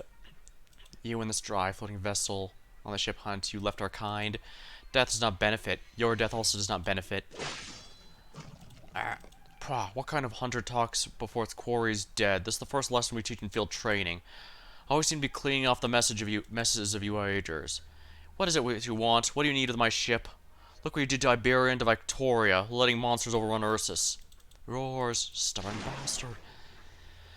Screech, run it through. Now, Alfonso, take this.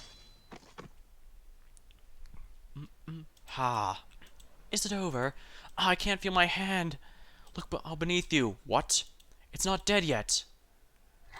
Blood gurgles her throat. It chipped through the net, trying to jump in the chopping block yourself, you sack of shit. Not quite. After it, we didn't chase it back to the cabin. There's still more of its kin on the ship. It's looking for her. Gurgle, gurgle. Chewing sounds. Cry.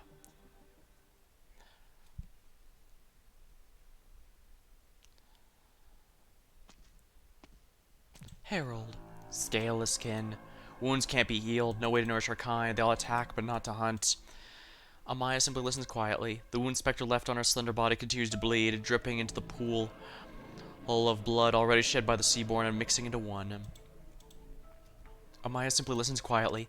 You also hurt. You consume me. Can you live? Our kind will continue to survive. The Seaborn bows its body, lowering itself to Amaya's feet. It closes its eyes and waits death. Amaya continues to listen quietly. Dedication, sacrifice. These sorts of unrequited altruism are respected by humans, considered virtues. Aegir, I've never seen that country myself. A vast, vast country, larger than Iberia, Victoria, or Ursus, perhaps all three combined. I've heard that Aegir are rationalists, but how rational can they be compared to the rationality of our kin? Listen to me, Harold. There's nothing noble about sacrifice, and dedication is not necessarily virtue. Virtue? Noble?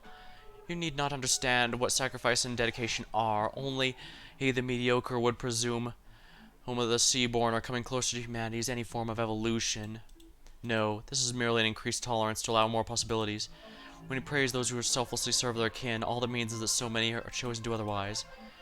If even young gloom piercers die in the jaws of natural predators to protect their kind, then why do we feel a need to repeatedly extol such a virtue? Humans only sing the praises of what's rare, using morality to whitewash altruism, all in attempt to justify the utilitarian hearts, deeming themselves more noble than beasts. Such ridiculous self-aggrandizement, it's clear the cracks between nations and races are tearing this land asunder. Life has never been without order, my Herald. This is the final answer I sought, which is why I left the land and entered the sea. The Seaborn closes its eyes, contemplating the words and the words of its kin. It does not understand, but it says it does not need to understand, only do. The next moment it feels a scareless place her hand upon its body. Its kin says, I ask of you, remember me. Set me free, consume me. Amaya! No, the scent is here, it couldn't have gone far. It cut through the walls, corroded by the Nethersea brand, and returned to the ocean. But that's not all, something happened here. The blood trails disappeared. You all stay here, I'll go after myself. Why would the hunters be afraid to return to the ocean? This is a disgrace. And stew in disgrace, Gladia, we need to tread carefully. I alone will be enough to handle this. I'll go with you. To monitor me? To maintain discipline? As you please, but surely you can feel it too. More Seaborn are approaching, and this place may be close to the shore, but it's already become the heart of the ocean.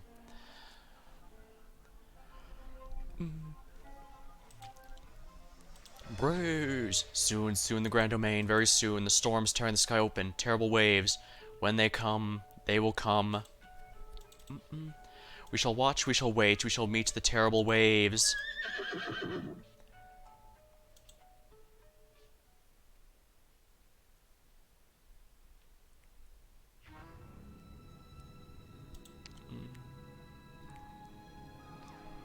So this is the final battle, huh?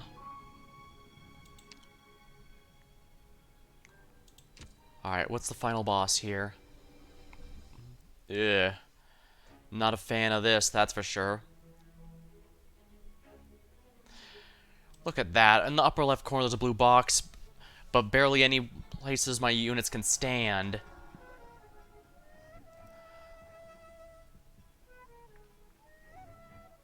I guess I could use an Ifrit spot, but I need to be very careful if I do.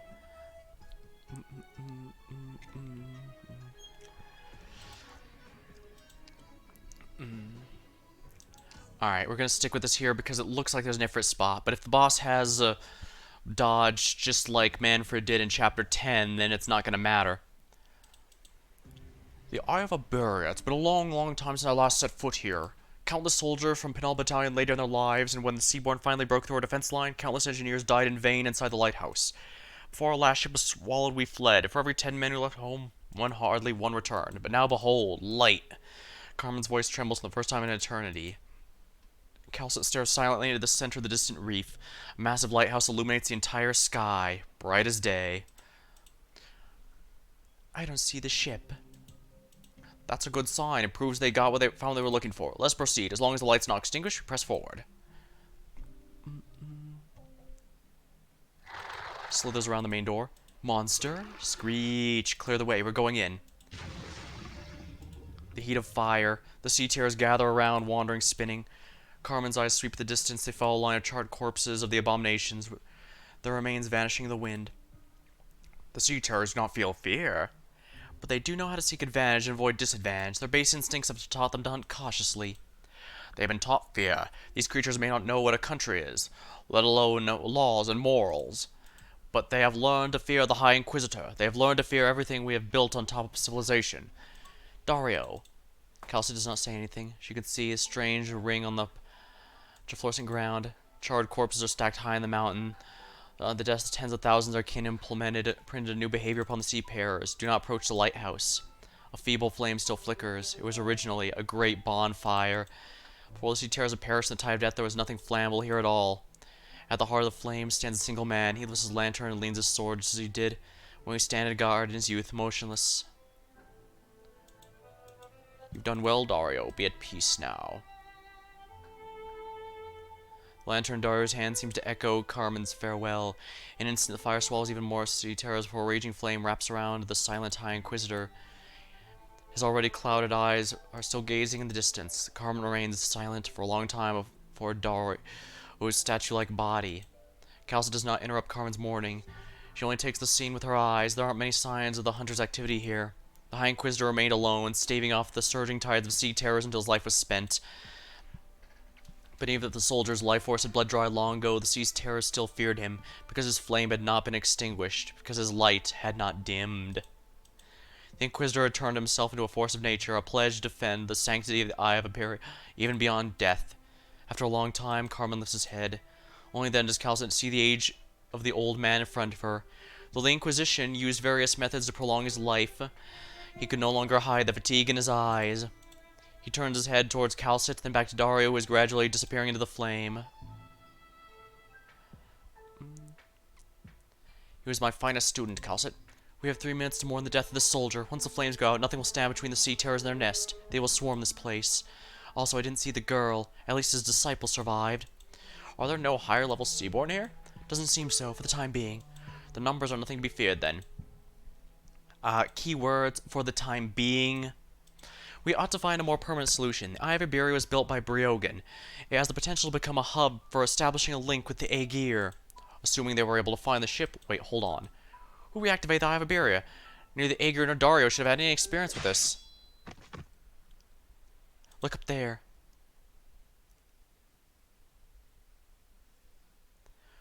Finally. The control panel's fine. Phew, I'm totally worn out. Hums curiously. I must admit, you've surpassed my expectations. You've managed to relight the Eye of Iberia all by yourself, restoring at least 30% of its functionality. You did this alone, under all these conditions. You're the one Mr. Elysium mentioned. Oh. What about Mr. Inquisitor? He's been fighting for his life down there, and I didn't dare get close to him since I wouldn't be able to help anyway. All I could do is keep an eye on the control panel. He made the ultimate sacrifice. What? But by no means was it in vain. He sacrificed himself for his faith, and as such will now live on forever. He died heroically as an Inquisitor, and Vindicator of Iberia. His ideal self shall be forever enshrined in the coasts of Iberia. And then there's you, Aegir. You defended the purpose of his sacrifice. You have persisted all this time and never gave up. You've done well. I never got to talk to him much, but he... what about Granfaro? What's gonna happen to my home? I usually don't answer every question from the general public, but for now I don't intend to lie to you. Granfaro will soon be under the management of the Penal Battalion. The citizens have all come under unified control and contribute to the construction of frontline checkpoints. Also, Thygo died at the hands of the heretics. No, how could this happen? Uncle Thygo, is he really? He had long been aware of the Church of the Deep's cultists, yet turned a blind eye. His cover-up thwarted the plans of the Penal Battalion and delayed our ability to send support here. Even if he'd escaped death, he would not have escaped me, child. Jordy collapses limply at the ground. He feels numb and exhausted. He feels like a single string supporting him. Through everything that happened, long worn thin, has suddenly snapped. Uncle Thygo, why? Monster, guard the entrance. Obeys cheerfully. Can you confirm where the Stultifera Navis was last seen? Dame Calcit? Not that far. The last signal came in less than 48 hours ago. What? She's still able to signal signals? Brogan helped the Iberian royal family construct lighthouses and fleets. Why, if not for restoring connection with his homeland? Be the Eye of Iberia or some transponder hidden in a corner of the ship, they all use Aegir technology without reservation. Of course, this all assumes the Seaborn haven't already destroyed the ship or turned it into their nest. Carmen's eyes suddenly follow the direction of the light extending towards the horizon. The Stultifera Navis cannot be seen by the naked eye. The ocean's too expansive, and while it's not too far for a ship, it's still a cruel joke to those on land. The weary saint once again shows his age. His lip quiver as if innumerable thoughts are crossing through his mind. Alfonso, Garcia, Torre, Julia, are you all still out there?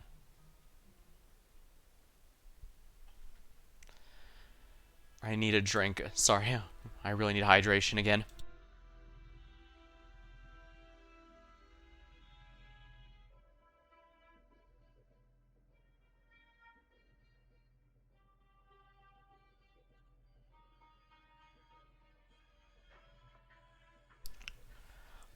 My Captain and Gladia pursued into the sea. We should go help them. Nah, we'd better off waiting here. The waters are restless and seaborn sensible together. There's probably more than just one. Did you hear something, Scotty? Wait, no, I didn't. I see. What have you done to this place? You gears, how'd you get in here? I was the only one with the key, and the old deadbeat kicked the bucket I threw in the ocean. It's been 50 years already. If this is the power source for the vessel, wouldn't locking it up mean giving up hope? The old deadbeat was the last engineer we had. When he died, we had nobody left who could fix the ship. To make matters worse, we were already tangled up in the Seaborn and couldn't get away. Don't need anyone rocking the boat on my watch. But answer me, how'd you find this place? Briogan, the captain followed the clues he left, which led to Iberia, then here. You people, you know the ship, right? Nope, not at all. There's always been more in the arts anyway. But it really shouldn't come as a surprise. Return to Aegir. We must follow the trail of Aegir. What's this? Ah, you've even got your hands dirty. He had digging up some of Briogan's personal belongings. Hasn't Aegir ever heard of respecting people's property? What does it say? Briogan's experiences on land. A travelogue, I guess. Is that what the captain's looking for? No clue. Why don't you ask her herself? Just a small part of it. Returning empty-handed, huh? It disappeared. Furthermore, the reason we didn't chase any further is because there were signs of other seaborn nearby. They came here following the distant scents and calls of their kin. Now, I don't mind skipping straight to the slaughter, but we should resolve the problem of this ship first. You dare treat my Iberia as a prize to be taken? This ship is the only way for us to return to Aegir, and only it can contact our cities. As for the issue of repairs, perhaps I might be more qualified than a handful backwards Iberia who know very little about Briogan's technology. I can't pass up this opportunity, even if we must resort to force. 2 against 4, huh? Howell's vision. 3 against 3. Captain? Not so fast, Gladia. Don't forget what I said. You never gave me a reason to give up on returning to Aegir. I'm telling you, you don't know what it's like there now. The Seaborn have never taken the initiative to attack our cities unless their nests and living spaces were threatened. Each act of slaughter, each act of destruction has been fueled by the Aegir's degeneracy. They thought we were dead. They lost contact with us. The blood of the Seaborn flows within us. And all of our long years of battling against these enemies, we finally have a prime opportunity. And you think a few acts of degeneracy have nothing to do with the scum we fight? Even if left alone, the Seaborn's living spaces will grow like a tumor until the entire ocean's devoured. This and that are 2 separate issues, neither of which can be solved by heading home, rejoining the army, and marching forth once more. Why don't we try thinking outside the box this time? So you've chosen to listen to the lowly beasts, walk with them, and understand them. They call us their kin, but what do we know about them? Far too little. I can hardly even understand what I've seen myself, until we've obtained definite answers about their gods. Everything we do is uselessly groping around in the dark. What are you talking about, Captain? You and the Seaborn, how do we know you're still on our side? Why do you have to... Every hunter thought they could get something out of the Seaborn has ended up disappearing. Of course, you should understand that better than me. Their whispers resonate. They will invade your mind. Those are not your thoughts. Scotty, that's also a separate issue. I'll let Gladia give you the specifics. Ship captain, escort them away. I was just thinking the same thing, Aegir. What a pity. Stillness, silence, hunters long separated always seem to have the least pleasant of reunions. Something squirms in the hearts of Scotty and Spectre. The chief mate hesitates, a wound still aching. Swords are drawn, bowstrings stretched taut. Quiet, too quiet. How is this possible? Rushing the waves, the howling of the wind, the creaking of the hull torn open by Seaborn. They all become distant. Hunters! The ship is sailing! Nonsense, old Iberian. Just how many years do you think... No, I swear it's true. Something's pushing the ship, and it might have been pushing the ship the whole time we were chasing the Seaborn. And from the very beginning, our surroundings have been unusually quiet. Ooh. Kin gather, take the sail, go far away. Follow, we will follow. Follow the end of the storm. Shakes head meekly. The waves are fading. Silence is coming. I don't hear anything at all. After so many years of the waves washing against us, why, everything is just like that day. Cowers in pain and suffering. Garcia, my hand is shaking. If I didn't need it to hunt, I would have lopped this thing off long time ago. What's the meaning of this Aegir? Glady does not answer. She imperceptibly reaches for her neck. The scales, the part of her that do not belong to her, are resonating with something. The scent of the seaborn, smell of the ocean. It's gone. Look outside. It's way too peaceful. How could this be? What's going on? Why is it quiet? Wait, do you hear that? What was that? Was there something? The ocean sank into unprecedented silence. Anomalies appeared across the shore. A violently ebbing tide. Irregular waves heralded the coming disaster. All sound was smothered. From the waves crashing against the shore, the chiming of the city clock tower, all noise faded away, until the voice of the people disappeared as well, until the wind was stilled. The profound silence came without a sound. Impossible! It's just like the Inquisition's records. Are we facing another silence? Shark, where are you going? Heading up to check things out. I'll go with you. Me too. No, Scotty. You and Glady stay here. Scotty. Why? Stay with Glady and remember this one thing. You will always be our hunter. Laurentia, let's go. Spectre lifts her head towards the sky. The dark clouds know not when to dissipate, but she who has lost the concept of time finds a sea of stars in the sky. She can finally hear that voice. The voice that called out to her. Spectre paces around the deck. Alpanus casts a concentrated glance just for a moment. You and the captain have a keen sense of smell. Can you sense any seaborn around us? Not right now. There's a little disturbance here in the land. Even though we're clearly floating out to sea, it's a little discerning. I'll head the other way to see if we're really being crushed by a current. See you soon. Oh, starry sky, this is the first time in many years I've seen the stars so clearly. I've forgotten many things. My home, what was used by others, and what finally saved my life and awakened my memories was the part of me I hated most. Accepting that I'm a freak wasn't actually as hard as it sounds. That's what makes me unique. The one final thing I'm unable to let go of is my home. But have I really returned? Is this place on the sea surface really Aegir? Is this really still my home?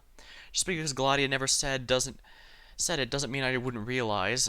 It wouldn't be the first time rifts have grown between hunters, between us and Aegir. We've been separated by the shore for too long. I still remember something else. When I was little, I went with my parents and grandparents to watch the stars in the ocean surface adorn the sky. On a day much like this, even the most beautiful pearl geode couldn't compare to the splendor. In retrospect, even after I became a hunter, I was always leaving my home again, but never reaching anywhere else. I suppose I'm getting a bit homesick. Where are you going to take me this time, Amaya? Under the magnificent starry sky, a creature quietly looks down on Spectre. It makes not a single sound. The ship's splitting the waves, the wind's bluster, all sounds are drowned off by soft murmurs. He hovers in the air as if walking on water, gently kissing the light of the stars and moons, his tentacles coruscating in the most beautiful array. Nowhere, La Rutena. This ocean's boundless. Wherever we go is all the same. I've always been able to hear your song, Amaya. Laurentia is the name of our scaleless kin, the Liberi, the Iberian. As I consumed her, she kept stroking my head.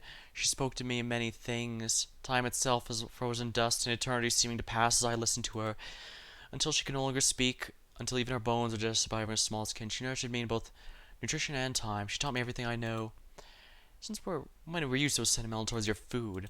Such was her request. I merely granted it. If there's a purpose to such emotions, we are willing to experiment.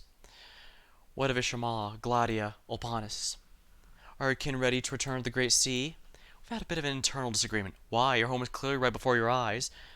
We many are clearly right here waiting for you. You're homesick, Laurentina. Amaya told me that in all the Aegir she's ever made contact with, you harbor the greatest affection for Aegir itself. Come, embrace me, and I'll take you home. You know, I've never touched a living seaborn before. I prefer your kind dead. Just as you prefer to give shape to inorganic matter, even though it offers nothing for survival. Do you have any other pursuits other than survival? Pursuits? Like your pursuit to return home? Survival is our kind, the survival of more of us, the survival of we many. All beings ought to form a single entity. Life should not be so disorderly.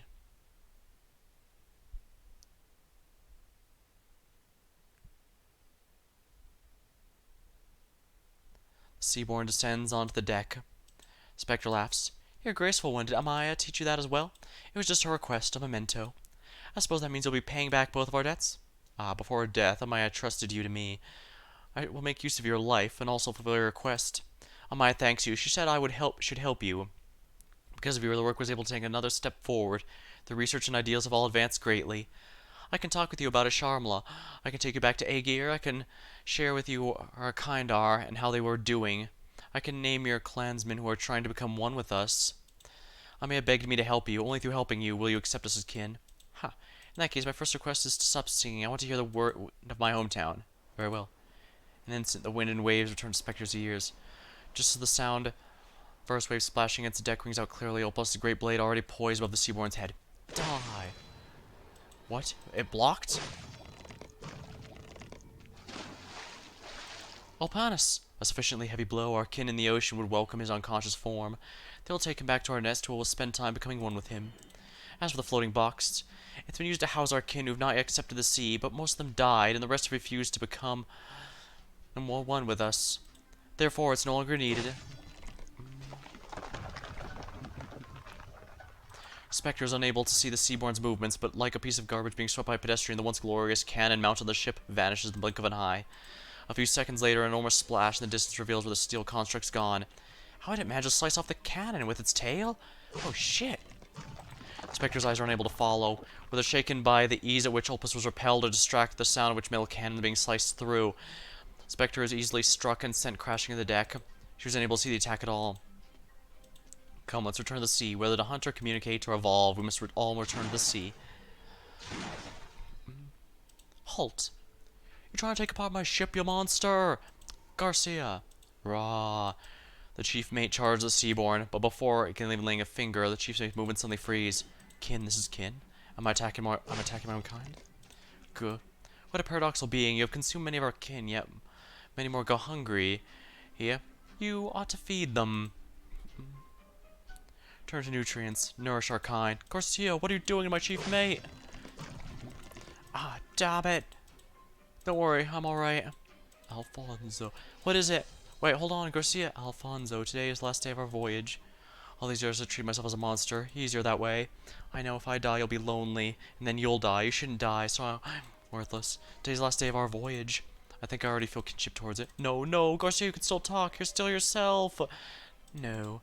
Time is up. The Stultifera will soon sink. The fluorescent sea has already started to corrode the ship. I will fight to the death as an Nebritarian, and I will never accept this as my kin. The Seaborn already bent down. It's hardly any different from the greatest chief mate Albert has ever known. Garcia nudges the shining crown atop its head. My beloved, remember your duty. Roars. You're not fighting me, Garcia. Ah. You're fighting we many inside your heart. You are on the ship, but you thirst for the sea. Rah. But it doesn't matter. Become sustenance and nourish our kin, or become one with us. The chief mate's body is punctured, blood gushing out like a spring. The Seaborn tosses Garcia overboard to the ocean like chucking bait. It gazes from above, noble and impassive, like an unviable icon.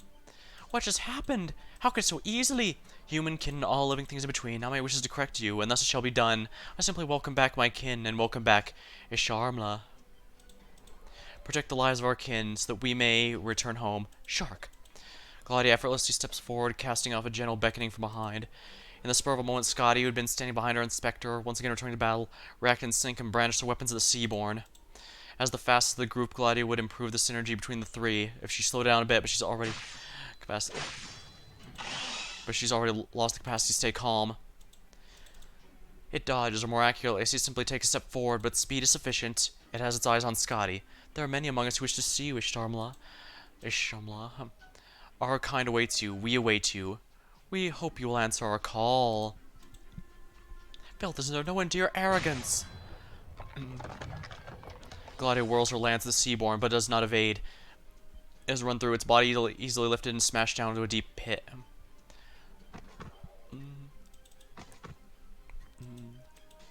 No good. What's happened to your body? Soon, many kin in need will reach my heights. We are changing every day, Gladia. We are one whole. You are of the strongest batch. Where's my captain? Tossed to the sea. He was injured pretty badly. Even their gods were unable to devour Alpinus. He won't die so easily. His body seems to have undergone some changes. It's nothing like the trash we encountered in Solviento. Swordfish, treating the enemy with caution rather than contempt. Maybe I'm still missing memories, but does that ever happen, Scotty? No, you're right, it's rare. But Seaborn like this are also rare. What kind of prey stands before 3 hunters and remains unscathed? To be fair, I've barely done anything yet. The ship won't hold out if we keep fighting like this, though. It's grown much stronger. Just the last few blows have already set the lowest deck on fire. How dare you treat Garcia and my ship like this? I'll make you regret this, monster. Please, my kin, even more of our kin call out to me, asking me to maintain the ocean's growth and tranquility. If you get my way, I'll have no choice but to consume you. I beg of you, return to our kind. Hey, Amaya, if you insist on calling me that. Sure do. Anyway, I just remembered something really should have been written in those scriptures. What? She still owes me her life, and you're going to pay it back. A debt, if you're willing to return our kind, I can grant you that. No, no can do. The Seaborn does not answer. It silently leans forward, baring its claws. In an instant, the damsel ship's hull reaches a crucial threshold, and everything shakes violently. Minutes. Yes, your kind's perception of time. I may have spoken of this before. 10 minutes. In 10 minutes, this box will be surrounded by our kin. It will sink. Hunt and consume, survive and evolve. It's never hesitated.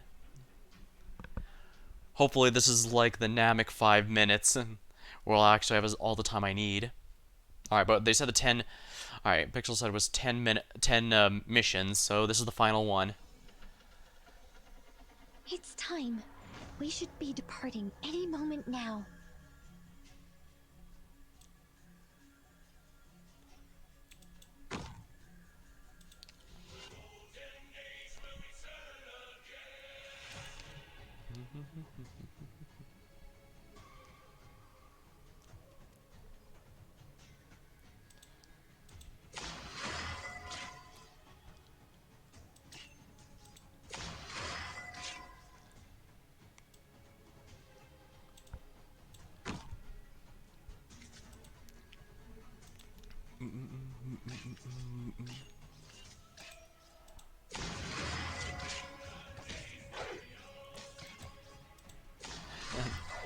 And this song is probably hands down the most popular one from the entire event, so...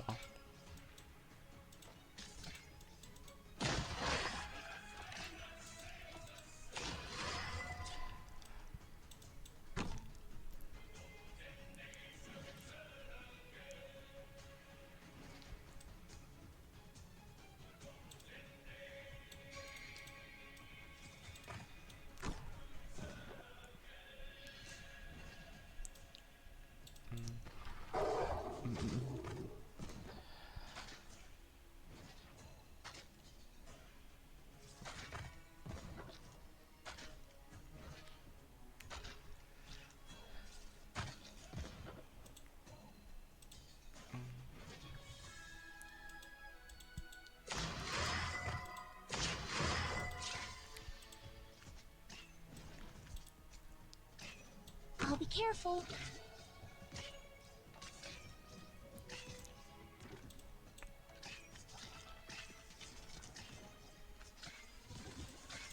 Everyone, focus on fighting. Just leave treatment to me. Get a hold of her breathing. Watch out for fires.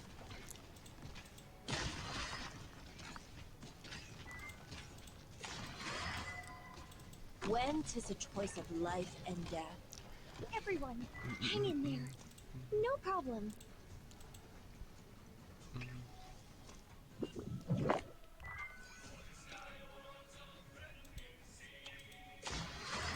Something tells me I wanted to No retreat matter her. what trouble we're in, I'll face it together with all of you.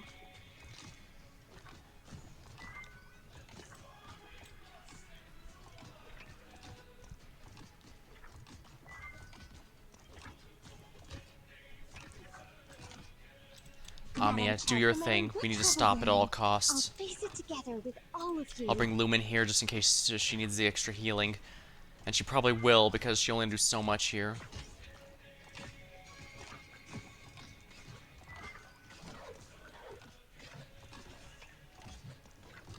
I've got a way to treat you here.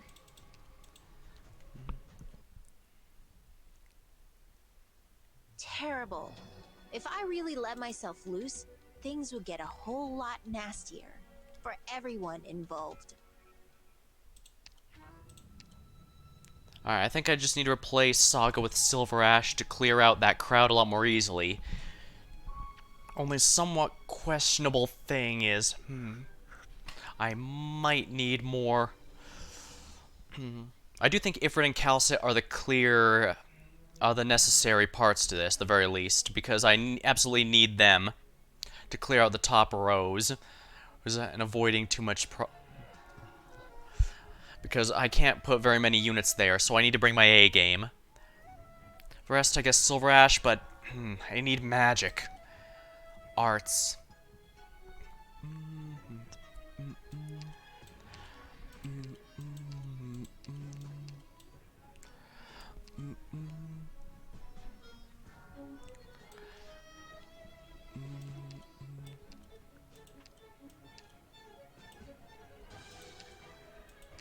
We all have our roles to play. Use my abilities as best you see fit.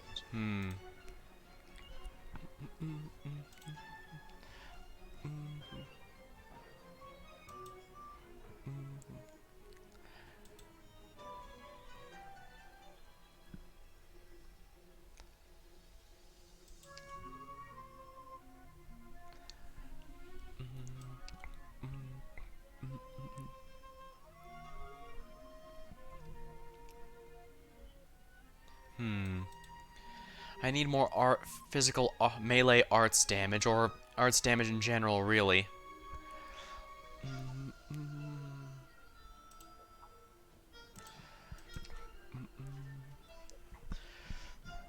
Even Amiya isn't actually that bad if we're honest, but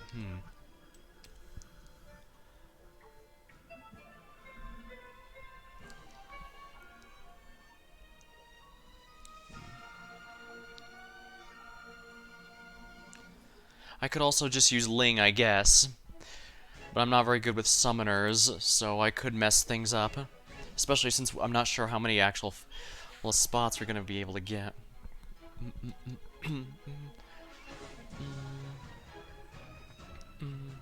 Oh, right, I can't do that because I don't have a way to cure the status from the dragons. So they'll just trip over and not be able to do anything.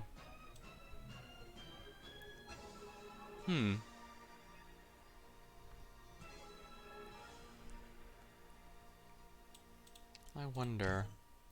Lapland can technically do some arts damage, but more importantly, if her silence prevents them from being able to activate their special abilities, that would be quite useful. But that's a very big if, because it's a crapshoot whether silence actually works or not. There are times it absolutely does, We but can take care of ourselves, Professor. You just focus on giving orders.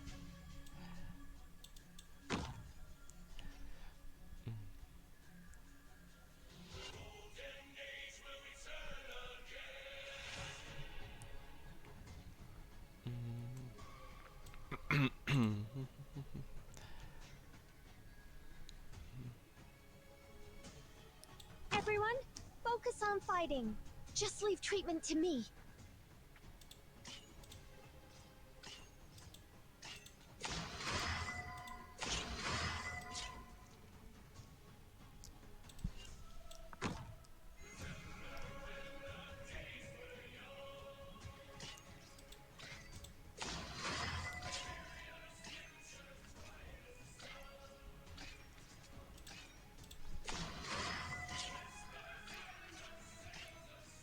No matter what trouble we're in, I'll face it together with all of you.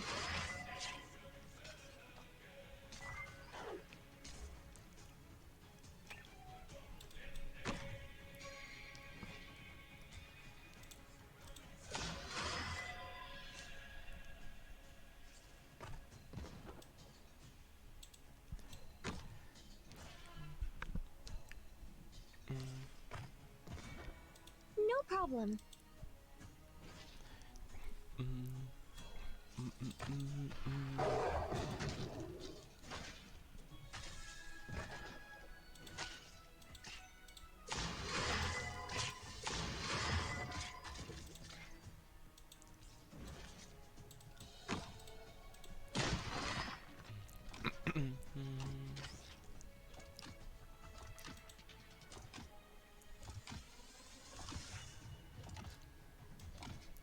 When to Get a hold of your breathing and relax.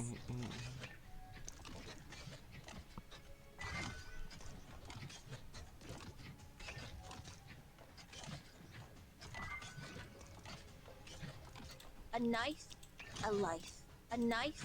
If you dare strike my shield with your spear, that's gonna end with you in pieces.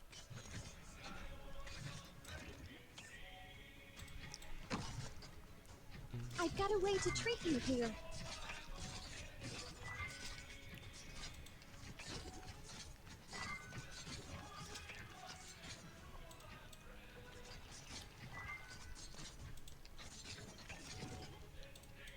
Get a hold of your breathing. There we go, the Roomba cleaned up.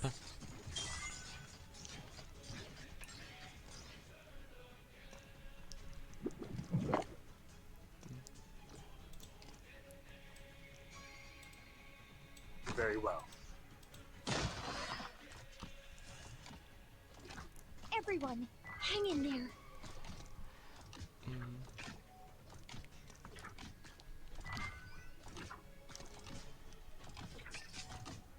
I don't think the silence is actually going to do anything, unfortunately.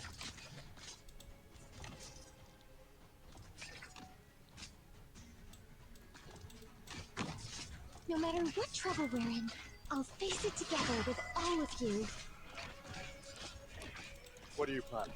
The fool flaunted his gallantry, reaches none with his battle. All the best. Get a hold of your breathing and relax.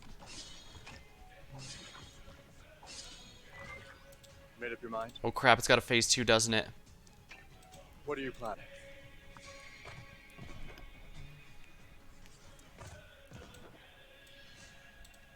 I can handle this. Alright, gonna have to use Bagpipe this time. Luckily, she does have a pretty strong attack here. Should theoretically be able to handle these guys just fine.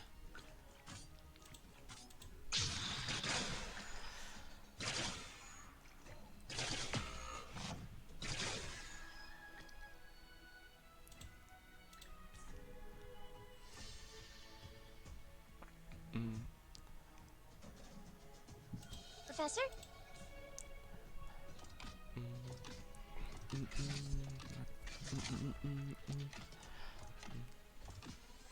No matter what trouble we're in, I'll face it together with all of you.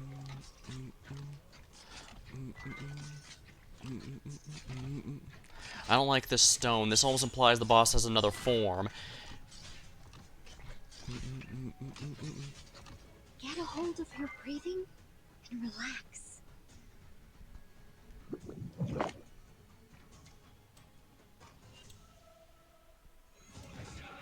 Acknowledged. Everyone, hang in there. Crap, yeah.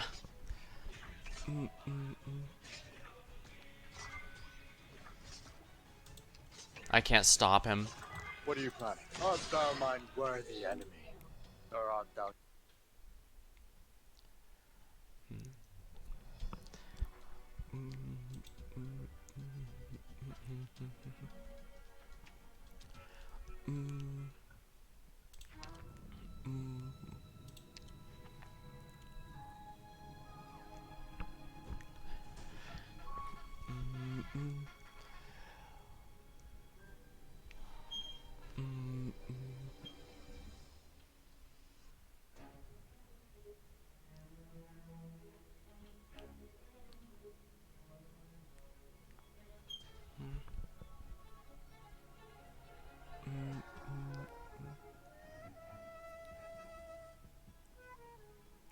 I guess theoretically I could put Calcid on the bottom. I just need to actually kill that thing before it gets too much because it revives where it died.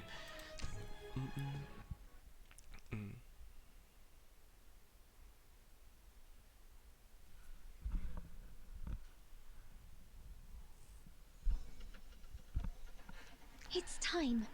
We should be departing any moment now.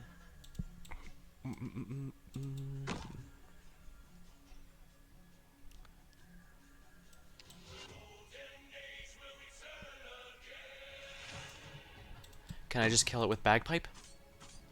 It doesn't even attack, so yes.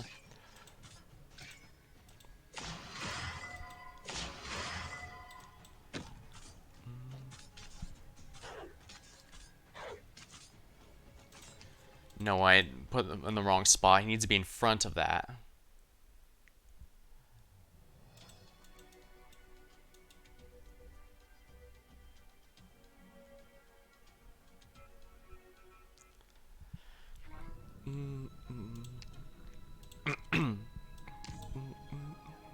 golden age will return again.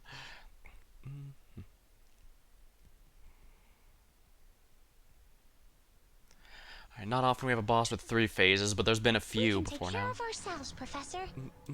You just focus on giving orders.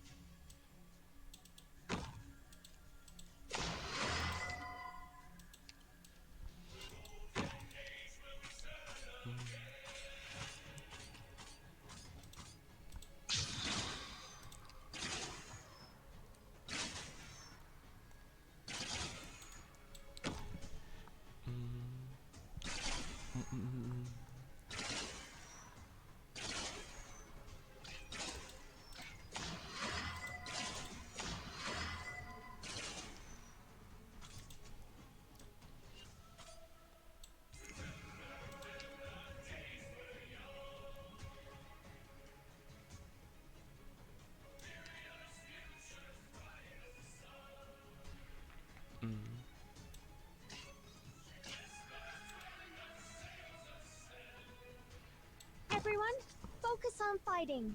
Just leave treatment to me.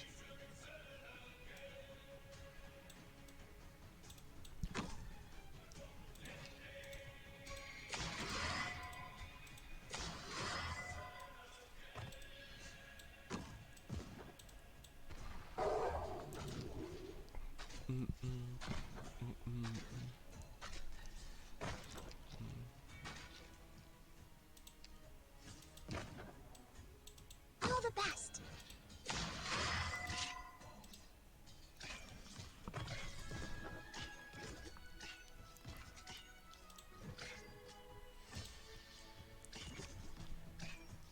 I've got a way to treat you here. Let's just get this done with.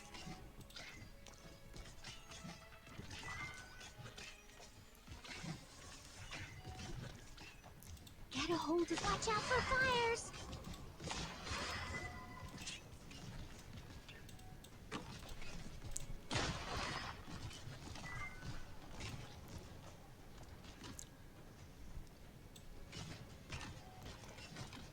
I've got a way to treat you here.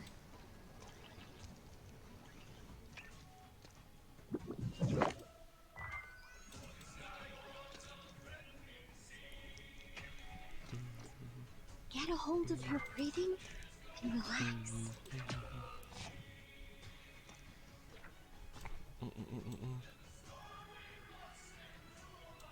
Very well.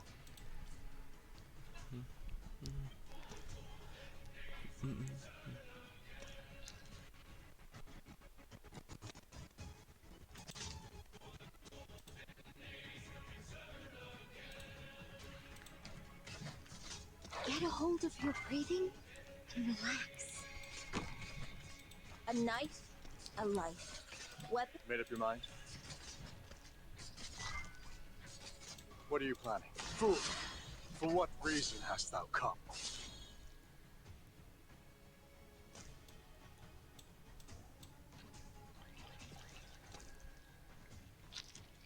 Everyone, hang in there.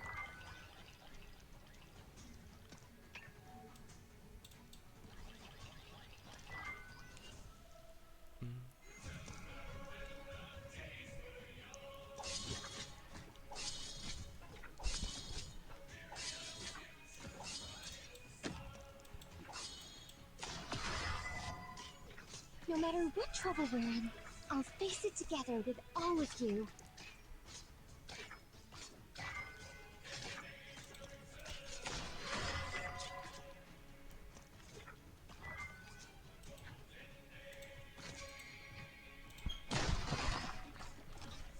No matter what trouble we're in, I'll face it together with all of you.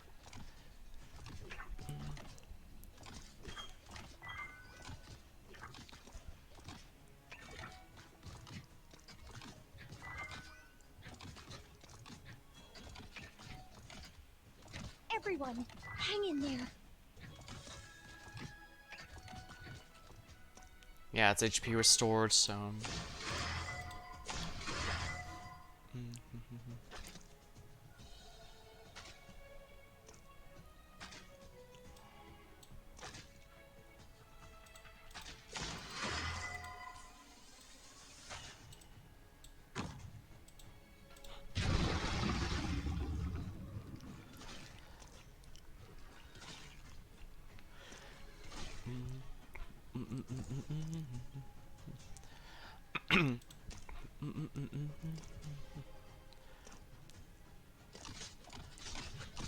Everyone, hang in there.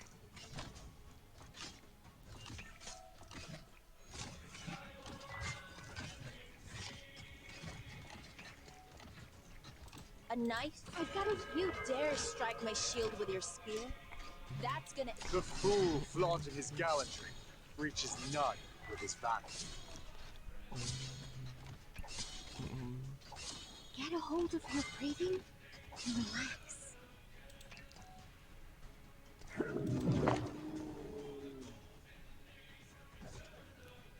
Please give your orders, Professor. Please give your temperature stable.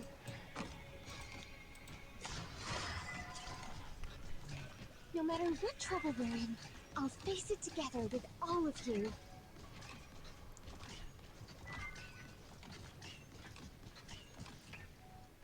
A fourth form? Are you joking?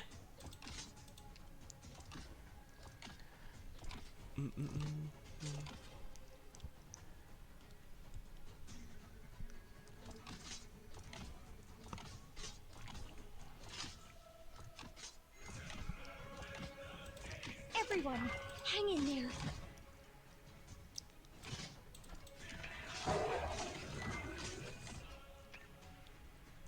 Oh shit, I can't handle those guys up there anymore.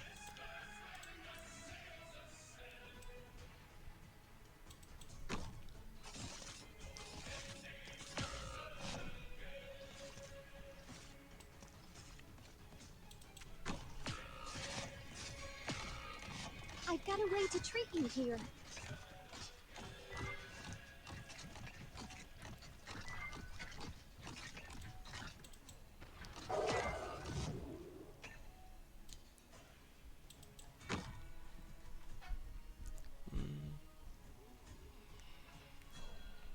Alright, where's the boss's final form?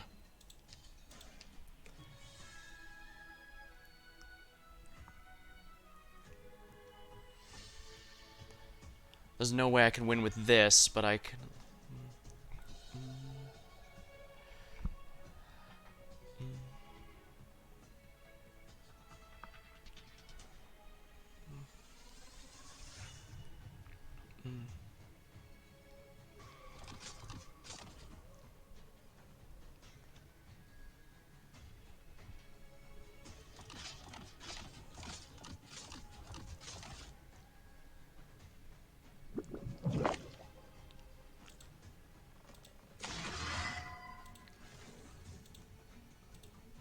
Get a hold of your breathing and relax.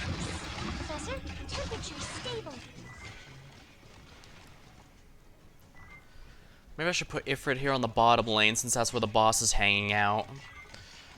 Although if I do that, I probably want to use her skill 3 instead of her skill 2.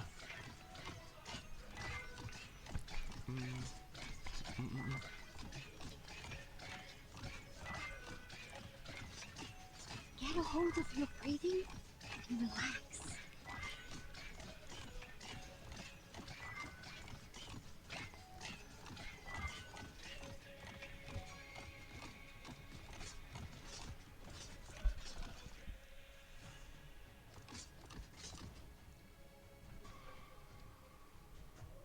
What are you planning? Thy pleas falleth upon deaf ears. I've got a good strategy going. I'm pretty sure I'm close.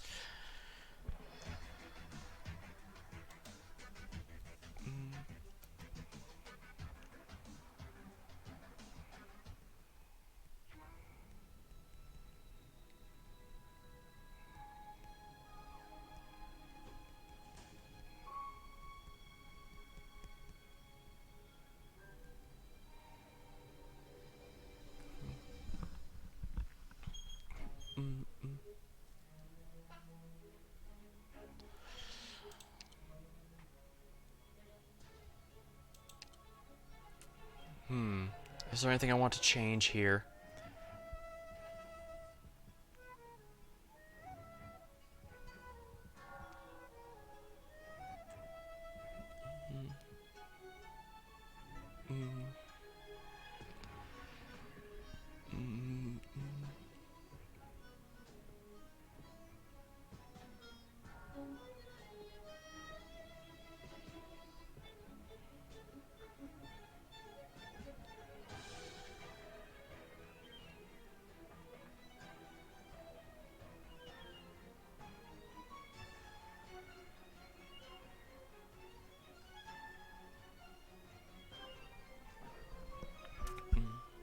I'm not really using Lapland very much. Maybe a fast redeploy wouldn't be a bad idea.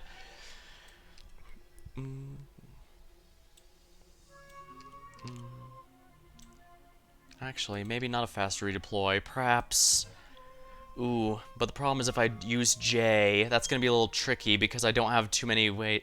No, I do have J's module. He does not stagnate my generation of energy anymore.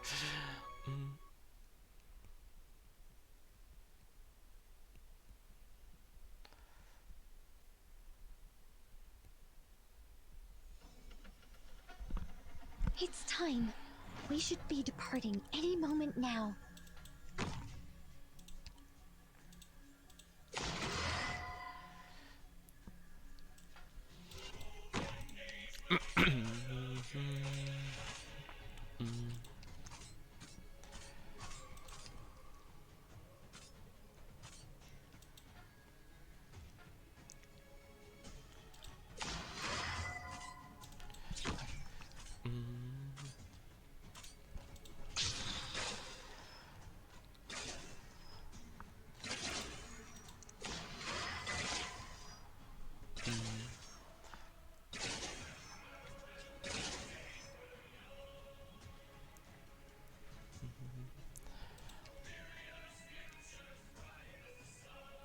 This might be a little tricky, but I think I can do this. It's fine, as long as I can muster up the courage.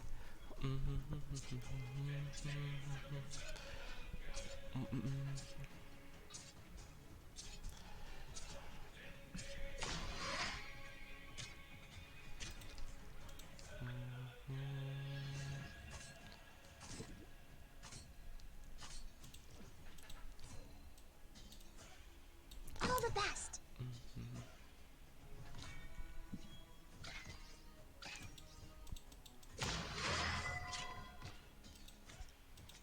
Please give your orders, Professor.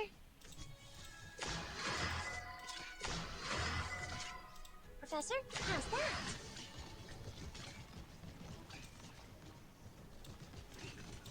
When 'tis a choice of life and death, why shouldst thou lay down thy arms?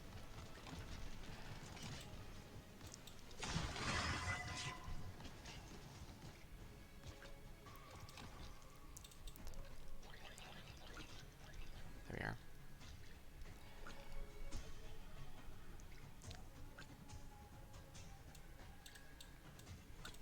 Everyone, focus on fighting. Just leave treatment to me. I've got a way to treat you here.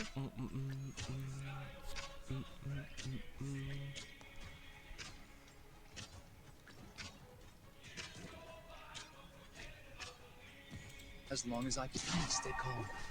It's a Go, bit Jay. tricky, as You can long as do give me this. some time.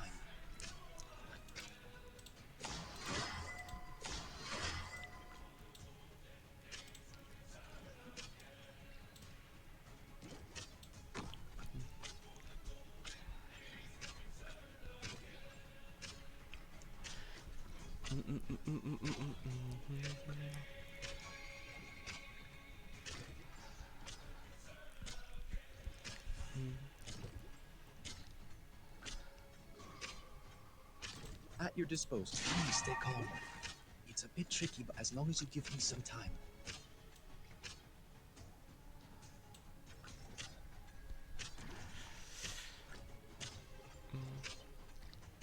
Well, at least this gives Asia's ability time to charge.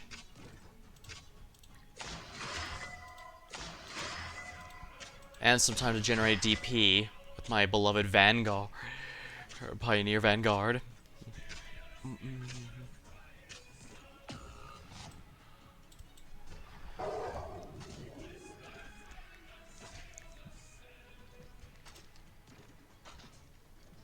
Come on, Calcit, you need to get your skill and you need to get it now. Damn you!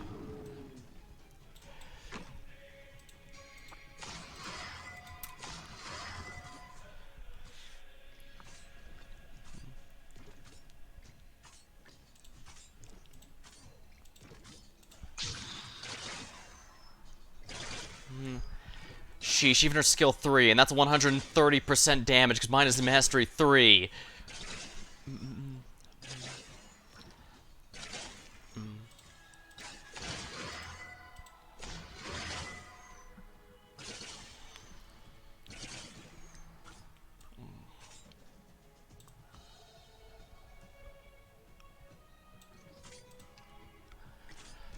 Completely forgot to put Ifrit to her S3, but I guess it's whatever.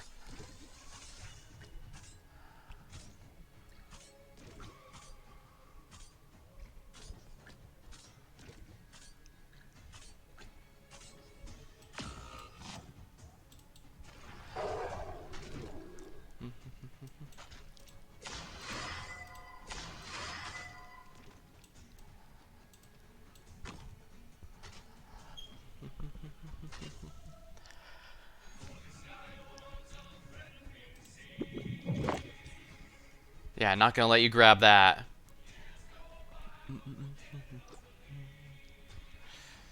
Please give your orders, Professor. Watch out for fire! Aya, you know what to do.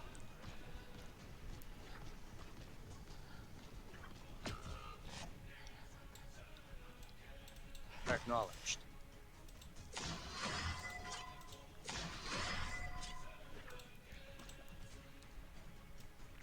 Monster time. I've got a way to treat you here. Alright, Ifrit, you know what to do.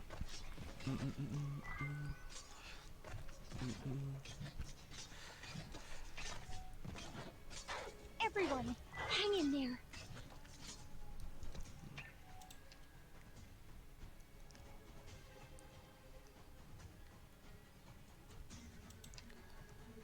Made up your mind? Art thou mine worthy enemy? Or art thou not but a jester?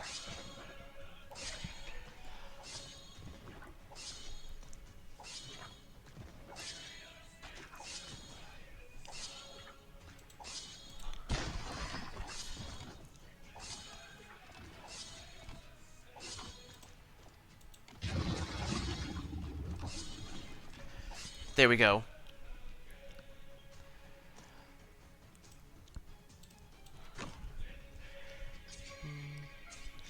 Alright, here we go.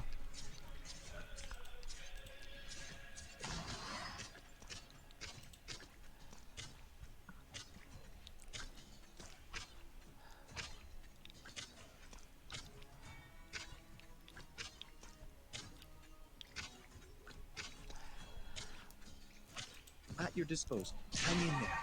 The treatment will be done in no time.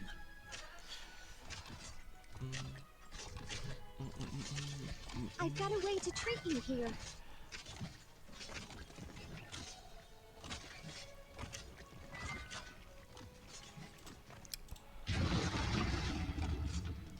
Get a hold of your breathing and relax. Alright, I can take out,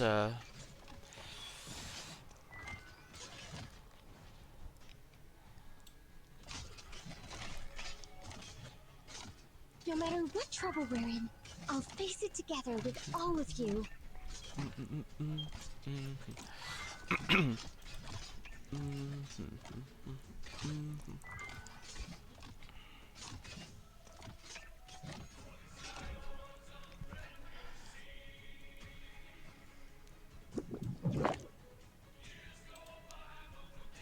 I'll be careful.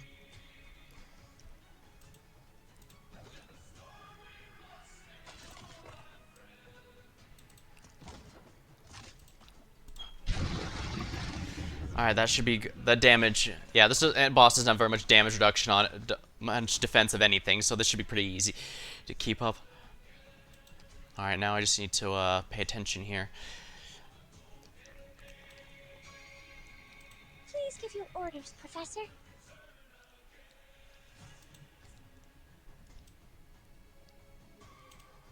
Alright, it's gonna come back once more, so let's get ready.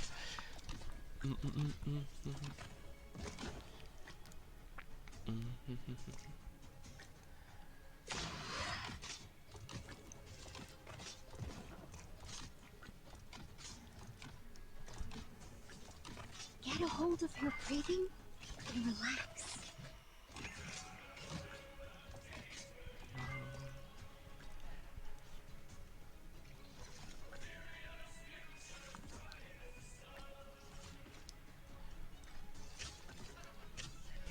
Alright, that counts as an infected creature, apparently. My only issue is I don't know how that big guy's gonna survive. Shit.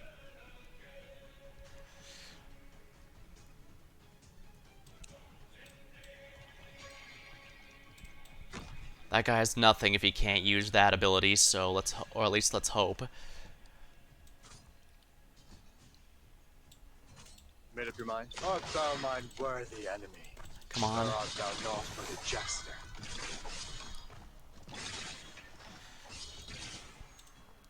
I'll be careful. Shit, I can't heal her there. The hell, that was on me. Jay. No! Damn you! Son of a... I grabbed the wrong unit. If I grabbed her, I could have used... All I needed was Saga's S2, and that would have won... That would have killed it.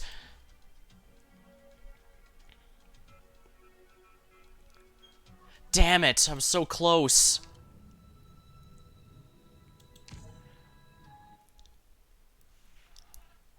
Sheesh, almost 9 hours. Probably doesn't help. I'm starting to get exhausted, but I know I can do this. We saw it there, right? We know we can win. Compassion saves no one on the battlefield. But yeah, I see... Because Bagpipe is in the team, my Saga begins with her skill 2, having one charge immediately.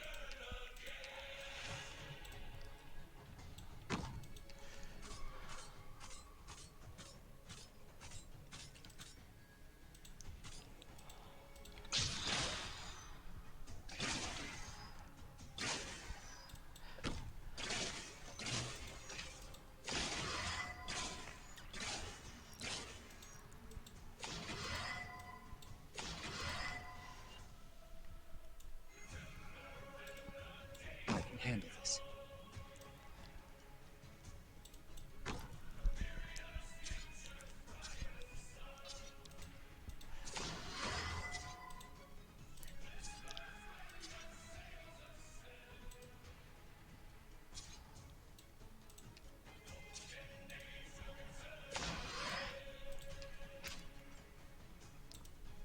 I'll be careful.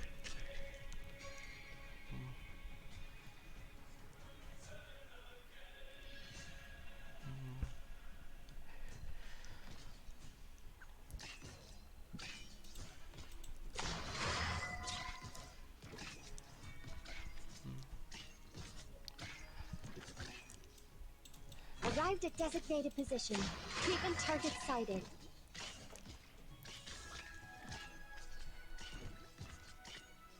Professor? Please get... I've got to pass that.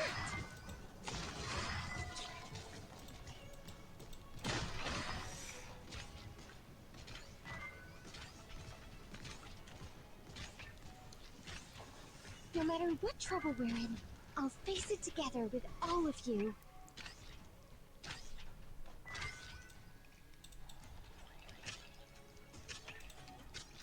Oh, come on, you... Son of a bitch. It's just too slow, apparently. Come on, come on. I know it has to unload everything, so it can't rush too much. Come on, I know I can win this. I know I can.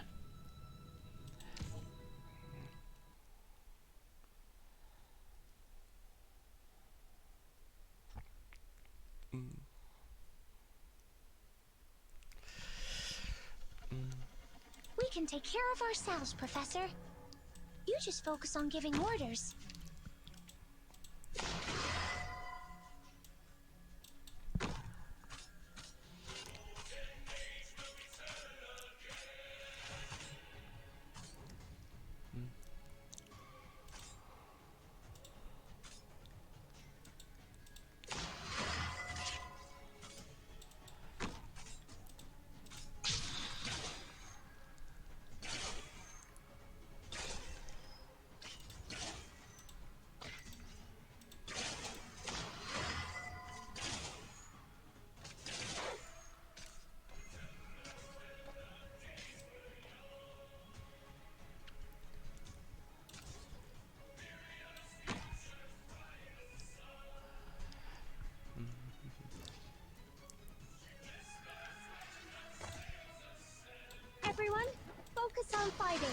Just leave treatment to me.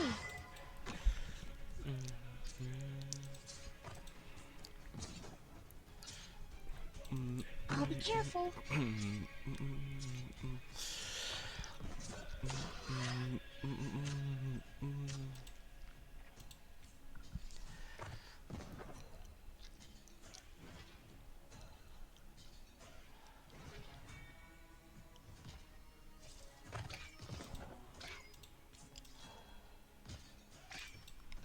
Remove the all of it, if you please.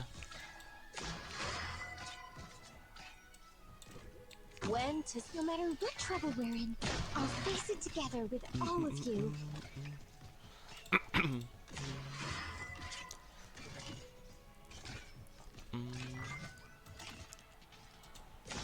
Professor, how's that?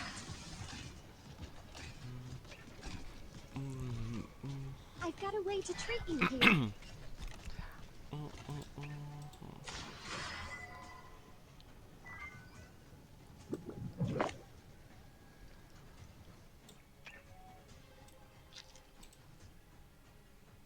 Everyone, hang in there.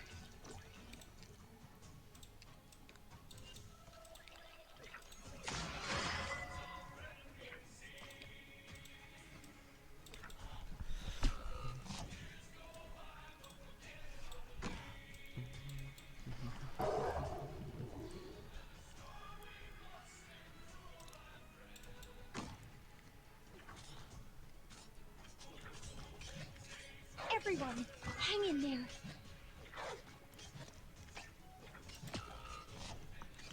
Well, that didn't work out as well as I was hoping.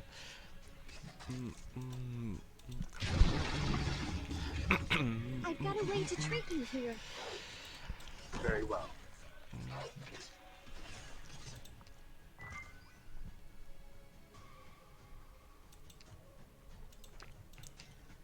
What are you planning? Art thou mine worthy enemy, or art thou naught but a jester?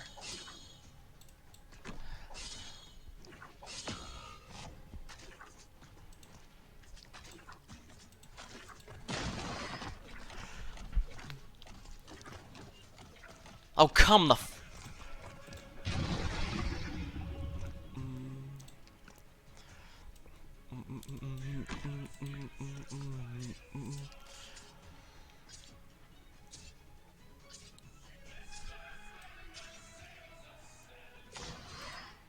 It's fine.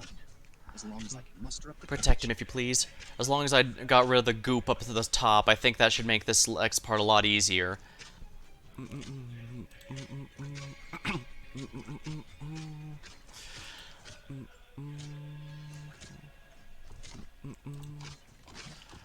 Get a hold of your breathing and relax.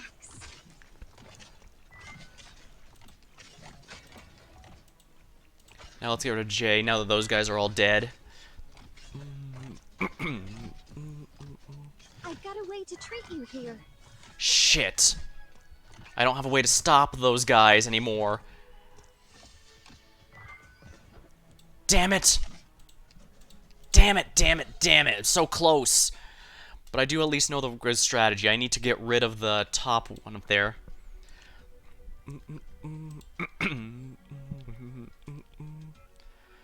Alternatively, I could remove Ifrit and use someone else, but my...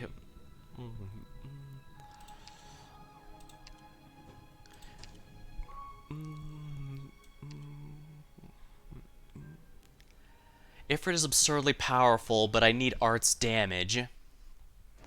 With that in mind, perhaps I could consider someone like Kiera. Oh, won't you want me leading, Doctor? It's not ideal, but we'll see if it works. After all, she can still freeze things, and freezing things means much less annoying to deal with later. Of course, these guys have 80%. Anyone we've left behind? I don't know what the dodge is, but if it's anything like... because Manfred had 80% dodge, so if it's like his, then that's 80% dodge.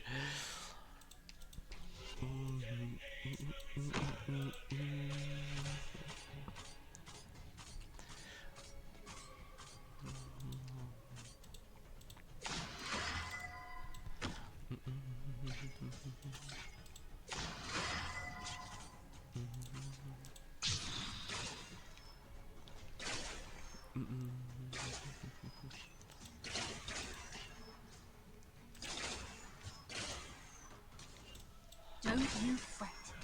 No matter the environment, I can see them just fine. Everyone, focus on fighting. Just leave treatment to me. Let's assist others. You're not getting close to me that easily, you know.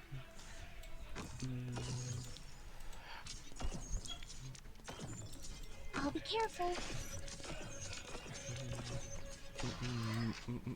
Let's assist others, shall we? Clean that out, if you please. When 'tis a choice of life and death, why shouldst thou? Everyone, hang in there.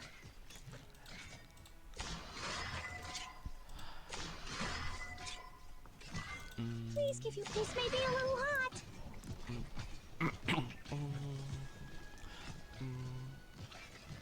Get a hold of your breathing and relax.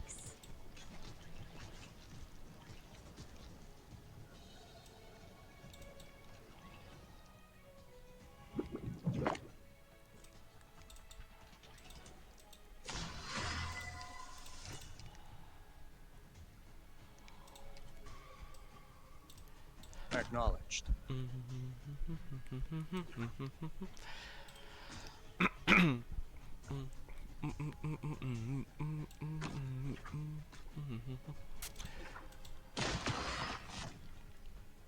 Unfortunate, but that was necessary.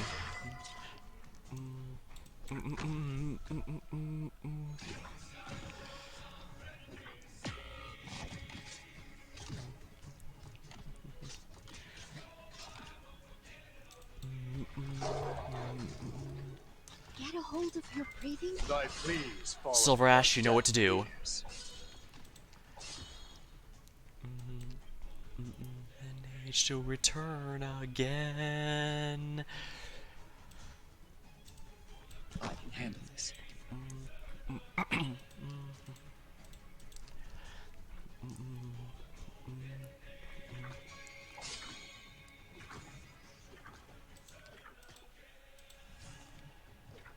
Everyone, hang in there.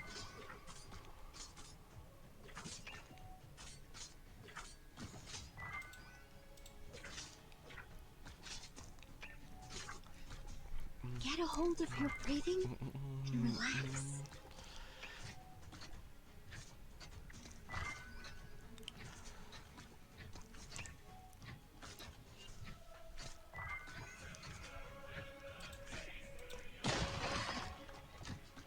I've got a way to treat you here.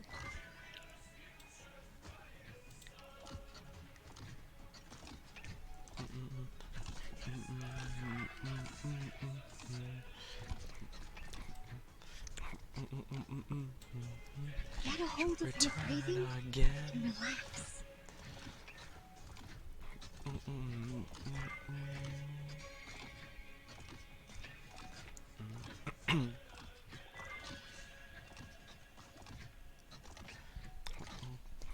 Everyone, hang in there.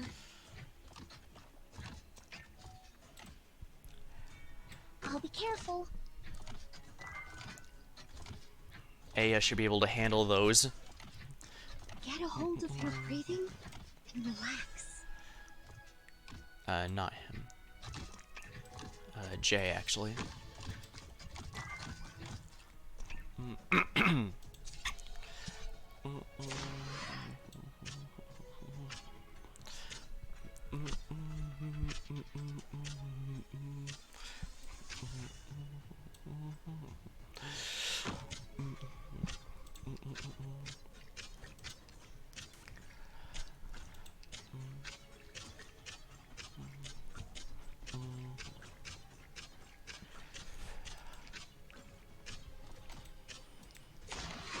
No matter what trouble we're in, I'll face it together with all of you.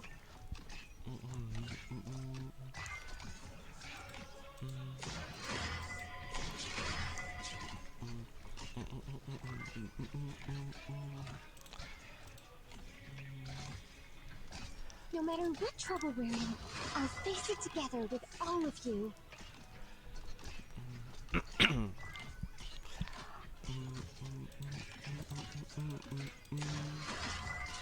Sheesh, with all this RNG, I highly doubt this auto is going to be in any way reliable, but... Everyone, hang in there.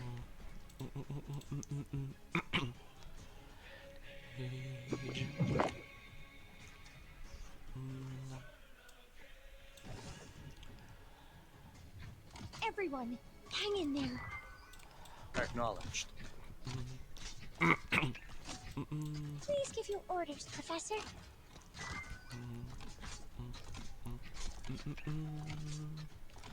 Alright, Silver Ash's skills should be able to clear these guys out, as well as the boss.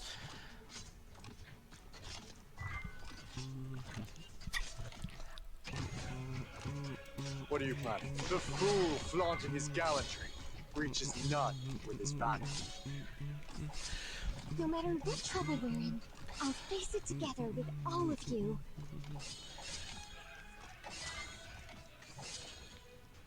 Made up your mind?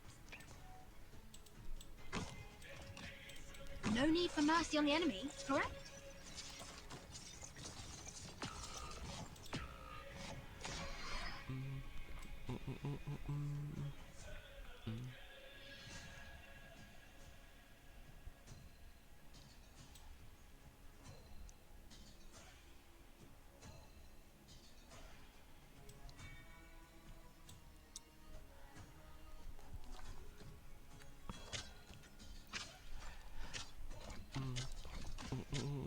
Get a hold of your breathing and relax.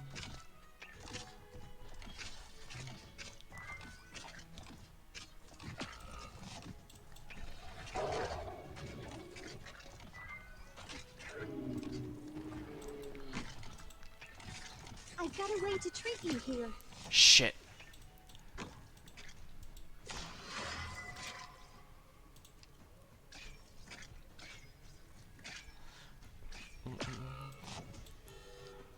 Damn it. How is How? Doctor, please evacuate. If I can hold the line and buy you a future, then I...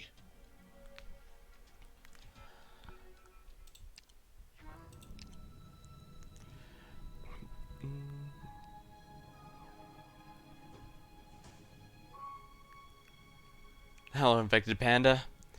Yeah, I did pretty much all the event in one sitting, as you could tell by the 9-hour session mark there. But I'm really close to the end here. I just need to stop that one leak. I don't know how to stop it, though.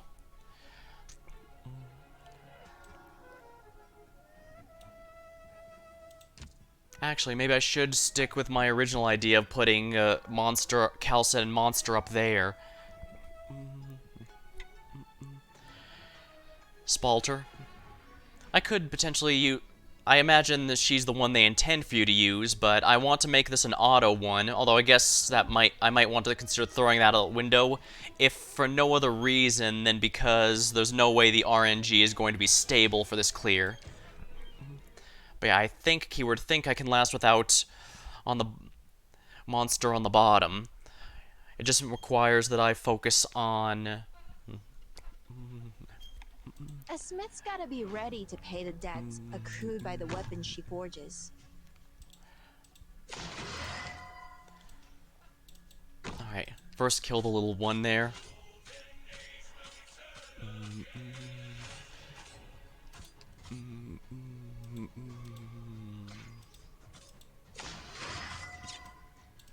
Get Thorns out here immediately. Sooner he can get his skill, the better.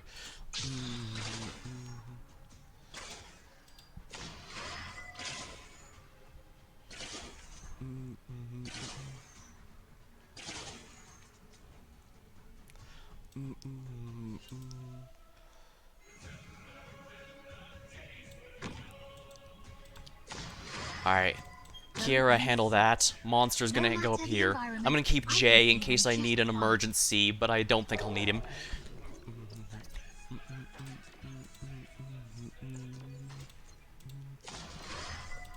I'll be careful.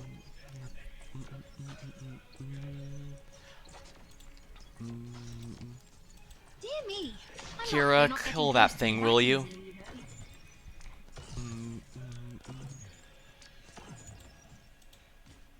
Use the Roomba to clean it all out. Let's We don't assist need... others, shall Please go back, Kira. We don't need you there at the moment. When 'tis a choice of life and death, why shouldst thou lay? Everyone, focus on fighting. Just leave treatment to me. I've got a way to treat you here.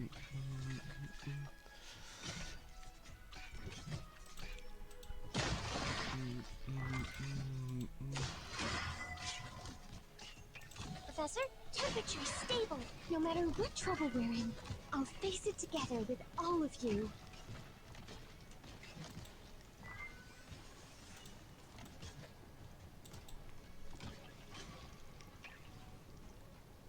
No matter what trouble we're in, I'll Roomba, face take it those together all with out if you all of please. you. Okay, that's good. You pull any? I did a pull, but all I got was Windflit, and I can't go pull too hard since they data mined a Lee banner is coming up. Plus, he and Ebonholes are the main ones I've been looking forward to, so definitely gonna need to focus on that.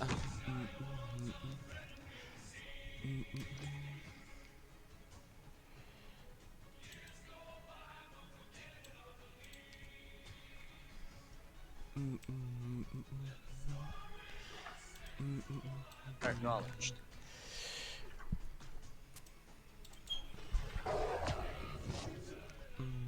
Here we go. Not too much luck, but it's fine.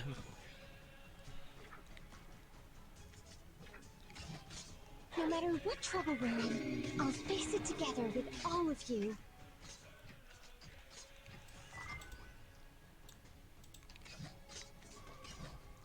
Oh, why do I gotta waste my precious time on the likes of you third-rate amateurs? Get a hold of your breathing and relax. Okay, good. Thorns has his stuff up permanently now. I can put Monster up here to begin charging Calcit's skill for the next set. And once this boss moves into range, we'll be able to... I can probably actually use Jay to get... Whoever made the stage just to be sadistic. Yeah, I wasn't expecting a boss with freaking 4 forms. Everyone, hang in there. Made up your mind? Art thou Silver mine Ash, you know worthy what to enemy, do, buddy. or art thou naught but a jest? I've got a way to treat you here.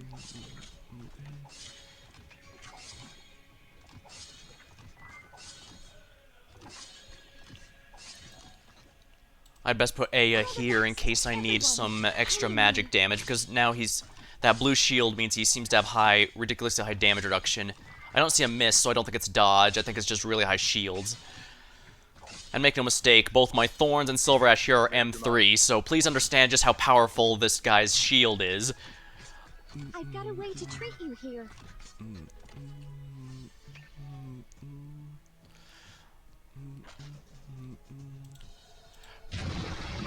True damage doesn't care about your stupid 70% dodge.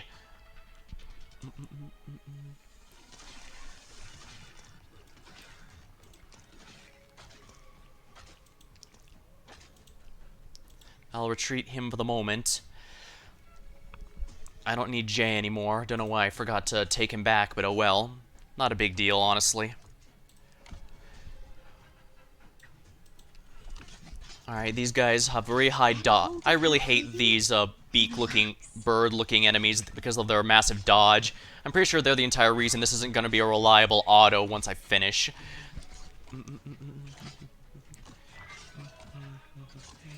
Oh, even a virtuous king must from time to time look to the sword. I'm glad I just used the Roombas to clean up all the goo, because that would have just made this hell, if we're blunt.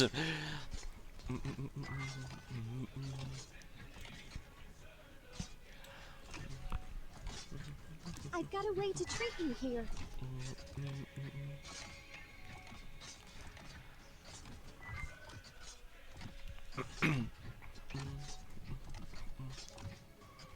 You and your effing dodge.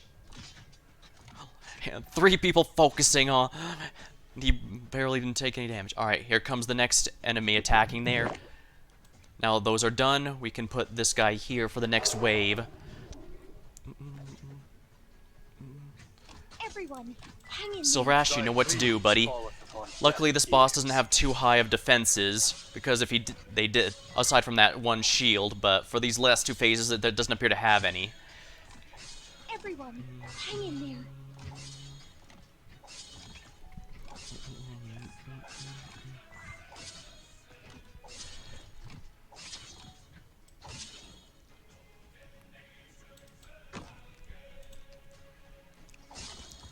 No matter what trouble we're in, I'll face it together with all of you.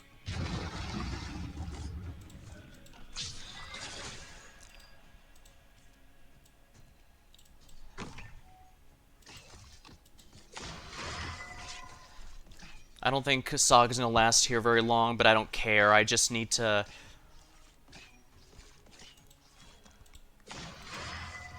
There we are. I just need to distract these guys.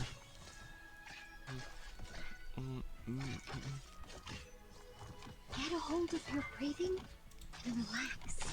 Oh, excellent. Darn it, this guy's really tough. Come on, Kalsa, get your skill.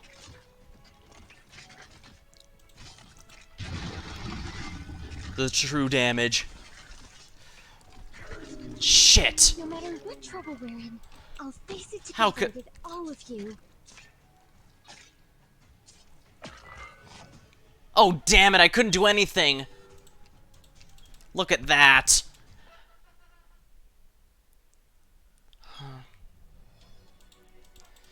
Okay, I guess there's no point in even bothering to using her true damage. I have to save it until that guy's in range and then use it. But I do think we're on the right track. Putting Monster up there is probably for the best. We need the Roomba. I already used the Roomba. You can't put the Roomba on a tile where there's already an operator, can you? Anyone we Forget. left behind?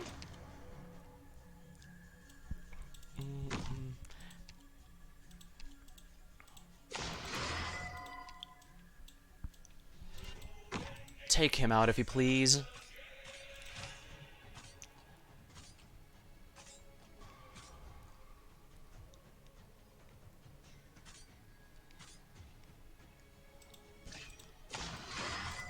Alright, Thorns, do your thing. Well, Monster already could use a Roomba for some damage done. True, but Monster already grants some of that innately.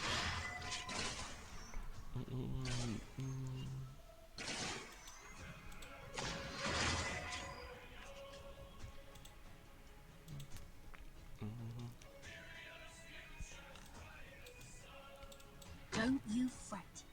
No matter the environment, I can see them just fine. All the same, I think this top part became significantly more tolerable once I put the Roomba up there. So I'll definitely need to keep that in mind. Because without the goop, they can't activate any of their special abilities, and that's a pretty huge pain in the ass. Target sighted. I'll be careful. Dear me, I'm not the sort I can Kira, see. finish him off. And the reason I'm using Kira, not... Yeah. Let's see here.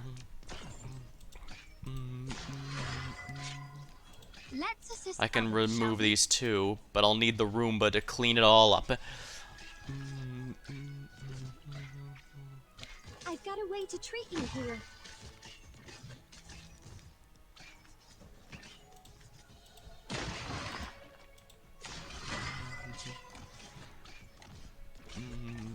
Please give your past that.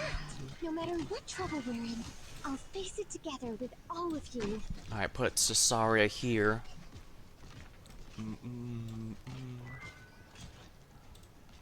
Can I put Monster? No, I can't. Don't let that spread. I can't let it spread. Relax. Oh, there we are. The Roomba saved us. Okay, good. I think I got the right track here.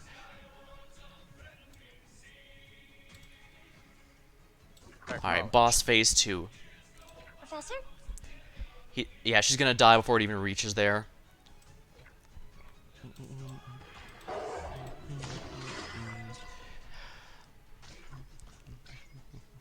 Golden Age will return again. No matter what trouble we're in, I'll face it together with all of you.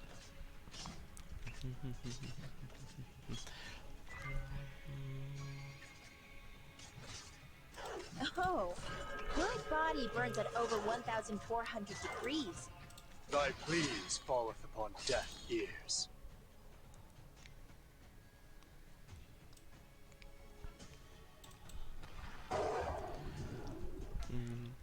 Let's put Bagpipe here, just because I've got a way to treat you here. Bagpipe tears through this guy pretty easily, I think. Yeah, she's gonna, before he puts his shield up, she's gonna tear through him.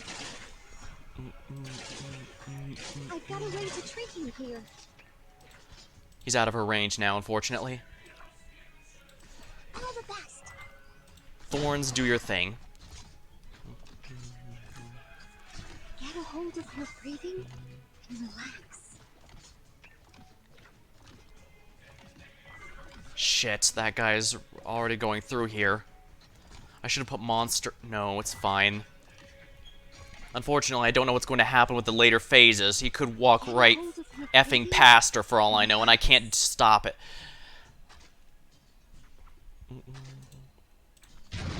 Yeah, no. F you and your dodge.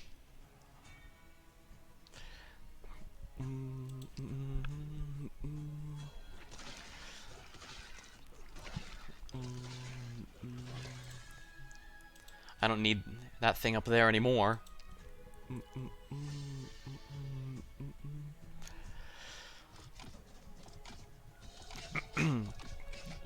No matter what trouble we're in, I'll face it together with all of you. I actually don't know if this enemy is immune to No need ice, for so let's mercy on find the enemy, out, shall we?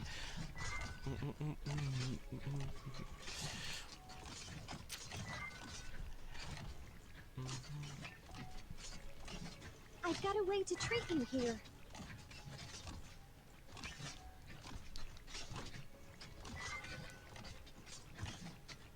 A knife? My body burns at over 1,400 degrees. Made up your mind? Everyone, hang in there. Come on, come on. This is not going as well as I was hoping it would. So much sandy saved up and farming the whole day. Yeah, I didn't use any of the tiny don't think I used any of the tiny potions from the last event, just to use them here. That way I can clear out the shop faster.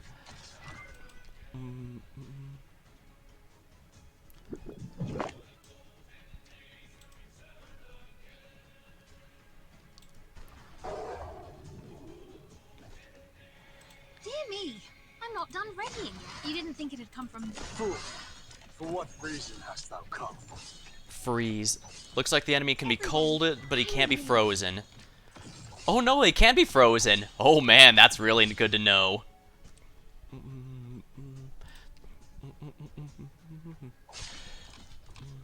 These guys can all handle the generic foes, I think. I don't think we need anything special there. I've got a way to treat you here. Alright, we remember what to do here.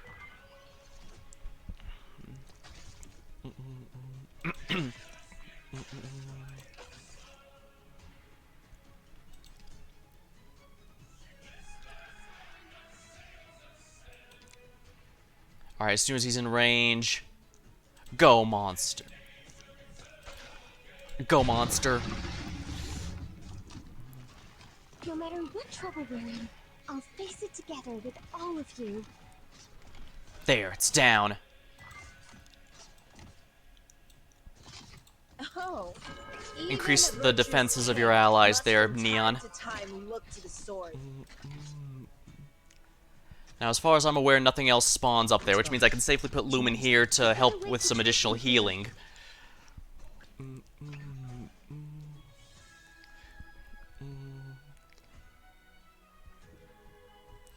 At your disposal. Actually, I should probably put this here, because the boss is going to spawn directly south. And we need to kill out Phase 4.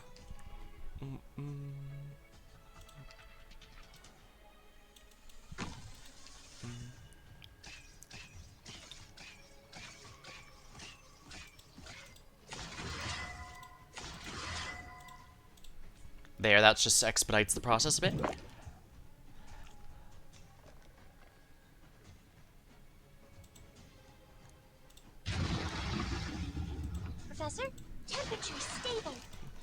Now, unleash hell, everyone. I've got a way to treat you here. Ha!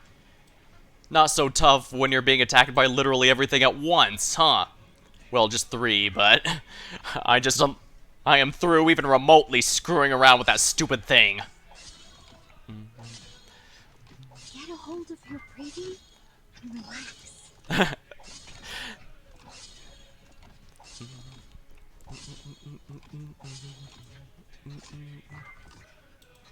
No need for mercy on the enemy, correct? Since these guys are waddling over at the speed of molasses, I'm gonna go ahead and put Kara here, so if anything gets past, she'll freeze it.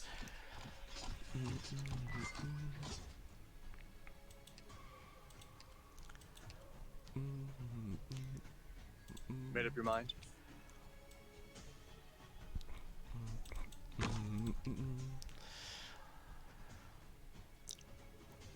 There we are. I've got a way to treat you here.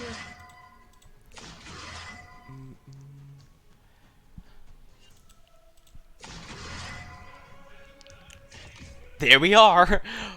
Flawless 3-star victory! Don't get me wrong, I don't think this auto is in any way stable because of all the RNG involved with it, but I won and that's all that matters. This is impossible. If true, and this whole time the Abyssal Hunter's been looking for something right under their noses. What that possibly signifies is too vile to put into words. From beginning to end, the Eye of Iberia has always borne witness to the aftermath of calamity. But it's just a sinking eyeball, unable to speak. What does this mean? It means Aegir's demise is accelerating.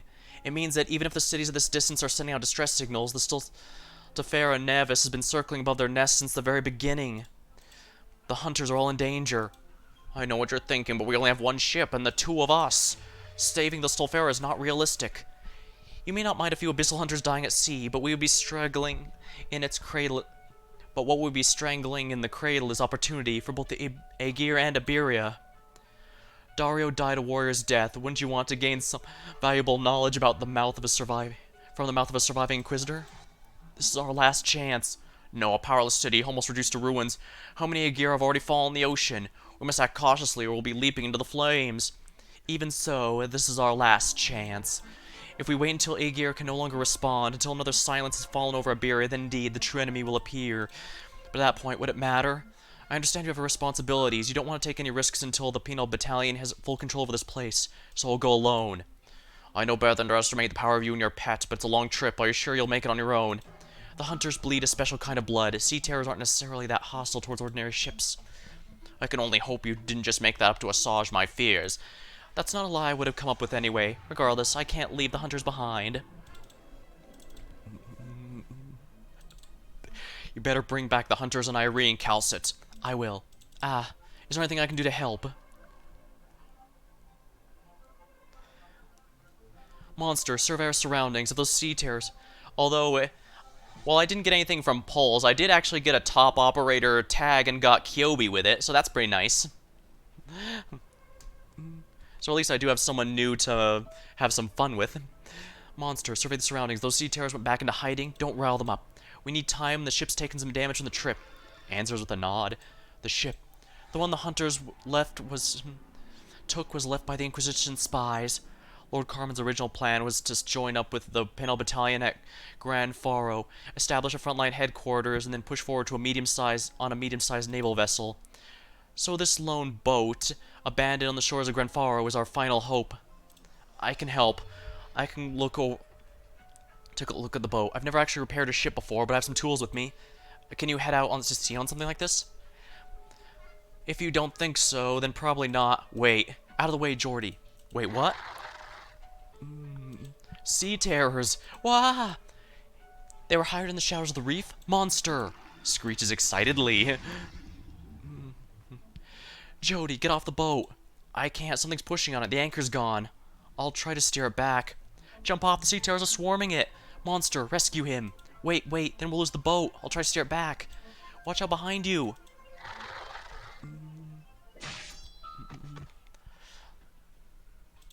Save Jordy first. Cheers in response. Whirlpools, changing currents, and the sea terrors aren't usually active. What's going on here?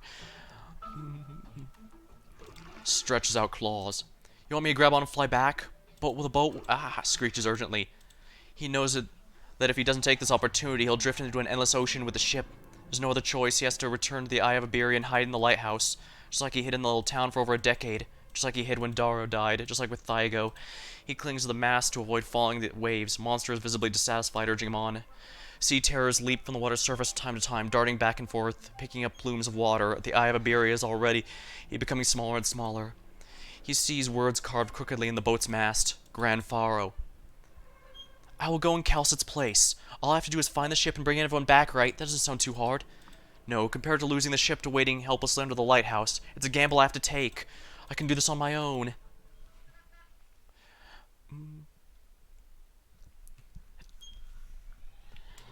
As long as even one of our kin touches upon the ultimate answer of life, we will be able to reweave the laws of the cosmos from beginning to end.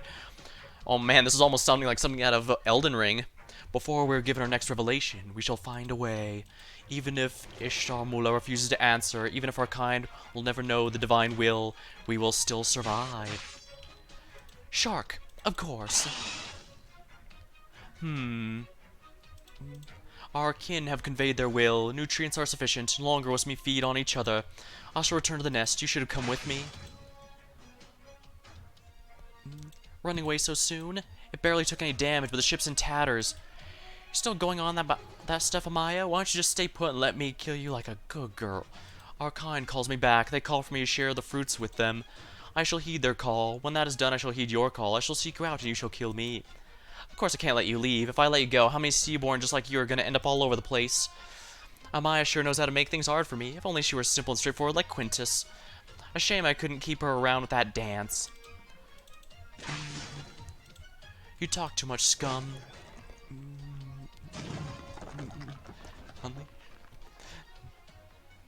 Ishtar Mla, I've always wanted to meet you. What happened? Why doesn't he speak anymore? Where is he? Pa, it's like hacking at water. No resistance at all. Are you him? Is he you? I have no idea what you're talking about. If you mean the big guy, he's already dead.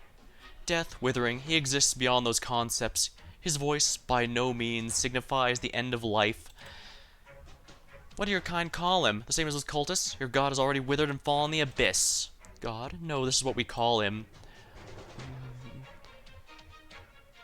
Ishtar Mla. I'm here. The hardship we suffered is ever present. The life we thirst for is ever present. Ishtar, once more I feel his pulse. Kin, you swam together into his abode in the abyss, where even death drowns. We've lost contact with him, but his choices can only lead to the future. Kin, your information, nay, the flow of your emotions.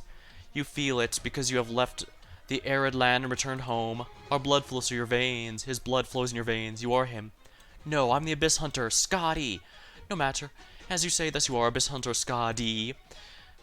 Ishtar, we will await his answer. Be it on the other end of time, he will answer us. Until then, our answer finally comes. We many shall live on.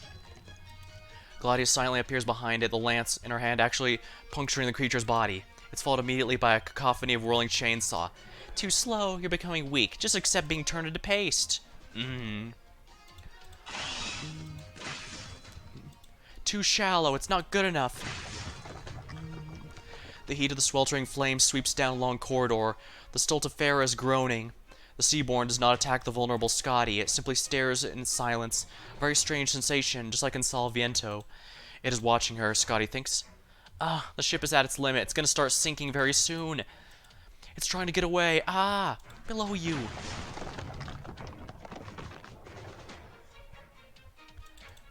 Don't move, monster. I won't allow you to return to the sea. You are pitifully weak, human. Even as nutrition, you're not enough to nourish our kin. Now that nutrients are plentiful, we only require time. The place is far from your territory. You have no reason to interfere with us.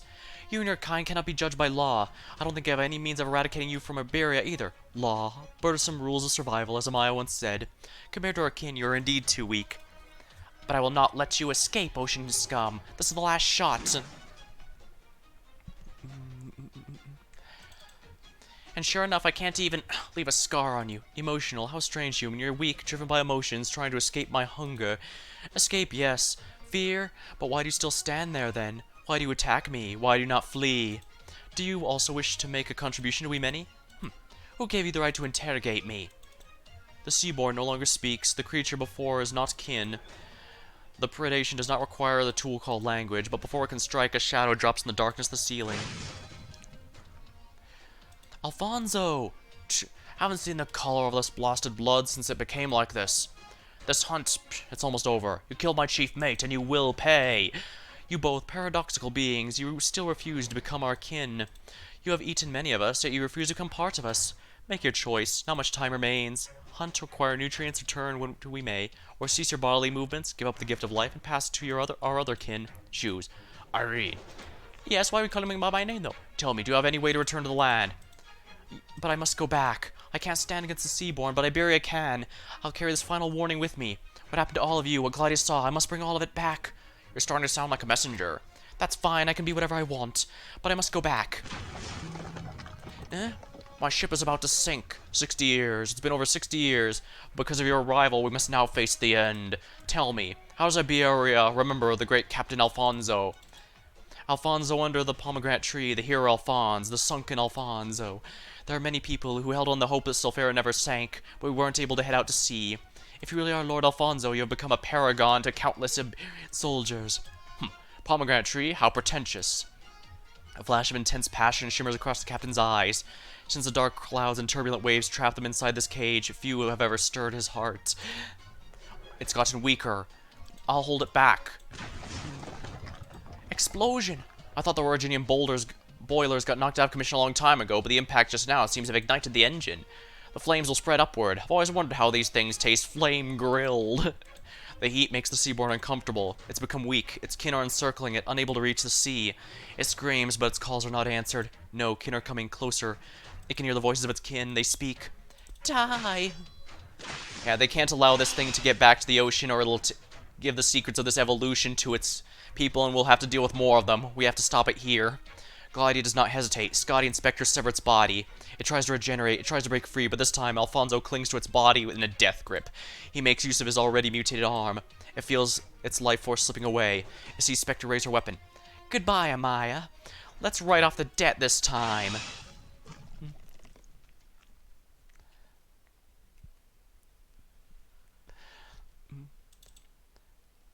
What, you want to talk with her again? What can that filth possibly say that's worth hearing? You don't understand, Quintus. She told me about her life in Aegir. So what? If you want knowledge, a herald can tell you far more. All we do is summon the voice of the deeps, and you'll be able to obtain whatever you want. That's why I said you don't understand, Quintus. What I want is deconstruct, to witness, to caress, to break. Has never been one of never been those cities. Or inland or in water, it's all the same. I want to hear about their lives, about the wonderful lives they had, about how they built the society, and how they defended their home. About how they cannibalized each other, how they met their destruction, just like us. Like us? The people who defile Aegir are Aegirs like you. The people who defile Iberia are Iberians like me. The results of the experiment are already plain as day. If we need to see more comparisons, she'll go mad and hate us. She'll hate us, and to be honest, I hate them too. A self-destructive soldiers, a self-righteous country, falling into a self-inflicted trap. But sometimes you have to admire that we're more like them, more like humans than we are Seaborn. We'll probably be fighting forever. It worked! Captain Alfonso, you're right! Compared to my ship, not half bad. Are you really dead, Amaya? It can't be that easy, can it? Limbs twitch. Don't waste your breath on it. Lauren. I'm here, I'm right here. Seems like our positions are reversed now, Amaya. Too bad for you, I've never been one for science experiments, not in the slightest. Quivers of torn muscles. Go ahead and die, inferior, evolution-crazed creature, and be forgotten. The madness is finally over. That should settle things. No. Seaborn, even more Seaborn nearby, they're approaching.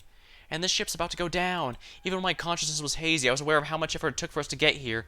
Seems we'll be running up against another wall. Did you get what you came for, Swordfish? Alpinus took it. It's our fault we failed to preserve the prototype technology on the ship, but that doesn't mean we came here in vain. Captain, it doesn't matter. Garcia already said today's the last day of our voyage. For a long, long time, our will to survive has been slowly eaten away. At first, our greatest enemies were anxiety, suspicion, uncertainty, and fear, but later, our emotions started drifting from us. A longing for the ocean gnawed at our nerves. One after another, we forgot the glory of being a crew member of the Stultifera Navis. I watched them jump in the sea one by one, or I beheaded them before they could. I admit that was a bit extreme. This long nightmare of survival has finally come to an end. Seawater's pouring the ship. This whole place is going to be eaten by the Nether Sea brand. Inquisitor, this technology, the Originium boulder, will they be useful to the current Iberia? Everything on the Stultifera is Stultifera is a precious national treasure. Ever since the profound silence, Iberia's had a large amount of islander technology that cannot be reproduced. And it's not because we lost our fleet and cities, because our judgment passed on the Aegir, we lost too much of our talent as well. It was necessary. Even now, I don't think the soft-hearted strategy full of kindness could have combated Church of the Deep. If today we're forced to lose the Novus, the ship of fools, then I think it would be a heavy blow, but it's something that was doomed to happen from the start. Hogwash. The state religion's always been like this. Aegirs, take care of the Iberian. She can't swim back. That I can promise you. The explosions are getting worse. The side's leaning. We need to go, Scotty. Cut off the rafters above you. Hurry, Irene. I know, but what about Alfonso? How far will the currents take us? Are we going to go in circles? Isn't this place the top of their nest? Regardless, looks like we're going to have to swim back. What?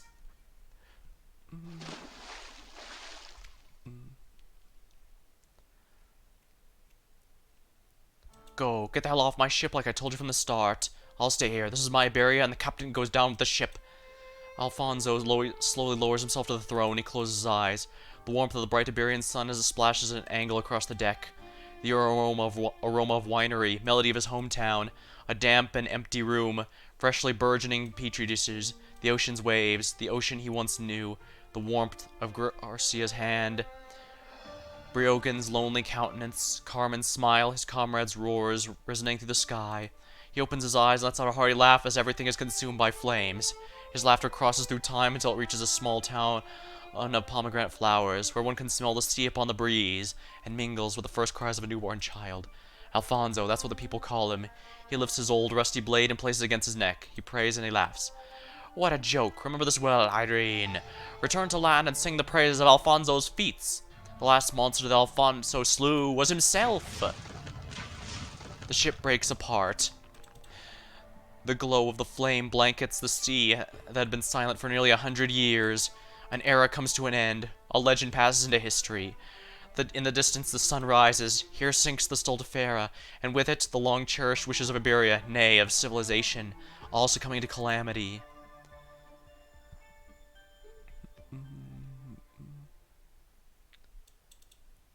What's the matter? I think I heard a voice. No, it must be my old age. These things happen. Lord Carmen, you're crying? Water. Right. The Stultifera sank. I'm in the ocean. The ocean's a dangerous place. It's dangerous, yes. I have to return to Iberia. Glub, glub, glurble. Stop trying to breathe like that. Underwater breathing is beyond you.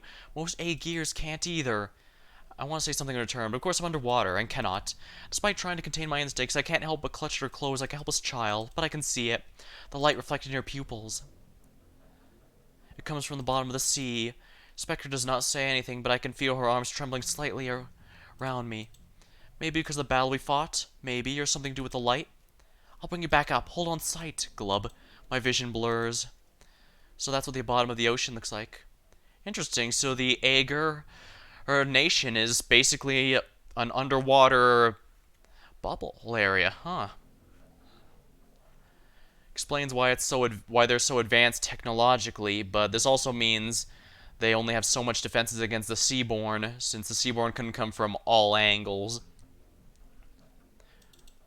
Then, is this the Aegir?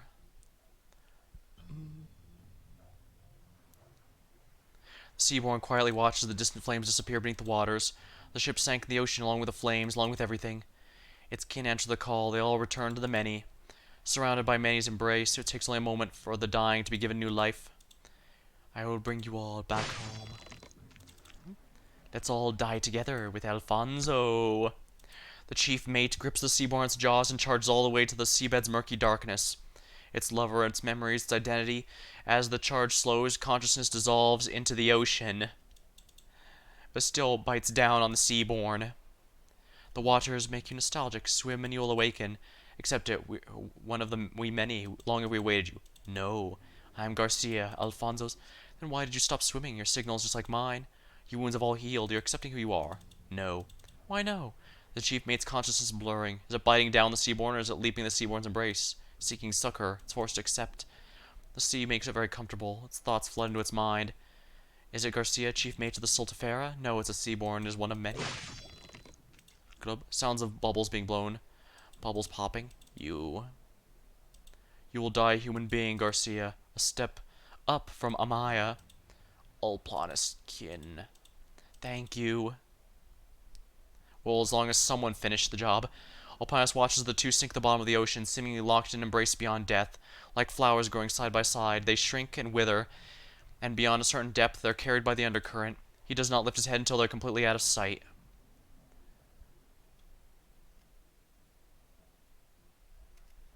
Why? Gladia, you must heed my warnings.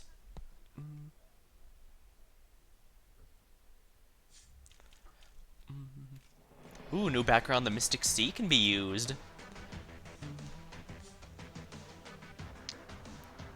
Golden Age will return again. Escape.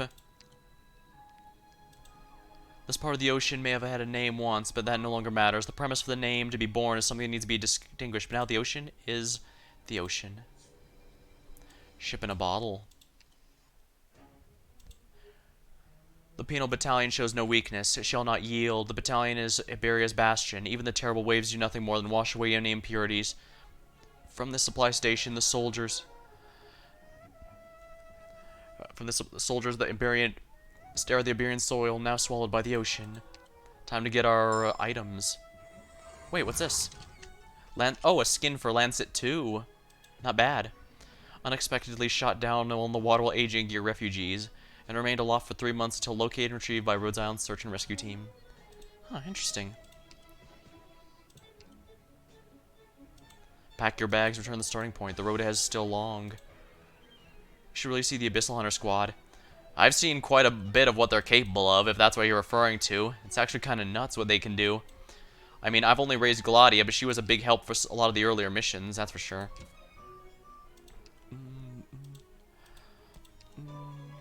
And now for the epilogue.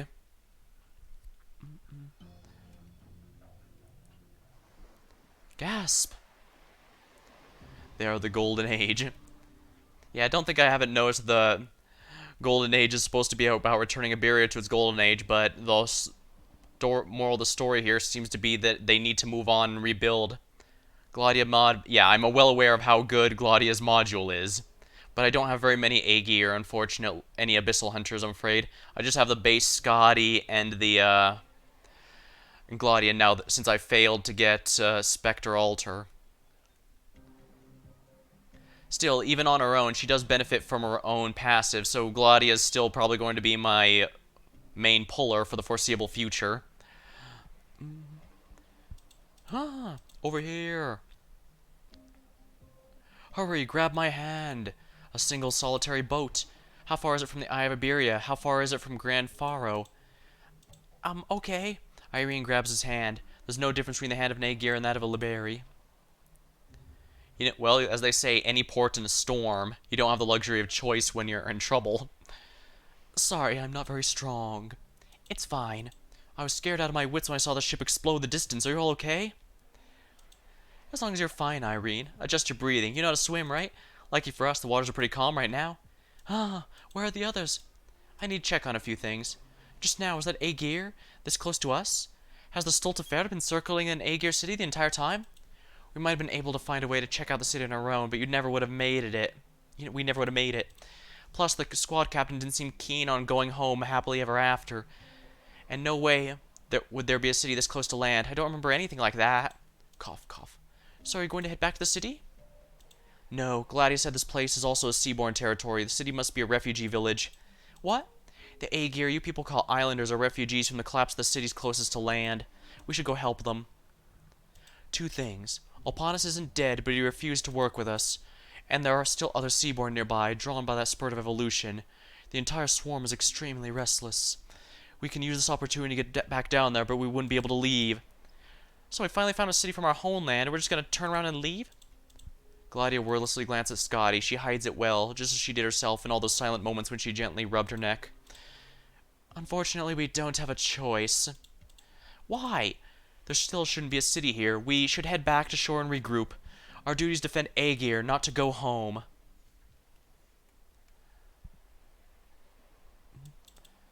How did you manage this?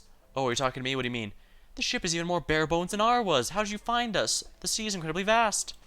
I compared each of the signals from the Stultifera Navis to her location and discovered a pattern, so I figured it was worth a shot. Worth a shot? What kind of deviation is there in that pattern? 200 to 300 nautical miles? That can't even be called a pattern. If you had the bet wrong, you would have had slim chance of meeting up with us and died on sea on your own. You're a lunatic. Yes, but I wanted to ask a question, so please don't laugh at me, ma'am. I can't even laugh anymore. Am I a gray person? Your grandparents, your parents, 2 generations of Grandfather gave everything they had for this blueprint. Their greatness should have been immortalized forever. Ha! I wouldn't go that far. Maybe a lucky one. Ah, is that so? Maestro, would any other colleagues in the Inquisition, and my other colleagues in the Inquisition, always held this belief? Only those who sacrifice themselves are worthy of the word great. In every moment we're fighting for Iberians struggling to survive. We are nothing more than ordinary people striding forward with enormous responsibilities. And it's not that the Inquisitors enjoy belittling ourselves. We've simply chosen to deal with Iberia in the most harshest way possible because the moment we let our guards down, we become undone. Oh, welcome back, Pixel. You missed it. I was successfully able to 3-star with a final boss mission without needing a support. Now, don't get me wrong, with all this RNG, I have no doubt in my mind there's no way it's going to be stable as an auto, but, yeah. Well, that's alright. Hopefully it was fun, because I'm probably going to be wrapping it off here. Almost 10 hours, holy balls. I knew this was going to be a long story, but this is way longer than expected. And I'm really exhausted, but, dang. This was basically a mini sub-a-thon, except, nobody subbed. Yeah, I win. Yeah, don't worry. What matters is I was able to win, and I was able to do it with 3 stars. The Golden Age has indeed returned again.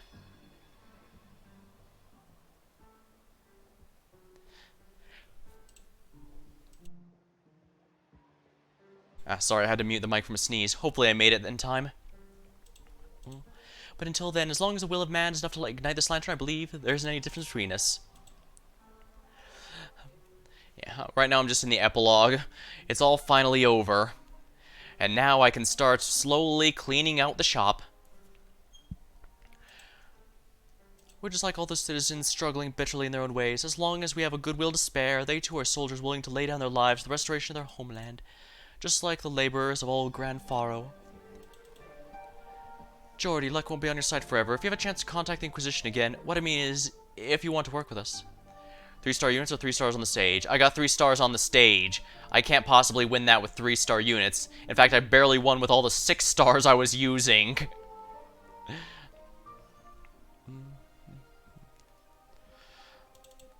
You'll definitely have the opportunity. Haha, well actually, out of curiosity, I see you brought back some of Stultifera's timeless knowledge. Might you actually be... You managed to rescue 3 hunters in a single breath as an Aegir. Your actions might be worth a medal from the consul herself. Swimming back would have been very hard. Who knows what could happen right above the nest. I had no idea what compelled someone like you, born in Grand Faro, to go this far, but good job. On behalf of Aegir and the Iberians. Then let's head back home. Welcome back, hunters. And Irene, of course. The High Inquisitor, How did you know? We've already sorted through his relics, including those of our comrades who died beneath the lighthouse. We won't be able to deal with this properly until Penal Battalion arrives, though. These lowly sea terrors could not defeat High Inquisitor Dario, but in order to protect the Eye of Iberia, he chose to lay down his life to buy time. Inquisitors have no time to grieve, Irene. Dario had great expectations for you, and you must move forward. Yes, sir. However, his lantern remains intact, and I've placed it over there. Go now. Yes, sir. Seems like the Penal Battalion ran into some trouble. So much for the great naval power of Iberia. So the Stultifera Navis has sunk. This isn't quite the outcome we were expecting either. Indeed, even for us, this is a very significant setback. But we've learned quite a few things, and you found the Aegir city. Calcit has already shared a conjecture with me, so perhaps you wish to hear it too. The Inquisition always believed in maintaining control. From Salviato to the Stultifera, we gradually recapture the glory that rightfully belongs to Iberia. But we are forced to admit that perhaps even preserving the status quo is enough to stretch our forces thin. Madam Council, would you witness What did you witness aboard the ship? If you end soon, raid Delver, because they're also a small one. Sure, but like I said, I need to go through the, epilogue first, but I do appreciate the recommendation.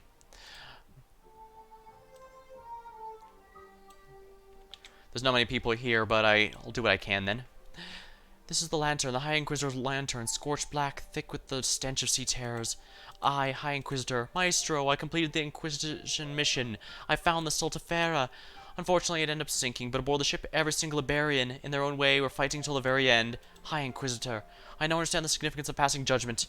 I understand the enemy we face. I will not hesitate nor falter. For Iberia's prosperity, for Iberia's defense, for orderliness and integrity, I shall raise my sword and my light. Oh, sounds good to me.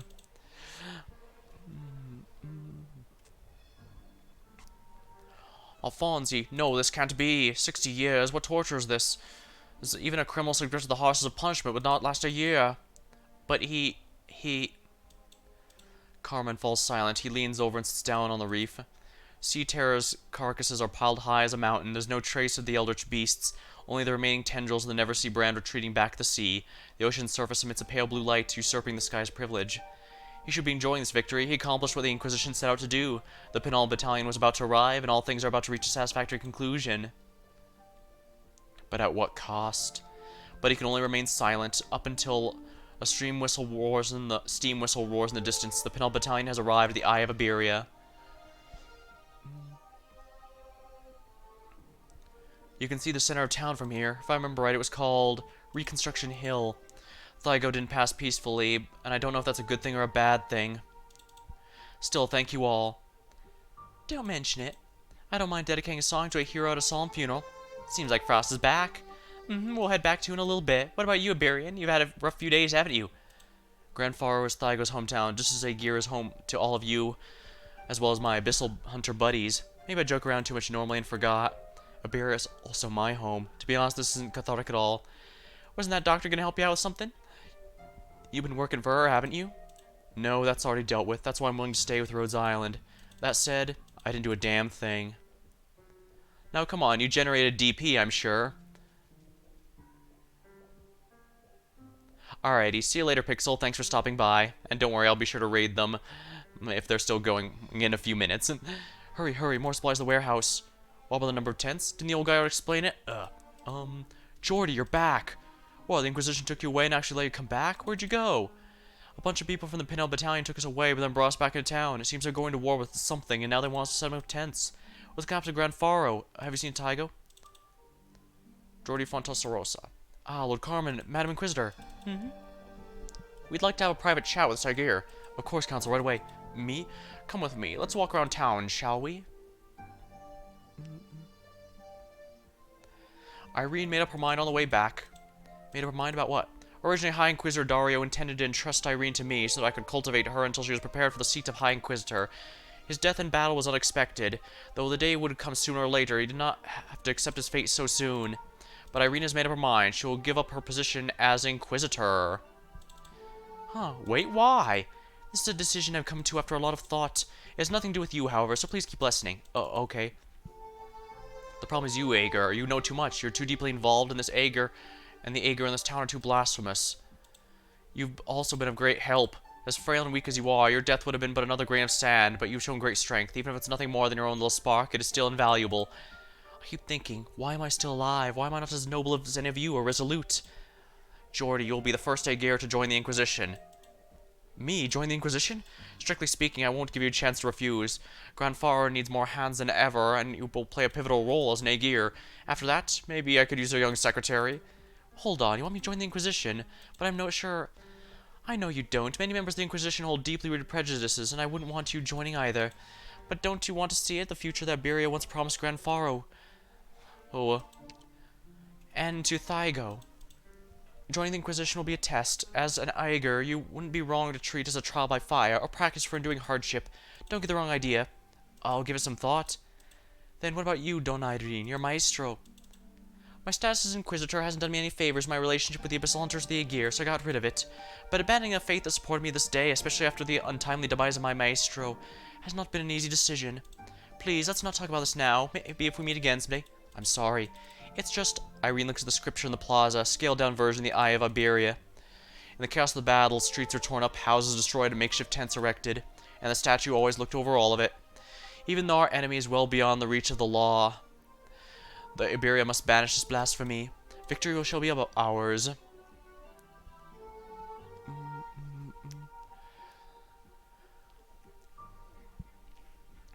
I owe you my gratitude, Frost. You've helped Geordie as well as the hunters. Say no more. It was just a little workout. Those disobedient little rascals aren't the only ones who can change direction of the tides. Next time, make sure you come cheer for us, though. Sure. Alrighty, I'm gonna catch up with Aya and the others then. Stepped out for a second, they went and ghosted me. Riffs with slight dissatisfaction. Oh, Cal, since we came all this way and we can't go back empty-handed, we can awaken whenever you're ready. I would stay the same. Thank you very much. Maybe in time we really will be able to form a working partnership. Riff's signify our departure. So this is the truth that Briogan discovered. Faramut and Leviathan, the connection between the two. If these two massive creatures disappeared from the ocean long ago, yet continue to survive and land in this form. They're not the same, Gladia. Great Jan, Sargon, Sammy, these places all have faced great situation caused by Faramuts. But remember, the ocean is a catalyst of mutation, both unique and irreplaceable. Even if I cannot comprehend its principles or trajectory, all I can see are results and make deductions from that. And what I predict is a terrible, terrible future. Also, I imagine Briogan discovered more than one truth. As you said, if there's another Bissell Hunter still alive, there's more than one Leviathan. And the one we slew is but a small part of what the Aegir civilization concealed. Besides, the one you killed still lives within Scotty's body. Then my worst-case scenarios come true. You made the right choice not to return to Aegir. Rhodes Island's always done enough for us. You have your own work ahead of you. As for what comes next, we'll take that step ourselves. Rhodes Island has its responsibilities. Our most stellar operators will ensure the organization continues running. But I have my own responsibilities across these countless years. Time and again I've tried to resolve the problems facing Aegir, but it's far from the land, unique and without precedent. We can't wait any longer. The oceans of problems of the same scale of Originium. If civilizations continue, we must overcome this calamity. Even as this world faces constant threats, deviations grow and wars ignite without cease, just as the name Stultifera Navis implies. Terra is certainly full of fools, both malicious and ignorant, but it's also full of saints who seek reason above madness and chaos. Now that you know the source of evolution, all our conjectures have been verified. Aegir cities are within reach, and even arrogant Iberia has emerged from its shell. Chief Designer of Warfare, let us begin.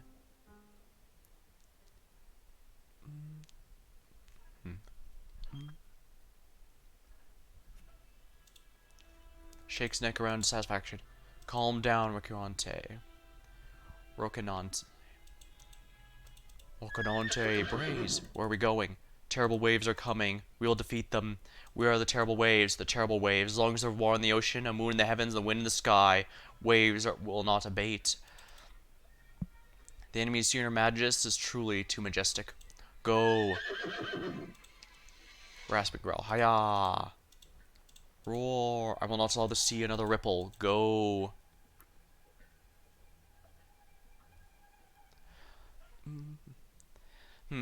Undertides ended on a slight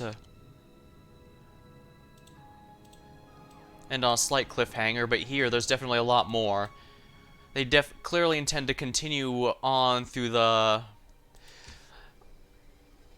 Abyssal Hunter storyline, and frankly, I welcome it. It's a really good story. It's quite nice. But it's been over 10 hours, and I need to sleep. So, I'm going to go ahead and raid who I promised here.